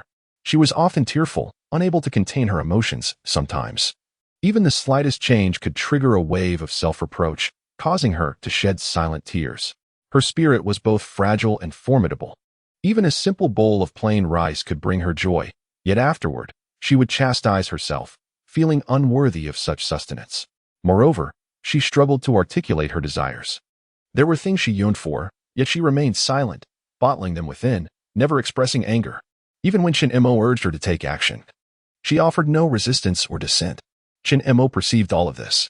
For instance, while shopping for clothes today, he distinctly noticed the guilt and worry reflected in Wen Xiaoya's eyes. Hence, his words after leaving the store were not merely insincere. In his heart, he genuinely believed she was deserving. As he contemplated this, Chen Mo suddenly felt a gentle stir in his chest. A subtle smile graced his lips, and instead of revealing his thoughts, he picked up his phone to continue messaging Wen Xiaoya. As Chen Mo sent this message, he held his phone in one hand while gently resting the other on Wen Xiaoya's head. He could distinctly feel a slight tremor, but soon she returned to a state of tranquility, her breathing long and steady, appearing to sleep soundly. Very well. Chen Mo began to play with Wen Xiaoya's silky hair, twirling it around his fingertips while keeping an eye on the messages on his phone. Wen Xiaoya seemed to have disappeared, as several minutes passed without a reply. Consequently, Chen Mo redirected his focus to Wen Xiaoya. He grasped a strand of her smooth hair and delicately placed it near her nostrils. Poke, poke, poke. She remained undisturbed. Just then, his phone chimed. It was a message from Wen Xiaoya, containing only 2 sentences. You are her antidote. Do you know what Xiaoya told me yesterday? Chapter 62, Brother. Hug me, Chen Mo. What? Wen Xiaoya's words instantly piqued his curiosity. He had been playfully teasing Wen Xiaoya with her hair, but he abruptly ceased his actions and turned his full attention to his phone. However, Wen Xiaoya, it's a secret I cannot tell you. Chen Mo, are you fishing? Did I take the bait and you're letting it go? Wen Xiaoya, I made a promise to Xiaoya. I cannot speak carelessly. However, I can tell you that you hold great significance in her heart. Chen Mo, naturally, I am her brother. But what did you mean by the antidote you just mentioned? Chen Mo resumed a playful expression. This time, instead of toying with her hair, he reached out and gently pinched Wen Xiaoya's delicate nose. She was struggling to catch her breath, attempting to discreetly inhale through her mouth. Wen Xiaoya, it's quite simple. What is lacking must be supplemented. She finds it difficult to control her emotions and is wary of unfamiliar environments and strangers. This is a manifestation of long-term bullying leading to a lack of security. Insecurities and arrogance stem from one's childhood environment. To change this is straightforward. A child raised in an environment abundant in both mental and material wealth cannot develop such psychological issues. Only you can achieve this, for you are the person she trusts the most. You must provide her with ample security, be forgiving and understanding, support her in all aspects. and allow Xiaoya the space to flourish. You must understand that psychological ailments are not like ordinary illnesses. They cannot be cured with a single injection or a few pills. It is a lengthy process of healing, and you must be prepared. This message was rather lengthy, and Chen Mo took some time to read it word by word. While it may not have been exceedingly helpful, it certainly provided him with a general direction. He now knew what steps to take. Thus, he sent a message of gratitude to Wang Xinyo. After sending it, the message fell into silence, and Wang Xinyo did not reply again. Chen Mo set his phone down, no longer pretending, and sighed to himself, "This child sleeps so deeply, I cannot wake her. It seems I cannot allow her to sleep in the living room any longer, lest she catches a chill." Having said that, Wen Xiaoya remained asleep. She was quite clever. Realizing that waking up too deliberately would seem conspicuous, so she deliberately waited an additional 2 or 3 minutes before slowly opening her eyes, appearing still drowsy. "Brother? Brother?" Upon lifting her gaze, she was met with Chen Mo's cheerful smile. Instantly, she felt a tad embarrassed, yet her arms around him remained steadfast. Chen Mo simply stood up, cradling her in his arms and gently placing her on the sofa. This sofa is still too small. After waking from her slumber, she felt as if she had grown a koala bear. It seems they must consider acquiring a larger sofa. Once they were both up, they faced the first dilemma of the day: what to eat for breakfast. When Xiaoya, confronted with the question, wore a bewildered expression, her mind still lingering on Chen Mo's earlier words. What to do? I shall not let her sleep on the sofa again. This, undoubtedly, was a tremendous piece of bad news for her. One should not feign slumber, clinging to the warmth of that fleeting moment. Now, look at this silly expression on her face. Chen Mo couldn't bear to tease her any further. "All right, I know you were just pretending to sleep. I said that on purpose. Let us have noodles for breakfast today, and afterward, we can take a stroll in the park. Tomorrow, it's back to work," he said, making his way to the kitchen. When Xiaoya dashed forward, positioning herself in front of Chen Mo, eagerly offering, "Brother, let me cook the noodles." Monday, the most arduous day of the week. Having just relished the joy of sleeping in, rising for an early 8 felt as if one's body was reluctant to move, while the soul was being forcibly yanked into wakefulness. Chen Mo drove Wen Xiaoya to school early in the morning. As they were parting, he opened his arms wide, saying, "Come, let us embrace." As Wang Xinyo had suggested, this was also a step towards healing. He reminded himself that it was all for the sake of recovery. When Xiaoya was taken aback, she first scrutinized Chen Mo's face, which was adorned with a smile. Then, she reached out to check his forehead, wondering if he had a fever. This was something she had never dared to imagine before. "What are you dawdling for? Come here for a hug," Chen Mo urged. "Do you despise your brother?" "Of course not," When Xiaoya replied, her face lighting up as she stepped into Chen Mo's embrace. They held each other for about 7 or 8 seconds before slowly releasing. "All right, it's time to go to school," Chen Mo reminded her. Goodbye, brother," Wen Xiaoya said, turning around only to collide with Zheng Qiuqiu, who was descending from a Maybach. "Xiaoya, hug," without giving Wen Xiaoya a chance to respond. Zheng Qiuqiu leaped into her arms, resembling a pink scarf draped around her. Moments later, Zheng Qiuqiu detached herself from Wen Xiaoya and turned to Chen Mo. Taking a deep breath, she sprinted towards him. "Brother, hug." Chen Mo was taken aback. "Huh?" Wen Xiaoya echoed his confusion. In the next instant, Zheng Qiuqiu felt an overwhelming force approaching from the front, while a chill swept from behind. It was a clash of extremes. Chen Mo pressed his hand on Zheng Qiuqiu's head, admonishing her, "Is he your brother? Is that all you do?" Behind them, Wen Xiaoya grasped Zheng Qiuqiu's arm, silent but clearly displeased. This was her brother, and only she was entitled to embrace him. Zheng Qiuqiu, displeased, began to throw a tantrum. "Why can Xiaoya do it?" "But I cannot?" "Because she is my sister." "Then I want to be your sister too." "No."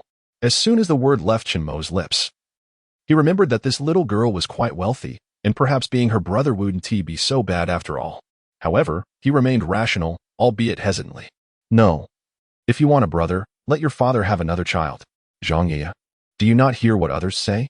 I have only one sister, and that is Xiaoya, who is far too adorable for you to compare," Chen Mo stated, pulling Wen Xiaoya's small hand closer. This moment, a profound sense of security enveloped them. Even when Xiaoya lowered her head, appearing somewhat embarrassed, murmuring softly, Xiaoya also cherishes her brother the most." "Oh dear." Zheng Qiuqiu felt a pang of jealousy. Indeed, she was quite envious, rolling her eyes and mimicking the tone of Mr. Krabs, teasingly remarking on their sibling affection, albeit with only one sister present. After uttering her quip, she turned her head, resembling a meddlesome character from a television drama, pretentiously clearing her throat before spitting onto the ground. However, the winter wind was fierce, and as it blew, the saliva landed upon her tousled hair. Ah! Zhang Qiuqiu emitted a sharp squeal. She attempted to wipe it away with her hand, yet found it repulsive, and with no tissue at hand, she anxiously paced in circles. This scene nearly sent Chen Mo into fits of laughter, almost collapsing in amusement. Even Wen Xiaoya, who typically exhibited little emotional fluctuation, could not help but chuckle.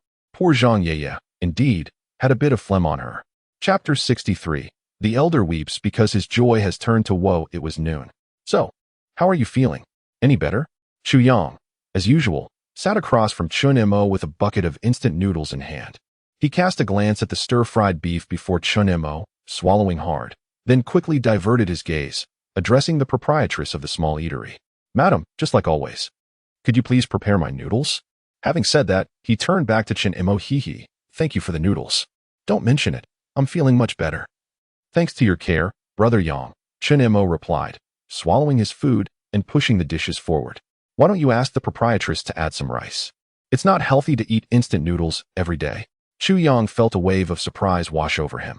Chen Mo had taken a leave of absence due to a car accident, and he had been surviving on instant noodles for several consecutive meals. These noodles, while not filling, were sufficient to stave off hunger. However, he had grown accustomed to such a diet. Thank you, Moer. Xu Yang clasped his hands in gratitude and, in the next moment, seized his chopsticks, devouring the food with fervor. Meanwhile, Chen Mo had already finished his meal and was picking his teeth. Noticing that Xu Yang was engrossed in his meal, he chose to remain silent and left with his helmet. In the afternoon, Chen Mo unexpectedly witnessed two car accidents. One involved a taxi colliding with an elderly man's vehicle while it was parked. Thankfully, the vehicle was unoccupied. Unfortunately, the elderly man was at a nearby supermarket, frantically grabbing eggs. Upon returning to find his vehicle damaged, he was overwhelmed with grief, tears streaming down his face. It is well known that an elderly man's tears stem from the sorrow of his vehicle's misfortune. The taxi driver exited to amicably negotiate compensation, but the unreasonable elder sprawled on the ground, throwing a tantrum. Onlookers gathered, watching the spectacle, yet not a single soul intervened. The scene was oddly harmonious, akin to a circus. Now he chooses to play the victim? Just moments ago, at the supermarket, several young men had kept their distance from the old man. The second accident was more severe. An out-of-control BMW, speeding at 140 kilometers per hour, ran a red light and struck a mother and her child on the sidewalk. The scene was utterly horrific. By the time Chen Mo arrived, the area had been cordoned off by the police, and he could only piece together a rudimentary truth from the murmurs of bystanders. It was said that the BMW driver was once a prosperous small business owner, but in recent years, his fortunes had dwindled, leading him to the brink of bankruptcy, burdened by insurmountable debt. Ultimately, under some form of duress, he began to race recklessly on the streets. Alas, it was the innocent mother and child who bore the brunt of this calamity. People today, when pushed to their limits, can resort to the most desperate actions. Just a moment ago, a person might appear fine, and the next, chaos ensues. Fate is indeed ruthless. I must hasten to withdraw the tens of thousands in my bank account and spend it. Who knows what tomorrow holds, he thought.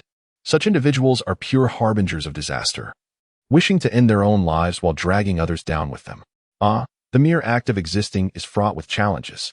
Chen Mo, riding his electric scooter, listened to a few moments of idle chatter before departing with a stoic expression. Indeed, the struggle of life is undeniable. One can never predict when their turn may come. All he could do was exercise caution.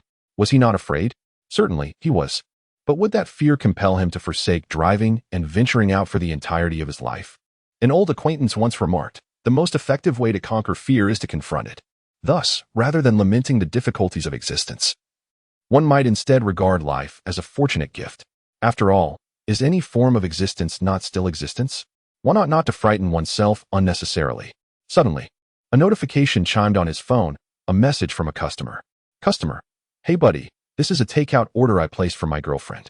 When it arrives, could you let me know what it looks like? A photo would be even better. I'll give you 100 as a tip once it's done. Chen Mo. Such a delightful proposition. He promptly responded with an okay gesture and curiously inquired. Delivery rider Chen Mo.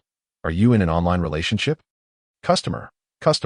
Yes, we've been talking for 3 months, but she refuses to do video calls or meet in person. So, delivery rider Chen Mo. Understood. Leave it to me. Upon arriving at the delivery address, Chen Mo swiftly silenced his phone, disabled the flash, and activated the camera's video recording. He then approached the door with measured steps. Hello, your delivery has arrived. Please collect it. Understood. Just leave it at the door. Came the gruff voice from within, unmistakably that of a man. Chen Mo's eyes sparkled with intrigue. A juicy scoop. According to his professional ethics, he should have left the delivery and turned away. And indeed, that is precisely what he did. He could not, for the sake of 100 yuan, forcibly drag someone from their abode for a face-to-face photo op. However, fortune favored him. Just a few steps away, the door opened behind him. Chen Mo instinctively glanced back, and the camera captured the scene perfectly. A rather balding man emerged, not particularly handsome and somewhat greasy, who collected the takeout while casting a glance at Chen Mo. Chen Mo turned and left, appearing calm on the surface but internally reveling in the satisfaction of having witnessed a first-hand scoop. Once downstairs, he paused beside his electric scooter to take a sip of water and collect himself. Just as he was about to send the video to the customer to claim his 100 yuan reward, he heard the sound of footsteps approaching. A slightly plump girl of average appearance emerged from the hallway, linking arms with the balding man he had just seen. Chen Mo, holding his water bottle, exchanged a glance with the man. In that moment, the balding man discerned the surprise in Chen Mo's eyes, while Chen Mo recognized the displeasure in the man's gaze. What are you staring at? Why haven't you left? I'm just taking a sip of water. I'll be gone shortly, Chen Mo replied, indicating his water bottle, prompting the man to hastily depart from the scene. With a sigh, Chen Mo exhaled, realizing that the situation was becoming increasingly convoluted. He initially believed that the customer's online romantic interest was a male, utilizing a voice changer to masquerade as a woman for financial gain. However, it turned out that the true woman beside that man was a notorious heartbreaker, adept at juggling multiple relationships. Such a revelation was utterly astonishing. Without hesitation, Chen Mo took out his phone and captured a photograph of the couple's silhouettes before fervently editing his message. Writer Chen Mo, my goodness, brother, let me tell you. Just as he was about to send the message, the customer inquired with a message of his own. Customer, bro, did you see it? What do you think? Chen Mo deleted the meticulously crafted words he had just typed. Writer Chen Mo, hold on. Things are a bit complicated. I'll explain it to you slowly. He resumed editing his message, intending to clarify the entire situation in one go. However, not far away, the woman who had just left returned, this time accompanied by another man. They chatted amiably as they ascended the stairs, leaving Chen Mo alone, frozen in disbelief. 2 minutes passed. Customer, bro, what is going on? Why is it so complicated? Writer Chen Mo, brother, it has become even more intricate. Chapter 64. Is this not the songstress? Customer, how complicated can it possibly be? I'm mentally prepared. I could even accept it if he were a man. Delivery rider Chen Mo, what if it's even more complicated? Customer, delivery rider Chen Mo, the good news is, she is indeed a woman. Though her looks are quite ordinary, she is still presentable. Customer, that's a relief. I'm not picky. Customer, and what is the bad news? She isn't cheating, is she? Delivery rider Chen Mo, yes, see for yourself the photos. As he spoke, Chen Mo sent over the 2 candid photos he had captured. The chat remained silent for a long while before the customer finally responded. Customer, this is hard to judge. That man is so unattractive, bald too. What makes me inferior to him that she would stray with someone like that? Ah, the human heart is truly complex. Chen Mo nearly lost his composure while holding his phone. Society is rather straightforward. It is the human heart that is intricate. The crux of the matter. It is rather explosive. Delivery rider Chen Mo, brother, do you think it's possible she is not just involved with this one? Customer, not just one? Delivery rider Chen Mo, but a whole group. Customer, give me a moment to process this. 3 minutes later, the customer sent a profound statement. Is this not the songstress? Chen Mo. This is indeed difficult to assess. Customer, bro, send me your payment code. I'll transfer you 200. And I'll be on my way. Chen Mo promptly sent over his payment code, adding a word of caution. Delivery rider Chen Mo, don't act impulsively, brother. Let us discuss this rationally. Don't do anything foolish. Customer, nonsense, I'm not that foolish. I've spent 7 or 8,000 without even touching her. Why should she sell herself outside? Customer, I intend to spend lavishly and stand tall. Chen Mo, to be adaptable is the mark of a true man. This customer is quite a character. Chen Mo sent him 3 thumbs up, concluding the conversation. Before long, he received a payment of 200 yuan. This trip was worthwhile. Not only was there a juicy story, but also money to be made. The gloomy mood from encountering 2 traffic accidents during the day vanished in an instant. On his way home, he met Chu Yang and recounted the incident. Chu Yang, however, seemed unfazed. This is quite normal. You have no idea how explosive some of my experiences have been. Even more explosive? Chen Mo feigned surprise. Chu Yang nodded. Indeed. Once, a customer asked me if I was strong and wanted to see my chest muscles. I thought I was in for a romantic encounter and sent the photos without hesitation. And then, upon arrival, I was taken aback. There were 3 men. They were all shirtless and asked if I wanted to join them. Did you agree? Of course not. However, I ended up selling them my worn socks and made 200. Oh my. Chen Mo tactically recoiled, wearing a look of disdain. That truly is quite explosive. Oh, by the way, Chu Yang continued, they also inquired if I indulge in snacks. When I asked what kind, do you know how they replied? You don't. Chen Mo was playing the role of a competent straight man. They said that anything edible is a snack. Damn, that period was quite nauseating for me. I hadn't touched snacks in ages. Haraha. At that moment, Chen Mo genuinely lost his composure. That group was surprisingly witty. Indeed, those who tirelessly consume videos for 24 hours are no match for those with innate talent for abstraction. After bidding farewell to Chu Yang, it wasn't long before Chen Mo appeared at the school gate. NPCs refresh at scheduled times daily. Today, the main storyline player was Wu Ming. When the two encountered each other at the school entrance, they instinctively pulled out cigarettes from their pockets and squatted by the roadside, their posteriors elevated. Mo Gu. Here to pick up your sister? Indeed. And you? Don't forget I have a sister too. Chen Mo stood up and playfully slapped Wu Ming on the back. I rarely see you here. What's the occasion today? Cough, cough, cough. Wu Ming coughed heavily a few times. Well, it's her birthday today. So I'm taking her out for a meal. Otherwise, would I even come to pick her up? Speaking of his sister, although Wu Ming wore a look of disdain, the flicker of affection in his eyes was unmistakable. Why didn't you mention it sooner? I'm completely unprepared. Chen Mo tossed aside his cigarette but and gave Wu Ming a light kick. He recalled that Wu Ming's sister was a delicate and graceful young girl. Resembling the girl next door, soft and gentle, yet her voice was quite abrasive, thick with a strong Xiang dialect, making her sound as if she were scolding someone when she spoke. She was the type that, while appealing in appearance, would make one reconsider upon hearing her voice. It was said that due to some upheaval in the Wu family, young Wen Xiaoya was sent to her grandmother's home in the countryside for upbringing, only to be brought back in middle school.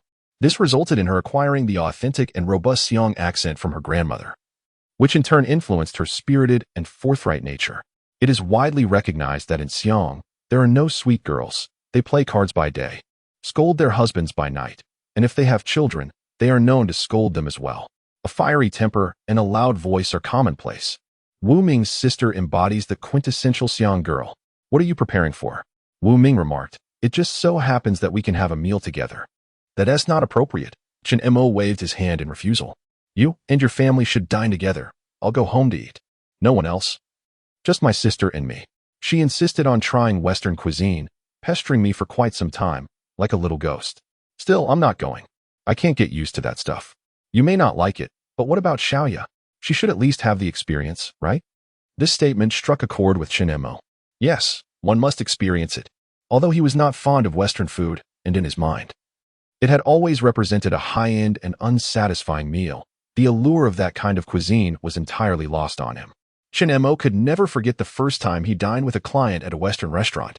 Upon entering the establishment, he was engulfed by feelings of restraint and trepidation. Although the company would reimburse the meal expenses, alleviating any concerns about the cost, the sensation of being constrained was undeniably disconcerting. Moreover, in the presence of a client, he felt compelled to uphold a demeanor of sophistication and decorum, resulting in a meal that stretched nearly 2 hours, during which he scarcely touched his food. He pondered, if in the future, when Xiaoya found herself in a similar situation, would she experience the same sentiments? Some matters may lack familiarity, yet they should not be approached without understanding. Is not the accumulation of life's experiences what enriches our journey? The sooner one undergoes such encounters, the better. Very well. Chen Mo acquiesced. This meal is on me. Afterward, we shall select a gift for Wu Xiaomei. Wu Xiuqiu, affectionately known as Wu Xiaomei, was a name embraced by all. and Chen Mo followed suit. Thank you, Mo Gu, she replied with a smile. As they conversed, a tall figure emerged from the school, clad in a black and white uniform, her long hair cascading casually over her shoulders. Her gentle demeanor resembled that of a maiden from the picturesque Jiangnan waterside. What a splendid sight it was. Alas, as she approached Wu Ming, she abruptly broke the spell with a coarse remark. Cluck. The sensation was akin to encountering an adorably charming dog on the roadside, longing to pet, tease, and play with it, only to discover upon closer inspection that it was engaged in an unsightly act. Wu Ming's expression darkened, reminiscent of the dismay one feels upon finding a piece of sticky gum beneath a classroom desk. He quickly waved his hand dismissively, exclaiming, "Scram! Who do you think you are? I'm not a chicken." Chapter 65. Do you like her? Wu Xiaomei rolled her eyes, choosing to ignore him. In response, Wu Ming quickly pointed at Chen Mo, saying, "Your brother Chen Mo is here too. Can you please behave?" Wu Xiaomei opened her mouth. But upon seeing Chen Mo's smiling face, she retracted her displeasure and obediently greeted him. "Chen Mo, hello." Chen Mo's eyes twitched slightly, yet he maintained his smile, saying, "Xiaomei, happy birthday. Today, your brother Chen Mo is treating you. You should thank him." "Wow, really? Thank you, Chen Mo." Wu Xiaomei joyfully linked her arm with Chen Mo's, then shot a glare at Wu Ming. "You're not trying to avoid spending money by calling Chen Mo here, are you?" She was not shy, especially since she had often joined Chen Mo and the others for late-night barbecues. It was an experience she had shared with them several times. Back then, Zheng Qiuqiu had joked that she was closer to everyone except her own brother, a fact that had troubled Wu Ming for quite some time. It is often said that brothers and sisters are natural adversaries. Siblings are akin to master and servant, while older brothers and younger sisters resemble an innate ATM and rival. Now, whenever Wu Xiaomei sent him a WeChat message saying, "Are you there?" he could predict with certainty that it was a request for money. The worst part was not only the constant demands, but also the lack of a kind demeanor, which was unbearable. Watching his sister grow close to Chen Mo, Wu Ming felt his heart shatter. Oh no, he had become an outsider. Just then, a figure with long hair emerged at the school gate, moving gracefully, yet at a leisurely pace. Today, Wen Xiaoya appeared particularly cheerful. Brother, her sweet voice, radiant smile, and outstretched arms approached Chen Mo. However, everything came to a halt when Wen Xiaoya spotted Wu Xiaomei linked arm in arm with Chen Mo. A flicker of confusion and melancholy crossed her large eyes. "Brother, seems quite popular with the girls." "Xiaoya." Chen Mo extended his hand towards her. "Let me introduce you. This is Wu Xiuqiu, your brother Wu Ming's sister and your classmate from the same school, but a different class." Faced with a stranger, Wen Xiaoya immediately retracted her warmth and joy, awkwardly greeting. "You, hello? Hello?" Wu Xiaomei released Chen Mo and responded with a smile. Yet, her voice sent Wen Xiaoya's mind spinning. Was this truly the sound a girl could produce? She glanced at Wu Xiaomei, then at Chen Mo ultimately. Wu Ming pulled his sister close and playfully tapped her on the head. "All right, now that everyone is here, let us hurry along. How dare you hit me? Today, I am the birthday girl." Wu Xiaomei covered her head, looking defiant. "Even if you were a birthday girl, I wouldn't hesitate to hit you." "Are you calling me a beast?" "I'm going home to tell Mom." "What about your mom?" "She's my mom too." Wu Xiaomei, speaking in her authentic Xiang dialect, let loose with some colorful language. The siblings squabbled as they walked, and had it not been for the crowd, they might have resorted to an all-out brawl. When Xiaoya stared blankly at the scene before her, could it truly be like this? She could hardly fathom such a scenario. If Chen Mo were to strike her, she would obediently present her face. However, if she were to hit Chen Mo, she would first slap herself twice. Such an occurrence was utterly inconceivable. What was she even thinking? Chen Mo stepped forward and grasped Wen Xiaoya's hand. "Let us go. I'll take you out for Western cuisine today."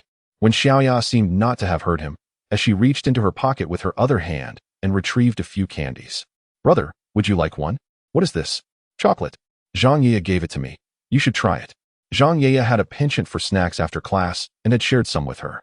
Wen Xiaoya tasted one and found it delightful, so she decided to save the rest for Chen Mo. Chen Mo, with a cheerful demeanor, took one, glanced at the brand of the chocolate, and unwrapped it before placing it in his mouth. "Delicious. We should get some more later to share with Zhang Ye tomorrow." "All right." Wen Xiaoya nodded obediently, inching closer to Chen Mo. The taste of the melting chocolate in her mouth was akin to volcanic lava flowing gently across the surface. Rich and warm, it seemed to dispel much of the winter chill. At the Western restaurant, "Waiter, bring me 2 pairs of chopsticks." "Shut your mouth." Wu Ming was abruptly interrupted by his sister, Wu Xiaomei, as she looked at her brother with an unprecedented urge to obliterate her familial bond. How embarrassing. After finally coming to experience Western dining, they found themselves the center of attention. It wasn't the use of chopsticks that was shameful, rather. She yearned to immerse herself in the ambience portrayed on television, only to have it ruined by her brother. In contrast, Wen Xiaoya struggled with the knife and fork, clumsily attempting to cut the steak on her plate. The metallic scraping of the knife against the porcelain was rather jarring. Nevertheless, she diligently persisted. Chen Mo calmly sliced his steak into small, elegant pieces, his movements simple yet graceful. Eventually, he exchanged his cut steak with Wen Xiaoya, smiling as he said, "Eat this." Wen Xiaoya beamed sweetly, spearing a piece with her fork and bringing it to Chen Mo's lips. "Brother, eat." Her expectant gaze, slightly flushed cheeks, and delicate hand, resembling white jade, holding the enticing piece of steak formed a captivating tableau that left Wu Ming and Wu Xiaomei, who were still bickering, momentarily speechless. Chen Mo opened his mouth to savor the steak, then casually reached for a napkin to wipe away the beads of perspiration that had formed on Wen Xiaoya's forehead from her effort in cutting the steak. "All right, you can eat now." Turning his attention back to Wu Ming and Wu Xiaomei, he inquired, "What are you two doing? Why aren't you eating?" The siblings exchanged glances, both seeing a spark of indignation reflected in each other's eyes. Wu Ming glared fiercely at his sister. "Look at how well-behaved her sister is. And then look at you." Wu Xiaomei, not to be outdone, retorted through gritted teeth, "Look at how well-behaved his brother is. And then look at you." After finishing their meal, Chen Mo led Wen Xiaoya and Wu Xiaomei to the mall to purchase birthday gifts. Wu Xiaomei selected a charming bear hairpin priced at just a few dozen yuan. Finding it delightful, Chen Mo decided to buy a different style for Wen Xiaoya as well. Upon receiving the hairpin, Wen Xiaoya smiled at Chen Mo, yet her other hand clutched tightly at the hem of his shirt. Ever since they entered the mall, she had been like this. "Xiaoya, we have matching styles." Wu Xiaomei exclaimed joyfully, waving her hairpin in front of Wen Xiaoya. In response, Wen Xiaoya inched closer to Chen Mo, offering a somewhat awkward smile. Observing this, Wu Ming, standing nearby, purchased a bottle of perfume for each of the young ladies. The girls, upon receiving their gifts, appeared to be delighted, each pulling their respective brothers through the mall. It was not until 7 in the evening that they finally bid each other farewell.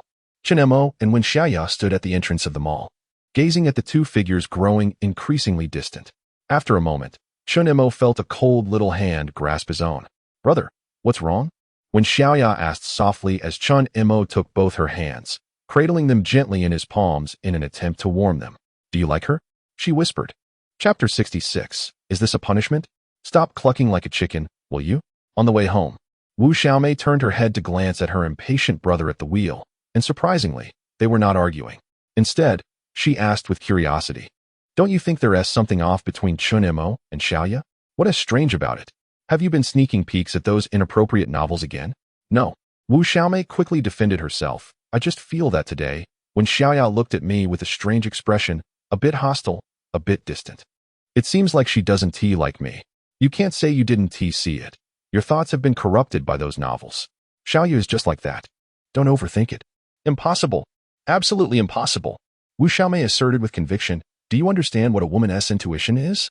From the very first glance at her, I sensed hostility directed towards me." Wu Ming couldn't help but turned back to give her a glance and burst into laughter. "You? A woman? Haraha. You." Wu Xiaomei was about to retaliate, but seeing her brother was driving, she suppressed her urge. Yet, in the next moment, Wu Ming playfully flicked her forehead. "Enough. Don't overthink it. Mo Gu is not that kind of person, and it's completely normal for siblings to be close. Why should a stranger expect to be liked on their first meeting? It just feels wrong. You said they are brother and sister, so why aren't we like that? Because you're ugly. If you were even half as cute and well-behaved as Xiaoya, I would be too." "Who?" Chen Mo pondered for a moment before responding with a question. "Xiaomei, does Big Brother really like Wu Xiaomei? Why the sudden query?" Chen Mo was taken aback, his palm enveloping a small hand that felt cold no matter how he rubbed it. "I don't know." When Xiaoya lowered her gaze, staring at the hands of Chen Mo and herself, lost in thought. "What kind of liking are you referring to?" When Xiaoya looked up, her eyes shimmering with the vibrant lights of the marketplace, as if fireworks were blooming within them. Yet she remained focused on Chen Mo. "Is liking categorized in various forms?" "Of course. For instance, seeing a kitten and feeling compelled to pet it. That's one kind of liking. Enjoying time with friends brings happiness, which is another. Kissing someone you love is yet another form of liking. Each type of affection bears its own unique meaning, with diverse expressions. Akin to holding hands or hugging, both convey affection and closeness. Of course, this pertains to friendship. Chen Mo believed he had articulated himself sufficiently, and he suspected he understood some of the underlying dynamics. Wen Xiaoya had been unusually quiet tonight, and from the moment she exited the school gates and laid eyes on Wu Xiaomei, she had become unsettled. Even while shopping, her gaze frequently drifted towards Wu Xiaomei. Chen Mo surmised that this was indicative of a lack of security. He lowered his head, observing the expression on Wen Xiaoya's face. The young girl appeared dazed, resembling an automaton when she suddenly lifted her head and uttered a single word. Chen Mo's expression darkened instantly. Was it true that after all this time, he was left with only a fleeting affectionate sound? He released her hand and, without a moment's hesitation, playfully pinched her cheek. No more talking, let's go home. When Xiaoya covered the flushed area on her face, her curiosity piqued. Brother, what kind of affection is this? This isn't affection, it's punishment. Xiaoya likes it when brother punishes me. Then does brother enjoy it? When Xiaoya trailed behind Chen Mo like a shadow as they made their way to the parking lot. Of course. Then can we? No, absolutely not. Unable to restrain himself, Chen Mo turned around and grasped both sides of Wen Xiaoya's face, giving it a gentle tug. Instantly, her cheeks contorted into an endearing shape. However, goodness, she had even learned to draw inferences. There is an old saying that aptly fits. Quoting out of context is a misunderstanding. When Xiaoya exemplified selective hearing, only processing what she wished to hear. At this tender age, her understanding of affection and love remained nebulous, and her emotional awareness was still inchoate. It was akin to a girl who had endured a difficult childhood. Upon maturing, she encounters a charming young man who treats her to meals, gifts her a phone, and takes her on outings, and they end up together. Is this love? No, it is merely fondness and gratitude. Perhaps, subconsciously, the girl may equate this with love, but over time, such feelings will inevitably fade, leading her to a clearer understanding of her true emotions. Chen Mo felt compelled to rectify her misconceptions. Enough questions for now. You'll understand when you reach my age. However, when Xiaoya had more to say, but Chen Mo interrupted. There are no more buts. Chen Mo realized that while Wen Xiaoya possessed remarkable intelligence, she was utterly naive when it came to emotional intelligence. Nevertheless, undeterred by the interruption, Wen Xiaoya joyfully grasped Chen Mo's hand. I'm no longer cold. Let me warm you. In this world, there are not so many forms of affection. One should simply follow their heart. Thus, as long as Chen Mo liked her and she liked him in return, that was enough. Bread will come, milk will come. Wen Xiaoya, keep pushing forward. Tuesday, a tranquil day. Wednesday, a tranquil day. Thursday, Vimy 50. Shortly after Chen Mo dropped Wen Xiaoya off at school, he received a call regarding the delivery of his dishwasher. Upon hearing the word dishwasher, he smacked his thigh in realization. He had nearly forgotten about it. In a hurried rush, he arrived home just as the installation technician was arriving. What followed was the exhilarating installation process, culminating in a fee of 450. Yet, gazing at the newly installed dishwasher in the kitchen, Chen Mo felt a swell of happiness. After all, it was a freebie, and this model offered both washing and sanitizing features. A small installation fee was hardly a burden. At the very least, he would no longer have to fret over washing dishes. When a girl's hands become excessively soiled with greasy and meaty substances, they lose their allure. Now, even the task of cooking has become a shared responsibility between the two. Initially, Wen Xiaoya was resistant to this arrangement, but gradually, she came to embrace it. Chen Mo was delighted by her transformation. After bidding farewell to the installation technician, Chen Mo took a sip of water and donned his helmet once more, preparing to deliver takeout. However, before he could swallow the sip, a series of urgent knocks echoed through the door. Assuming the technician had forgotten something, he approached to open the door, and there they were. As soon as the door swung open, 3 or 4 uniformed individuals stood before him, scrutinizing Chen Mo from head to toe. You must be Chen Mo, am I correct? Chapter 67. The enigmatic date of birth. Chen Mo gazed perplexedly at the 2 law enforcement officers and the other 2 women clad in down jackets before him. A recent phone call echoing in his mind. Is there something you need? Indeed, one officer replied. We have received a report alleging that you are engaging in illegal adoption and are suspected of sexual misconduct. We kindly request that you accompany us for further inquiry.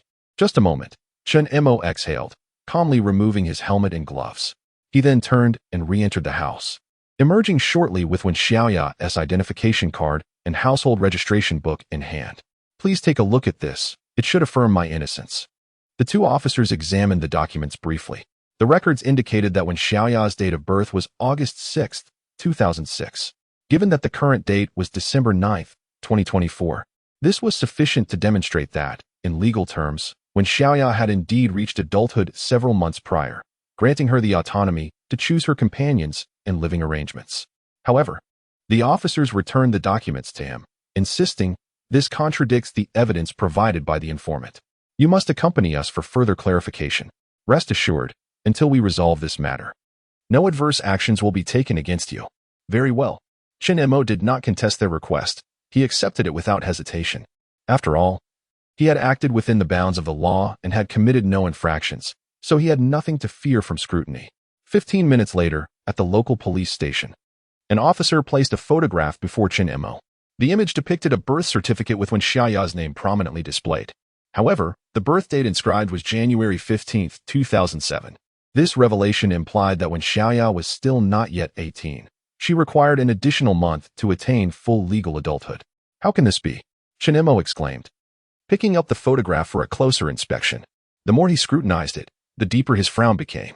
We have verified this information. Her actual date of birth is indeed 2007, as corroborated by the evidence provided by the informant, one officer explained. With a sharp motion, Chen Mo tossed the photograph onto the table. This is unbelievable. If she was born in 2007, how could I have successfully processed her identification and household registration? Anticipating his question, the officer responded, while the system initially recorded her birth date as August 2006, we now possess sufficient evidence to rectify this error. Our immediate concern is the allegation of illegal custody. If you have not engaged in any improper conduct, we will ensure the child is returned to her family, as you do not hold guardianship over her. Stunned, Chen Mo stood frozen. He took a deep breath, covering his face with his hands, then ran his fingers through his thick hair in frustration. He could not comprehend how such a situation had arisen, the false date of birth, the sudden appearance of the birth certificate. What was Wen Xiaoya's true age? After a long sigh, he inquired, is it really just a matter of 1 month? The law is unyielding, and we too must conduct ourselves in a professional manner. Very well, I comprehend. Chen Mo nodded. Can I leave now? Do not be impatient. I have not finished my inquiries. The officer, holding a small notebook, sat opposite Chen Mo, diligently recording various details. Meanwhile, Chen Mo sat languidly in his chair, glancing around aimlessly. Classic dialogues from films began to swirl in his mind. You have the right to remain silent, but anything you say may be used as evidence against you. Chen Mo, lawyer, I demand to see my lawyer. Surely, they would not resort to coercive interrogation? Thoughts of various anxieties began to resurface in Chen Mo's mind.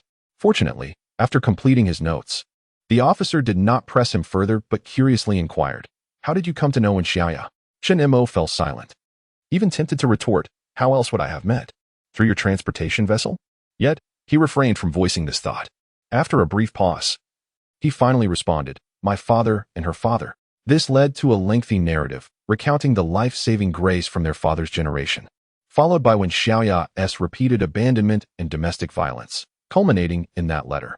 The officer remained astonished for an extended period before finally chuckling. It seems you share quite a connection. Not really, Chen Mo replied calmly. It is all fate. This is the police station. We must trust in science and destiny, he said, closing his notebook. All right, I believe I have gathered enough information. However, you cannot leave just yet. We must wait for the parties involved to arrive before we can conclude our investigation. Why? Chen Mo displayed signs of resistance. Please cooperate. The officer's simple directive quelled all of Chen Mo's dissatisfaction. Later that afternoon, after tidying her desk, Wen Xiaoya walked briskly towards the school gate. However, today, the familiar NPC station at the entrance was nowhere to be found. Instead, a continuous flow of people and an incessantly bustling road filled her surroundings, devoid of any familiar faces. Brother, has he not come? A pang of anxiety gripped Wen Xiaoya. It was not merely concern for Chen Mo, but also an unsettling sense of unfamiliarity. Once accustomed to certain routines, altering them becomes a formidable challenge. She suddenly recalled that she had previously walked home alone after school, without company. Surely, her brother must have had pressing matters to attend to.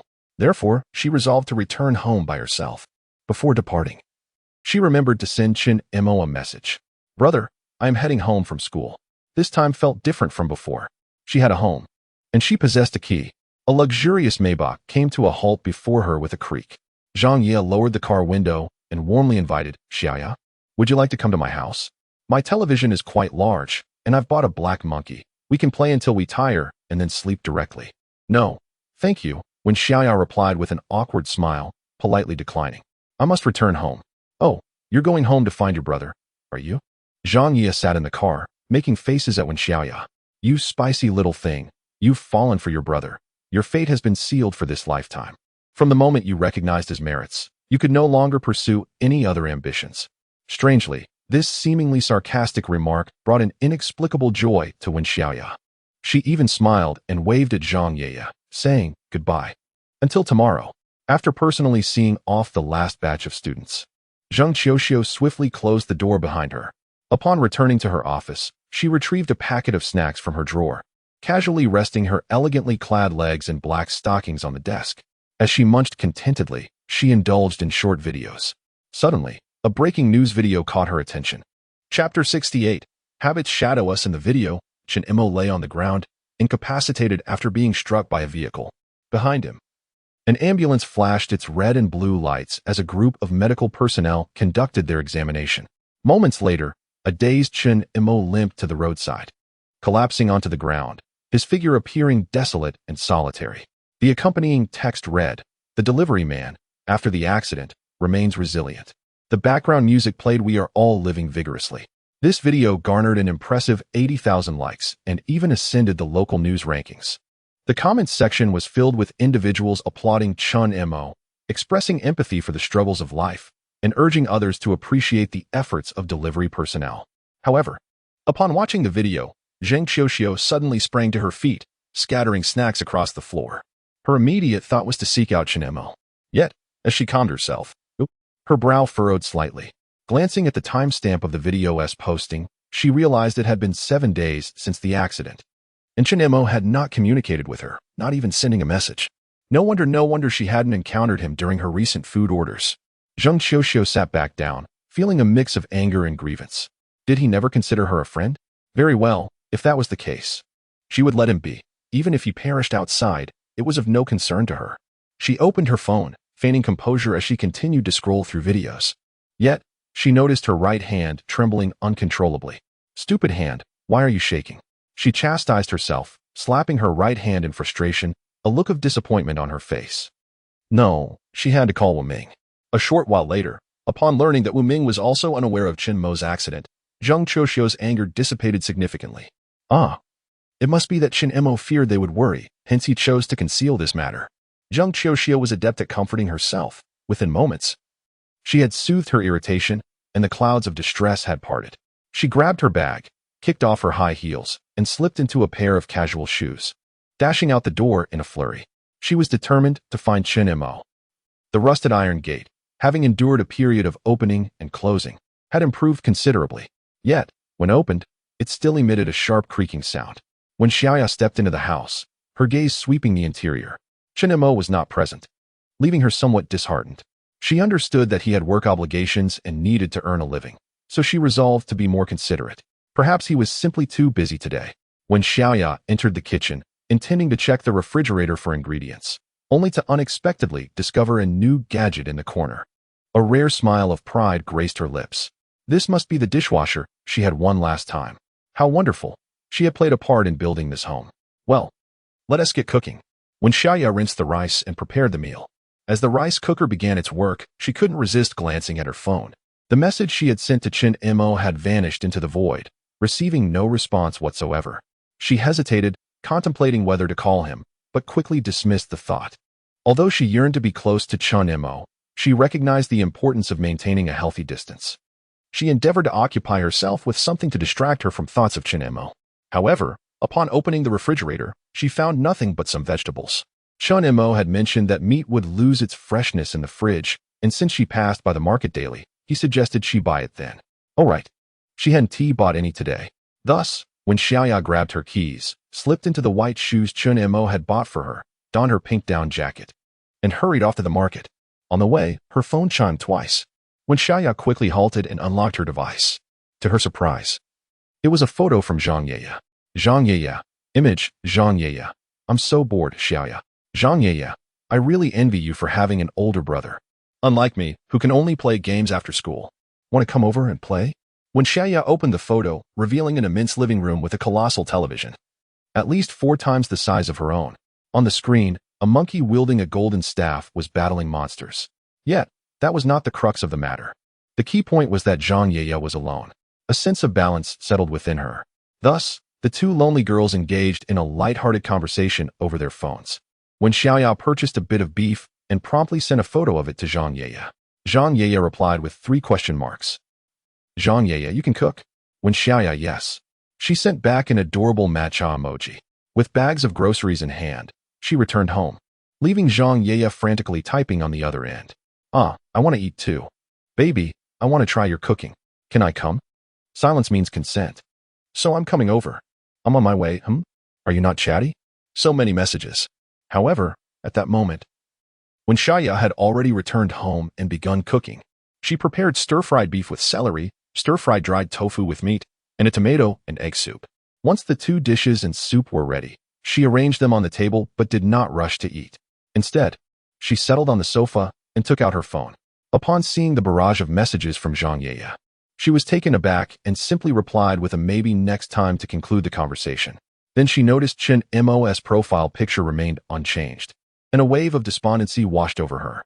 She exited WeChat and turned to Bilibili, hoping to find an anime to pass the time. Yet, for reasons unbeknownst to her, what usually felt soothing now seemed utterly bland.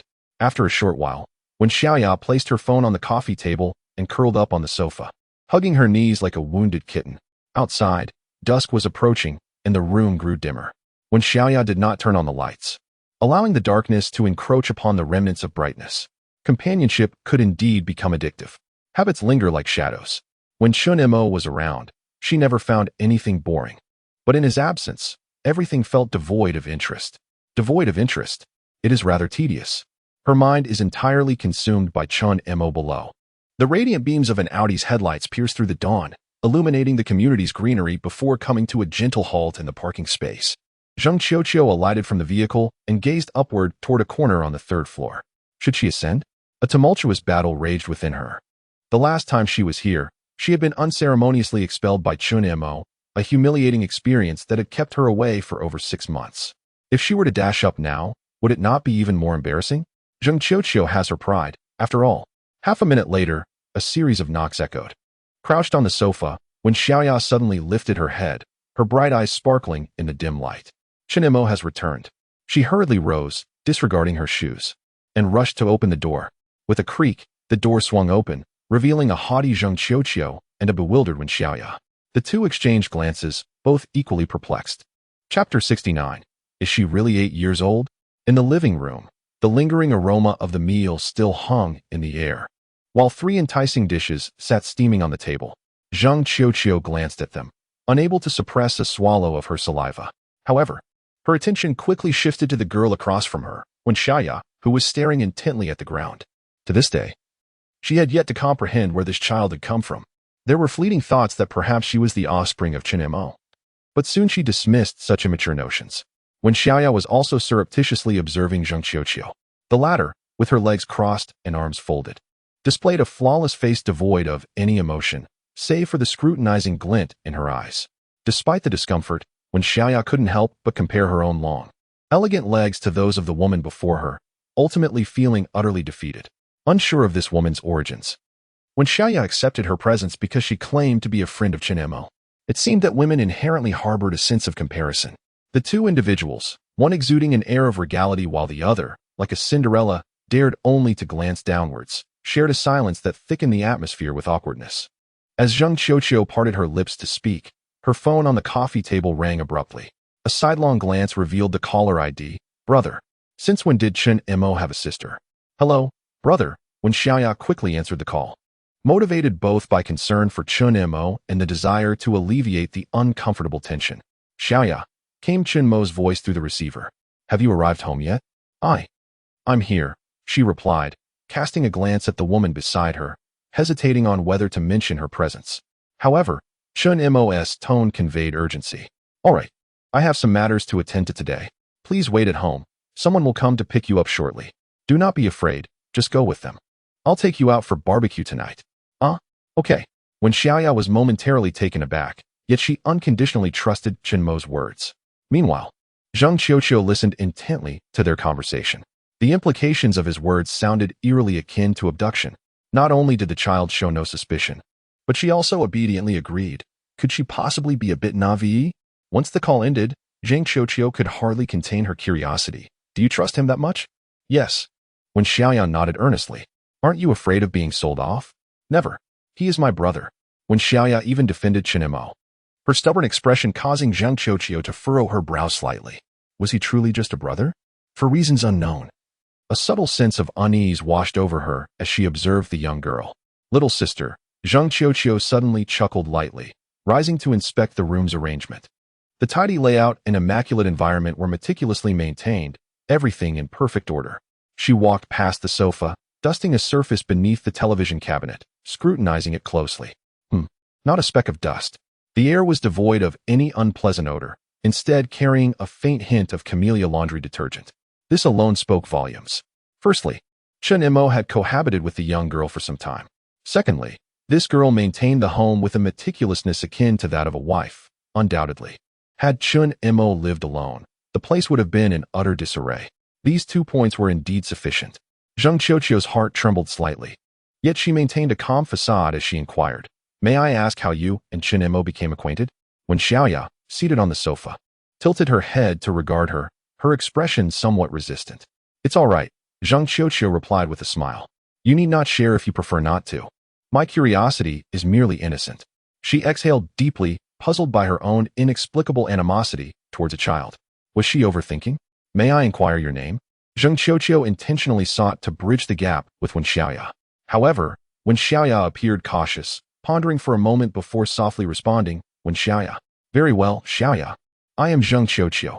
You may also call me sister. Zheng Qiuqiu adorned her face with a gentle smile, extending her arm in an attempt to shake hands. Yet, Wen Xiaoya, perched upon the sofa, merely recoiled slightly, using a cushion to shield the lower half of her face, revealing only her beautiful eyes. She remained silent. Knock, knock. Knock. The sound of a knock echoed through the air. They've arrived. Zheng Qiuqiu turned to open the door, only to find 2 police officers, a man and a woman, standing at the threshold, gazing at her in astonishment. You are Wen Xiaoya? One officer exclaimed. Is she really 8 years old? Zheng Qiuqiu, equally taken aback, recalled that Chen Mo had mentioned someone would come to fetch Wen Xiaoya, but he hadn't specified they were police officers. What trouble has he gotten into? She thought, stepping back to reveal Wen Xiaoya behind her. What is the matter? What has happened to Chen Mo? I am his friend. Oh, don't worry, he is fine. It is merely a routine inquiry, and he will be released tonight. What is it regarding? Apologies, but I cannot disclose that information. May I accompany you? Certainly. Thereafter, the 2 officers escorted Wen Xiaoya to their vehicle, and Zheng Qiuqiu followed in her car. Upon arriving at the destination, Zheng Qiuqiu was instructed to wait in the lobby, while Wen Xiaoya was taken into an office by a female officer. A look of unease clouded her youthful face. Every child possesses a modicum of fear towards the police, often instilled by the adult's admonitions. If you don't eat properly, the police will take you away. This fear lingered within her, even though she had grown to understand that the police serve to protect and maintain societal safety. Her first visit to such a place elicited genuine feelings of anxiety and trepidation. As she entered the office, Chen Mo was seated not far away, uncertain of the reason. The moment when Xiaoya laid her eyes on Chen Mo, her previously anxious heart unexpectedly settled into tranquility. She even noticed Chen Mo offering her a faint smile, which prompted her to reciprocate with a smile of her own. Brother, just as when Xiaoya intended to greet him, she observed Chen Mo raising a solitary finger to his lips, urging her to remain silent. She obediently complied. The female officer pulled out a chair for Wen Xiaoya, inviting her to take a seat. Then, in a gentle tone, she spoke. Xiaoya, I will be asking you a series of questions, and I hope you will answer them truthfully, all right? Upon hearing this, Wen Xiaoya's initial reaction was to glance at Chen Mo. Only when she saw him nod did she respond in kind. Very well. The officer, with a hint of resignation, pointed at Chen Mo and inquired, Do you know this person? Yes, she affirmed, nodding her head, her hands resting on her knees while occasionally stealing glances at Chen Mo. And what is your relationship with him? Chapter 70. I did not resist. What is your relationship with him? Relationship? Wen Xiaoya was momentarily taken aback. She recalled that Chen Mo had discussed related topics with her. In her mind, she silently distilled a few keywords: brother, friend, family, spouse. Spouse. The expression of the recording policewoman immediately turned serious. In the next moment, Wen Xiaoya spoke again. She is my brother. Phew, the policewoman let out a sigh of relief, casting a reproachful glance at Wen Xiaoya. This child, can't she just finish her sentence in one go? Nevertheless, the policewoman still regarded Wen Xiaoya with suspicion, glancing at Chen Mo in the distance. At that moment, upon hearing the word spouse, Chen Mo nearly fell off his chair. Frightened, one must not speak carelessly. It could lead to dire consequences. All right, Xiaoya. The policewoman continued her inquiry. When you are with your brother, have there been any instances of physical contact between you two? Physical contact? Yes, that is, has he touched you or made any unwanted advances? Did you resist or express discomfort? When Xiaoya stole another glance at Chen Mo, her eyes betraying her thoughts. The policewoman tapped the table, reiterating, do not look at him. Answer truthfully. Reluctantly, when Xiaoya averted her gaze and replied honestly, yes. The policewoman's spirits lifted. Chen Mo thought to himself, oh no. What specific areas were involved? Did he do anything more excessive? Did you resist? The policewoman closed her notebook and opened a recorder. If the previous inquiries were merely a straightforward investigation, this could now pertain to a criminal case. If it was not consensual, it would constitute a serious offense. In that moment, the policewoman, Chen Mo, and even the other officers in the office turned their attention towards Wen Xiaoya, awaiting her next response. After a moment of contemplation, she smiled and said slowly, he touched my head and held my hand. Instantly, everyone present was frozen in shock. Really? You're happy during your testimony? What is this joyful expression? With a loud thud, the policewoman slammed her notebook onto the table, her patience wearing thin. Confused, Wen Xiaoya recoiled slightly, her neck retreating into her clothing like a timid turtle. Suddenly, she peeked out again, recalling that she had yet to answer one question. Oh right, I did not resist. The audience collectively sighed. Enough, truly enough. Everyone understood that your feelings were mutual. The policewoman, suppressing her frustration, continued. Was all of this voluntary? Did you experience any coercion, threats, or assaults? If so, you may tell us. We will protect you. When Xiaoya gently shook her head. With Chen Mo's protection, she felt secure enough. Naturally, she would also protect her brother Chen Mo. Not far away, Chen Mo, responding to Wen Xiaoya, finally smiled sincerely. He believed that this matter had reached a conclusion. Can we leave now? He inquired. The response came from the police officer, devoid of emotion. You may go. What about my sister? Chen Mo asked, taking a deep breath. The officer replied, she cannot leave. According to the laws and regulations, we will return her to her guardian. There's only a month left, can't you? Chen Mo's voice faltered mid-sentence. He found it somewhat amusing that he had dared to challenge the authority of the law. Fortunately, he retained his composure. Where will she stay tonight? Rest assured, the shelter will provide accommodation and food. But she has school tomorrow. Chen Mo protested. The officer was at a loss for this. Suddenly, Chen Mo could no longer contain himself. His gaze was as sharp as a blade. So, you intend to send her back into that hell, back to the clutches of those monstrous relatives, subjecting her to domestic violence and abuse, forcing her to walk several kilometers to school each day, and burdening her with endless farm work upon returning home, living a life worse than death.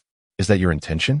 Earlier, Chen Mo had recounted Wen Xiaoya's past experiences, suggesting that if they did not believe him, they could investigate in the village. He was confident that many compassionate villagers would be willing to testify on his behalf, and if necessary, he would not hesitate to pay for their support. He did not wish to expose Wen Xiaoya's scars in her presence, but if the alternative meant returning her to that household, he would not hesitate. After Chen Mo concluded his impassioned plea, everyone present fell silent. Such situations, while not uncommon in society, were often overlooked. People would turn a blind eye, allowing matters to pass. However, with the family coming forward to report the incident, clad in their official attire, they were compelled to stand on the side of the law, bound to act accordingly. Not far away, Wen Xiaoya trembled upon hearing these words. It seemed she suddenly comprehended why Chen Mo had not picked her up from school that day, and why they were present here. She appeared somewhat dazed, yet she was far from foolish. Some truths become evident upon contemplation. In that moment, she felt an intense coldness. More chilling than stepping outside in thin clothing on a frigid winter morning to fetch water. It was a profound, soul-deep chill. Her uncle's family had not relented, even in her absence, seeking to extract the last vestiges of value from her. Their intentions were clear. They wanted money, a substantial amount of it. Her mother had left when she was young, and she felt indifferent. Her father, once kind, had transformed into a different person after becoming bedridden, often lashing out at her. His death elicited no sorrow. As for her aunt, uncle, and other indifferent relatives, they were of little consequence to her. In this world, there was only Chen Mo left for her. He was all she had. Yet, there were still those who sought to take him from her. This was intolerable. If the heavens merely wished to torment her, why had they allowed her to taste the sweetness of happiness? Could it truly be that this would bring greater pain? She turned her gaze towards Chen Mo, who appeared restless not far away, and suddenly smiled. How wonderful it is that her brother is still here, concerned for her well-being. She could not bear to see him unhappy. The thought of his distress would be far more unbearable than her own suffering. Each day spent with him brought joy, and she hoped he felt the same. Warming to her brother, Wen Xiaoya extended her hand. Brother, she intended to convey that she would resolve this matter, alleviating Chen Mo's worries.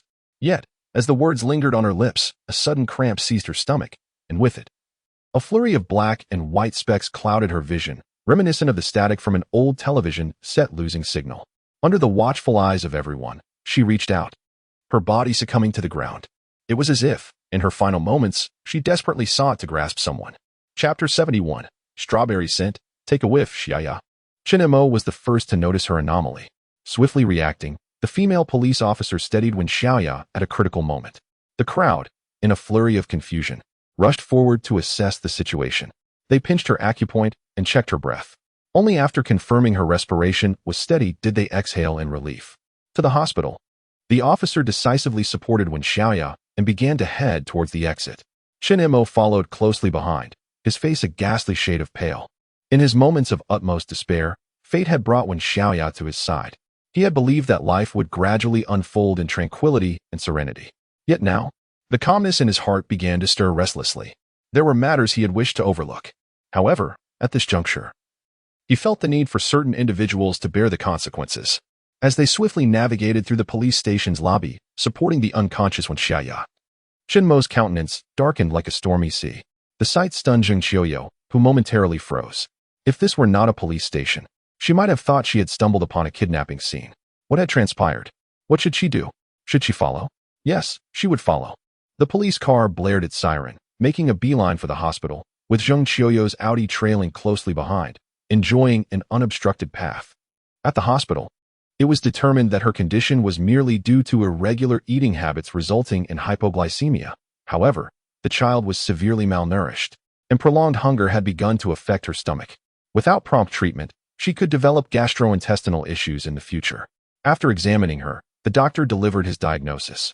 The two police officers accompanying Chen Mo wore expressions that were somewhat unnatural.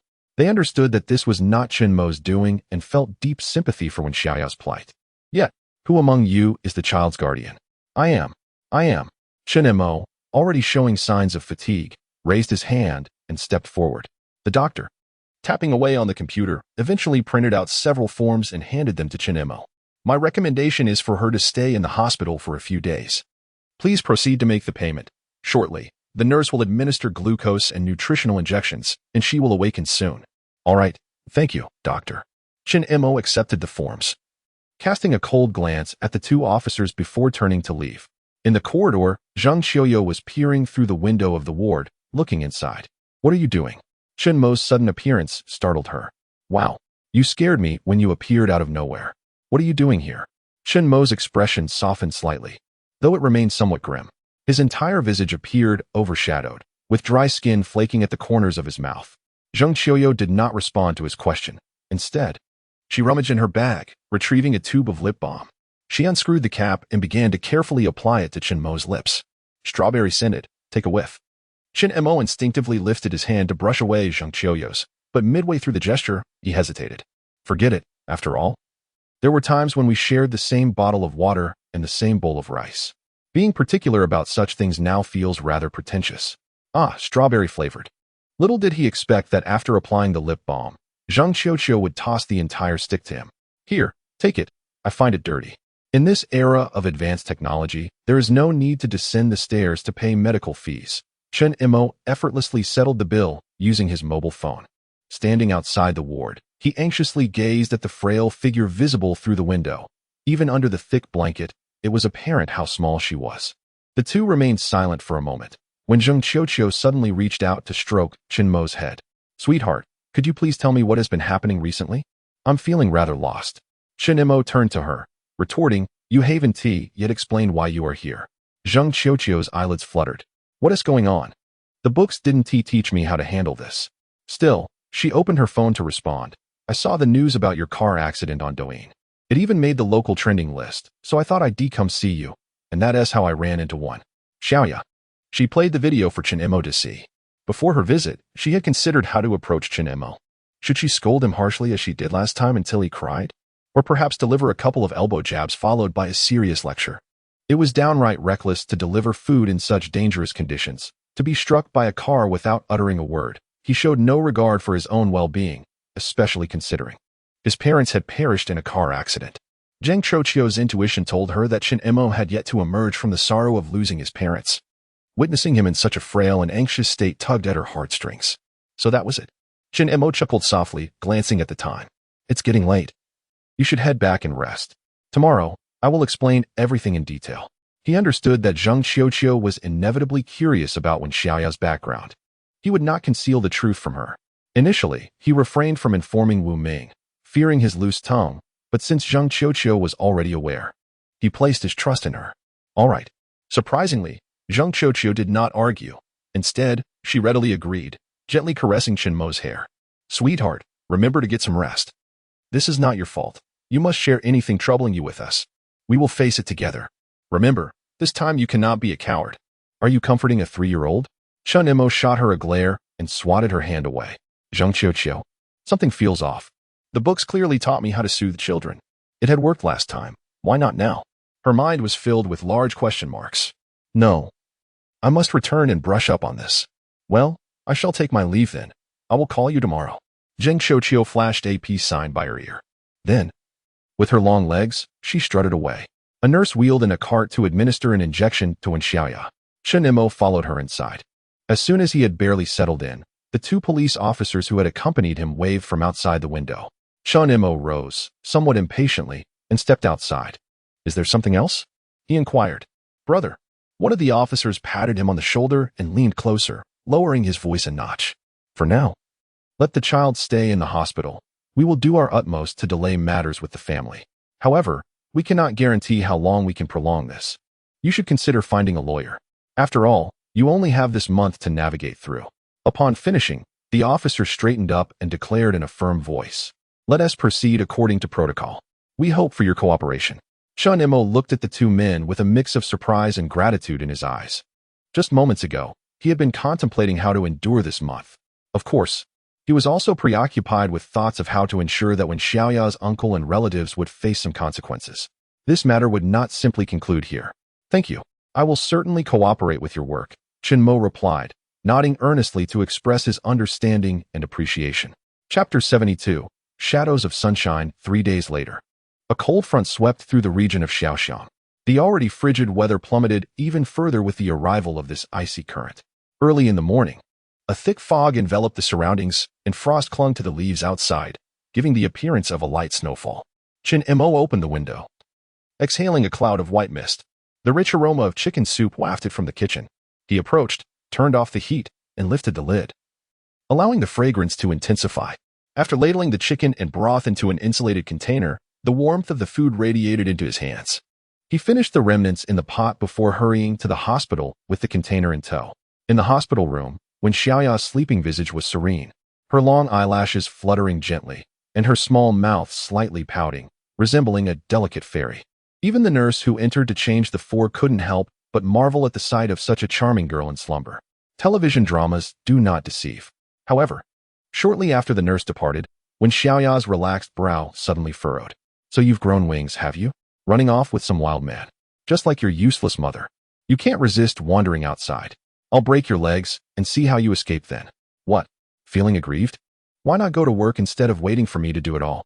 Not far from the village, there lay a modest forest. In winter, The trees shed their leaves, leaving only withered branches. The occasional dead tree would soon be collected by villagers to serve as firewood.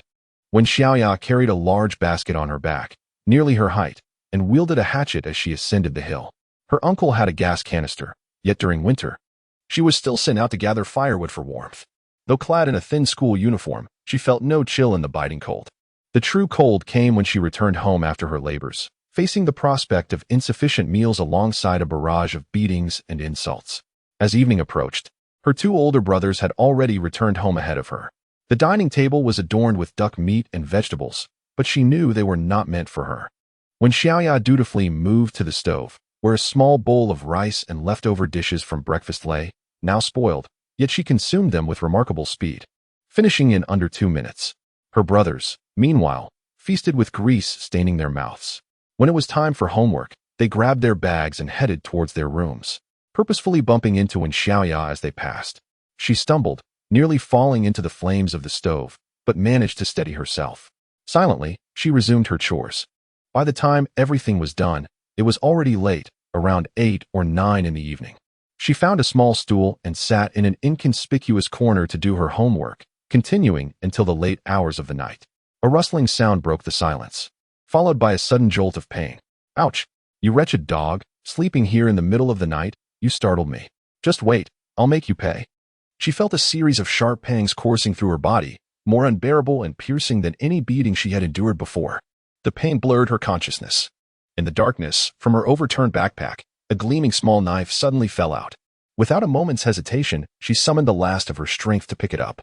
With a swift thrust, accompanied by a scream, she was surprisingly devoid of panic. Instead, a sense of exhilaration washed over her. After several decisive strikes, when Xiaoya finally found the strength to rise, her face stained with blood, she began to walk towards the room. In the early morning, as the sun rose, its rays scattered into the room, yet offered no warmth. Everything was bathed in a chilling crimson hue. A smile lingered at the corners of Wen Xiaoya's mouth as she pushed open the door, ready to face her own reckoning. Yet, standing outside was Chen Mo, his face etched with disappointment. They gazed at each other. Wen Xiaoya would rather be imprisoned in a dark and sunless cell than face Chen Mo's disapproving gaze. She crumbled. Tears streamed down her cheeks as she raised her hand, attempting to hold onto Chen Mo's brother. I'm sorry. I'm sorry. I'm so sorry. When Xiaoya abruptly sat up in her hospital bed, eyes wide open, a pair of hands reached out before her, and the 4-needle in her hand caused blood to flow back due to her sudden movement. Chen Mo stood in astonishment beside her bed, still holding the thermos he had not yet set down. After a moment, he placed the thermos on the bedside table, gently pressing Wen Xiaoya's head against his chest and softly patting her back. Don't be afraid. I'm here. At that moment, Wen Xiaoya's tears flowed freely. She longed to reach out and embrace Chen Mo, but the pain in her hand made her hesitate. Brother, I must have had a nightmare, right? Yes.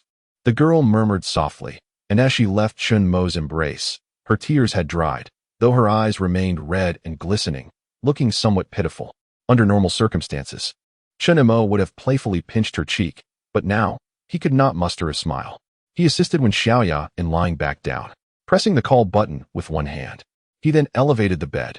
I've made you some chicken soup. You should drink a little. I'll do it myself. Wen Xiaoya struggled to sit up, but in the next moment, a large hand pressed her back down.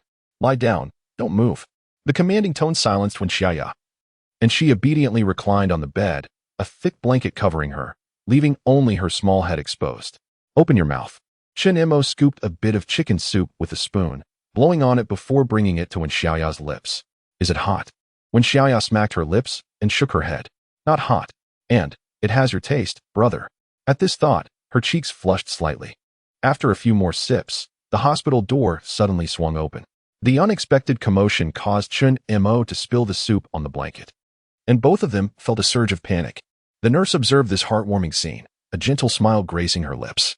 She was there to assist Wen Xiaoya with the bleeding and departed once her task was complete. As the ward fell into a tranquil silence, Chen Mo hastily retrieved a tissue to wipe Wen Xiaoya clean. At that moment, the young girl's delicate face flushed with a rosy hue, and she felt a peculiar sensation rise within her as she sensed Chen Mo's subtle movements. Oblivious to her feelings, Chen Mo continued to inspect the remnants of oil stains on the bedspread. Turning his head, he met Wen Xiaoya's glistening, watery eyes. What is wrong? I. Wen Xiaoya's gaze flitted nervously. I need to use the restroom. Oh, I see. Chen Mo removed the 4-bottle, holding it aloft before lifting the covers to reveal the slender form of the girl. As Wen Xiaoya rose, the sunlight streamed in, casting a warm glow that outlined her exquisite figure through the loose, sheer hospital gown. Instinctively, Chen Mo averted his gaze. Let's go. Yet, Wen Xiaoya noticed this detail, causing her heart to quiver slightly. Chapter 73. Just bow for me now. A door stood between the two individuals, creating a palpable barrier. Wen Xiaoya stood before the bathroom mirror, meticulously scrutinizing her figure and visage for the first time. One hand gently caressed her cheek, which felt slightly warm and flushed. Gradually, her hand descended, resting upon her chest. An indescribable sensation compelled her to emit a soft sound of contemplation. She was uncertain whether she could be deemed attractive. Yet the glances from the boys in her class suggested she was not lacking in appeal, a realization she could not ignore. Nevertheless, she detested the way those boys looked at her. However, if it were Chen Mo, she would welcome it wholeheartedly. Just moments ago, his instinctive avoidance of her gaze had left her feeling wounded. Did he not wish to look at her? Yet she distinctly recalled several instances of seeing him seated on the sofa, scrolling through videos of girls clad in sheer stockings, even liking some of them. Some matters were not lost on her. After all, her brother could gaze upon her. Chen Mo stood outside the door, one hand raised high, clutching a bottle of medicine. With his eyes tightly shut, he endeavored to erase the fleeting glimpse he had just witnessed. He pondered how a girl of such tender age, compounded by prolonged malnutrition, could possess such an exquisite figure. Among the acquaintances Chen Mo had, aside from Zheng Qiuqiu, none could rival Wen Xiaoya in terms of appearance and physique. Each had their unique strengths. Wen Xiaoya had a slender waist, while Zheng Qiuqiu boasted long legs. Wait, why was he entertaining such thoughts? Foolish mind, forget it already. Shaking his head vigorously, he was suddenly interrupted by a loud rush of water emanating from the bathroom. Good, now he had forgotten. Yet, his attention drifted to another inappropriate avenue, as he attempted to shift his focus by glancing out the window. The door to the hospital room was abruptly flung open with great force. Given that the bathroom was situated directly at the entrance of the room, the door nearly grazed Chen Mo's nose as it swung wide. He could even hear the sound of air being compressed by the movement of the door. Eyes widened. He peered outside. There stood Zheng Qiuqiu, lifting a leg clad in a remarkable leg accessory, her long thigh perfectly proportioned, extending seamlessly to her waist, which was encased in a long down jacket. Surely, it was this very leg that had kicked the door open. Surprised to find Chen Mo standing behind the door, Zheng Qiuqiu raised an eyebrow. What are you staring at? Miss me? Chen Mo, Enwa. Truth be told, he had indeed thought of her just moments ago. Zheng Qiuqiu entered the room, holding a gift box, her steps graceful. As soon as Wen Xiaoya emerged from the bathroom, Zheng Qiuqiu extended the gift towards her. Xiaoya, this is a present from your sister. Thank you, Sister Qiuqiu, Wen Xiaoya whispered, accepting the gift with both hands. Zheng Qiuqiu maintained a cheerful demeanor, no need for thanks. Next time, just call me sister, using my name feels overly formal. Chen Mo had already informed her of Wen Xiaoya's background. While she felt pity for the girl, she also harbored a sense of compassion. During the past few days, it was she who kept vigil by the bedside in Chen Mo's absence, which was not exhausting. Yet it did leave her with a hint of resentment toward him. All right, Sister Qiuqiu. This is a unique sentiment belonging solely to Wen Xiaoya. She has but one elder brother. If she were to directly address Zheng Qiuqiu as sister, it would imply. Well, never mind the titles.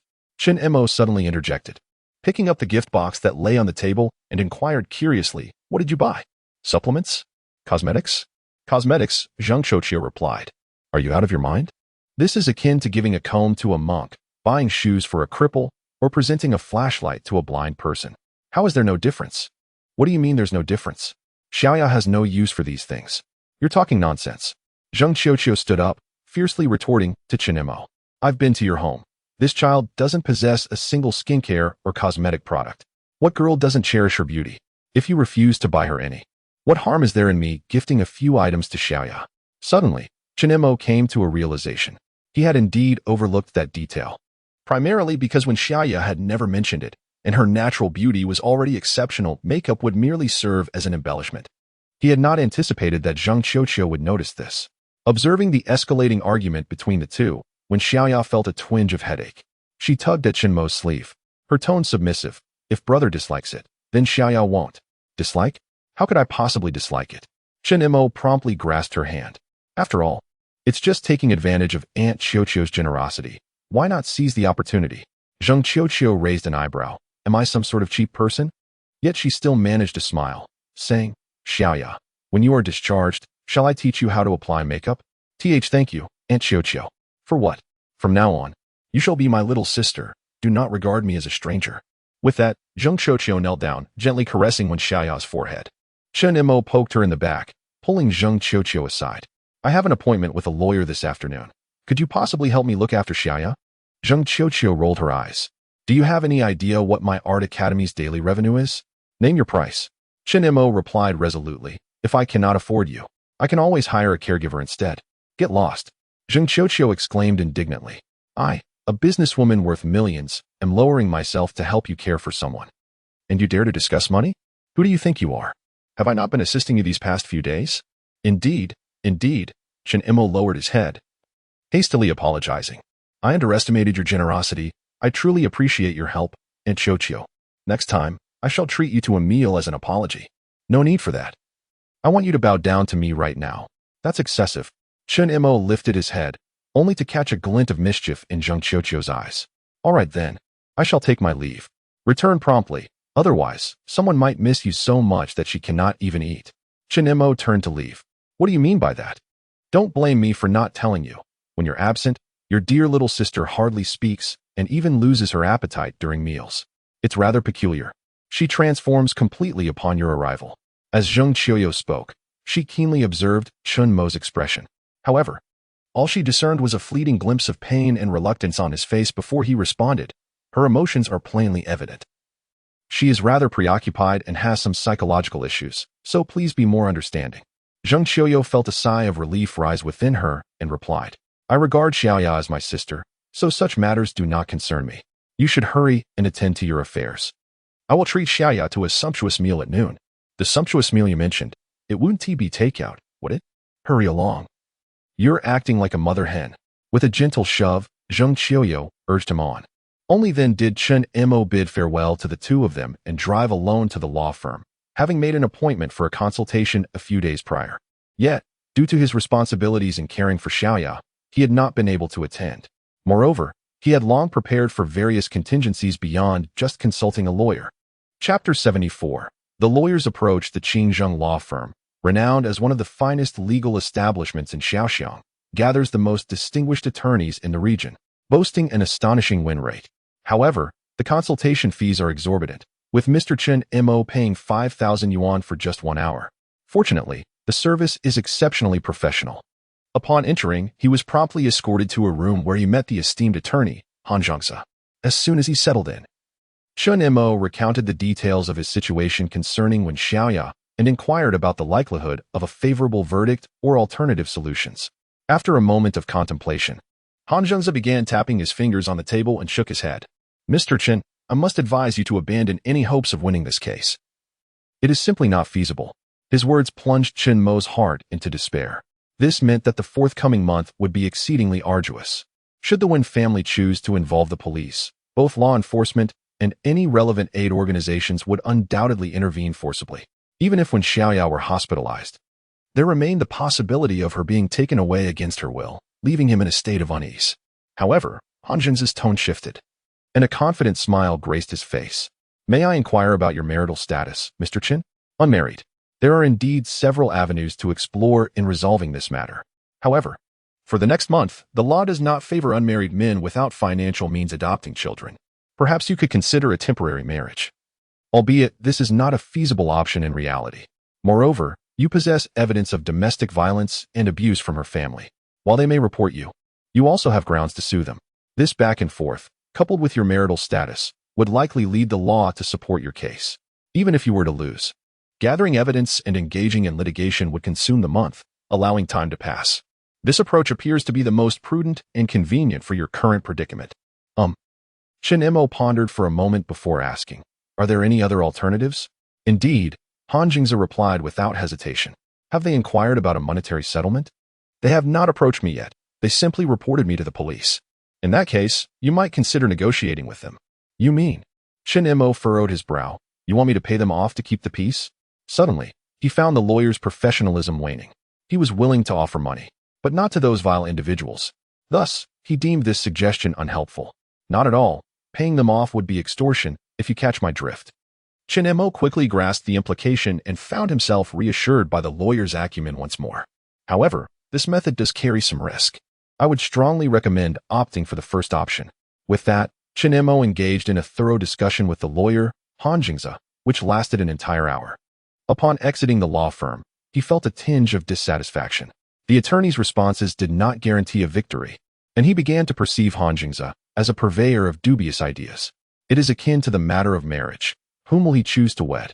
Returning to the car, Chen Mo drove away from the law firm, yet he had no intention of returning to the hospital. Instead, he meandered through the city streets, ultimately arriving at a bar. Above the entrance hung a sign inscribed with the characters Shanghai. Unlike the traditional notion of a raucous establishment filled with revelry and loud music, this was a quiet bar, primarily focused on enjoying music, sipping drinks, and engaging in casual conversation. The proprietor, Feng Chao, was a local rock singer from Shaanxi. His aspiration was to one day achieve fame and success within the rock music scene. However, after traversing the south and north and singing on street corners, his dreams lay in tatters, leading him back to Shaanxi to open this modest bar. When Chen Mo first acquainted himself with Feng Chao, the bar had only recently opened. On that occasion, having indulged in a bit too much to drink, he was pulled onto the stage by Zheng Qiuqiu to sing a few songs, accompanied by Feng Chao's guitar. After the performance, Feng Chao insisted that Chen Mo stay, proclaiming that his aura was well suited for rock music. He spoke of the libertine nature of rock musicians, indulging in smoking, drinking, and reckless affairs. In the end, he inquired if Chen Mo and Zheng Qiuqiu wished to form a band with him. This provoked Zheng Qiuqiu, who promptly slapped him across the face. Feng Chao, undeterred, grew increasingly close to Chen Mo, often attempting to recruit him for musical endeavors. Having his own share of streetwise experiences, he possessed a considerable network and was known for his loyalty. During conflicts, he would unconditionally stand by Chen Mo's side. In Chen Mo's memory, if pushed to his limits, Feng Chao would even wield his beloved guitar against others, demanding compensation afterward, truly embodying the persona of a rogue. However, it had been a long time since they had last met, and Chen Mo was uncertain whether seeking Feng Chao's assistance this time was a prudent decision. In the bright daylight, the bar remained unlit. On a table lay a guitar, and as Chen Mo approached, he casually strummed the strings. The sound startled a figure sprawled on the floor. "Who is it? Can't you see I'm sleeping? Are you waking up, Chao?" Upon hearing the noise, Feng Chao lifted his head, rubbing his eyes. "Mo, you silly fool. How long has it been since your last visit? I thought you had perished. And you rascal, I thought you had gone rancid. Come, let's have a drink first." Feng Chao rose from the floor and retrieved 2 bottles of beer from the bar. "Here, brother. I'll take care of you with this. Otherwise, if someone else drinks beer with me, I'll surely throw a couple of punches at them." With a pop, the beer can opened, releasing a cascade of white bubbles. Chen Mo quickly puckered his lips to take a sip. Aha, both men exhaled contentedly in unison.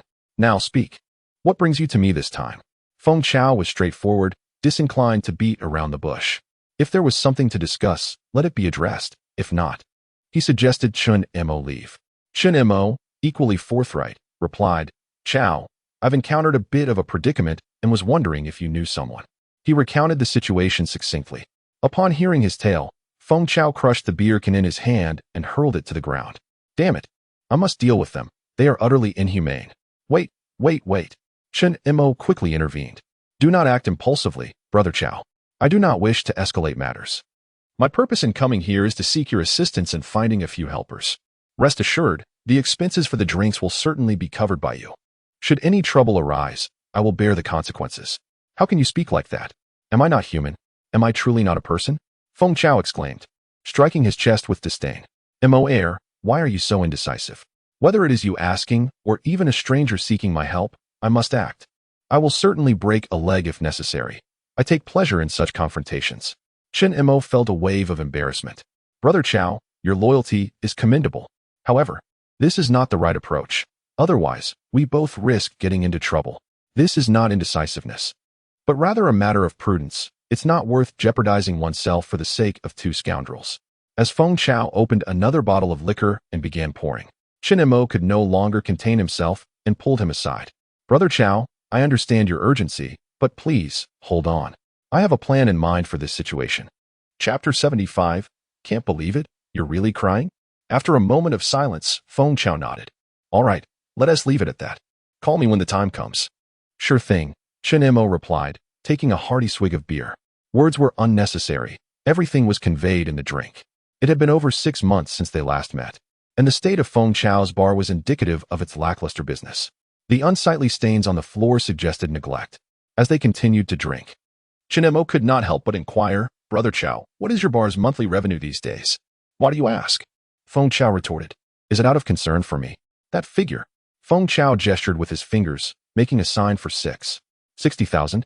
Chen Mo exclaimed in surprise. 6,000. What? Impressive, just enough to cover rent and living expenses. Then why are you still running it? You should sell it and pursue something else.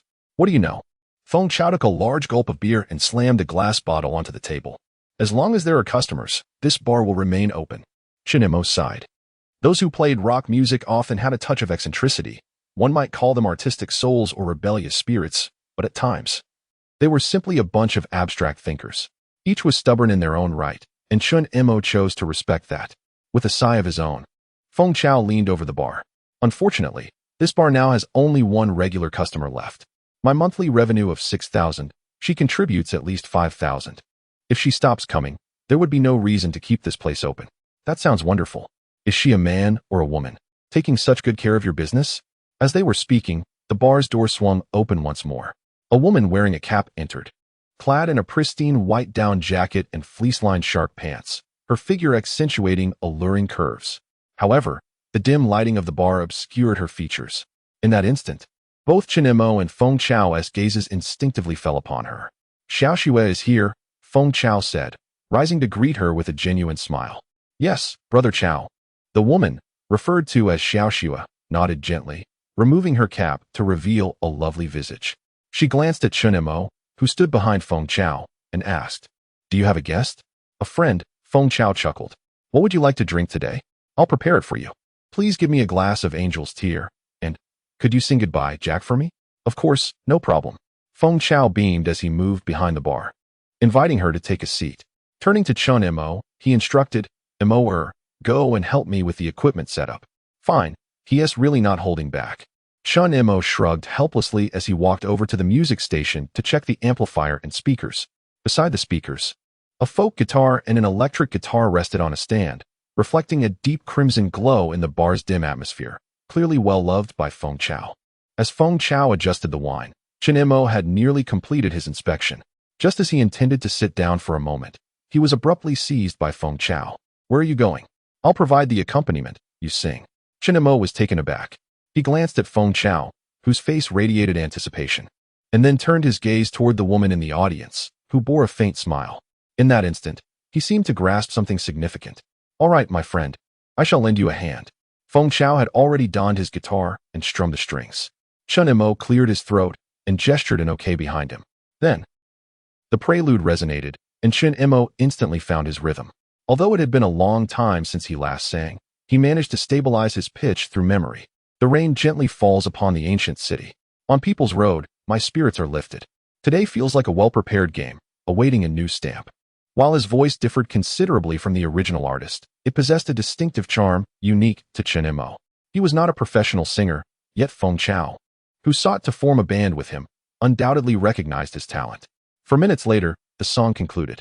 A woman named Xiaoxue gently applauded from the audience. Her untouched cocktail sitting before her, untouched by a single sip. That was truly wonderful, she praised. Chen Mo waved his hand modestly, replying, Not as good as you. Feng Qiao, how about you sing a song? All right, I'll perform Road Song. The two exchange positions. Dreams, where do they reside? They always evoke such yearning. Chen Mo noticed that as Feng Qiao sang, Xiaoxue lifted her phone to capture pictures, her eyes sparkling with admiration. It seemed that raising her phone was no burden. She continued to photograph until Feng Qiao had finished his song. Afterward, Feng Qiao tossed the guitar back to Chen Mo. Feel free to sing whatever you like. I'll go chat for a bit. Chen Mo realized that this outing was not in vain. At least he had exerted himself. However, as he descended, he inadvertently became a third wheel for the pair. He accepted the guitar and began a solo performance. Choosing a lively folk tune, he sang to himself. all the while noticing Feng Chao and Xiao Shui engrossed in conversation, both beaming with smiles, the air thick with the faint scent of budding romance. The relaxed atmosphere alleviated the tension that had weighed on his heart over the past 2 days. I walk beneath the drum tower. The road is congested. Sunlight cascades after the rain, and people emerge. On stage, he sang, while below, the conversation flourished. Suddenly, however, Feng Chao's expression shifted, his smile vanishing. Shortly after, the girl named Xiao Shui stood, retrieving a stack of money from her bag and gently placing it on the table. It was unclear what she said to Feng Chao before turning to leave. Feng Chao remained at the table for a moment, then slumped forward onto it. Chen Mo, witnessing the entire scene from the stage, sensed that whatever had transpired was certainly not favorable. In a state of dilemma, he found himself caught in a predicament, uncertain whether to stay or depart. Had he known better, he would have refrained from attending. Nevertheless, Chen Mo resolutely completed the entire song. As the accompaniment faded, the bar was enveloped in silence once more. He placed the microphone and guitar aside, lingering on stage for a moment, and upon noticing Feng Chao's lack of movement, he quietly descended. First, he procured a bottle of liquor for himself, uncapping it and taking several hearty swigs. Ah, how delightful! It had been ages since he last indulged in alcohol. After consuming the entire bottle of beer in rapid succession, Chen Mo redirected his gaze towards Feng Chao. He found him still slumped over the table, utterly motionless, seemingly lost in a trance.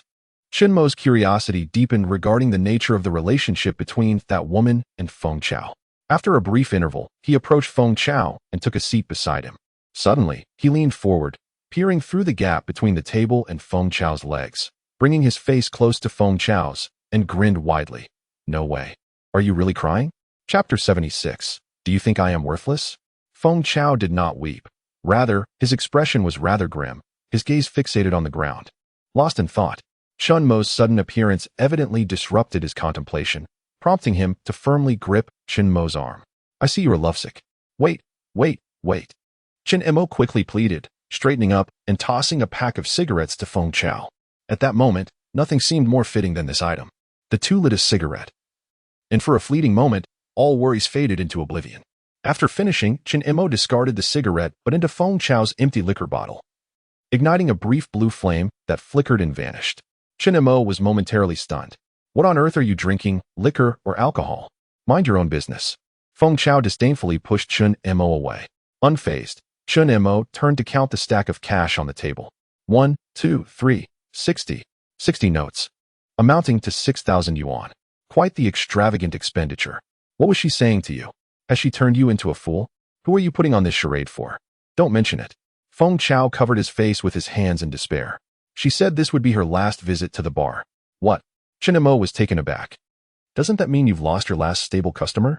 He recalled Feng Chao had just mentioned that as long as patrons frequented the bar, it would remain open. But now, that's trivial. The crux is, she claims she is unworthy of me. Chen Mo's mind momentarily faltered.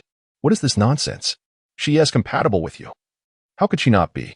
I know you all too well, and with someone like her, you ought to be grateful. I genuinely feel like punching you right now. I fear you may be stuck in an endless cycle of unrequited love. Chen Mo placed the money back on the table. Come on, tell me more about her. What does she do? Why has she decided to leave? Feng Chao exhaled deeply. She works in the nightlife industry. Today, she came specifically to bid me farewell. She said she is tired and wishes to return to her hometown, expressing gratitude for my companionship during this time, claiming I am a talented person, and that a woman like her does not deserve me. Nightlife industry? You little brat wouldn't understand. It's a club. Oh. Chen Mo nodded slightly, encouraging Feng Chao to continue.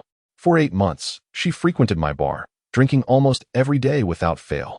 After a moment of silence, Chen Mo spoke up. Where is her hometown? Yunnan. If you can't let go, why not seek her out? In this information age, finding someone is quite simple, and besides, she hasn't left yet. Forget it. Feng Chao suddenly sighed in relief. He stood up and retrieved 2 bottles of liquor from the bar, one for each of them. We don't even share that kind of relationship. She made that clear from our first meeting. She works in nightlife. Do you understand what that entails? In essence, she was merely a hostess, providing companionship to men, and on occasion, when encountering affluent patrons, she would go further. Engaging in this line of work indeed proved lucrative, with monthly earnings reaching several tens of thousands, perhaps due to the nature of her profession. I initially harbored a degree of disdain for her and had no desire to profit from her earnings. She likely sensed my indifference at the time, yet gradually. We forged a friendship, occasionally spending our days off together, shopping and enjoying each other's company. She would buy me clothes, share meals with me, and during quiet hours in the bar, when no customers were present, she would converse with me until the early hours of the morning. Today, she confided in me that she was weary. The city of Xiangxiang was unbearably cold, as if it were perpetually winter. The chill was such that even a man's hand slipping beneath her collar would cause her to shiver involuntarily. She recounted her hometown in Yunnan, where spring reigned year-round, a place devoid of her unseemly past.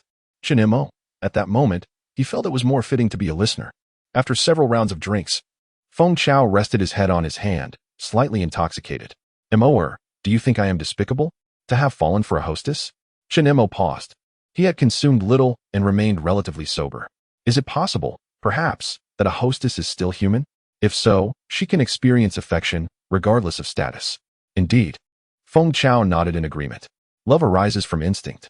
When together, we often fail to recognize it, only to truly understand its depth upon loss. Cherish those who are present. Chen Mo patted his shoulder. As he uttered these words, Chen Mo suddenly thought of Wen Xiaoya. Yes, he would treasure this hard-won kinship and would never allow anyone to take Xiaoya from him. Feng Chao also felt a surge of emotion, nodding emphatically. What about Zheng Qiuqiu? Are you not with her yet? Huh, aren't we three just buddies? Get out of here. Feng Chao suddenly stood, delivering a playful punch to Chen Mo. You're taking advantage of her affection for you, aren't you? You really are something. I'm done with your affairs. He sat back down. I've made up my mind. I'm going to Yunnan. Oh, have you decided so soon? Well, whatever. I'm a flawed person, and being with her suits me just fine. Once your matters are settled, I'll sell this bar and head to Yunnan to find her. I support you, Chen Mo exclaimed, propping himself up on the table as he rose. When I visit Yunnan, I'll come to see you. Looking for trouble, huh? Let me ask you one last time. Do you want to form a band with me and bring along that girl? Lingxi? We could be a trio. I'll play the guitar, Lingxi will handle the drums, and you can be the lead singer. We conquer the music scene. Come on, Chen Mo scoffed. I now have a sister. I can't just run around with you. Besides, Lingxi's family has enough wealth to buy half the music industry. You think she'd hang out with you? And so what? Feng Chao detected Chen Mo's rejection and uttered a timeless adage. Chen Mo fell silent, lost in thought.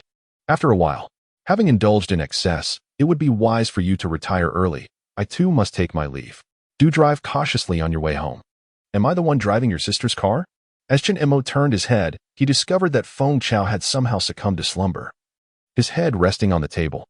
Such was his nature, napping indiscriminately wherever he pleased.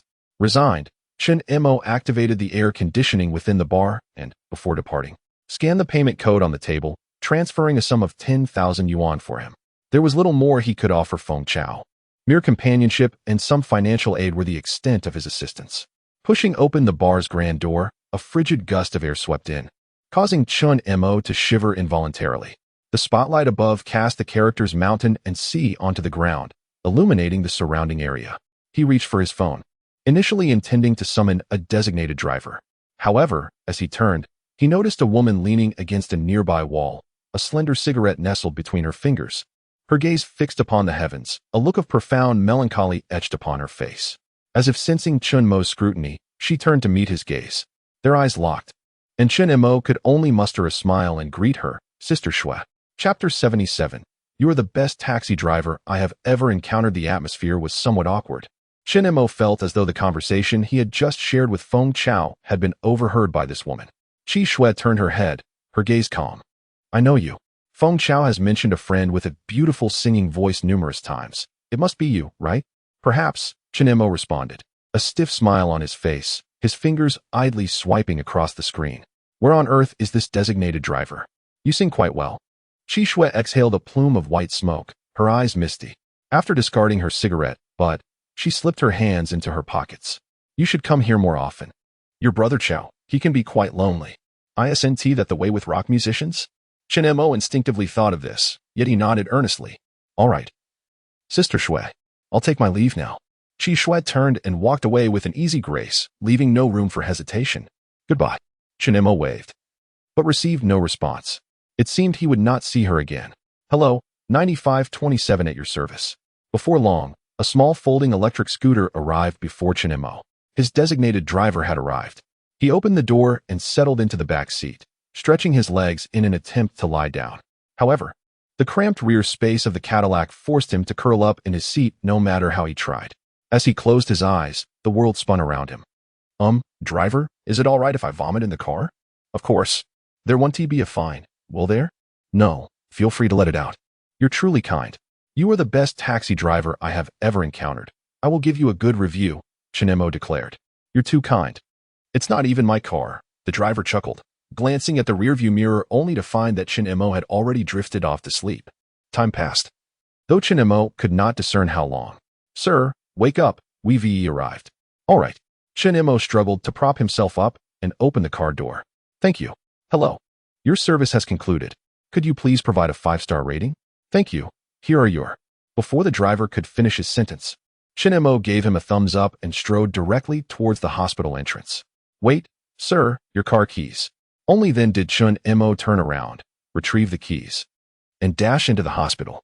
He initially felt somewhat better after exiting the car, but upon entering the hospital and catching a whiff of disinfectant and various other odors, a wave of nausea surged once more. He hurriedly ran into a restroom. A moment later, he emerged, feeling refreshed. With renewed energy, he made his way to Wen Xiaoya's hospital room. However, the moment he stepped inside, Zheng Qiuqiu, like a hound, was sniffing around her side. Sniff, sniff, sniff, have you been drinking? Zheng Qiuqiu's expression grew somewhat serious. She knew that Chen Mo rarely indulged in alcohol, having consumed a considerable amount. It is evident that Chen Mo now faces a formidable dilemma, one that cannot be resolved in haste. He sipped a little, intentionally diverting the conversation while casting a glance at Wen Xiaoya, who was intently staring at him from her hospital bed. What do we have for lunch? Is there any left? Please get me something. His eyes immediately fell upon the takeout box on the bedside table. Chicken soup again. A ubiquitous spell that every patient seems unable to escape, alternating between bland rice porridge and various broths. There remained a small portion in the bowl, and without a second thought, Chen Mo lifted it and gulped it down in several hearty swigs, finishing it entirely. Are you a starving ghost? If you want to eat, I can order you something, Zheng Qiuqiu remarked discontentedly from the side, her eyes reflecting a hint of concern. No need, Chen Mo replied, wiping the grease from his glistening lips. Qiuqiu, you should return to rest. You've been here all day, and it's been tiring for you. Let me take over. Zheng Qiuqiu stood up, crossing her arms, yet instead of refusing, she tugged at Chen Mo's arm. Come with me for a moment.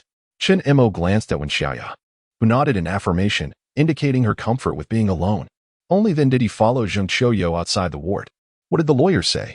The moment the question was posed, both were reminded of 8 months prior, when they found themselves in a similar hospital setting, engaged in the same conversation.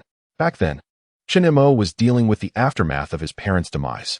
Zheng Qiuqiu recalled that the driver responsible for the accident had no insurance and could not bear the exorbitant compensation, leaving the lawyer with no viable options. Ultimately, the verdict was merely a 3-year prison sentence. This time, however, Chen Mo appeared considerably more at ease, shrugging his shoulders. What else is there to say? He presented me with 2 options. Do tell. Zheng Qiuqiu leaned against the corridor wall, her stature shorter than Chen Mo's. Yet her presence was commanding. Standing at 174 centimeters, she was indeed a remarkable figure among women, and her authoritative tone underscored her assertiveness. Reluctantly, Chen Mo relayed both of the options the lawyer had mentioned. Upon hearing this, Zheng Qiuqiu inquired, which one did you choose? What do you think? It couldn't possibly be the first option, could it? Of course not. Chen Mo chuckled lightly, resting his elbow against the wall. That would be absurd. Who would I marry? I can't just pay someone off the street for such a fleeting arrangement, especially with only a month to spare. It's simply not worth it. Indeed, Zheng Qiuqiu nodded slightly, indicating her agreement. So it must be the second option then? Not exactly, Chen Mo shook his head. Fraud involves criminal charges, and once the arrow is shot, there's no turning back. If I proceed with that, retracting the case later would be anything but simple. And if it goes awry, it could cost me dearly. True, then you must avoid that route. Both options had been dismissed. Zheng Qiuqiu fell silent for a moment. But if neither is viable, what will happen to Xiaoya? As she spoke, she cast a glance towards the slightly ajar door of the hospital room, her demeanor betraying a hesitance to express her thoughts. Chen Mo, with an air of indifference, replied, I've already made up my mind. If it comes to that, I'll take Xiaoyu on a month-long trip. I refuse to believe they would chase us across the globe. However, prior to executing such a plan, he was determined to confront her despicable uncle and aunt. Upon hearing Chen Mo's declaration, Zheng Qiuqiu was finally rendered speechless. Yet, she pressed on with another inquiry. What about Xiaoya's schooling? She can take a break. Chen Mo responded succinctly and decisively. Her academic performance is commendable, and with the winter vacation approaching, she won't be missing much. Well, as long as you have a plan. Are you short on funds? I could lend you some, she offered. I'll manage to earn it myself. Chen Mo gently pushed her away. Now, hurry back and rest. You've been in the hospital all day. Go home and take a shower to refresh yourself. All right. Zheng Qiuqiu walked a few paces before suddenly turning back. Actually, Chapter 78. Xiaoya no longer fears them. Who do you think you are? Just leave, take a cab and go. Chen Mo feigned anger, waving his hand towards Zheng Qiuqiu. Oh, Zheng Qiuqiu, unusually refraining from engaging in banter with Chen Mo, merely responded and turned away quietly. Chen Mo watched her retreating figure with a contemplative gaze. In that fleeting moment, their thoughts may have aligned unexpectedly. Chen Mo had indeed contemplated the prospect of marrying Zheng Qiuqiu, believing they could endure this tumultuous period together. He had also perceived the struggle and yearning reflected in her eyes. Yet, was it fair to Zheng Qiuqiu? Could he truly justify such a decision to her? Could he provide her parents with a satisfactory explanation? The answer was evidently no. Thus, he could not commit such a heinous act, for it would irrevocably alter her life. He harbored no desire to inflict pain upon those around him. Consequently, the only option left was to direct his ire towards that despicable couple. Data suggests that physical touch can enhance blood circulation and dopamine secretion, leading to improved mood and skin condition. As Chen Mo pushed open the door, he was forcibly bombarded with this nugget of information. Although when Xiaoya swiftly silenced her phone, her guilty demeanor and furtive glances were painfully evident. Brother. When Xiaoya tucked her phone away and turned her gaze towards Chen Mo as he entered. How was your day? Feeling any better? Not really. The usually gentle and obedient when Xiaoya surprised him with such an answer. What happened? Did Qiuqiu bully you? No. The girl tilted her head to glance out the window. As the clock approached 5 in the evening, darkness began to descend, and the surrounding skyscrapers and shopping malls illuminated with vibrant neon lights. What's wrong? Chen Mo pulled out the chair beside the hospital bed and sat down heavily, then followed her gaze to the outside world. Because you weren't here. Her voice was a mere whisper, and as she turned her head, the colorful reflections danced in her eyes. Chen Mo suddenly realized he had neglected to turn on the lights. After rising to switch them on, he noticed some color returning to Wen Xiaoya's pale face. He sighed with relief, a smile surfacing as he recognized her reliance on him. I want to return tonight. I'll stay here with you. Don't. Wen Xiaoya pouted slightly. I want a drink. The chicken soup you make. Damn, more chicken soup. He noticed the glimmer of anticipation in her eyes and failed to comprehend what was so delightful about it. Whenever he thought of chicken soup, it reminded him of a departed friend. Moreover, she had already consumed it twice today. Wasn't he that excessive? What he overlooked was that when Xiaoya craved not just the soup, but the nurturing experience of him feeding her. The sensation of being cared for by her brother was utterly comforting, so much so that she wished time could freeze at that moment. However, the flickering lights outside and the rhythmic beeping of the hospital machines reminded her that this was not a dream. Thus, she could not allow herself to indulge in such an atmosphere. There were far more pressing matters awaiting her attention. All right. If you want soup, I'll make it for you tomorrow. Chen Mo readily agreed, yet in his heart, he was already contemplating other concoctions to indulge in. Brother. Xiaoya's hands are so cold. The intravenous line coursed through her arm, delivering a frigid, piercing medication that, despite being in a temperature-controlled hospital room, still left her feeling chilled. Without a second thought, Chen Mo grasped both of Wen Xiaoya's hands gently. Is it still cold? Not anymore. Good. Brother. When can I be discharged? Not just yet. Is it because of uncle? No. Chen Mo withdrew his hands, rubbing them together in an effort to generate warmth through friction. Once he held Wen Xiaoya's palm again, he continued, It's because of you. The doctor mentioned your stomach issues and malnutrition. You need to stay a little longer to regain your strength. As for your uncle's situation, you need not worry. I have taken care of it. There will be no issues. After all, if you can't trust others, can you not trust your brother? I believe you, the girl replied resolutely, closing her eyes while her mind drifted to the joyful expressions of her uncle's family upon receiving the money. How much is she worth, after all? 150,000? Or perhaps 200,000? Or even 300,000? Brother Xiaoya doesn't want to be a burden to you. Just then, a nurse entered to change the 4 fluids. Upon seeing the siblings holding hands, she couldn't help but smile. Is it really that cold? I have some warm packs. I'll bring you two to place on the 4 line, and you'll feel warm in no time. Thank you, Chen Mo replied politely. Yet, when Xiaoya opened her eyes with a hint of sorrow, she was not afraid of the cold. She simply yearned to be close to her brother. After the nurse departed, she spoke again. Brother. She made an effort to poke her little head out from under the blankets, revealing a stubborn expression. Xiaoya isn't afraid of them anymore. From now on, Xiaoya will only be with her brother. Hearing this, Chen Mo couldn't help but chuckle, lightly tapping the back of Wen Xiaoya's hand with his fingertip. Look at what you're saying. You'll go to university, fall in love, work, and even get married. Everyone experiences this. Only lovers can stay together for a lifetime. Then can brother and Xiaoya also. No. Chen Mo abruptly looked into Wen Xiaoya's eyes. It was the first time he doubted whether some of her words were intentionally spoken. He found it hard to believe that a girl of her age would be oblivious to such matters.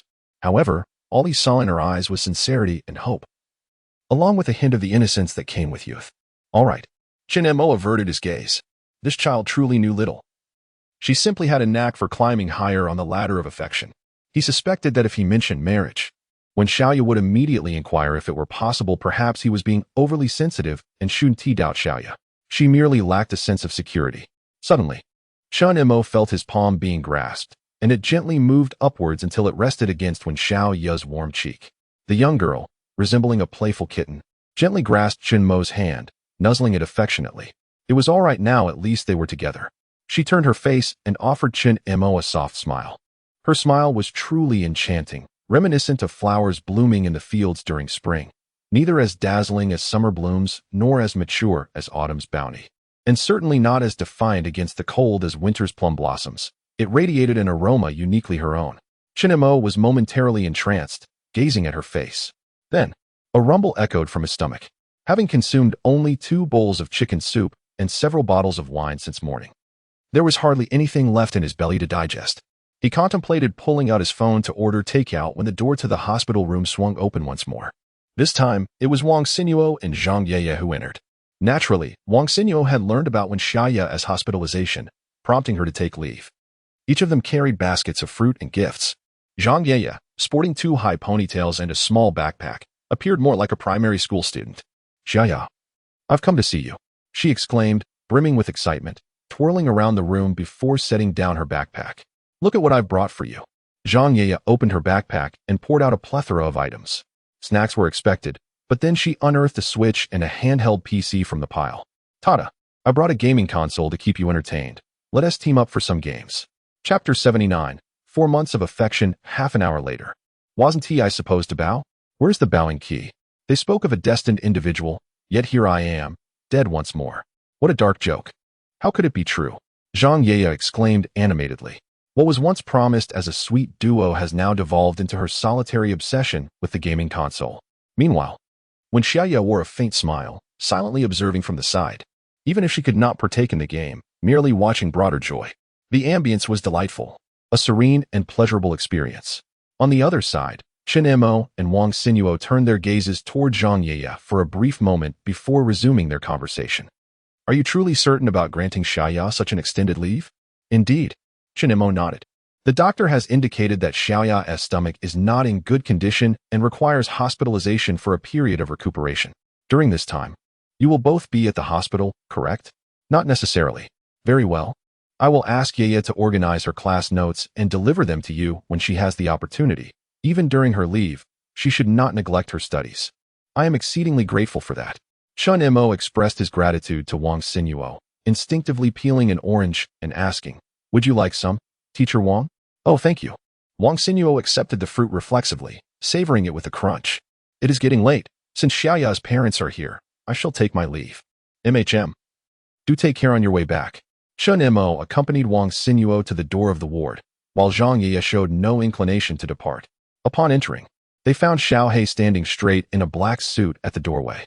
Upon seeing Chen Mo, he even nodded in acknowledgement, a silent greeting. It appeared that Zheng Qiuqiu would not be leaving anytime soon. Back in the ward, Chen Mo watched Zheng Qiuqiu engrossed in her game for a while. Finally, unable to resist any longer, he snatched the console from her. Do you even understand how to play? Allow me a turn. Zheng Qiuqiu? The Audi's headlights pierced through the night, racing along the elevated roads of the city. The day had been bright and sunny, yet nightfall brought a shroud of clouds. And soon a gentle rain began to fall, creating rippling silver strands on the car window. The windshield wipers scraped against the glass, producing a discordant sound akin to an unskilled musician strumming a harp, a cacophony unpleasant to the ears. Much like Zheng Qiuqiu's heart. That was close. She nearly uttered the words, "I can marry you," right in front of Chen Mo. She feared his refusal, yet dreaded the possibility of his acceptance. Fortunately, at the critical moment, Chen Mo spoke up to halt her. Otherwise, she could hardly fathom how small and insignificant she would feel standing in the hospital corridor. Zheng Qiuqiu recalled reading in a psychology book that the dopamine released from affection for someone lasts a maximum of 4 months. During this period, both individuals transition from mere acquaintance to deeper understanding. In the first 2 months, one develops a fondness for the other, which subsequently blossoms into love. In the span of 2 to 3 months, as mutual understanding deepens, affection tends to gradually wane. By the 4th month, as they become more acquainted, this fondness may settle into a state of indifference, often culminating in a minor quarrel or disagreement that brings it to an abrupt end. Yet, in her long-standing acquaintance with Chen Mo, from the very moment she realized her feelings for him, that affection has seemingly persisted without cessation. Should she adhere to the teachings of literature, or follow the inclinations of her heart? Or perhaps, at this juncture, what she perceives as affection may merely be an obsession born from unrequited love. Human nature is indeed paradoxical. Before acquiring something, it is sweet and desirable, yet once attained, it loses its charm. Her mind in disarray, she decided to play a song. Zheng Qiuqiu illuminated the car's screen, setting a random melody into motion.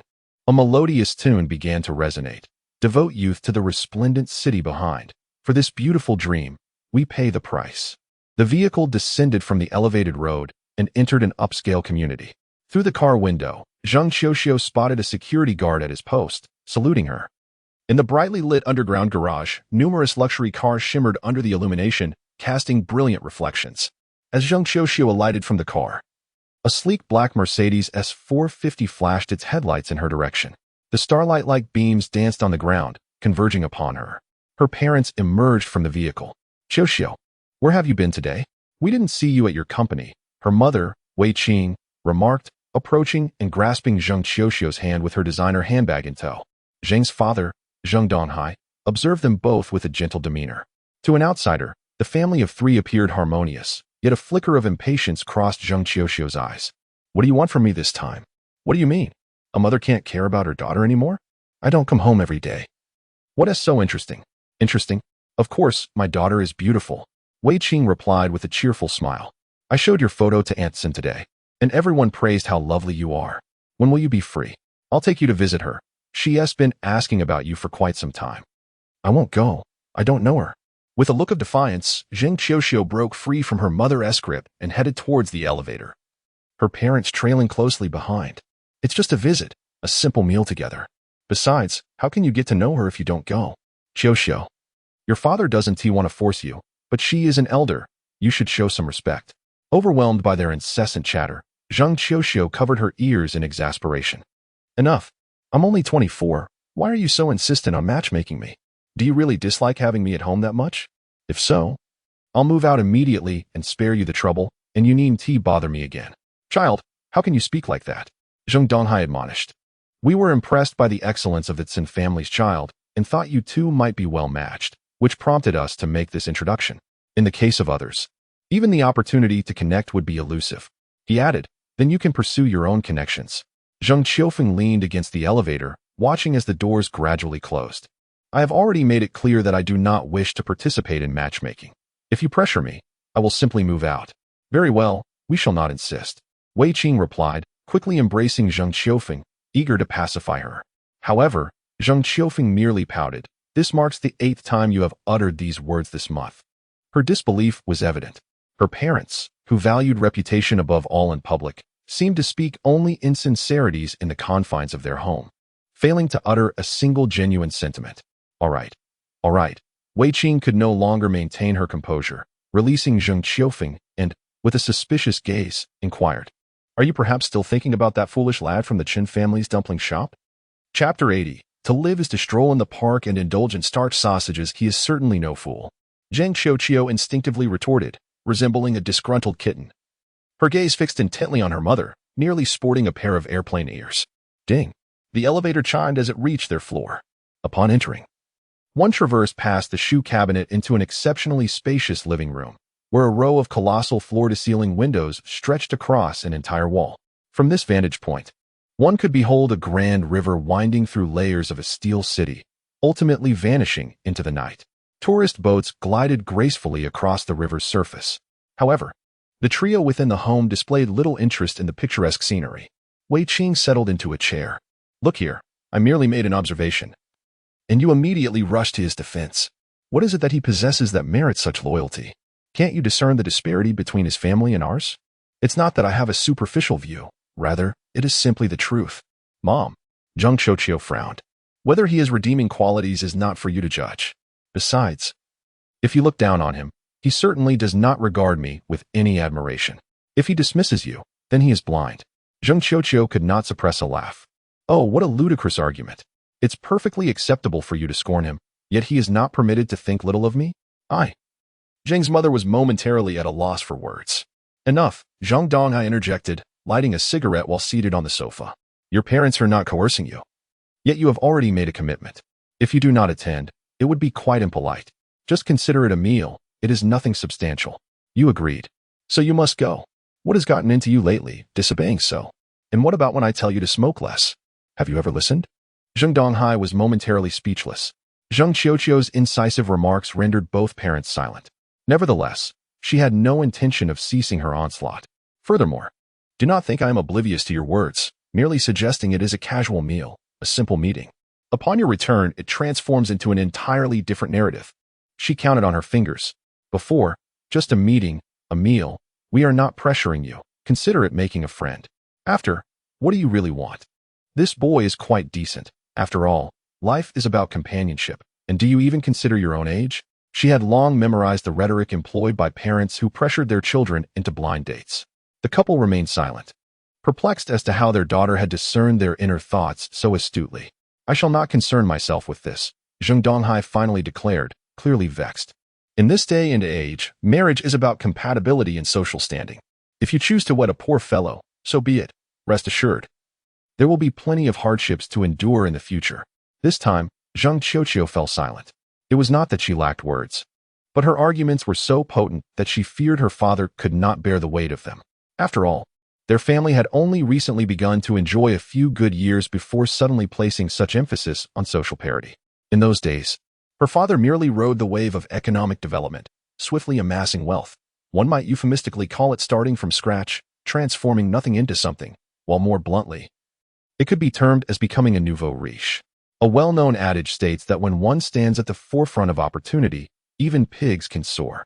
However, it is only an aircraft that truly takes flight in such circumstances. A pig caught in the wind is merely swept away, and its inevitable fall is but a matter of time.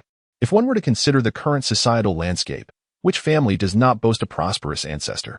She understood her father's temperament well. Given the present economic climate, he stubbornly clung to past glories. Adhering to traditional methods without contemplating transformation or innovation, his demise was merely a question of time. Yet, she had never broached this topic with him, for he would not believe her. Thus, Zheng Qiuqiu had long since devised her own plans and investments, refusing to be manipulated by her parents. Observing her parents sitting in silence on the sofa, both sulking, Zheng Qiuqiu wore a victorious smile. Is there anything else to discuss? If not, I shall retreat to my room for a shower and rest. After a moment of silence, feeling the conversation had grown tedious, Zheng Qiuqiu turned and walked back to her room. However, contrary to her words, she did not immediately shower and retire.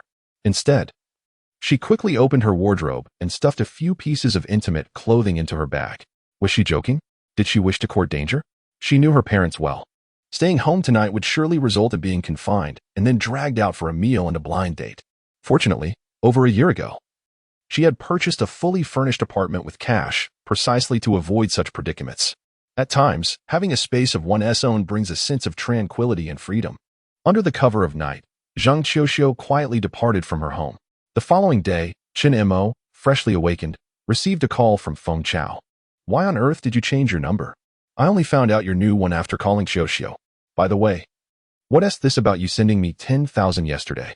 Chen Mo yawned. For the drinks. What the? You've never paid for drinks before. Are you being polite now? Send me your account. I'll transfer it back shortly. Keep it for yourself. Aren't you heading to Yunnan soon? This is my way of supporting your romance.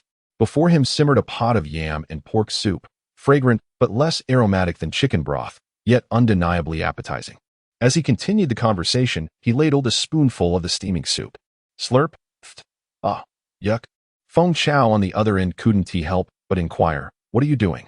Practicing beatboxing at this hour? Practicing your nonsense. I'm making breakfast and nearly forgot that this soup was still boiling, Chen Mo retorted, finally managing to untangle his tongue. Ha ha ha. All right, send me the account. I've got money. The rent is covered for a few more months, and when I vacate, plus selling off some odds and ends, I should have several thousand left. After exchanging a few words, the two ended the call. Chen Mo, of course, did not send him the payment code. Instead, he packed the prepared breakfast and headed straight to the hospital. Days passed leisurely for 3 more days. On this particular day, the weather was delightful, with a gentle breeze and just the right amount of sunshine. Wen Xiaoya took the initiative to express her desire to take a stroll. Chen Mo fetched her a coat, wrapping her snugly, and they walked hand in hand towards the hospital's entrance. The air outside was refreshingly crisp. A deep breath revealed the invigorating fragrance of greenery warmed by the sun. They settled on a park bench outside the hospital, where Wen Xiaoya leaned comfortably against Chen Mo's shoulder. The warm winter sun enveloped them, bringing a sense of ease that alleviated the oppressive feelings accumulated from days spent in the hospital. It wasn't long before Chen Mo's gaze fell upon an elderly vendor selling starch sausages not far away, stirring his appetite. Xiaoya, do you know the meaning of life? What? The question was too profound, prompting Wen Xiaoya to look at Chen Mo with her questioning eyes. To live is to enjoy a couple of starch sausages in the park. With that, he pulled Wen Xiaoya to her feet. However, in that very moment, they collided with a lavishly dressed woman adorned in gold and silver. Oh dear. Chapter 81. 3 yuan for 1. 10 yuan for 3. Oh dear. The woman exclaimed, her bag slipping from her grasp and tumbling to the ground, scattering an assortment of miscellaneous items. My sincerest apologies, Chen Mo quickly responded, bending down to assist her in gathering her belongings. Young man, you really ought to be more careful. Luckily, it was me you bumped into today. Had it been an elderly person, the responsibility would have been quite burdensome. The woman chided him, her Shanghai accent evident, though her tone held no malice. Indeed, Chen Mo replied, returning the items to her. I am truly sorry. Not a problem at all. Just be mindful next time, she said as she stowed her items back in her bag, adjusting her sunglasses with a gentle touch. Thus, the small incident came to a close. Chen Mo turned to take Wen Xiaoya's hand, saying, let us. He glanced at her, only to find her staring blankly at the woman's face, lost in thought. What are you pondering? Are you hungry for some starch sausage? Oh, right. Wen Xiaoya snapped back to reality, responding promptly. Yet, Chen Mo felt her grip on his hand tighten noticeably, as if she was now clasping it firmly. To his surprise, after just a few steps, the woman hurriedly approached them again. Excuse me, young man, she called out. Yes, Andy, what is it? Chen Mo halted, assuming she might have forgotten something. However, she merely removed her sunglasses, revealing a slightly wrinkled yet remarkably well-maintained face, suggesting she had once been quite a beauty in her youth. Her small hand tightened around his. I was wondering, on which floor is the gastroenterology department in the inpatient building? I'm new here and can't seem to find it. Realizing this was the same floor where Wen Xiaoya was hospitalized, Chen Mo promptly provided her with the information. Oh my, thank you so much. Otherwise, it would have been quite troublesome to search around. Is this your sister? She is quite lovely. Thank you, Chen Mo stammered, slightly flustered by her enthusiasm. In a similar vein, Wen Xiaoya appeared anxious, one hand clutching Chen Mo, while the other tightly gripped the hem of his shirt, her petite frame retreating behind him, revealing only half of her face. Don't mention it, handsome couple. I enjoy seeing such delightful young people. Wishing you both a speedy recovery. I must be on my way now. Goodbye. With that, Chen Mo hastily led Wen Xiaoya away. How annoying. That auntie really lacks a sense of boundaries. Excuse me. How much for the starch sausage? 3 yuan each. 10 yuan for 3. That is quite a bargain. I'll take 10 yuan worth. Absolutely. Beside the stall, Chen Mo observed a customer engaging in conversation with the vendor. Something felt amiss, yet he couldn't quite pinpoint it, until the vendor handed over 3 starch sausages. The customer paid 10 yuan and gleefully began to eat. Both of them stared at this scene in utter disbelief. Wait, is this correct? It was now Chen Mo's turn. Boss, how much do the starch sausages cost? 3 yuan each. 10 yuan for 3. I don't want the 10 yuan offer. Please give me 3. All right, the total is. The atmosphere suddenly turned tense. 9 yuan. The vendor seemed to muster great courage to utter those 2 words. At that moment, he wore an expression of embarrassment. Chen Mo and Wen Xiaoya exchanged faint smiles. The customer who had just purchased the starch sausages suddenly found his food less appetizing. He turned, eyes wide with shock, staring incredulously at the vendor, as if questioning, "Do I look like an easy mark?" The vendor, sensing the unease, swiftly tore down the price tag that read 3 yuan each, 10 yuan for 3, and explained, "It's all my son's fault. He's in 3rd grade and suggested this ridiculous pricing. I was so confused last night that I printed these labels without thinking. The actual price should be 3 yuan each, 5 yuan for 2. Haha. Chen Mo replied, "Is that so? That's quite unfortunate. How about this? I'll throw in an extra sausage for you, making it 10 yuan for 4. Now that sounds reasonable." Before long, the vendor neatly packaged 4 starch sausages and handed them to Chen Mo, who paid the 10 yuan without trying to take advantage of the situation. Frying starch sausages is an art in itself, requiring considerable skill. If fried for too short a time, the exterior remains too tender, leaving the interior uncooked, resulting in a flavor akin to raw ham. Conversely, if fried for too long, the casing becomes charred and hard, with a temperature contrast that can easily scald the tongue. Achieving that perfect golden crisp requires freshly cut ham sausages, delicately scored, and plunged in a hot oil, continuously turned until just right, then served immediately with a sprinkle of seasoning. This is when they taste their best. Unfortunately, some unscrupulous vendors pre-fry the sausages in advance for efficiency, only to briefly dunk them in boiling oil when a customer orders, resulting in a limp and tasteless product. Clearly, the vendor at the park was of this latter sort. Chen Mo ordered 2 spicy and 2 tomato-flavored sausages. After finishing one, he smacked his lips and turned to the girl beside him. "Is it tasty?" "Good." The girl, on the brink of answering, suddenly froze. She now had 2 perfect responses. "Tasty. Anything bought by brother is delicious. Not tasty. Nothing compares to the egg fried rice brother makes." Thinking of the egg fried rice Chen Mo had prepared last time he woke up early, she recalled it as the best she had ever tasted. Even more delectable than meat. The thought made her mouth water, and she swallowed hard, holding up the shiny starch sausage and exclaimed, "I really want to eat the egg fried rice made by brother." "Chen Mo? What a nonsensical response." He playfully pinched Wen Xiaoya's cheek. "What do you want to eat?" "Egg fried rice." "Who made it?" "Brother made it." "You gluttonous girl, have you indulged too much in exquisite delicacies? Now yearning for something simpler?" In recent days, Chen Mo has diligently prepared an array of soups he learned online, including yam and pork rib soup, blackbone chicken tonic soup, sea cucumber and bird's nest soup, and ginseng and abalone soup. Zheng Qiuqiu has savored quite a few of these, exclaiming their delightful flavors, and her complexion has blossomed, with her skin improving significantly.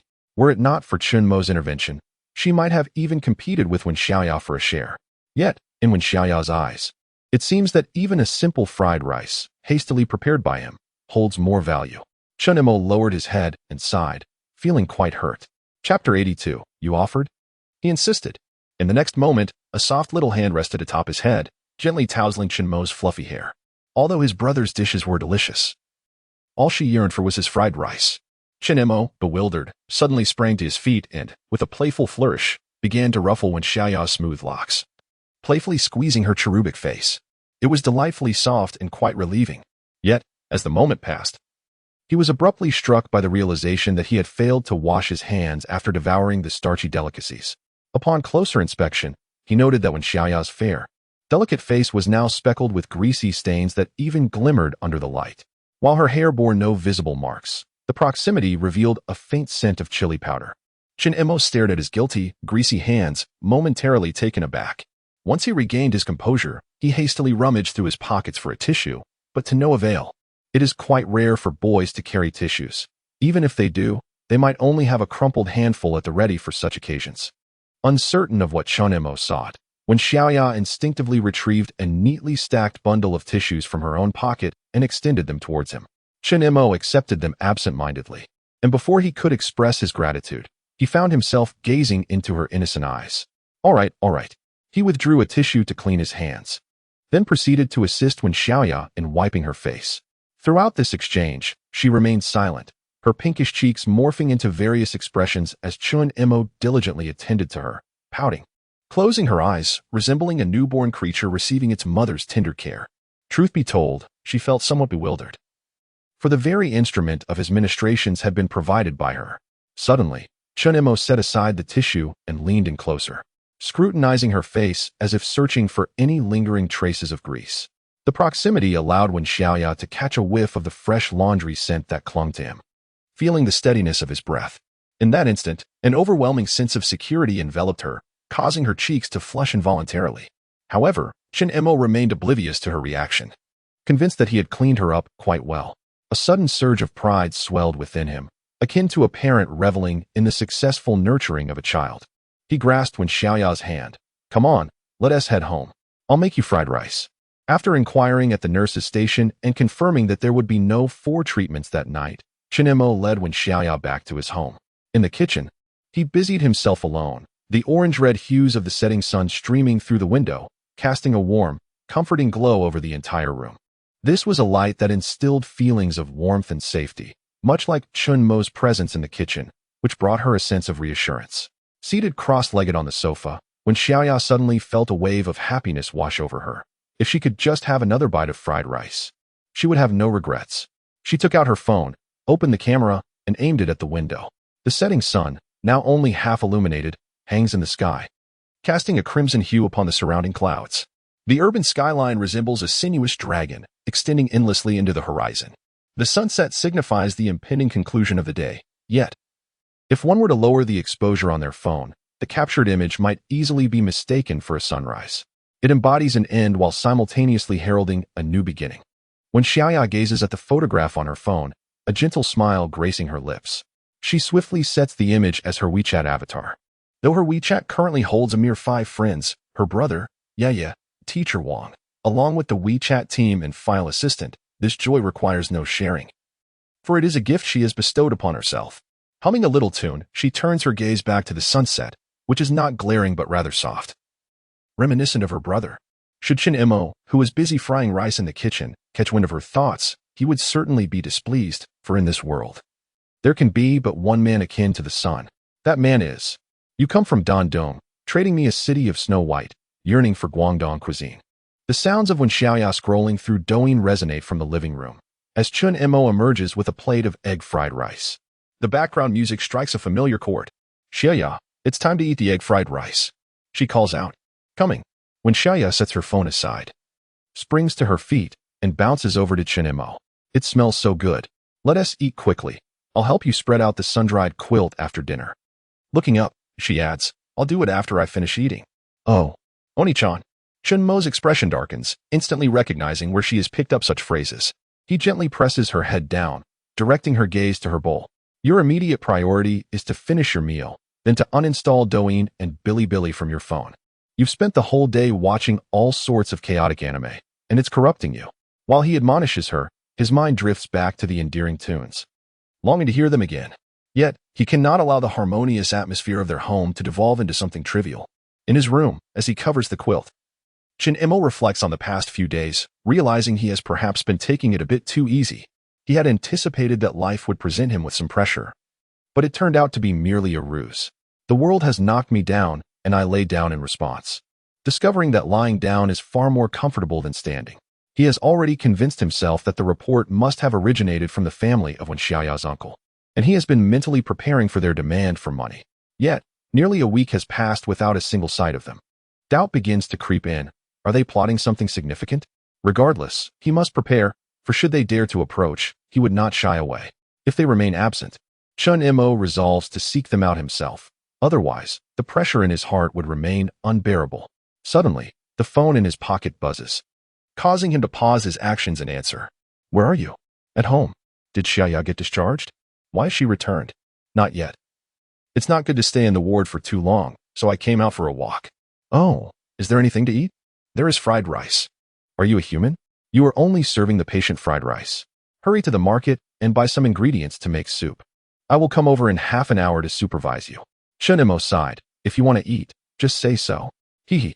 I can't believe I wasn't able to fool you. Then you should cook for me. I won't. I don't care. I will arrive in half an hour regardless.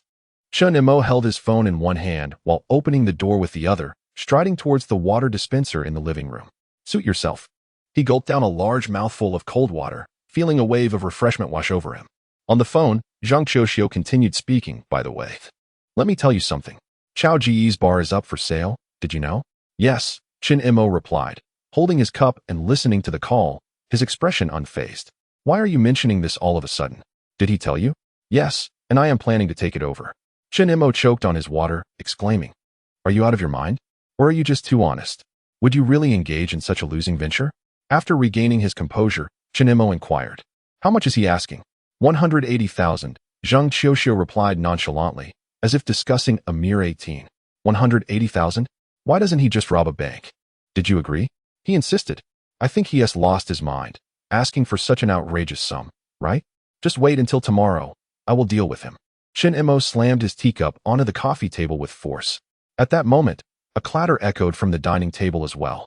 Chapter 83. You are not allowed at the dining table with a clatter. Chen Mo swiftly turned upon hearing the sound. What is wrong, Xiaoya? Nothing. Nothing at all. Wen Xiaoya, appearing somewhat flustered, hurriedly scooped the scattered fried rice back into her bowl and took several hearty bites. I just slipped? Are you feeling unwell? Chen Mo silenced his phone and approached Wen Xiaoya to inquire. However, the young girl merely averted her gaze, seemingly untroubled. Really, I'm fine. With her cheeks stuffed, Wen Xiaoya cast a pitiable glance at Chen Mo. All right then. Chen Mo unmuted his phone. Take your time eating, don't choke. You might have another meal later. As he spoke, he retreated into the room and closed the door. That bar run by Qiaogu isn't worth 180,000 at all. Even if we're all friends, that doesn't justify such a scam. Tomorrow, I'll go with you to confront him. Sounds good. Zheng Qiuqiu readily agreed. Andy, I do like this, and that one too. Please prepare them and pack them up. The voice clearly belonged to someone shopping for groceries. Don't buy too much. There is no room left in the refrigerator. I'll have someone deliver a larger fridge later. Ugh, you insufferable wealthy person. Returning to the main topic, Chen Mo continued. What made you suddenly want to take over that bar? Isn't there an art school? How could you possibly manage all that? I don't, but you do. Huh. Chen Mo smirked knowingly. Don't even think about it. I don't have time to work for you. I'm hanging up now. Wait. Zheng Qiuqiu's tone suddenly turned serious. Do you understand? The most terrifying thing isn't when a person's talent is overlooked by others. It's when they bury their own potential. You once worked for a Fortune 500 company, dealing with top-tier clients from around the world, and under such pressure. You produced countless exquisite marketing plans. And now, merely facing a struggling bar, you lack confidence? Isn't this about confidence? Chen Mo rubbed his forehead, feeling a headache coming on. To put it plainly, he simply did not want to. He felt Zheng Qiuqiu often acted impulsively and emotionally, doing whatever came to mind without considering the consequences. Recently, due to issues concerning Xiaoya, Chen Mo had even stopped delivering takeout, and just when he was overwhelmed, Zheng Qiuqiu silently concocted a grand scheme, not caring about the potential fallout. Yet, it was precisely this Zheng Qiuqiu who had accompanied him through childhood and adolescence, bringing him joy and companionship during countless brilliant nights. The bond between them, along with their friends, perhaps had transcended mere friendship, reaching the realm of familial affection. Thus, Chen Mo replied softly, in any case, let us set this matter aside for now. 180,000 is no trivial sum. Don't treat this as a game. Rest assured, Zheng Qiuqiu stated, I have my own plans. If you do not wish to work for me, I shall bequeath this bar to you for your own management. Any losses shall be mine, while any profits will require you to repay me the sum of 180,000, with future earnings split in a ratio of 1 to 9 in my favor. What do you say? Zheng Qiuqiu resembled a child making a wish upon a shooting star, her tone imbued with hope, as if the dream she yearned for were destined to materialize. Meanwhile, Chen Mo, in the room, furrowed his brow. Realizing that his words had made little impact, Zheng Qiuqiu had not absorbed his message at all. He reiterated, let us put this matter aside for now. Then I want to keep you further. I need to drive after grocery shopping. We can discuss it at home later. Very well. Upon hanging up, Chen Mo resumed arranging the bedding on his bed, his posture increasingly reminiscent of a diligent housekeeper. Time serves as a catalyst for growth, a remedy that must be swallowed regardless of its flavor. At that moment, outside the door, Wen Xiaoya felt an overwhelming bitterness. She crossed her hands gently over her chest, her mind echoing the sum of 180,000 repeatedly, as if a heavy stone had settled in her heart. Despite her efforts to dislodge it, her attempts proved futile. Feeling distressed, she decided to indulge in a few bites of fried rice to soothe herself. After a brief interval, Zheng Qiuqiu arrived. Wen Xiaoya opened the door. Sister Qiuqiu. Noticing the numerous bags in her hands, she quickly offered to assist. No need, Zheng Qiuqiu declined graciously. I can manage. I have plenty of strength and means. She placed everything on the table and inquired, Where's your brother? In the room.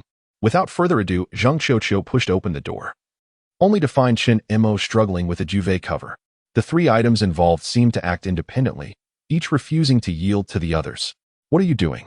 Zheng Qiuqiu asked, astonished. Putting on the duvet cover, obviously. Can't you tell? Chen Mo replied, his expression one of incredulity. Could you possibly release your grip and extract your foot from the cover? She found it difficult to comprehend why one would require their foot for such a task. Would it not create an unpleasant odor while sleeping? What is the issue? Chen Mo loosened his hold on the duvet and cover. Using hands is sufficient. Zheng Qiuqiu proceeded to take her turn. After another 10 minutes, the four items were still entangled in their own ways. However, after considerable effort, they finally managed to fit the duvet inside. Chen Mo clapped his hands, a look of relief washing over his face. As easy as pie, Zheng Qiuqiu exhaled, a triumphant smile on her face. See, hands are enough. Even without them, it can work.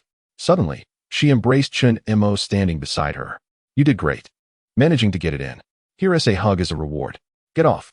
Chen Mo exclaimed, recoiling as though he had encountered something unsightly.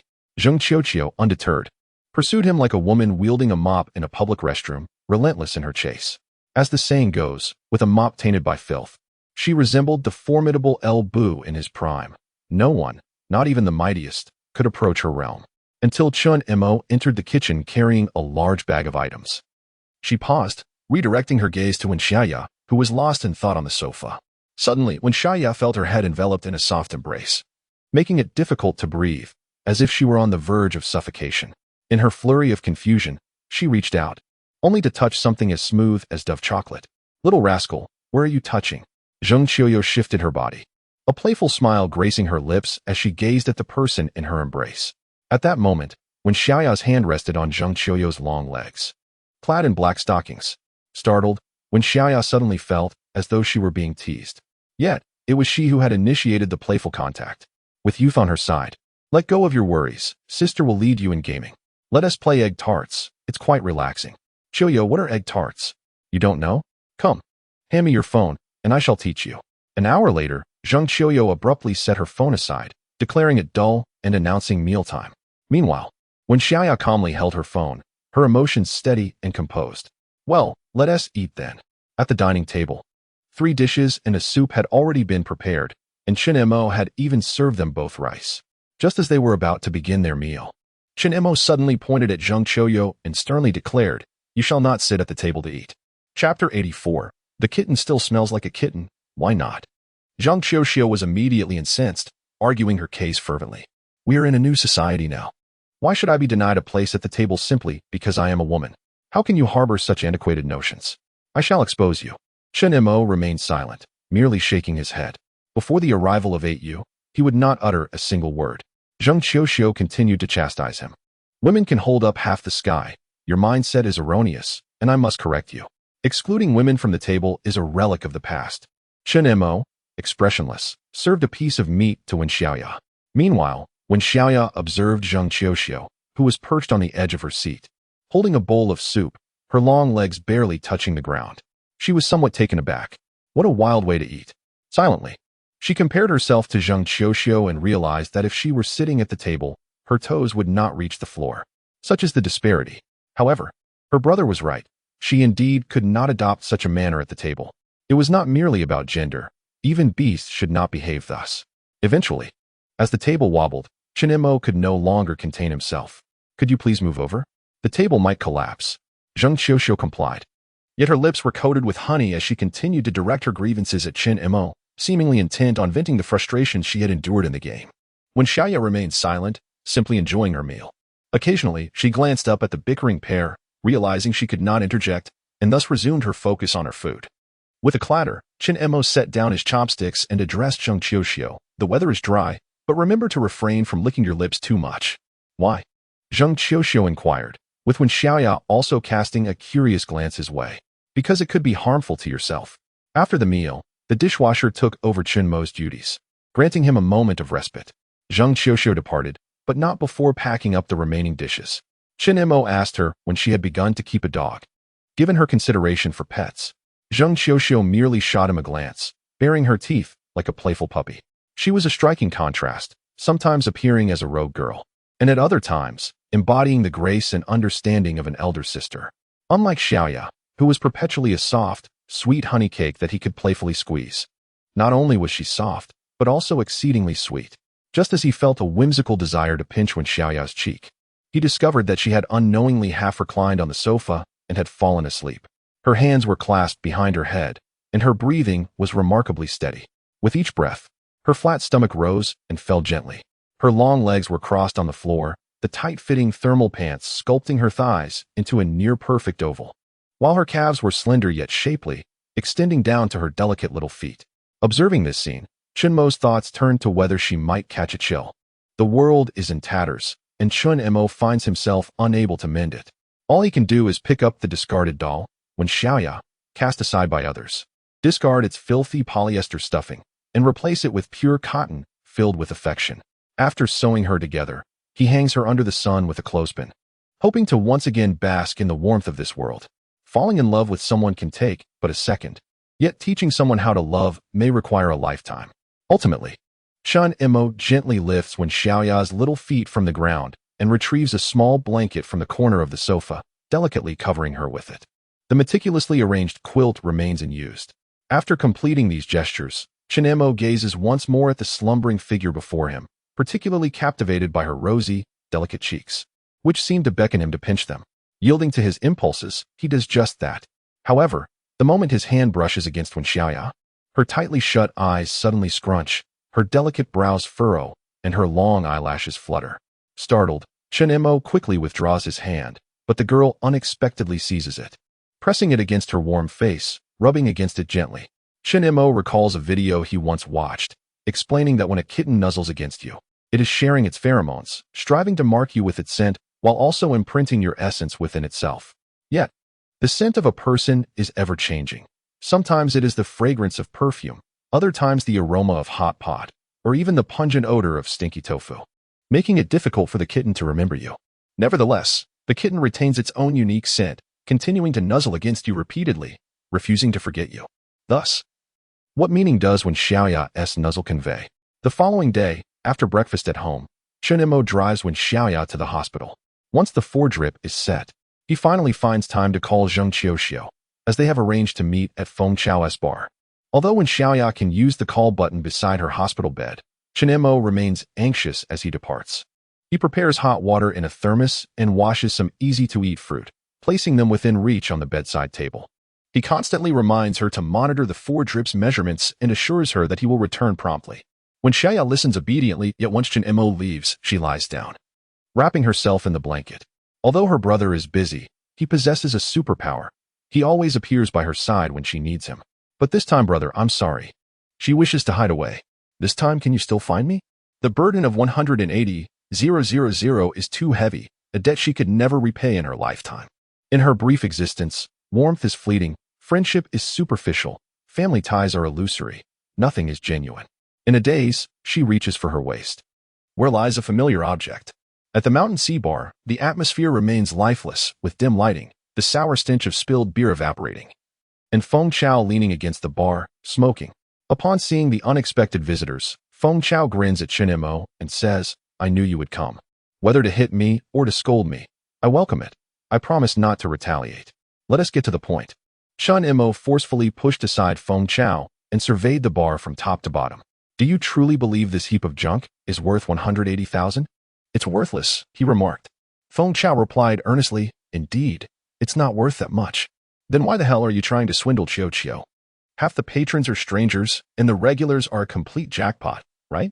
Feng Chao raised his hands in a gesture of surrender. Hold on, let me explain. I'm aware that all the items in this bar combined do not amount to 180,000, but the significance of my sign is invaluable. Pfft. Chen Mo couldn't help but scoff, spitting disdainfully into the air. The only thing in this entire bar that holds no worth is your sign. It's not a trendy establishment or an age-old brand. If I were to take over this bar, the very first thing I would do is replace that sign. That is out of the question. Feng Chao protested vehemently, crossing his arms in defiance. If you do that, then I want to sell it to you. Hey. Chen Mo chuckled in exasperation. I must admit, you've got quite the character, Super Chao. So, is your sign made of gold or silver? Neither, Feng Chao replied. Although it seems worthless now, you must consider its future potential. It will appreciate in value, just like gold. Once I go to Yunnan and continue my rock music journey. Who knows? This could become a bar with a story. Do you understand? In that case, with this sign, you could reap enormous profits. 180,000. And I'm already giving you a bargain. Chapter 85. Why do you lack boundaries? A song by Zhao Jingdu has transformed the small taverns along Yulin West Road into popular destinations for netizens, leading to a remarkable surge in revenue and a steady influx of visitors. Similarly, a female guest from Tank has turned a bar in Shitong into a favored spot for book enthusiasts. Although it was later revealed that the bar owner was not the character depicted in the book, he nonetheless reaped substantial profits. These instances, as Chen Mo cannot deny, are imbued with rich narrative depth and emotional resonance. However, they also possess an irreplicable quality. Observing the overly self-assured Feng Chao, Chen Mo felt an urge to deliver a couple of punches. How dare he? Fortunately, they were friends.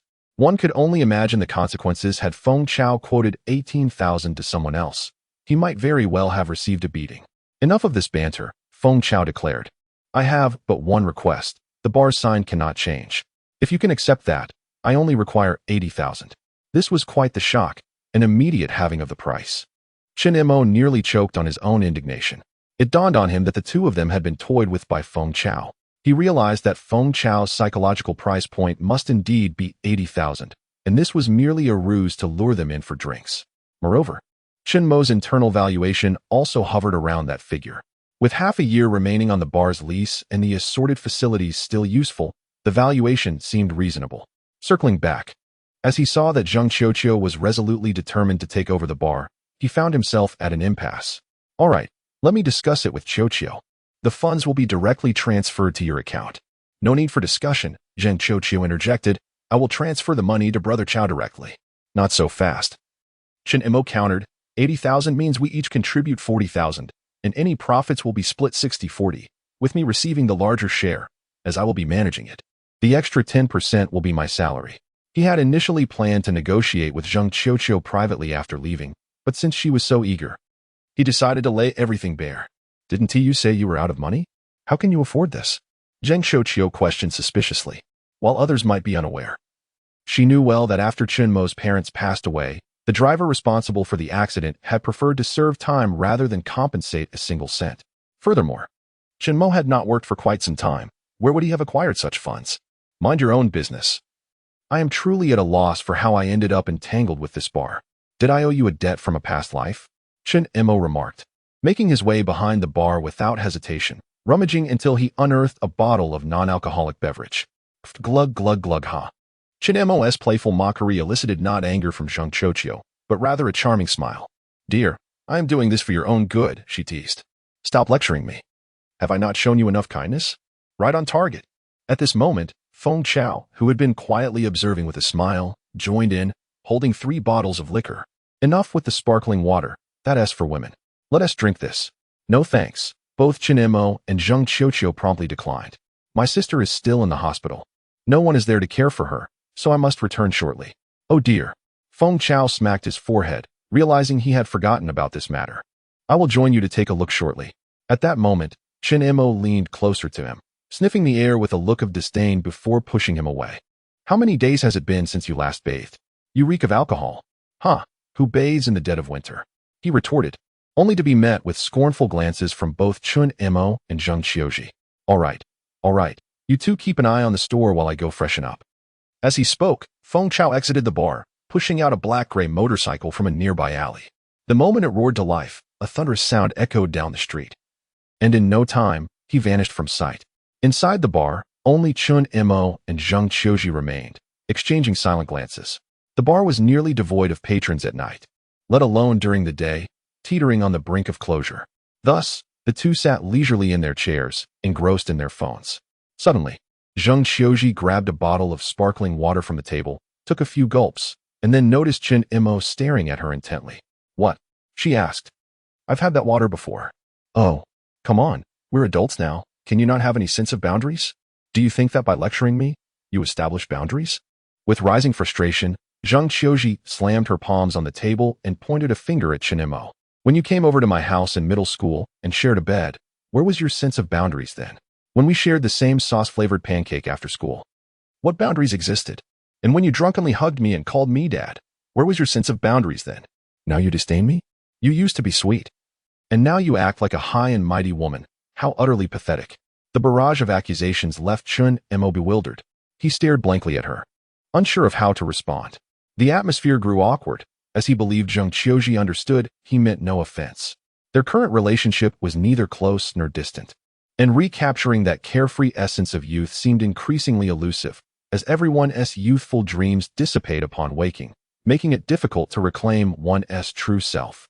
Just when he thought Zheng Qiuqiu would continue her tirade without end, she unexpectedly opened her arms wide, revealing a candid embrace. "Come here, dear. Just hug me, and I'll forgive you." "Damn, you're so annoying." Chen Mo recoiled, yet he noticed her inviting arms drawing nearer. A brief embrace would surely suffocate him. He bolted, she pursued, and he found himself trapped. At that moment of playful chase, the bar's door creaked open. But instead of Feng Chao, an unfamiliar face entered. Instantly, the two halted their pursuit, donning smiles. "Hello, what would you like to drink?" The newcomer, noticing the two still quite close, hesitated. Good news, their essay showed a watch.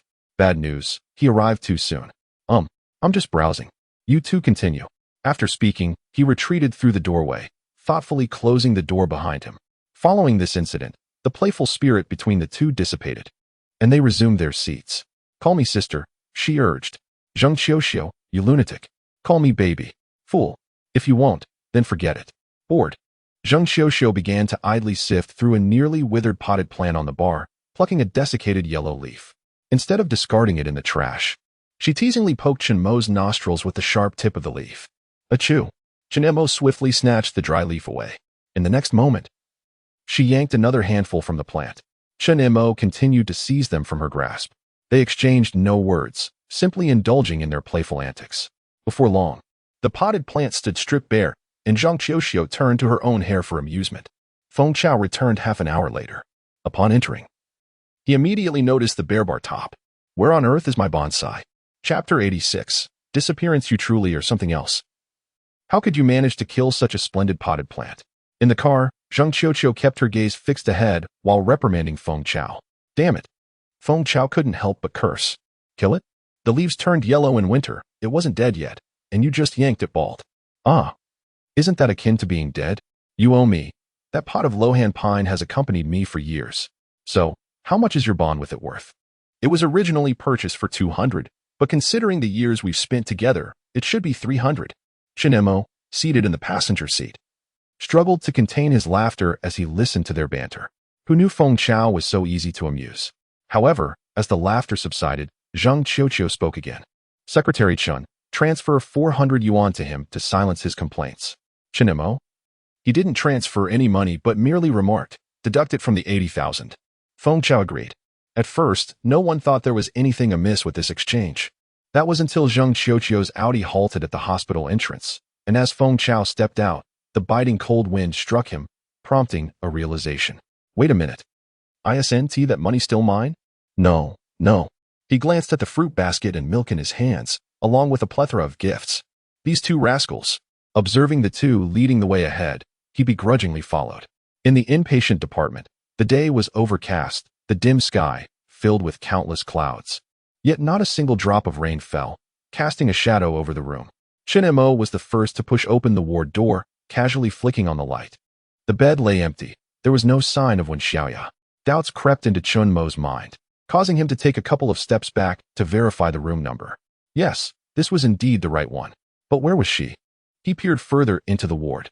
On the bedside table, the thermos and fruit remained untouched, while an empty 4 bottle hung limply, its tube drooping toward the floor. The bathroom was still unoccupied. Perhaps Wen Xiaoya had simply stepped out for a moment. Yet, why were the blankets on the bed neatly folded?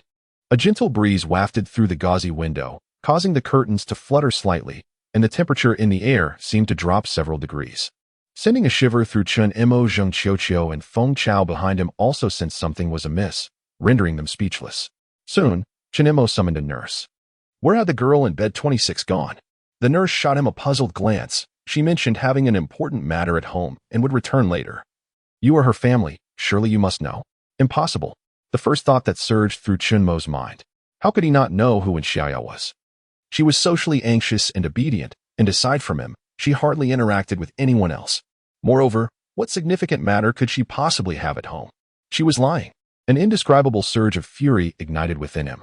Yet Chen Mo could only feign calmness as he spoke. Oh, my apologies, let me make a call. Beep. The phone rang 3 times before the line went dead.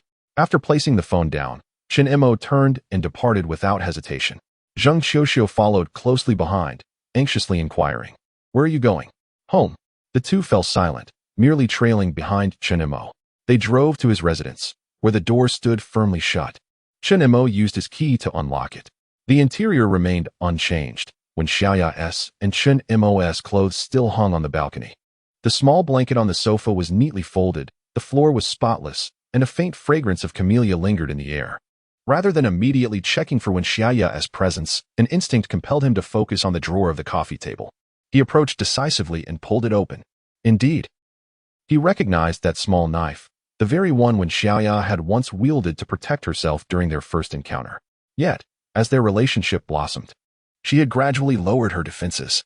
The knife had eventually found its way into the drawer, occasionally resurfacing for fruit consumption. Now, however, it had vanished. A foreboding feeling surged within him. Wen Xiaoya, though seemingly delicate, possessed an unwavering tenacity. She had endured years of hardship, never once contemplating surrender. Chen Mo would forever remember the image of the girl wiping her tears in joy before him. He could sense her anticipation for life and her yearning for existence. A child disillusioned by the world would not exhibit excessive emotion. Thus, Wen Xiaoya would never resort to taking her own life. Chen Mo had an inkling of where she might have gone. Resolving his thoughts, he swiftly turned and headed for the door. Where to? Zheng Qiuqiu grasped his hand from behind, her gaze fervent. Though unaware of why Xiaoya had suddenly disappeared, she could feel Chen Mo's agitation and unease. I know where Xiaoya is. You all head back. I can go alone. He gently pushed Zheng Qiuqiu's hand away while casting a knowing glance at Feng Chao.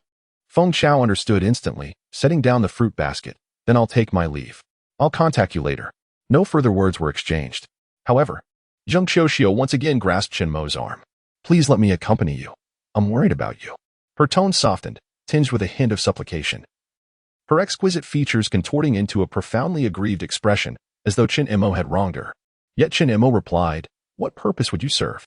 I'm merely going to bring Xiaoya home. But Xiaoya is my sister too. Please take me with you. Outside, a pristine white Audi A4L, a top-tier all-wheel drive version, awaited them. Chen Mo stood beside the driver's door, preparing to open it, but once again felt the warmth of Zheng Qiuqiu's hand against his arm. I'll drive. All right. Chen Mo responded calmly. They both settled into the vehicle. Buckle up, and you shall navigate, guiding me along the way. The vehicle gradually commenced its journey, gliding out of the community gate. The sky outside appeared shrouded in a veil of mist, a dull gray obscuring any glimmer of white light. Perhaps the curtain would rise, revealing a sunlit day. Yet it was equally plausible that a splendid performance was about to unfold. Chen Mo silently gazed at his phone, attempting once more to initiate a video call and a voice call via WeChat, but to no avail. He surrendered to the inevitability of fate. What he had once believed to be divine intervention, bringing Wen Xiaoya to his side after his parents' departure, turned out to be nothing more than a mere experience voucher. Oh heavens, I shall no longer refer to you as grandfather, for you truly treat me like a grandson. Meanwhile, a bus departing from Shaoxiang towards Hexian began to roll out. Wen Xiaoya occupied a corner seat in the penultimate row, affording her a panoramic view of the bus's interior. Yet, her mind was elsewhere, as she fixated on her phone. The screen displayed Chen Mo's chat window, where she had meticulously crafted a lengthy message. Ultimately, her finger hovered above the send button, hesitating. Chapter 87. What is your rush? The scenery outside the car window shifts, gradually transitioning from the spacious roads of the city to the national highway. The towering steel behemoths morph into quaint rural bungalows. The ostentation diminishes, replaced by a palpable essence of life.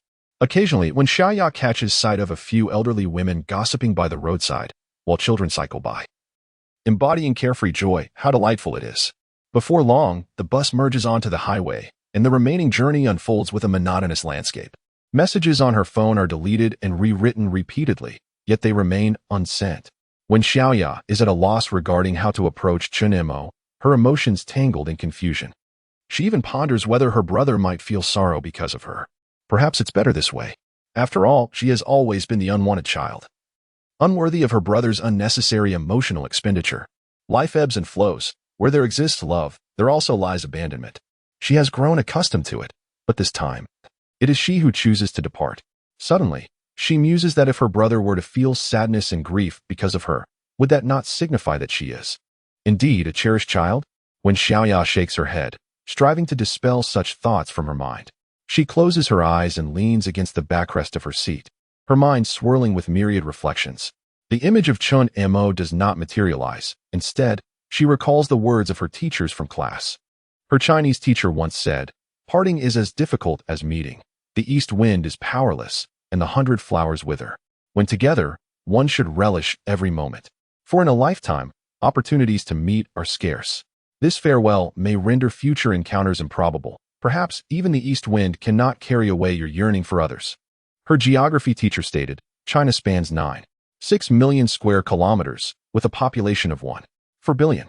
On this vast expanse, an individual will, on average, encounter 8.26 million people, greet 39,000, become familiar with 3,600, and the chance of meeting a stranger is 0.00487.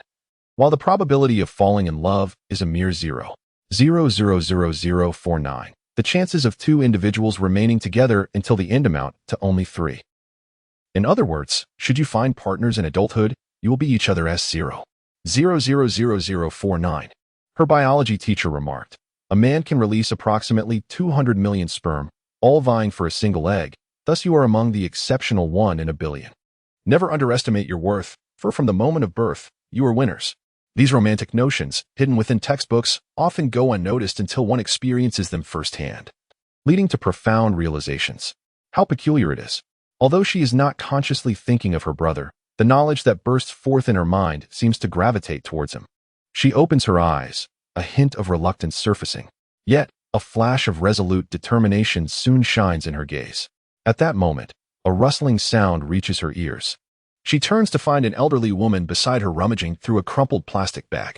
Inside, there are a few boiled eggs with cracked shells and 2 ears of steamed corn. In an instant, the sweet aroma of corn wafted through the surroundings. When Xiaoya merely cast a glance before turning her head away, she had already had breakfast and felt no hunger. However, someone tugged at her arm. A kind woman split a corn cob in half and handed her a boiled egg.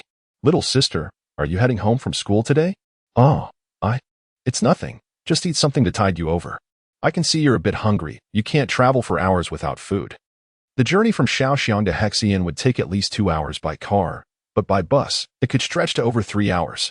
Upon arrival, she would still need to transfer to a minibus to reach the town.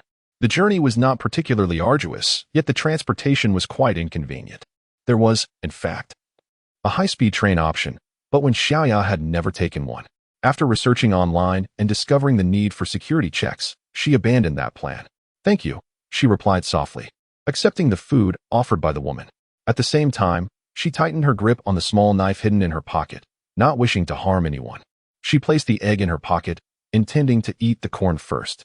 However, before she could speak, her phone, resting on her lap, suddenly rang. On the highway, the greenery outside the window blurred past, yet the two occupants remained indifferent to the scenery. Chen Mo held her phone, silent and contemplative. "Are you still not answering the call?" Zheng Qiuqiu glanced at the speedometer, which read 130 kilometers h, still within a reasonable range of speeding, thus unafraid of penalties. Throughout the journey, she had been driving just above the speed limit. An hour had already elapsed. Chen Mo shook her head. The call was connected, yet it remained unanswered. What on earth is going on? Why is she running away? I don't know. Chen Mo sighed deeply, rubbing her slightly sore eyes.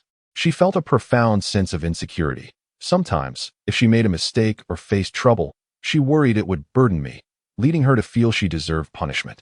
Perhaps the recent incident with her uncle reporting her had rekindled such feelings, prompting her to distance herself to avoid causing me trouble. Is that so? But why are you so certain she will return? She is quite stubborn. I sense she might do something foolish. Upon hearing this, Zheng Qiuqiu's pupils constricted, and she pressed down a little harder on the accelerator. Slow down. That girl won't take the high-speed train. Her only mode of transportation will likely be the bus.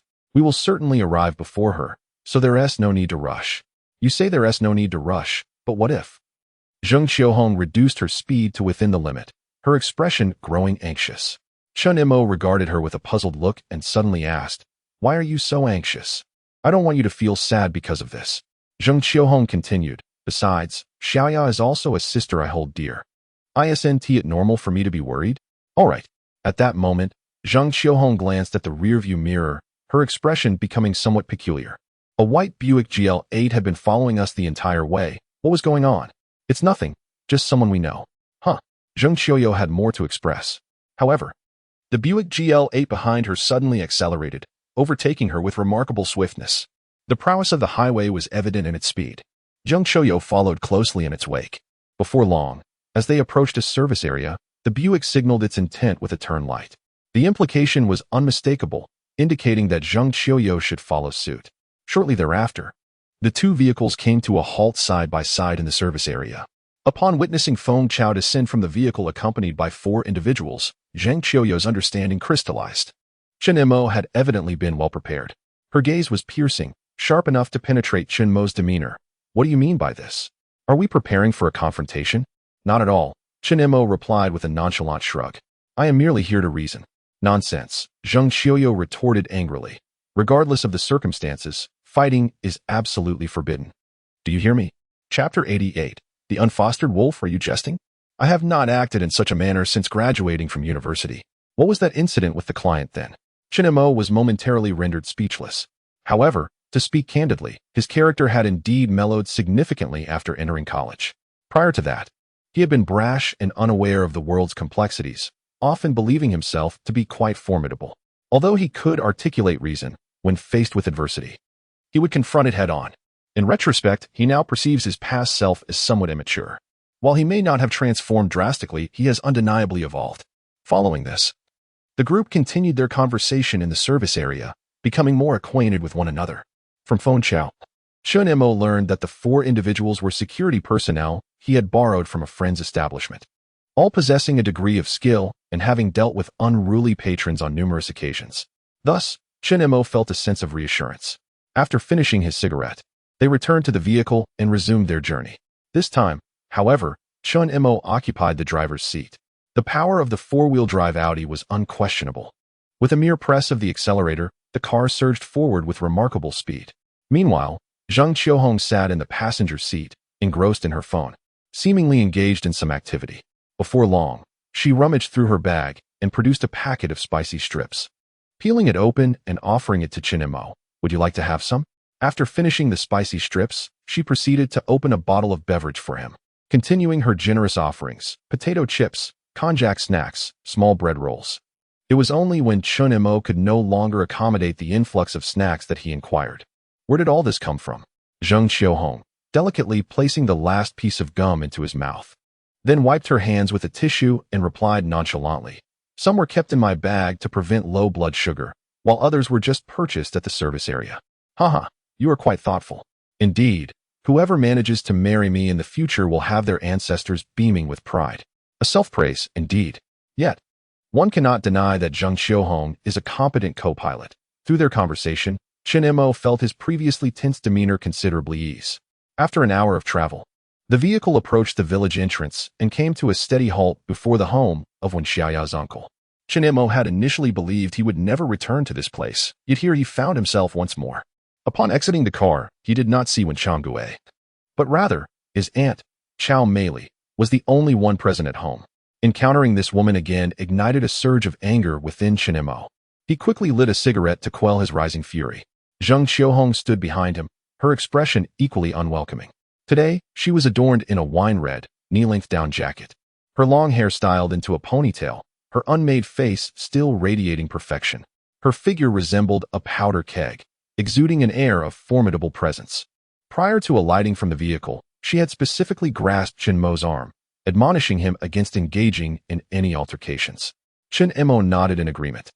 Upon witnessing the throng gathered at her doorstep, Qingmei could no longer contain herself and shouted, "I have already told you that she is not here. Why do you persist in this disturbance?" Mid-sentence, her gaze fell upon Chen Mo. "How could it be you?" Before Chen Mo could respond, Feng Chao burst forth from behind him, exclaiming, "Damn you." Chen Mo hastily shoved the half-smoked cigarette into Feng Chao's mouth. It was not yet the time for confrontation, as they had yet to locate Wen Xiaoya. "Just smoke this," he urged, pushing Feng Chao aside, his eyes, icy and piercing, fixed on Qingmei. "Where is she?" "Who?" Qingmei raised her hands in confusion. "Wen Xiaoya? She is not here. Surely you are here to find her." "But wait, did she not leave with you long ago?" Her brow furrowed in puzzlement. She initially contemplated causing a scene, but the sheer number of people deterred her. However, after a moment's thought, a smile broke across her face as she remarked, "She wouldn't have run away, would she? I have warned you before. That little wretch is nothing but an ungrateful wolf. If she is missing, you ought to report it to the police rather than seek us out. Go find her mother instead." Although Chen Mo maintained an outward calm, he lit another cigarette, his hand trembling slightly. He turned to gaze at Feng Chao and the few others standing near him. "It seems the time has not yet come. Let us retreat indoors." "Hey you." Qingmei attempted to protest, but Feng Chao shoved her aside, nearly causing her to stumble. Witnessing this, she ceased her objections. Realizing that causing a ruckus would only draw unwanted attention from neighbors, merely spectators to the unfolding drama, and would lead to embarrassment. After a brief survey of the house, Chen Mo, seeing no sign of her, pulled out a chair and sat down, directing his attention to Qingmei. "If what you say is true, are there others searching for Wen Xiaoya as well?" At the mention of Wen Xiaoya's mother, a flicker of resentment crossed Qingmei's face. "Indeed, that shameless woman has returned. She has married into wealth and suddenly remembers her daughter. Just days ago, she caused a scene at my home, even bringing people to hurt my husband. That lunatic has somehow survived all these years." Upon hearing about Wen Xiaoya's mother, Chen Mo's eyes twitched imperceptibly, yet he remained silent as Qingmei continued her tirade. "In my opinion, if she is missing, it is undoubtedly because she has run off with her mother. Such a person is beyond redemption, just like her mother. Capricious and untrustworthy. You might as well give up the search. Consider her a lost cause." Silence. Chen Mo interjected sharply, fully aware that this was not a plausible scenario. Yet, for reasons unbeknownst to him, a sense of unease gripped his heart. After all these years, her mother had chosen this moment to reappear.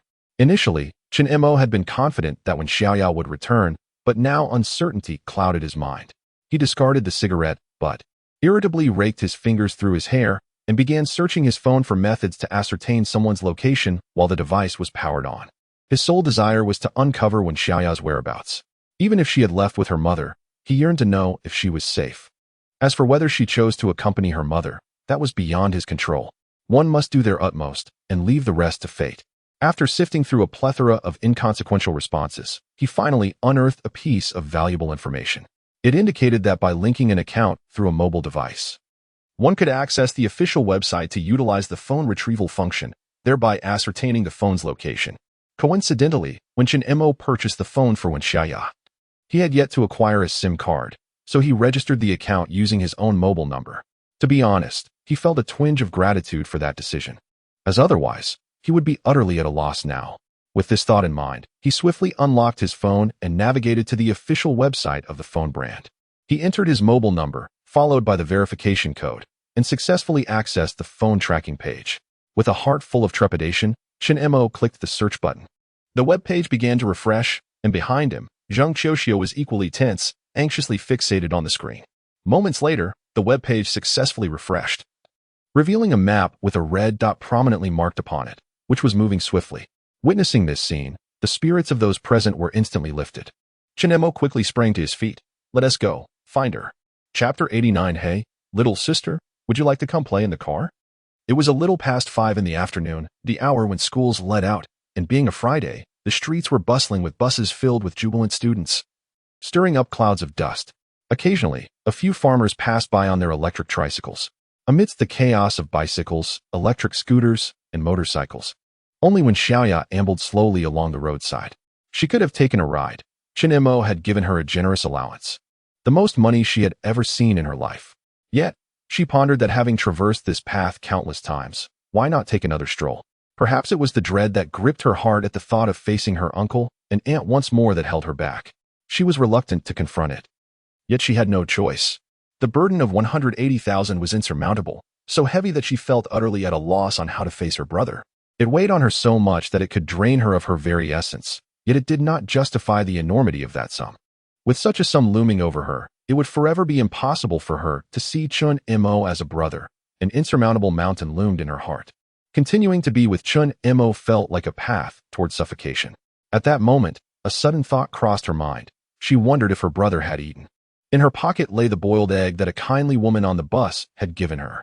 She clutched the egg tightly in her palm, feeling its warmth ebb and flow. In truth, she had regretted her impulsive decision at that moment. She should have prepared one last meal for Chen Mo, watched television with him on the sofa for an entire evening, and sought one final embrace. She dared not wish for anything more. Yet the mere thought of these moments filled her with happiness, and she questioned how she could ever dare to desire more.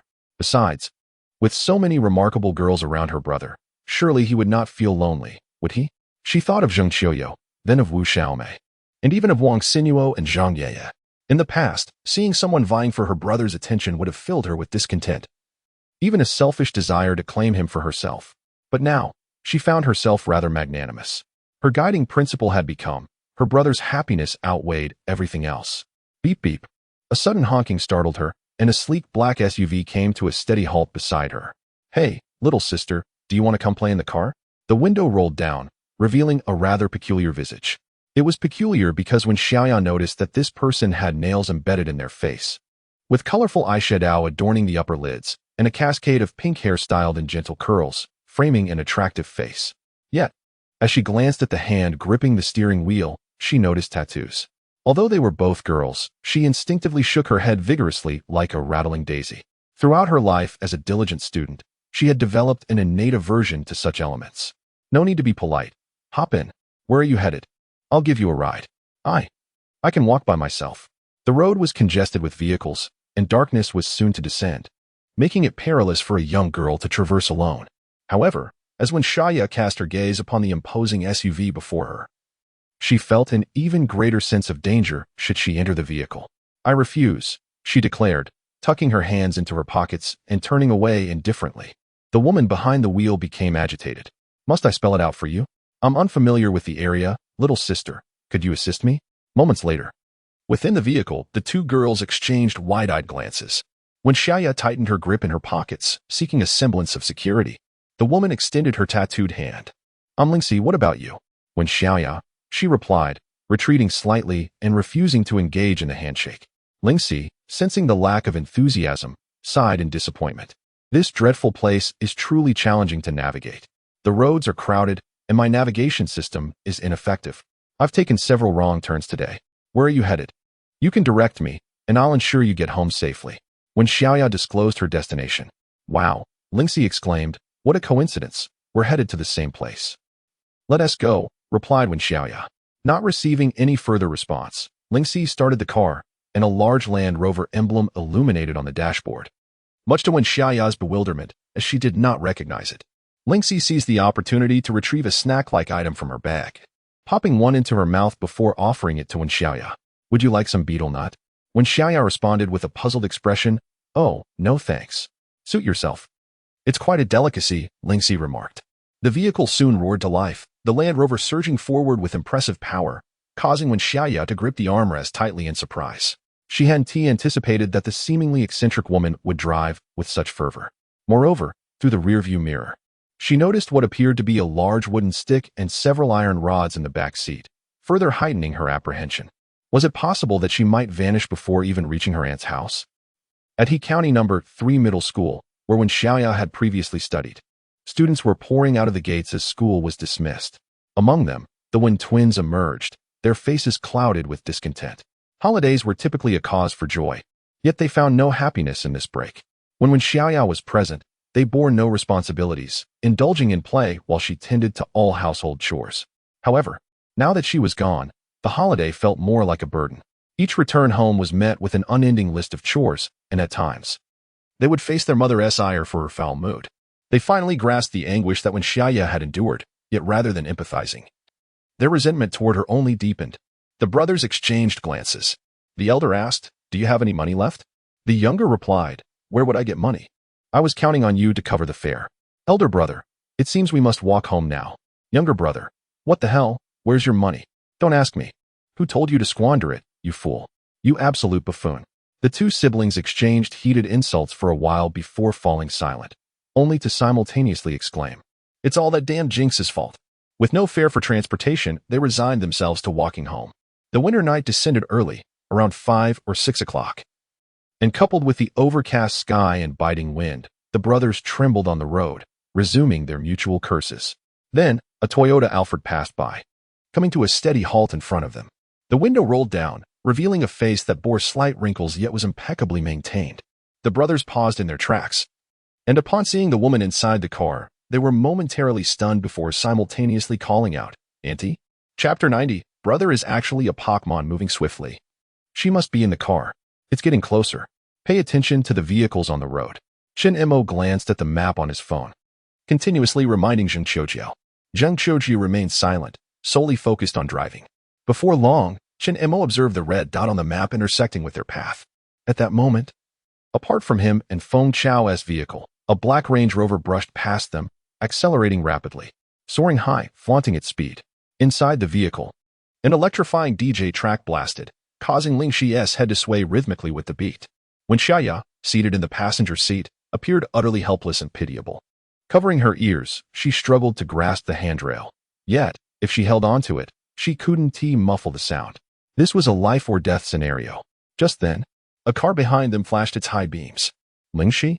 She assumed the vehicle behind was impatient with her speed, thus accelerating even further. Observing the increasingly swift Range Rover ahead, Zheng Qiuqiu was bewildered. Is it shielding from the sand and wind? No need to rush. Let us find an opportunity to overtake. At this critical moment, Chen Mo offered a reminder. Safety was paramount. He merely regretted that he wasn't the one driving. The rural road twisted and turned, and its narrow width afforded them scant opportunities for overtaking. Ultimately, it was at a widened curve that Zheng Qiuqiu pressed the accelerator to the floor, surpassing the Range Rover ahead, then employed the brakes skillfully to come to a steady halt. A classic American stop. At that moment, an Audi and a Buick positioned themselves perfectly to block Ling Xi's vehicle, leaving her trapped with no way to advance or retreat. What the heck is happening? Ling Xi halted the car, realizing that the newcomers bore ill intentions, and immediately reached for a baseball bat in the back seat. But when she exited the vehicle and saw the individuals, Qiuqiu, Mo Gu, Ling Xi, why is it you? Why are you here? Inside the car. When Xiaoya witnessed the scene unfold, her shock deepening, especially upon seeing Chen Mo's appearance. Thoughts from earlier in the day flashed through her mind. Chen Mo always appeared when she needed him. Could it be that her brother is actually a Pokemon? At critical moments, all she had to do was shout, "Come forth, Charizard," and her brother would materialize. Yet, she hadn't used a Pokeball to capture her brother. There was no time to ponder further. When Xiaoya observed the three outside exchanging greetings and gesturing, and she instinctively wanted to hide. Yet, in that moment, she found herself unable to move, paralyzed not physically, but psychologically. She was uncertain how to confront Chen Mo. How would her brother react? Would he glare at her in anger, reprimanding her and laying blame? Or would he deliver a slap without a word, demanding to know if she understood her mistake? In truth, when Xiaoya already knew the outcome, the brother gazed at her with a calm demeanor, inquiring if she was hungry, whether she had eaten, and suggesting she return home. This was, indeed, the outcome she dreaded most. In comparison to the tempestuous first two scenarios, at least she could perceive the cold and pain, which somewhat alleviated her emotional turmoil. However, the third scenario resembled the eerie calm before a storm. It appeared placid on the surface. Yet no one could predict what would transpire in the next moment. It was akin to a summer 5 years prior, when she accidentally shattered a bowl while serving dishes.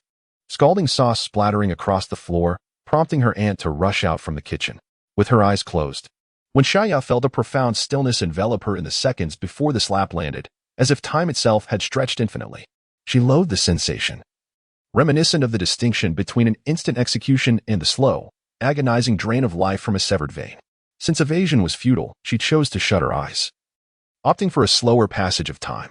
Meanwhile, the individuals outside the vehicle exchanged a few brief words before returning to their respective cars. Lingxi entered the vehicle, her expression softening significantly as she looked at Wen Xiaoya. Noticing her lightly closed eyes, she introduced herself. Hello, Xiaoya. I am Lingxi, your brother's friend. You may call me Sister Lingxi, or just Xijie if you prefer.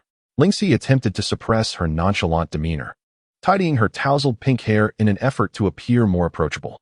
Yet, when Wen Xiaoya opened her eyes, a flicker of panic involuntarily crossed her face.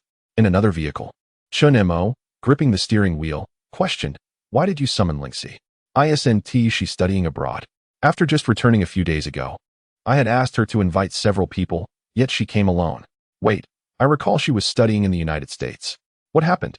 Why has she transformed into such a tomboy? Next to the First People's Hospital in Los Angeles, there exists a normal university. Have you never heard of it?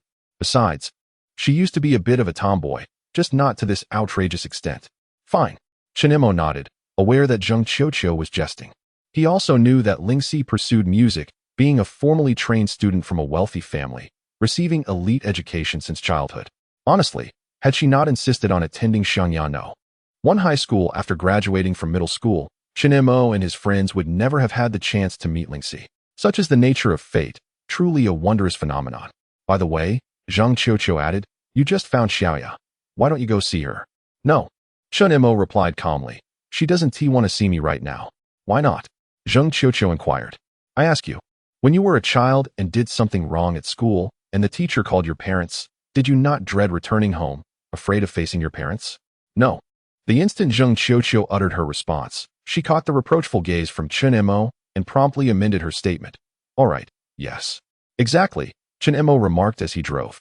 Observing that Zheng Qiuqiu's weight of 100 pounds was at least 99 pounds of rebelliousness, always inclined to oppose him. Moreover, this child harbors an instinctive dread of wrongdoing. Within her heart, committing a mistake equates to facing reprimand and punishment. If one were to strike or chastise her, she might find some solace in her heart. Yet if there were no blows, no scoldings, and not even a word of reproach, she would instead descend into a deeper vortex of self-reproach. Strange, isn't it? Zheng Qiuqiu shook her head, saying, it is not strange. She has developed habits and conditioned responses in an environment of prolonged abuse and repression. Gradually, she will revert to her true self. Chen Mo nodded in agreement. So, what do you think I should do? Unfortunately, in the realm of education, both individuals are but blank slates. Let nature take its course. With a sigh, both of them expressed their sentiments.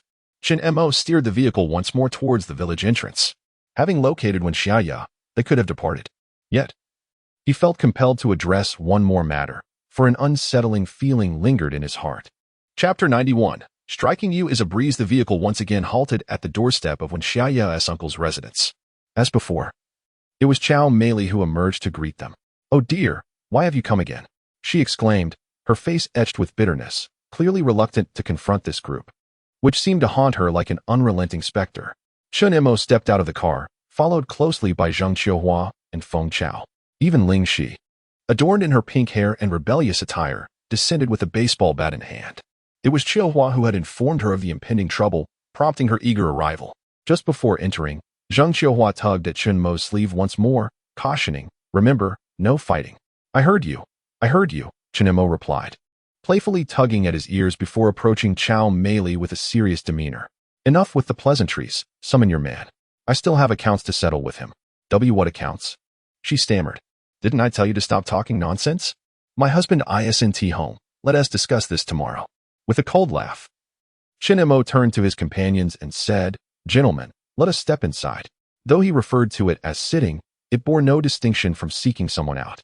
Just as his words fell, a man with bandaged hands and face hurriedly emerged from the inner room. What is the meaning of this? You are trespassing. I can call the police. This man was none other than Wen Xiaoya's biological uncle.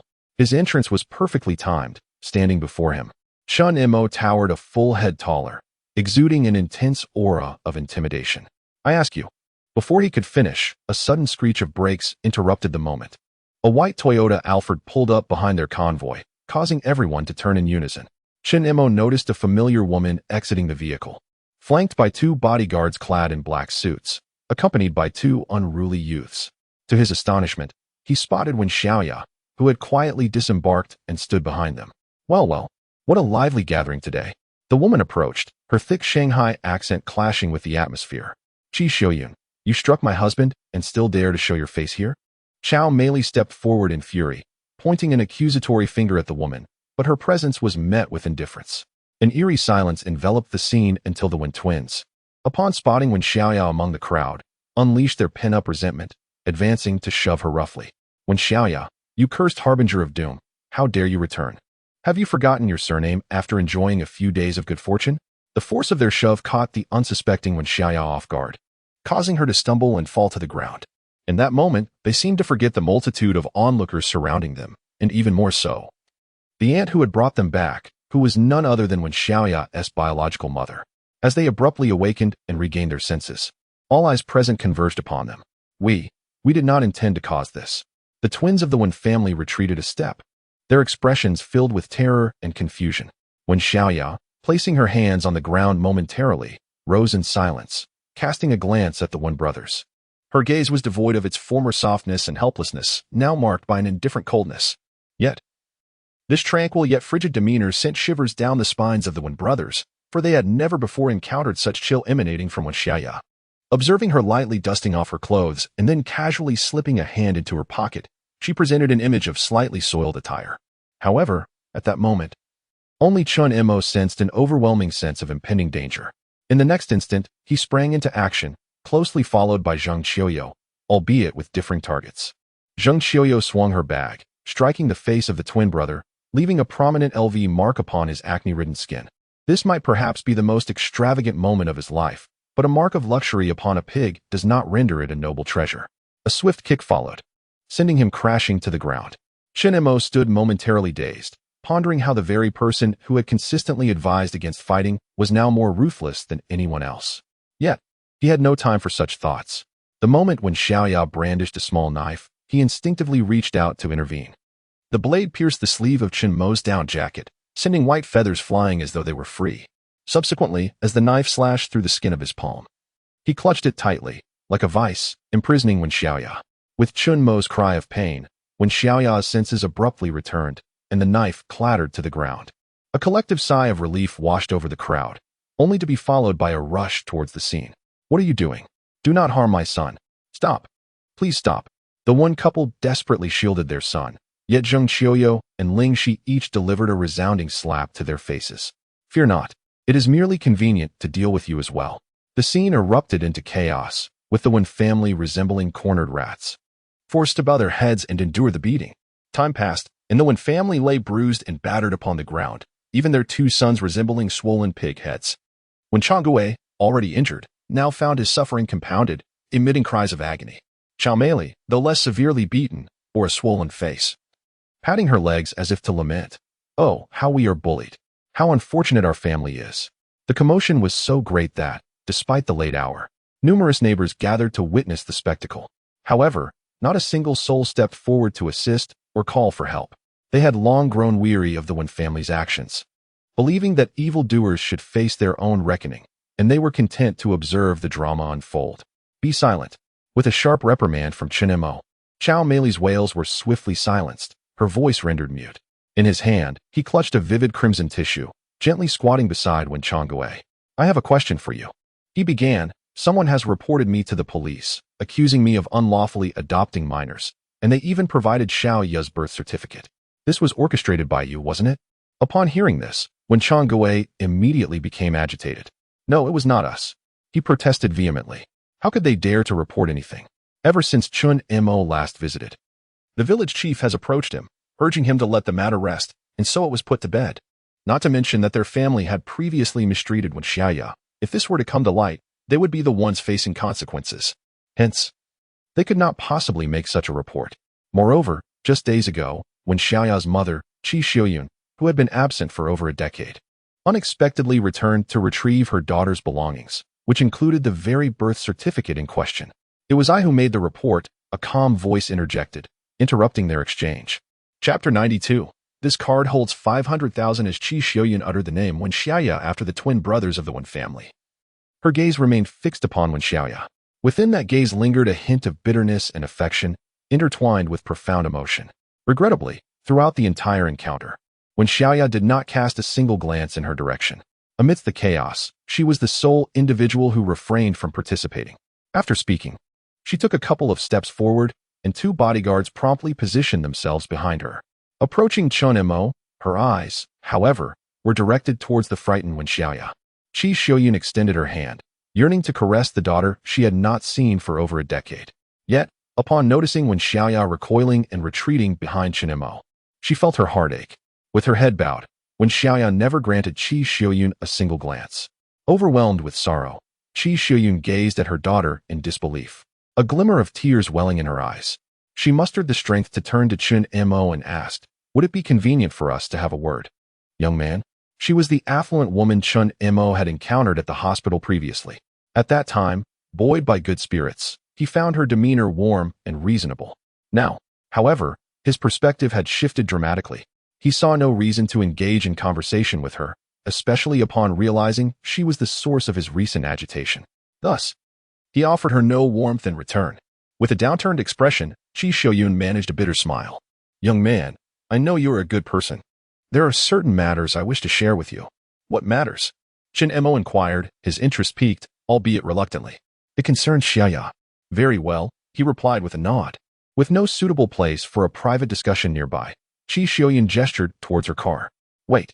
Before Chen Mo could make a move, Zheng Qiuqiu called out to him. "What is it?" Chen Mo turned, perplexed. "Your hand," she said, her tone tinged with urgency. Lacking any immediate supplies to staunch the bleeding, she retrieved some tissues from her bag to replace the blood-soaked paper in Chen Mo's hand. Ever since he had sustained the injury, she had been worried.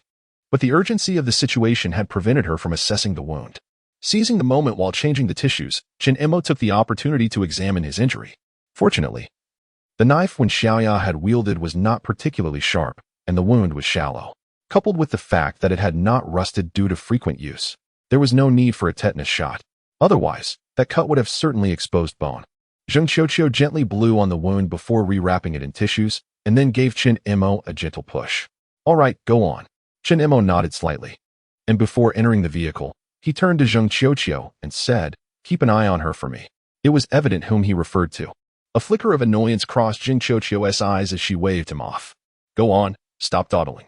With that, Chen Mo made his way to the nearby Toyota Alphard. Inside the vehicle, the first thing Qi Xiuyun did upon entering was retrieve a bank card from her bag. "What do you mean by this?" Chen Mo frowned. Yet, one could hear Qi Xiuyun state, "This card contains 500,000. Chen Mo? What an outrageous and melodramatic twist. My goodness, next. Qi Xiuyun should just hurl this card at his face and then, pointing at his nose, sternly declare, "Take this money and leave my daughter alone." What should he do? In truth, the scenario he envisioned did not unfold. Qi Xiuyun merely placed the card gently by Chen Mo's side and remarked, "The funds within this card were originally intended for her uncle's family. After all, during my absence over the years, they have taken care of Xiaoya. However, upon my return, and after inquiring in the village, I discovered that my child endured untold hardships in their household, living in conditions worse than that of swine or dogs. Thus, they are unworthy of receiving this money. Do you believe I am deserving?" A faint smile graced Chen Mo's lips as he picked up the bank card, scrutinizing it closely. On the back of the card, the password was even thoughtfully inscribed. Qi Xiuyun nodded, stating, "I have observed you. Upon learning that Xiaoya had been taken away, I visited the police station and thus became aware of you. To be candid, when I discovered that a man had taken Xiaoya, I felt quite uneasy. You understand. A lone man with a woman and my daughter is. Therefore, I reported you. I witnessed the series of events that transpired afterward. You are a reliable older brother, someone I can trust, which is why I am willing to give you this money." Huh. After hearing this, Chen Mo let out a cold laugh, reclining in the business vehicle's plush seat, enveloped in a sensation of softness. He still held the bank card, his expression inscrutable.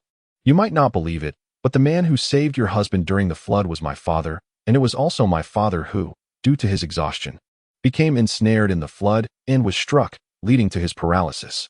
In other words," Chen Mo paused for a moment, "this is my debt to her. So even without you, I would ensure she is well cared for." He spoke these words with utmost sincerity. The events had transpired, and his parents had. What? Qi Xiuyun gazed at Chen Mo in shock. You are that man's son." Moments later, Her expression shifted from astonishment to a complex mixture of emotions, leaving her uncertain on how to regard this young man before her. Indeed, Chen Mo's voice emerged softly from the seat, as if it were trapped within a gourd. However, my parents perished in a car accident 9 months ago. I wonder if it is some form of karmic retribution that led me to encounter Wen Xiaoya, resulting in our current situation. The bank card in his hand twirled like a playing card between his fingertips. Suddenly, it seemed he lost his grip. The bank card slipped from his hand, spinning through the air like a dart before landing once more in Qi Xiuyun's possession. "You may take the card back," Chen Mo remarked.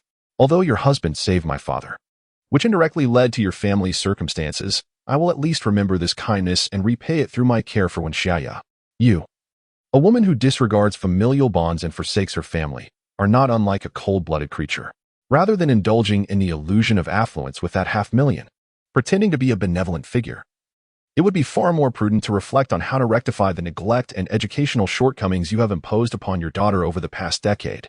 Chen Mo pondered that much of Wen Xiaoya's profound feelings of inferiority and timidity stemmed from a lack of financial resources.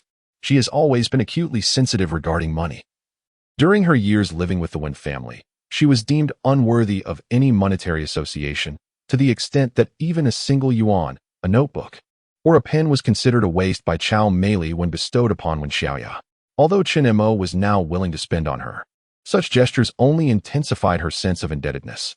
Thus, this sum of money would be more appropriately allocated to Wen Xiaoya. "You." Qi Xiuyun raised her gaze, perhaps struck by Chen Mo's words, a flicker of indignation passing through her previously vacant eyes. "What do you mean?" Chen Mo retorted with a cold smile. "Did I speak incorrectly?" He paid no heed to Qi Xiuyun's remarks. His willingness to engage in conversation with her was driven by ulterior motives. Why would a mother, absent for over a decade, suddenly reappear just as her daughter approaches adulthood? Is it for some unspeakable secret, or a sudden pang of conscience? In such circumstances, Chen Mo leaned towards the former. Noticing they had yet to reach the crux of the matter despite the extensive dialogue, he decided to abandon pretense altogether. Chapter 93. She did not acknowledge her mistakes. Let us speak plainly. What is the purpose of your return this time? Is it merely to catch a fleeting glimpse of your hometown, to indulge in nostalgia, or do you intend to take Xiaoyu away and live together henceforth? Upon hearing these words, Qi Xiuyun was instantly engulfed by a profound sense of dejection. She shook her head, her eyes glistening with unshed tears. I cannot take her away." Qi Xiuyun continued. "I have already established a family and children in Shanghai, Xiaoyu." Understanding dawned upon Chen Mo immediately. For reasons unbeknownst to him, a wave of relief washed over his heart. Yet, he could not suppress a scornful laugh, a manifestation of his disdain. "You do not understand," Qi Xiuyun replied.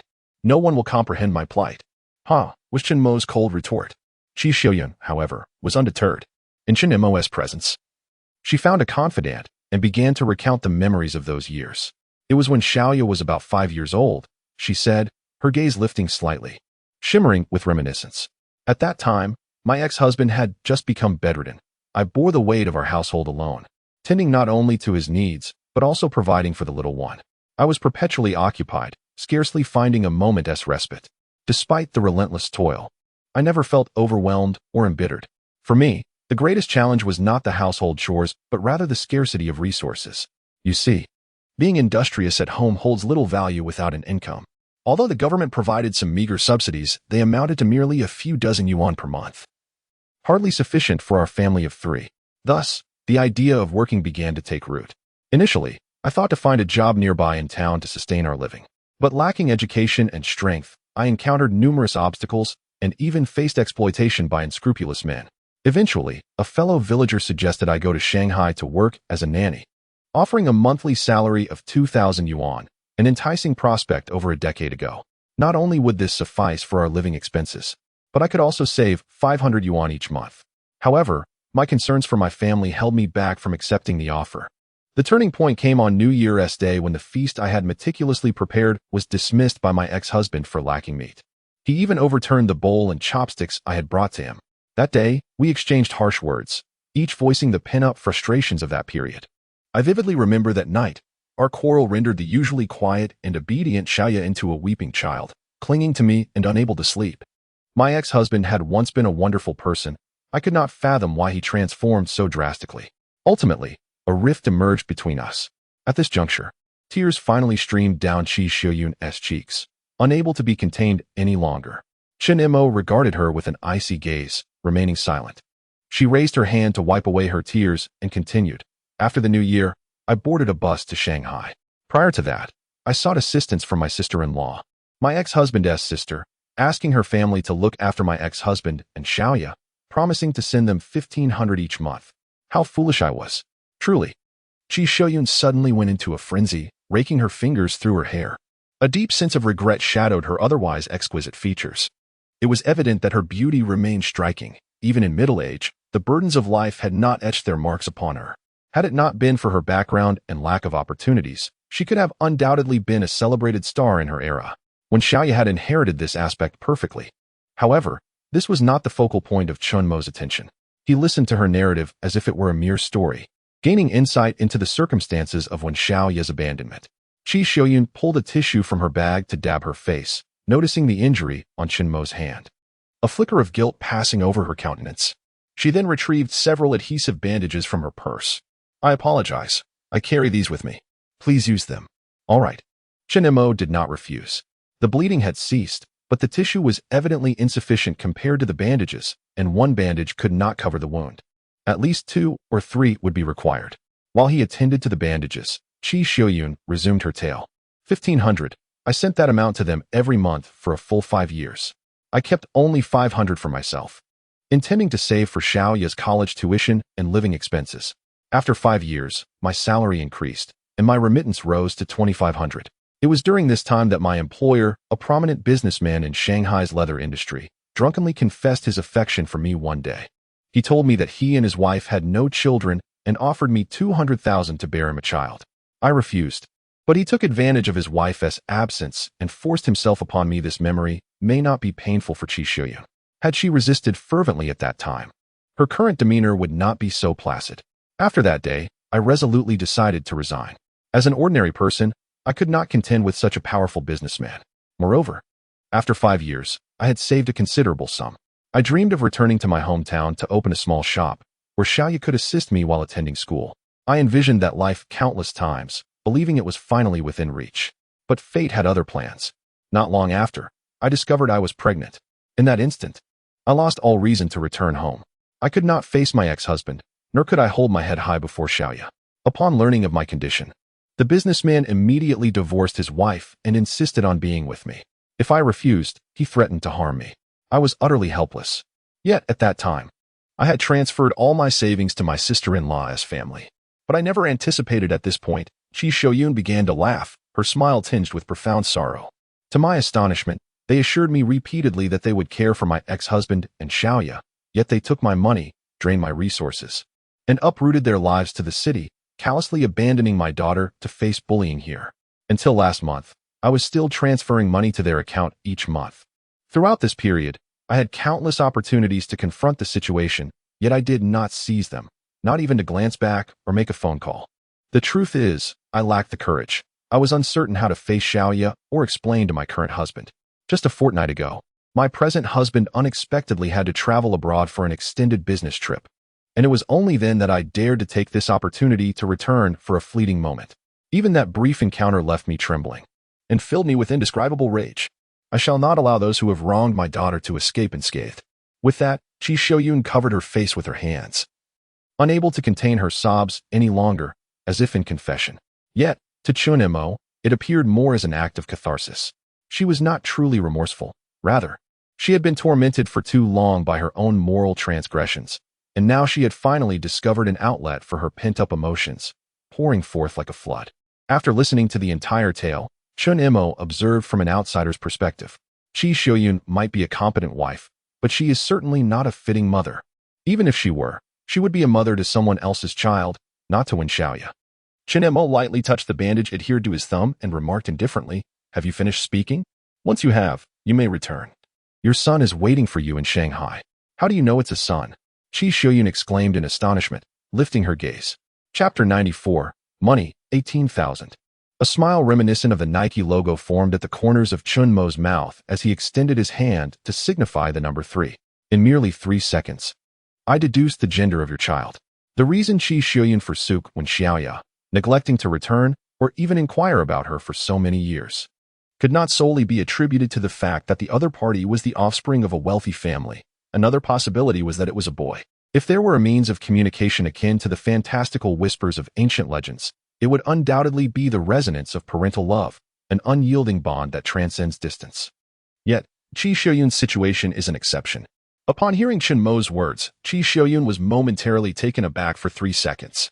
Then, her expression became one of silent disbelief. She was not sharing these thoughts with Chen Mo to elicit sympathy. Rather, some matters had been suppressed for far too long, and she found herself devoid of an outlet for her emotions. Moreover, given that Xiaoya was now with Chen Mo, he had every right to be aware of these past circumstances. Well, since you do not intend to take Xiaoya away this time, please continue to vanish from her world.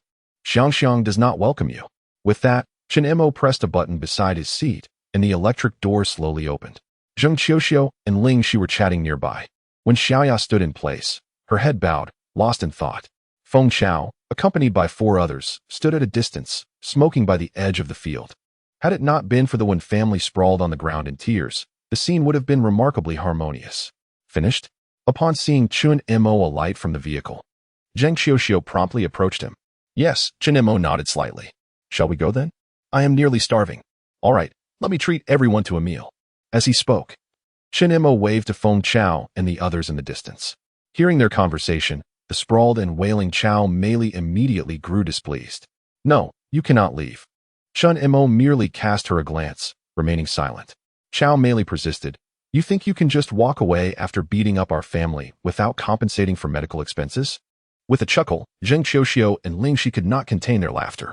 Ling Shi quipped, Are you joking? I exerted effort when I hit you. Shouldn't you compensate me for my labor? Zheng Qiuqiu added, Rest assured, we did not strike you for free. At the very least, we were left fatigued.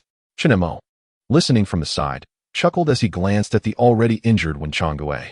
Do you believe this beating was unjust? I find it entirely deserved. You simply reaped what you sowed. Even Qi Xiuyun, who had just been in the car, emerged at this moment, clutching a bank card. Addressing Wen Xiaoya and Chao Meili, she stated, This card contains 500,000. Chao Meili's eyes instantly sparkled. Her aches and pains seemed to vanish, and the flush marks on her face transformed into a radiant glow. She forced herself to stand, extending her hand with a beaming smile. Oh, sister-in-law, we have wronged you. Your generosity astounds me. As she spoke, she slapped her own face twice in self-reproach. I feel so guilty. It is commendable that you can acknowledge your mistakes. Qi Xiuyun swiftly concealed the card. Initially, I intended to bestow this sum of 500,000 upon you, yet you have treated my daughter in such a manner. Thus, I shall ensure you do not escape unscathed, including my morally bankrupt sister-in-law's family. Await the court's notification. Sister-in-law, you cannot act this way, Chao Meili implored, her face etched with remorse. At that moment, she, like Qi Xiuyun, did not truly recognize her missteps, but lamented the loss of the 500,000. Sister-in-law, please allow me to explain. Ignoring the pleas behind her, Qi Xiuyun turned away, her gaze swiftly locating Wen Xiaoya amidst the crowd. She stepped forward, causing Wen Xiaoya to instantly become agitated. She yearned to retreat, yet Chen Mo was not by her side. Moreover, she realized the gravity of her error today. That knife, had it pierced the Wen family's brothers or their parents, Wen Xiaoya might have forgiven the world in an instant.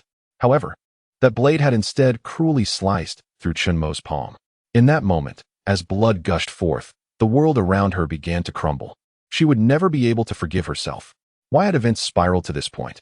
The woman before her was both familiar and foreign. Mere months after Qi Xiuyun's departure, rumors circulated in the village that she had abandoned her family. It was around that time that her father's temperament had suddenly turned volatile. Perhaps, her world had begun to collapse long before. When Xiaoya took 2 steps back, her voice dripping with disdain. You, stay away from me. Qi Xiuyun halted, her heart aching yet unsurprised. She retrieved the bank card she had just placed in her bag. Xiaoya, I am your mother. I do not recognize you. Qi Xiuyun stood firm, extending her hand. It is I who has wronged you. Take this money. When Xiaoya remained silent, casting a desperate glance toward Chen Mo. In the next moment, he stepped forward, grasping her hand firmly. The instant their skin met, when Xiaoya trembled as though struck by electricity, a tidal wave of guilt washing over her. She lowered her head, seeking refuge behind Chen Mo. Let us go home, Chen Mo stated calmly, pulling her away. However, the individuals behind them struggled stubbornly, refusing to budge. I won't go. Chen Mo frowned. The money. Wen Xiaoya turned her gaze toward her uncle, who lay on the ground. Her expression resolute. What money? Chen Mo and Wen Xiaoya both exclaimed simultaneously. The latter's reaction was the most intense, his eyes nearly bulging from their sockets. Hey, you ungrateful child. We have raised you for so many years, and now you dare to extort us? When Xiaoya pressed forward, her small fists clenched tightly. Her voice firm and unwavering. 18,000. Return the money to my brother. At that moment, Chen Mo suddenly realized something, internally exclaiming in disbelief. He subsequently grasped Wen Xiaoya's arm firmly. You won't receive any money. Just get in the car and head home. With that, he waved his hand towards the crowd, prompting everyone to gradually board the vehicle. Lingxi, without hesitation, tossed the keys of the luxurious Range Rover to Chen Mo. Brother Mo, you drive. I wish to converse with Qiuqiu for a while. All right. Chen Mo took the keys, unlocked the car, and promptly opened the passenger door, nearly ushering Wen Xiaoya inside. This was a more than 2 million yuan Genesis version of the Range Rover, a vehicle Chen Mo had never had the privilege to drive before. As he settled into the plush interior, he was immediately enveloped by an aura of opulence. Having never tasted the fruits of luxury, he had at least witnessed it from afar. During his unemployed days post-graduation, he had indulged in researching automobiles online, allowing him to effortlessly start the beast of a car, driving it with ease. On the return journey, he remained oblivious to the circumstances of the other vehicles. In any case, Chen Mo drove in silence. While Wen Xiaoya kept her head bowed, her hands gripping the edge of her clothing, exuding an air of despondency, her eyes devoid of any sparkle. Chen Mo focused intently on the road ahead. Finding the atmosphere somewhat tedious, he could not resist activating the music player in the car. In the next moment, an electrifying DJ track blared through the vehicle's top-of-the-line British sound system, nearly overwhelming the car itself. Chen Mo struggled to regain control, hastily lowering the volume, his eardrums nearly suffering from the assault. What kind of music did Lingxi typically indulge in? After silencing the music, Chen Mo couldn't help but glance at Wen Xiaoya. His initial irritation began to wane as he speculated the reasons behind her behavior. Chapter 95. Please don't make us worry about you, all right? Furong Restaurant, a highly esteemed establishment in Xiangxi. As Chen Mo parked his car, he noticed Qi Shoyun's Alfred following closely behind. However, he merely cast a fleeting glance, not dwelling on it, for he believed one should not infringe upon another's freedom. Upon entering the restaurant, a server guided them to a private room. During the journey, he had already pre-ordered 2 tables of dishes in the service area. He, along with Zheng Qiuqiu, Ling Shi, and Wen Xiaoya, occupied one table, while Feng Chao and a few friends indulged in a bottle of white liquor, merrily toasting each other. After an afternoon without food, hunger gnawed at everyone. Chen Mo was relatively better off, as Zheng Qiuqiu had generously fed him along the way. Yet, at that moment, Zheng Qiuqiu was engrossed in a heartfelt conversation with Ling Shi, hardly sparing him a glance. Chen Mo was content to enjoy his solitude. Once the dishes were served, he promptly picked up his chopsticks. Just as he was about to start, he noticed Wen Xiaoya beside him, utterly still. A frown crossed Chen Mo's face as he tapped the table with his fingertips and said in a low voice, "Eat." Only then did Wen Xiaoya obediently lift her chopsticks, but she merely picked up a piece of green vegetable and delicately chewed it. This scene further darkened Chen Mo's expression. Had he said Wen Xiaoya shouldn't eat? He set his chopsticks down, inhaled deeply, and frowned. Is this all you're having? Do you want me to serve you? Startled, Wen Xiaoya shivered and quickly shook her head. She then reached out with her chopsticks to pick up a piece of rib and gently placed it in Chen Mo's bowl. Chen Mo? Is this incomprehensible? Not far away, the two who were deep in conversation paused momentarily to glance over before returning to their discussion. Eat, Chen Mo reiterated, reclaiming the rib with his chopsticks. What was an ordinary gesture, however, bore a different significance in Wen Xiaoya's eyes as she stuffed the rib into her mouth, tears welling up in her eyes. She fought to suppress them, unwilling to let the little pearls fall. Her brother had once said she cried too easily, yet he also remarked that crying was a human instinct. Thus, throughout the day, no matter the circumstances, she had withheld her tears. But now, she found herself unable to control them. It felt as though her brother no longer wanted her. One cannot aptly describe the sensation of the world collapsing. But if one were to draw a metaphor from thoughts, Wen Xiaoya was presently enduring a cataclysm. The once aromatic ribs now tasted like mere cardboard in her mouth. Eat quickly. No, why did it taste salty? Wen Xiaoya swallowed the morsel mixed with her tears, expelling a piece of white bone from her mouth. She hastily picked up another piece and popped it into her mouth, seemingly unable to stop, entering a frenzied eating mode. Perhaps this way, she could momentarily forget her brother. The three at the table ceased their dining as well, gazing at her in shock. Oblivious to their stares, Wen Xiaoya continued.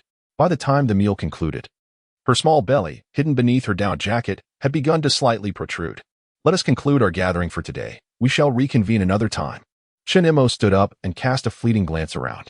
The dishes on the table had been nearly devoured, while the others at a nearby table, save for Feng Chao, were slightly intoxicated.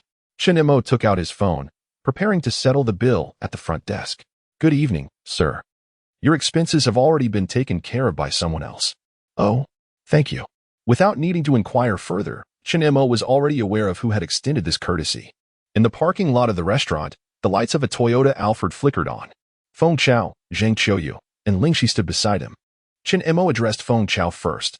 I will transfer 40,000 yuan to you shortly. Please arrange something for the brothers. They have worked hard today. Get lost. Without hesitation, Feng Chao delivered a punch to Chen Mo, almost pointing a finger at his nose. We came to help you out of respect, considering you a brother. If you dare to transfer money, don't blame me for not recognizing you in the future. It's fine. I'll take my leave now. It's getting late, and I should return to rest. Feng Chao had always been quite loyal. However, Chen Mo felt the need to be considerate. He could naturally request Feng Chao's assistance, but he was unfamiliar with the other four and would not neglect to show his appreciation. After Feng Chao departed, Chen Mo glanced back at the parking lot. The Toyota Alphard remained, seemingly waiting for him deliberately. Just then, he felt a gentle tug from behind. It was Zheng Qiuqiu. With a look of concern, she inquired softly, "Is your hand all right? Shall we go to the hospital to bandage it?" Ling Shi, positioned between the two, looked back and forth before suddenly laughing. "Well, I shall take my leave now." She made a gesture of 6 with her hand towards Zheng Qiuqiu, placing it by her ear. "Qiuqiu, let us have a long chat tonight." Then she waved goodbye to Chen Mo go. "Let us go out for drinks tomorrow." With that, she skipped away towards the parking lot, her vibrant pink hair strikingly conspicuous in the night, her lip piercing glinting under the streetlights. In no time, she had hopped into a Land Rover and sped off. Only Chen Mo, Wen Xiaoya, and Zheng Qiuqiu remained at the scene. Chen Mo spread his palms and said, "See? Such a minor injury doesn't necessitate a hospital visit. If we delay, it will heal on its own." Zheng Qiuqiu could not help but roll her eyes, exuding a myriad of emotions, yet her tone was reproachful. "At a time like this, could you refrain from joking? It's not funny at all. I merely wanted to ease your worries." Chen Mo retracted his hands and turned to gaze at a nearby street lamp. "It's late. You should return home to rest, or your parents will worry." "They won tea," Zheng Qiuqiu replied. "I have already moved out." "Why? What happened? Are you concerned about me?" Zheng Qiuqiu looked at Chen Mo with a playful smile, yet noticed his evasive gaze. "I was just asking. If you choose not to answer, so be it." Zheng Qiuqiu pouted, having never intended to share. At this moment, Chen Mo felt a twinge of displeasure. It was akin to an evening spent conversing with friends, when, in a moment of fervor, one of them suddenly sends a message. "By the way, I have something incredibly shocking to share with you." After dispatching this message, he sets his phone aside and falls into a deep slumber. Meanwhile, my dear friend, you find it impossible to enjoy a restful night. At this moment, Chen Mo's feelings resonate with a similar sentiment. Just then, Zheng Qiuqiu unexpectedly placed her hand atop Chen Mo's head. Due to the disparity in their heights, she had to elevate her gaze to meet Chen Mo's eyes. "I'll head home now. Don't dwell too much on today's events. Take care of your wounds. Indulge in a hot bath and enjoy a comfortable night's sleep. Tomorrow will bring a beautiful new day." With that, she cast a fleeting glance at Wen Xiaoya, her eyes betraying a hint of discomfort.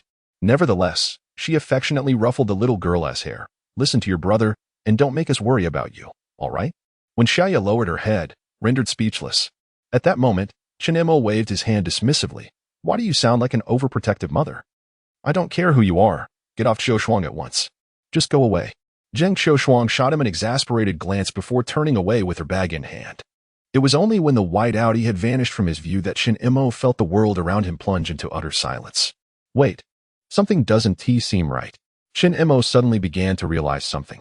Chapter 96. Such delicate hands. Zheng Qiuqiu drove away, and upon realizing this, Chen Mo could no longer maintain his composure. He had missed an opportunity for a ride. Not far off, A sleek Alfred seemed to be awaiting this very moment. Once the individuals beside Chen Mo had departed, it slowly began to move towards him. The vehicle came to a steady halt before them, revealing Qi Xiuyun's face, which bore a hint of a smile. Care for a ride? Standing behind Chen Mo, Wen Xiaoya instinctively resisted, subtly inching closer to him. She assumed her brother would refuse without hesitation. However, to her surprise, Chen Mo agreed without a moment's pause. All right, let's get in. He reached back to pull Wen Xiaoya along and promptly took a seat in the rear of the vehicle. Reluctantly, Wen Xiaoya settled beside Qi Xiuyun. In response to Chen Mo's gesture, Qi Xiuyun cast a grateful glance his way, but he merely ignored it. Leaning against the seat back, he stated their destination before closing his eyes, allowing Qi Xiuyun in the front to beam with joy, while Wen Xiaoya, beside her, fidgeted uncomfortably. It wasn't long before a pair of delicate hands adorned with pure gold rings brushed against Wen Xiaoya's. She shivered, as though struck by electricity, and instinctively attempted to withdraw her hand. Yet, Qi Xiuyun grasped it firmly. In that moment, Qi Xiuyun's smile vanished, for she realized that her daughter's hands were not as refined as her own. Those were clearly hands accustomed to labor. The prominent skin lines on the back of her hands were unmistakable, not due to frostbite, but rather a testament to their roughness. Her palms bore scars that had yet to fade completely, and there were calluses at the junction of her fingers and palms. In contrast, her own hands were adorned with jewels, their complexion exquisitely fair, even the nails polished to a smooth, rounded finish. The stark difference made it difficult to discern who was the mother and who was the daughter. This small detail caused Qi Xiuyun to falter once again. She tightened her grip on Wen Xiaoya's hand and quickly exclaimed, "Hee, such delicate hands. Truly my daughter. Chen Mo. Wen Xiaoya. Indeed, this vehicle is quite something." As the car journeyed onward, the splendid scenery outside flashed by. Yet, compared to Shanghai, it paled significantly. It was not until they crossed the Xiangjiang Bridge, catching sight of the shimmering water under the moonlight and a small island at its center, where a magnificent statue of a great figure shone brilliantly in the light, that Qi Xiuyun's gaze lingered momentarily before she averted her eyes. "Xiao Chun, Auntie knows you are an exceptional young man. It is a blessing for Xiaoya to be able to live alongside you, but she is still my daughter, so I cannot neglect her." Qi Xiuyun suddenly spoke these inexplicable words. She did not dare to take Wen Xiaoya to Shanghai. Did she not find such remarks rather absurd? Chen Mo snorted softly, choosing silence over response. Qi Xiuyun remarked, "Moreover, young people, especially girls, must manage their finances for daily living expenses. The costs can be considerable, including necessities like living expenses, cosmetics, and skincare products, not to mention the occasional travel. I understand that you, being a young man, can earn your keep, but there is undoubtedly some pressure involved. How about this? You could provide me with your account number, and I would transfer 5,000 yuan to you each month. Xiaoya could then live with you, and we could consider it as her living allowance. What do you think?" Upon hearing this, Wen Xiaoya, who had been silent and downcast, perked up her ears like a curious kitten. She was indifferent to the notion of money, but she realized that her brother's response would determine whether she could stay. She desperately wished to be with him. To her, her brother was everything. He was her universe, and she could not bear the thought of him being hurt. Even if he did not want her, it would be her misfortune. As memories of the day's events flooded her mind, she felt a sudden pang of sorrow. Nevertheless, she remained attentive, eager for Chen Mo's forthcoming response. However, Chen Mo replied, "Are you essentially paying to sell your daughter? It is truly lamentable that Xiaoya has a mother like you. First and foremost, she is a person, a living being. Have you even considered her feelings? Secondly, did I ever imply that I would support her indefinitely? She is an adult now, with her own thoughts and capabilities. No one can confine her. Lastly, I'm merely hitching a ride. Could you refrain from speaking so much? It's quite bothersome. Had I known, I would have taken the subway home." His tone was laden with impatience. After speaking, he closed his eyes, seeking to rest. Qi Xiuyun felt a twinge of embarrassment from his rebuke. Yet she recognized the validity of his words. Resolutely, she turned to Wen Xiaoya, asking, "Xiaoya, what do you think?" Mother is listening. In truth, she had many affectionate sentiments she wished to express, but the person before her radiated resistance, her cold demeanor echoing a profound distance. Even if she wanted to speak, the words eluded her. After hearing Chen Mo's words, Wen Xiaoya felt as though a wound had been inflicted upon her heart. Her brother neither explicitly accepted nor rejected her. His ambiguous words left her devoid of any emotional clarity. All that remained was disdain for Qi Xiuyun and pity for her situation. Meanwhile, Qi Xiuyun continued to chatter away. And when Xiaoya could no longer endure it, with a forceful motion, she withdrew her hand, turned her gaze to the window, and coldly retorted, I do not know you. Xiaoya, mother only wishes to. Whatever Qi Xiuyun attempted to express thereafter went unanswered, and a rare tranquility enveloped the car. Before long, they arrived at an old neighborhood. After parking the car, Chen Mo stepped out, followed closely by Wen Xiaoya. Qi Xiuyun lingered behind, hesitating to speak. May I visit your home? She ventured. No, Chen Mo asserted, taking Wen Xiaoya by the hand and leading her directly toward the stairs. In a short while, he confined her within their home, rummaging through a drawer for some cash before descending once more. Qi Xiuyun had indeed not departed at this moment. She stood outside the car, engulfed in sorrow. Upon seeing Chen Mo reappear, she was taken aback. However, Chen Mo merely tossed the money through the car window and remarked, This is today's meal allowance. You need not engage in any self-indulgent acts. Since you chose to abandon Xiaoya, I kindly ask you not to show your face again. I truly did not wish to confront you. Your actions are merely a misguided attempt to compensate for the years of neglect towards Xiaoya, masquerading as maternal love. Such a hypocritical stance is truly repugnant. Remember, she is not a child devoid of affection. It is simply that you do not love her. Without allowing her a moment to respond, Chen Mo turned and ascended the stairs, his words delivered with unwavering resolve. Chapter 97. I present you with two choices. The atmosphere within the room was stiflingly oppressive. In the corner stood Wen Xiaoya, her fingers intertwined. A fidgeting gesture reminiscent of her initial arrival at this home. A sense of unease gnawed at her.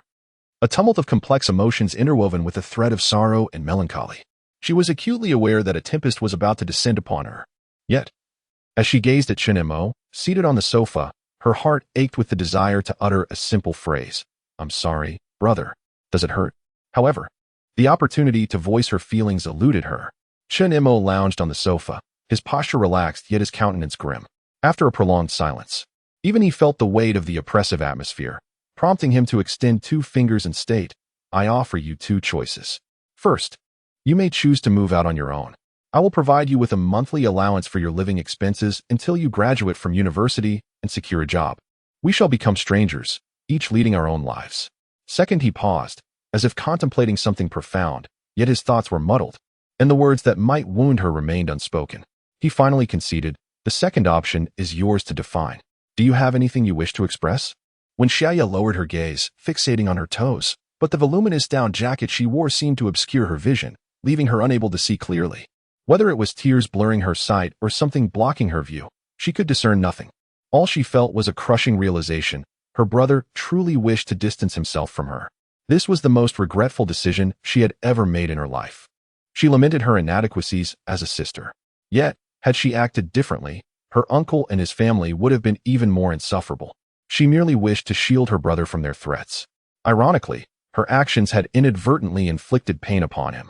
Perhaps, she mused, she truly did not belong here. Though Chen Mo presented her with two choices, in reality, she felt bereft of any real option. Her very existence seemed a blunder.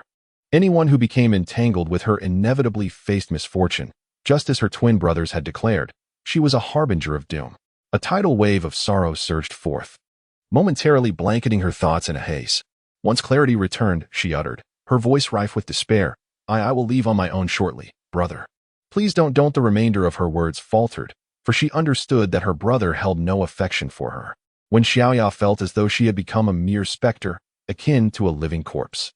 If her departure could bring even a modicum of happiness to her brother, she would willingly embrace it.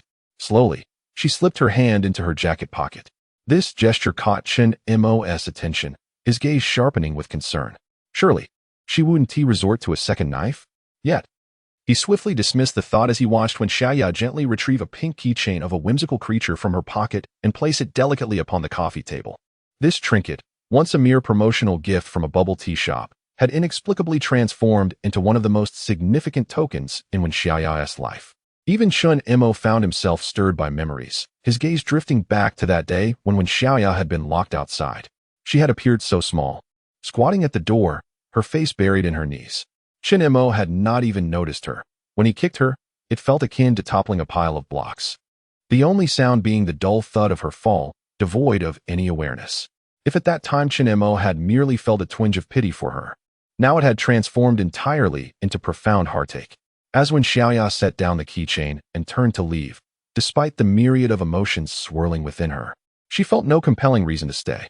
After all, she had arrived here alone, with everything she owned provided by Chen Mo. There was nothing for her to pack. Oh, except for the clothes she wore.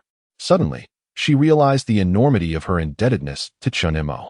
Upon seeing Wen Xiaoya reach the door, Chen Mo was jolted back to reality, finally comprehending what she had just said. She was leaving? This was utterly unacceptable. He hadn't consented to her departure. Wait. Stand right there. Chen Mo exclaimed, his chest rising and falling with agitation. Today, he was furious, arguably the angriest he had been in a year. In the past, he might have drowned his sorrows in drink, but now he opted for a calm demeanor. Although he felt angry, he believed he could endure it. After all, she was his adopted sister. He could show her tolerance. Yet, when Xiaoya had to utter such words, did she not feel the slightest reluctance to leave? Did she not realize that she was all he had? This only intensified Chen Mo's frustration. He had no intention of driving her away. His words were meant to make her recognize her mistake and sincerely apologize, assuring him that she would not leave without notice again. He thought they could simply move past this. However, when Xiaoya chose to depart, for the first time, Chen Mo realized just how courageous she was. It was as if she had opted for or between the choices of yes and no. This was a response Chen Mo could never have anticipated. Did she truly not recognize that her words were spoken in anger? If she had only feigned a pout, offered an apology, and playfully requested punishment, he would have readily forgiven her, perhaps even forgotten the day's events. But she did not. She left, as if she had made a resolute decision. Sighing, Chen Mo suddenly understood that she was akin to a programmed automaton, acting solely on his commands, devoid of any independent thought. He wondered if he could persuade Wen Xiaoya to gain admission to Qingmei. In any case, since this was the situation, Chen Mo decided to be straightforward. Come back. Sit down. I did not permit you to leave. Wen Xiaoya felt a flicker of joy in her heart, yet her expression remained one of fragile vulnerability, a pitiful sight. I have a question for you. Chen Mo uncrossed his legs and fixed his gaze upon Wen Xiaoya. How did you come to know about the 180,000? I overheard your phone call, Wen Xiaoya replied timidly. So, you assumed I had given your uncle's family 180,000, and you thought to reclaim it without a word? Do you think you are worth 180,000? Wen Xiaoya shook her head. Chen Mo continued. Then how much do you believe you are worth? Wen Xiaoya pondered for a moment. A liability. Fool. Chen Mo suddenly reached out and gave her a firm tap on the head. One cannot measure a person's worth in monetary terms. Do you understand? With the exception of college students earning a monthly salary of 3,000. He struck with a degree of force, causing a slight sting, yet the young girl remained silent. Not even lifting her hands, stifling her reaction, though tears brimmed in her eyes. However, deep down, she felt a flicker of happiness. Her brother had struck her, which perhaps indicated that he still cared for her. Knowing he felt pain for her sake was reassuring. Chen Mo slouched on the sofa. That 180,000 is the capital for the business I have with your sister Qiuqiu, and it has nothing to do with your uncle's family. Moreover, it has now come to light that it was your mother who reported us. Given the circumstances, I acknowledge my share of the responsibility for the misunderstanding, so I do not hold it against you. However, your actions today have incited my anger, and when I will be placated depends on your subsequent behavior. Chapter 98. Allow me to do anything for you. The blooming of the epiphyllum lasts but a fleeting 3 to 4 hours. From the moment it begins to unfurl to its resplendent beauty, it exists for merely an ephemeral instant, yet it requires an entire night of vigil. At this moment, when Xiaoya's expression shifts from despondency to elation in the blink of an eye, though she dares not display it too overtly, allowing it to flit by like a whisper.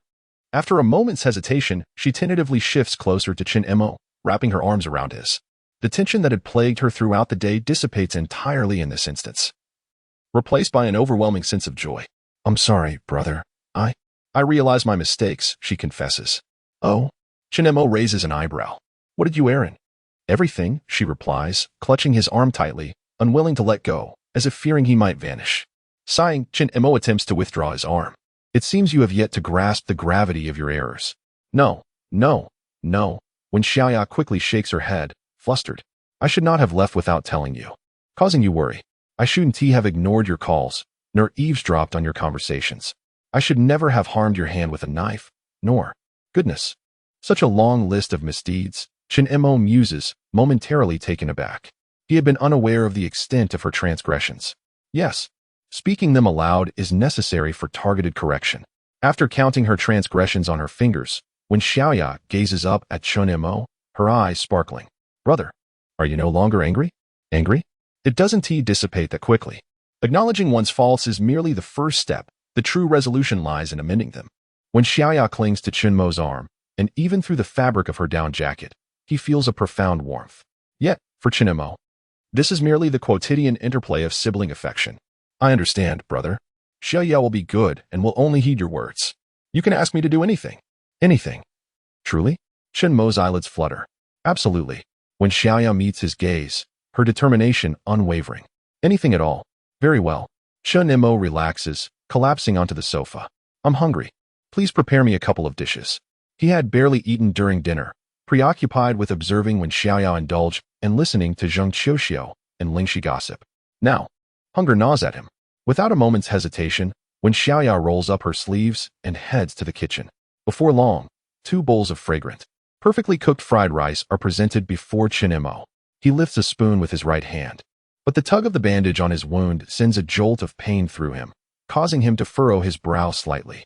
When Xiaoya catches this small detail and swiftly takes the spoon from him, scooping a bite of rice and bringing it to his lips.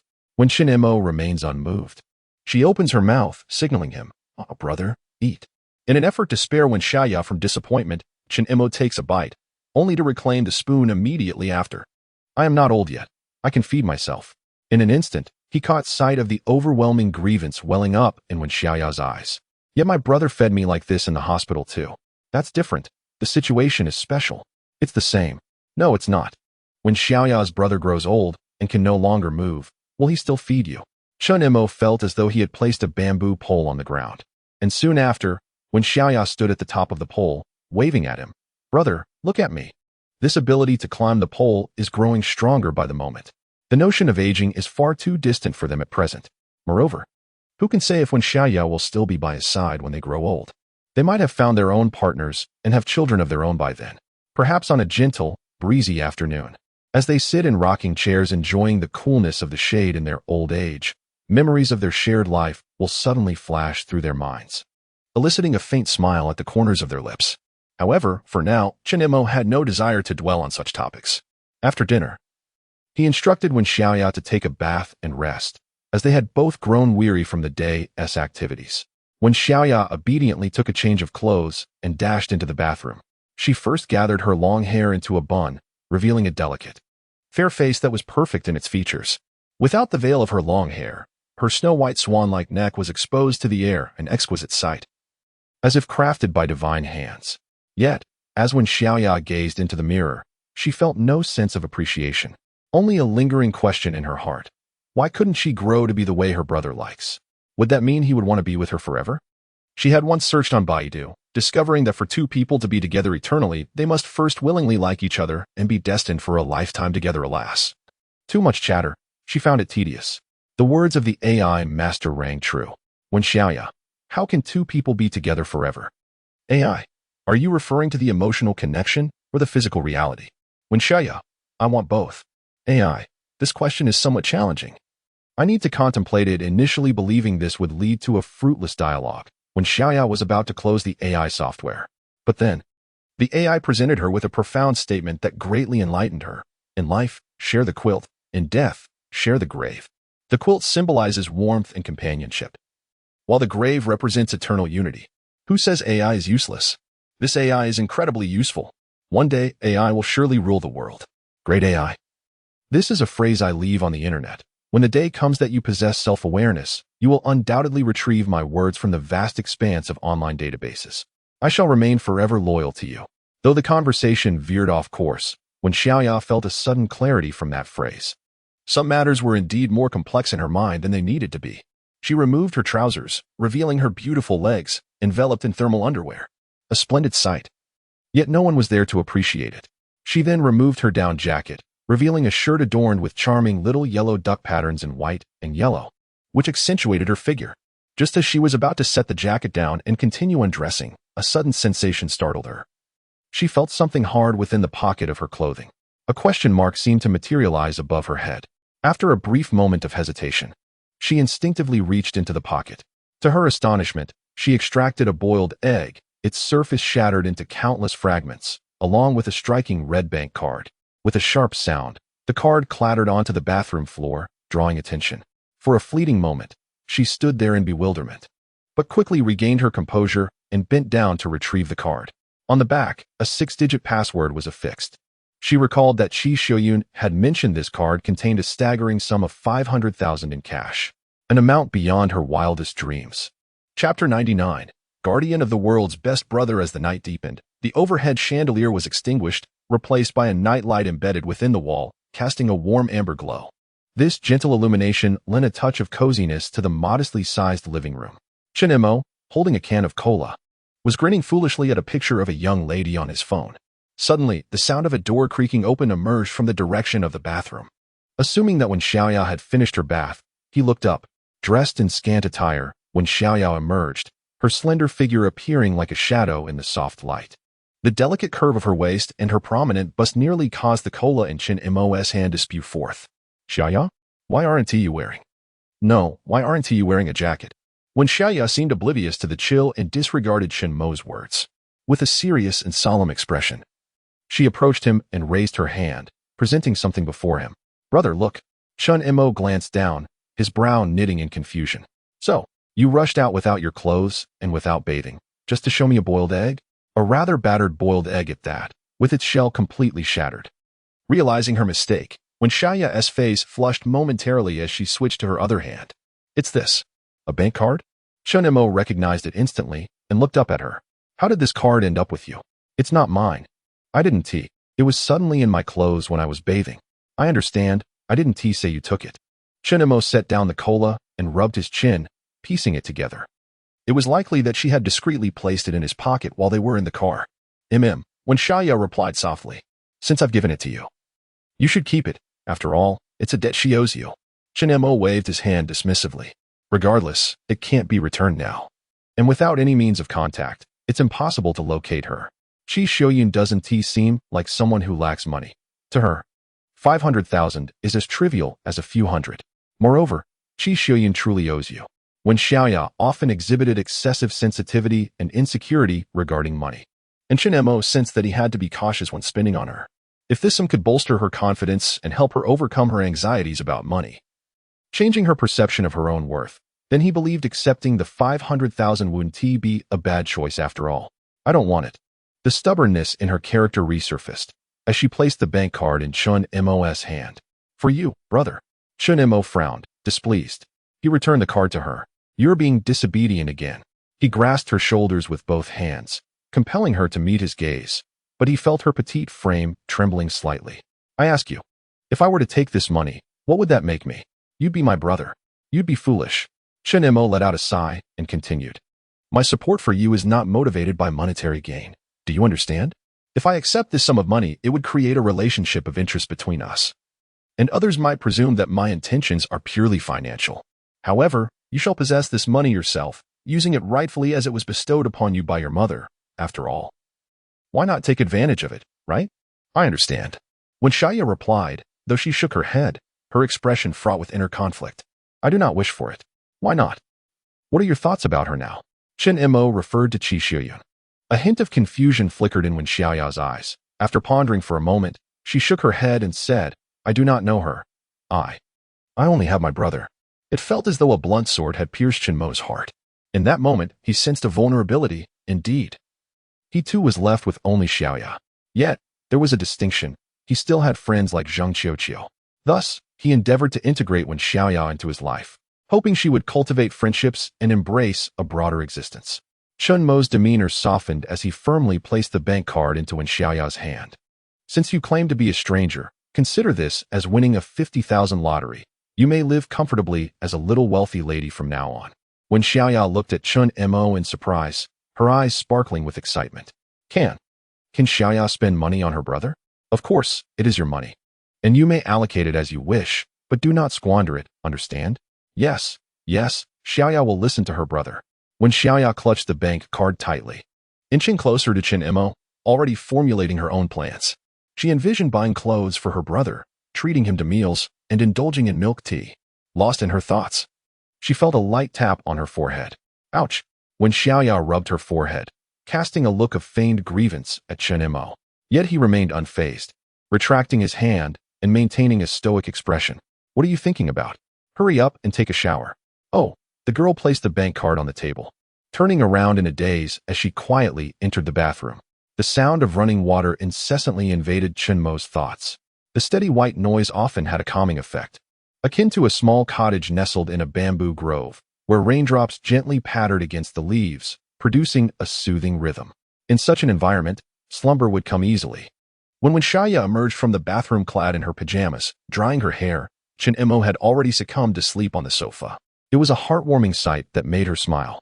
If only Chen Mo's phone had not been left on, with a dancer still performing on the screen. Wen Xiaoya gently picked up Chen Mo's phone, suppressing her smile. She extended a slender finger to lower the volume to its minimum, then swiped across the screen. Navigating to the homepage, she swiftly blocked the dancer's account, completing the task in one fluid motion. Yet, feeling unsatisfied, she continued to scroll through several more videos. Consequently, her elder brother had become a product of his environment, surrounded by an array of alluring figures, from delicate lowly to sophisticated mature women. Without exception, Wen Xiaoya diligently pressed and held the screen, subsequently selecting not interested for each one. This way, the algorithm would presume that Chen Mo had no inclination towards such content, thereby diminishing further recommendations. Once she accomplished this task, a satisfied smile spread across her face as she set her phone aside. Ah, the guardian of the world's finest brother. Those fleeting distractions were merely ephemeral. She alone would eternally stand by his side. When Xiaoya adjusted the air conditioning to a comfortable 26 degrees and settled onto the couch, preparing to indulge in a delightful slumber beside Chen Mo. However, just before she could make contact with him, she noticed him turn over. His arm, still clad in a puffy jacket, gently lifted and then fell heavily, inadvertently sweeping past Wen Xiaoya's line of sight before softly resting on the sofa. Startled, she found herself momentarily frozen in place. Yet, upon glimpsing the injury on Chen Mo's hand, an inexplicable pang of sorrow surged within her heart. Chapter 100.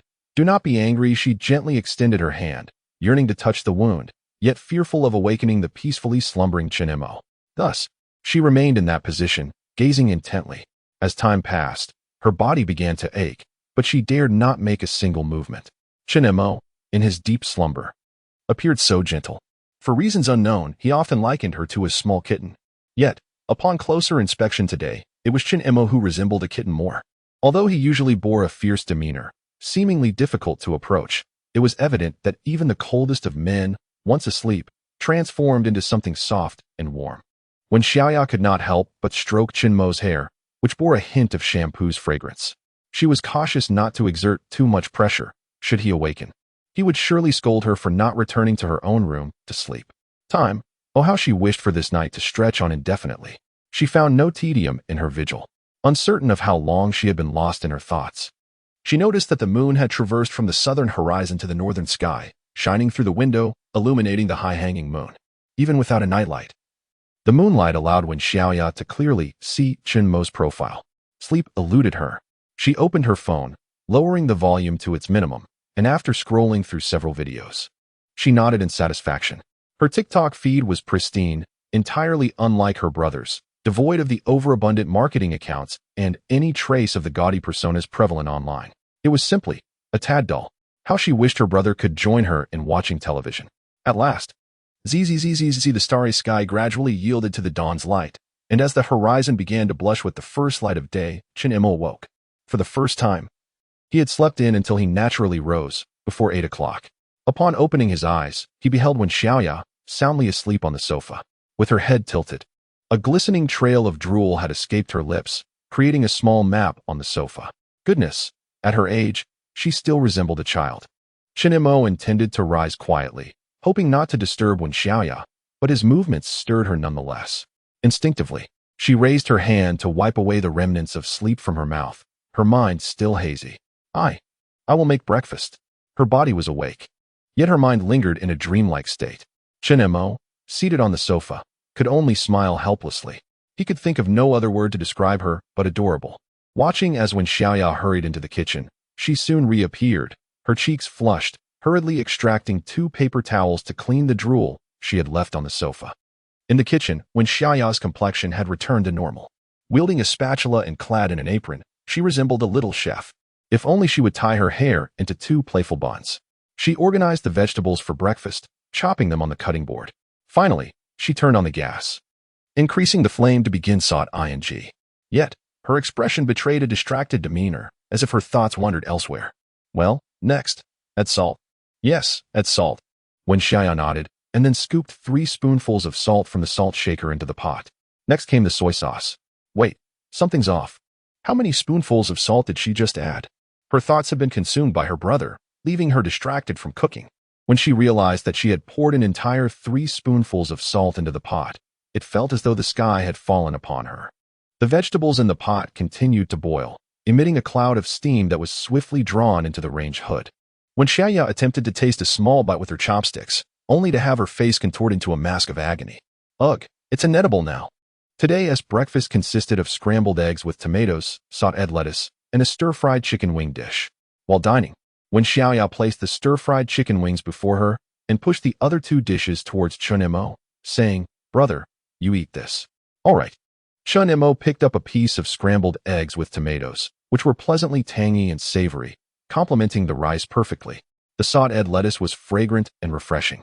Meanwhile, Wen Xiaoya savored the stir-fried chicken wings with great delight, consuming them at an impressive pace, 1 bite of rice followed by 1 wing, and before long, she had devoured 2 or 3 wings, igniting Chen Mo's appetite as well. He found himself wanting to sample a wing too. However, to his surprise, Wen Xiaoya protectively pulled the platter towards herself. "Can I have one?" Chen Mo gazed at her in astonishment. This child, why is she guarding her food so fiercely? No. No. Then what are you doing? Let me have a piece. It's not good. It's fine. I just want to taste it. Chen Mo seemed to sense something amiss, his brow slightly furrowing. Wen Xiaoya instantly panicked. Suddenly, she pretended to sneeze, then cradled the platter of chicken wings and exclaimed, "Oh dear brother, this has gotten dirty. Let me fry you another plate." With that, she stood up, intending to head to the kitchen. Yet, Chen Mo, without hesitation, swiftly snatched a chicken wing and took a bite. Just 1 bite, and his expression changed immediately. Salty, exceedingly salty, the kind that assaults the senses. It was so salty it bordered on bitter. Chen Mo felt as though he were a non-swimmer, desperately gulping down seawater, on the verge of suffocation. After a few seconds, he finally regained his composure, set down his chopsticks, pulled out a napkin to wipe his mouth, and took a sip of water from the table. Once he had settled, he spoke coolly, "Put it down." Wen Xiaoya, resembling a child caught in wrongdoing, gently set the platter of chicken wings down and said, "Brother, please don't be angry. I will fry you another batch. Is this a matter of just redoing it?" Chen Mo slammed the table, startling Wen Xiaoya, who nearly jumped.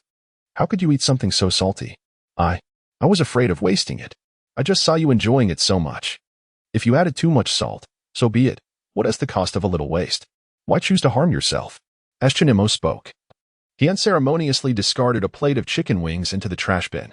One cannot help but admire Wen Xiaoya. She is truly a remarkable character, displaying unparalleled acting skills. To consume such a salty dish without so much as a grimace is impressive. In a bid to prevent him from eating, she even pretended to sneeze over it. Did she not realize that Chen Mo would never harbor any disdain towards her? It is merely unfortunate for the wasted dish. How delightful it would have been to have a small pet at home. Observing the chicken wings discarded by Chen Mo, Wen Xiaoya felt a genuine pang of sorrow. Yet, she dared not voice her thoughts, feeling only a bitter taste lingering in her mouth. Hunger had truly taken its toll. In her most desperate times, she had consumed even spoiled food, let alone these overly salted chicken wings, which she deemed a delicacy she could relish. Time for a meal. This time, Chen Mo personally served Wen Xiaoya half a bowl of scrambled eggs with tomatoes. She quickly forgot the earlier incident. After breakfast, Chen Mo continued to drive Wen Xiaoya to the hospital. However, today, the once quiet ward was filled with a certain liveliness.